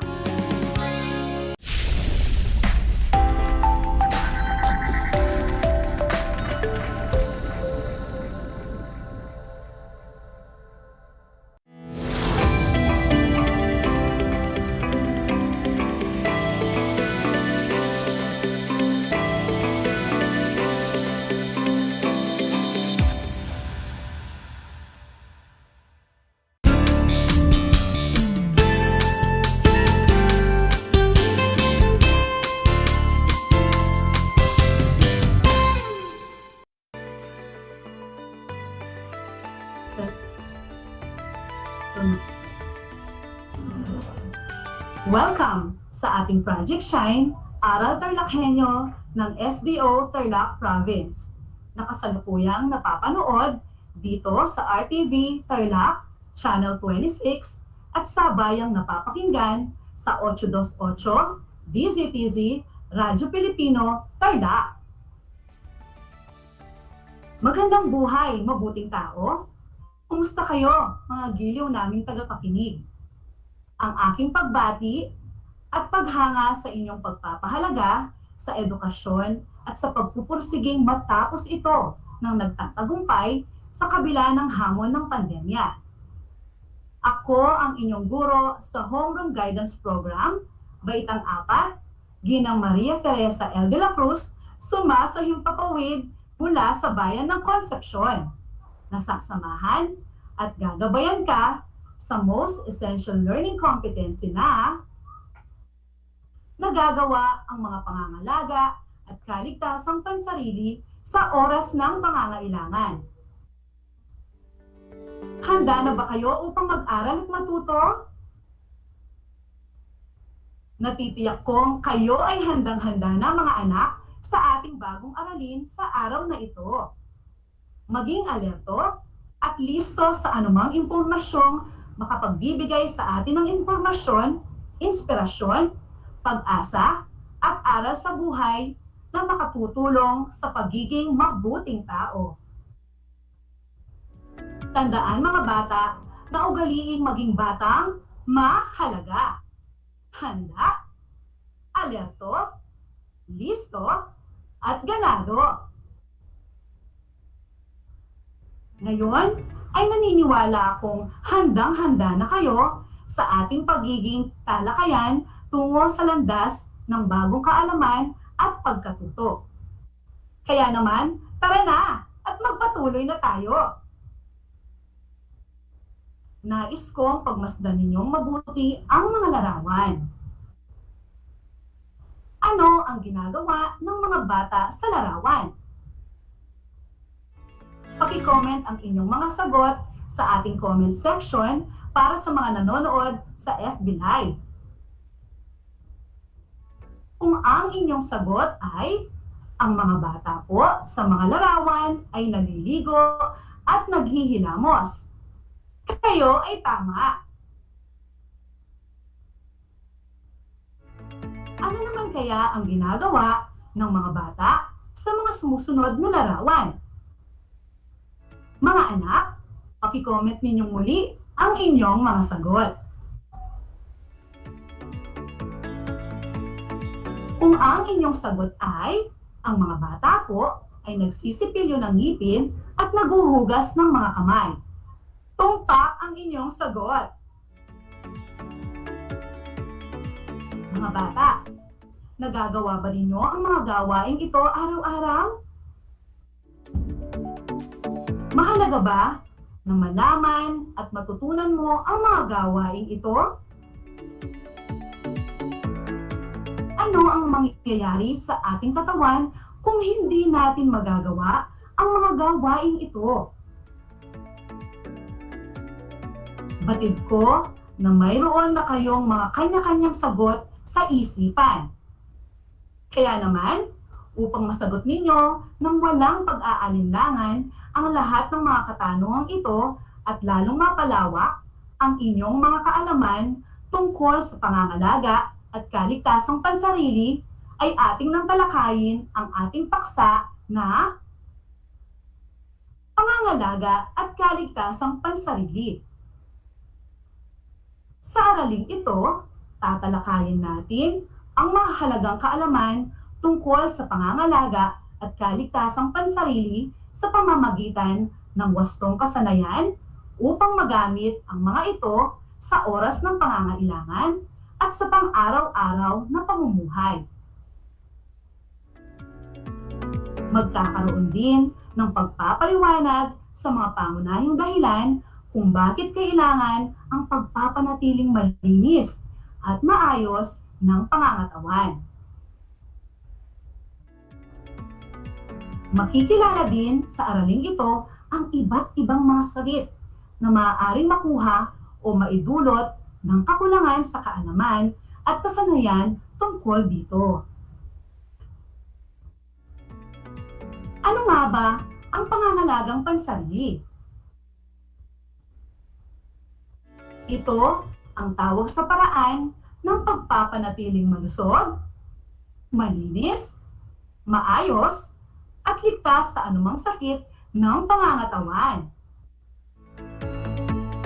May mga mahalagang hakbang na dapat isaalang-alang sa pangangalaga sa ating sarili upang matiyak na malinis at ligtas ito sa anumang sakit. Una ay ang hand washing o paghuhugas ng kamay. Mahalaga ang madalas na paghuhugas ng kamay upang maiwasan ang pagdami ng mikrobyo at bakterya na maaaring pagmulan ng iba't ibang sakit. Sa panahon ngayon, isa ang paghuhugas ng kamay sa mga health protocols na kinakailangan na gawin upang makaiwas sa COVID-19. At syempre, ang mga bagay tulad ng sabon, malinis na tubig, at pampunas ang kailangan natin upang malinis ang ating mga kamay. Pangalawa ay ang dental care o pangangalaga sa mga ngipin. Sa pamamagitan ng pagsisipilyo ng ngipin na ginagawa matapos kumain ay napapanatiling malusog, malinis, matibay ang mga ito. Maiiwasan din ang mabahong hininga dulot ng sirang ngipin at lasa ng mga pagkain. Malinis na tubig, toothpaste, at toothbrush ang dapat nating gamitin. Makabubuti rin sa nasumangguni sa dentista upang lalong mapangalagaan ang mga ngipin.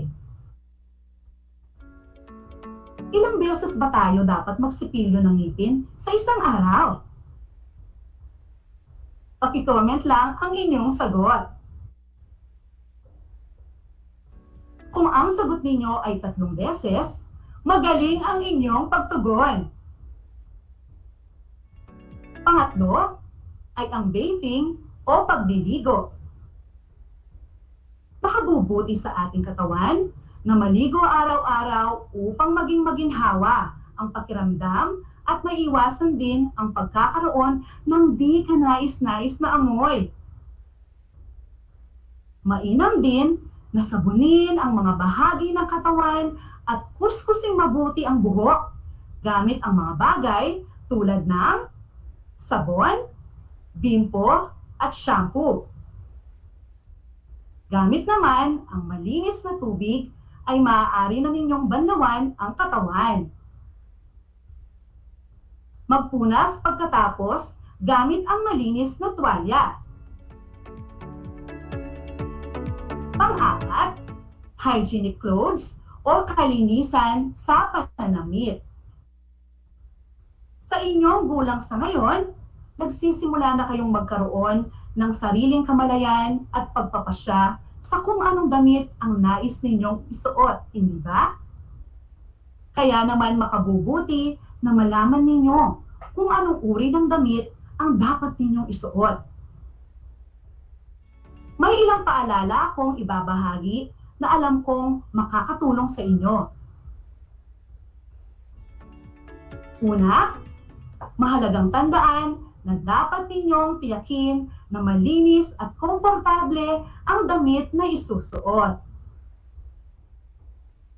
Kailangan ding iayon ang damit na isusuot sa lugar na pupuntahan at panahon. Makatutulong din ang pagpapalit ng damit at damit panloob araw-araw upang maiwasan ang di kanais-nais na amoy at pagkakasakit. Dumako na tayo sa ikalimang hakbang sa pangangalaga sa sarili. At ito ay ang pagkakaroon ng balanced diet. Ang pagkain ng wasto ay makatutulong sa inyong katawan upang maging malakas at malusog ito. Malaking tulong ang mga bitamina at mineral na makukuha sa mga pagkain upang lumakas ang resistensya ng katawan at di ito agad dapuan ng sakit. Narito ang ilang mga paalala upang magkaroon ng balanced diet. Maging mapanuri sa mga pagkain kakainin upang matiyak na ligtas at maibibigay nito ang mga bitamina at sustansyang kailangan ng katawan. Tiyakin na sapat, wasto, malinis din ang mga pagkain kakainin upang makaiwas sa mga sakit na maaaring makapahamak sa ating kalusugan. Umiwas sa pagkain ng junk foods at pag-inom ng mga inuming may halong kemikal tulad ng soft drinks. Pinakamabuti pa rin ang pag-inom ng 8 hanggang 12 baso ng tubig araw-araw at pagkain ng prutas at gulay sa ating katawan. Pang-anim ay ang pagkakaroon ng sapat na tulog o pahinga. Malaking tulong ang 8 hanggang 10 oras na pagtulog sa loob ng isang araw upang magkaroon ng sapat na pahinga na makatutulong sa pagpapasigla, paglaki, at pag-unlad ng katawan. At ang pinakahuli ay ang pag-eehersisyo. Ang paglalaan ng sapat na oras sa paglalaro, gaya ng habulan, tumbang preso, at patintero ay ilan lamang sa mga paraan ng pag-eehersisyo o physical exercise kung saan pinapalakas nito ang inyong mga buto at kalamnan.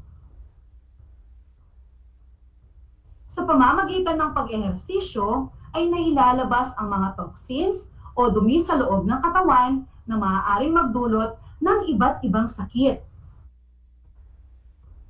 Ano-ano naman kaya ang mga sakit at kondisyon na maaaring makuha kung hindi tama o di wasto ang paglilinis at pangangalaga sa sarili? Nariyan ang impeksyon dulot ng COVID-19. Sakit sa balat tulad ng taghiyawat, an-an, galis, buni, alipunga. Mga singaw sa bibig at pagkasira ng mga ngipin. Di ka nais-nais na amoy ng katawan. Pagkakaroon ng dandruff o balakubak at puto. Obesity o labis na timbang. At ang pinakahuli ay ang malnutrisyon o kakulangan sa timbang. Mahalaga ba ang pangangalagang pansarili? Paki-comment lang ang inyong sagot. Kung oo ang inyong comment, abay mahusay. Narito naman ang mga kahalagahan ng paksang ating napag-usapan. Una, mahalaga ang pangangalagang pansarili upang maiwasan ang pagkalat ng mga mikrobyo at iba't ibang mga sakit. Pangalawa, upang magkaroon ng maginhawa, malinis, at malusog na pangangatawan. Sumunod ay upang magkaroon ng kumpiyansa at pagpapahalaga sa sarili. Pag-usapan naman natin ang patungkol sa kaligtasang pansarili. Ano nga ba ang ibig sabihin ng kaligtasang pansarili? Ayon sa Wikipedia, ang kaligtasan o safety ay tumutukoy sa kalagayan ng pagiging ligtas. Ito rin ang kondisyon ng pagiging protektado laban sa anumang kapahamakan dulot ng mga tao o sitwasyon sa kapaligiran. Mahalagang maintindihan at malaman ninyo mga bata ang mga bagay na maaaring makasakit sa inyo at kung paano kayo makakaiwas sa tiyak na kapahamakan sa inyong paligid. Mga anak, tingnan ninyong mabuti ang mga larawan. Ano ang inyong nakikita? Muli, sa mga nakatutok sa FB Live, i-comment lang ang sagot sa comment section. Hayan, may nababasa na akong nag-comment ng tahanan, kalsada, at paaralan. Kung iyan din ang inyong mga sagot, abay mahusay! Noong kayo'y nasa unang baitang pa lamang, ay batid kong may mga pagsasanay na kayo patungkol sa pagiging ligtas sa mga lugar sa inyong pamayanan tulad ng tahanan, paaralan, at maging sa kalsada. Mahalaga na magkaroon kayo ng malawak na kaalaman tungkol sa mga ito upang sa ganon ay magamit ninyo ang mga ito sa araw-araw na pamumuhay at makasiguradong sariling makakaiwas sa tiyak na kapahamakan. Narito ang mga lugar na maaaring magdulot ng kapahamakan. Una ay ang tahanan. May kasama tayo na there's no place like home, na ang ibig sabihin mga anak ay komportable, panatag, at ligtas kung ikaw ay nasa bahay. Ngunit paano kung hindi ka rin ligtas dito? Kaya mahalaga na maging mapanuri at maalam sa mga bagay nito na makapagdudulot ng kapahamakan at sakuna tulad ng kusina, banyo o palikuran, at hagdanan. Makabubuti rin ang pag-iwas sa mga bagay tulad ng mga kemikal, mga matatalim at matutulis na bagay, mga bagay na maaaring pagmulan ng sunog, pati na rin ang mga alagang hayop. Makatutulong ang mga sumusunod na tips upang makaiwas sa tiyak na kapahamakan sa tahanan. Una, panatilihin ang kalinisan at kaayusan sa loob at labas ng tahanan. Pangalawa, sikaping nasa ligtas na lugar ang mga bagay na makakapahamak. Pangatlo, iwasan ang pananakit sa mga alagang hayop tulad ng aso at pusa. At ang pang-apat, humingi ng pahintulot sa magulang kung may nais gawin o gamitin na bagay. Susunod ay ang paaralan na tinuturing nating pangalawang tahanan. Ngunit maaari rin na maging diligtas para sa mga mag-aaral na tulad ninyo. Lalo na ang mga silid-aralan, palikuran, palaruan, at mga hagdanan. Ang inyong mga kapwa mag-aaral ay maaari ring makasakit sa inyo, kaya dapat ay mag-ingat ang kailangan gawin. Narito ang mga tips upang maiwasan ang anumang kapahamakan sa paaralan. Una, iwasan ang paglalaro at pagmamadali kung gagamit ng hagdanan sa paaralan. Pangalawa, maging mapanuri at iwasan ang mga basa at madudulas na sahig. Pangatlo, iwasan ang pakikipag-away sa mga kamag-aral.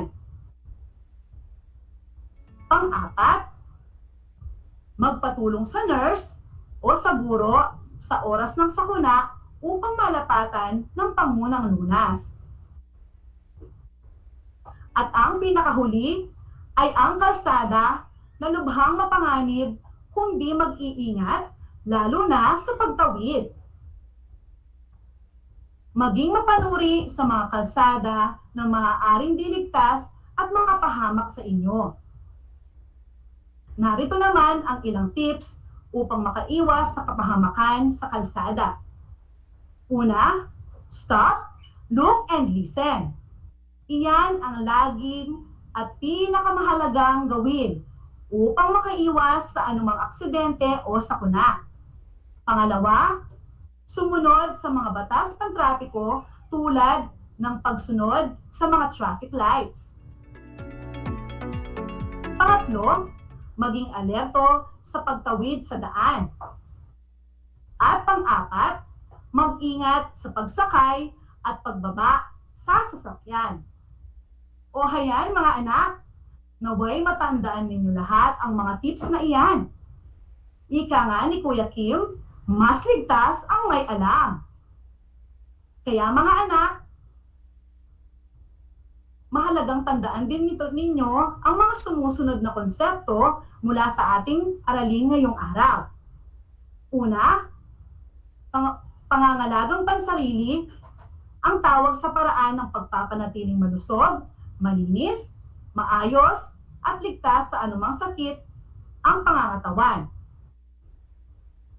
Pangalawa, kaligtasang pansarili, ang tawag sa kalagayan ng pagiging ligtas o protektado laban sa anumang kapahamakan dulot ng mga tao o sitwasyon sa kapaligiran. Pangatlo, mahalagang matutunan at maisagawa ang mga hakbang o pamamaraan sa pangangalaga at kaligtasang pansarili upang maging malusog ang pangangatawan at makaiwas sa anumang sakit at sakuna. At ang pinakahuli, makatutulong ang pangangalaga at kaligtasang pansarili upang lalong madagdagan ang kumpiyansa at pagpapahalaga sa sarili. Isang talakayan na naman ang malapit ng matapos. Ako ay masayang-masaya sa ipinapakita ninyong aktibong pakikibahagi sa ating aralin sa araw na ito. Higit sa lahat, ang inyong pagmamahal sa edukasyon. Ipagpatuloy ang kagandahang asal na ito, mga anak. Hakbang tungo sa katuparan ng inyong mga pangarap sa hinaharap. Sa puntong ito, panahon na upang alamin kung kayo ay may natutunan mula sa ating aralin sa pamamagitan ng munting pagsusulit. Sa lahat ng mga nanonood sa FB Live, gamitin ang FB comment section para sa inyong mga kasagutan. Ihanda ang mga panulat at sagutang papel sa lahat ng mga nanonood sa telebisyon at nakikinig sa radyo. Narito ang ating panuto. Isulat ang tama kung ang ipinapahayag ng pangungusap ay wasto at mali naman kung di wasto. Una, makabubuti ang paglilinis ng katawan upang makaiwas sa mga sakit na dulot ng dumi o mikrobyo? Kung ang sagot ninyo ay tama, mahusay. Pangalawa, mas mainam ang pag-inom ng soft drinks araw-araw upang maging malusog ang katawan. Kung ang sagot ninyo ay mali, tumpak, natutuwa akong nalalaman ninyo na hindi mainam ang pag-inom ng soft drinks araw-araw.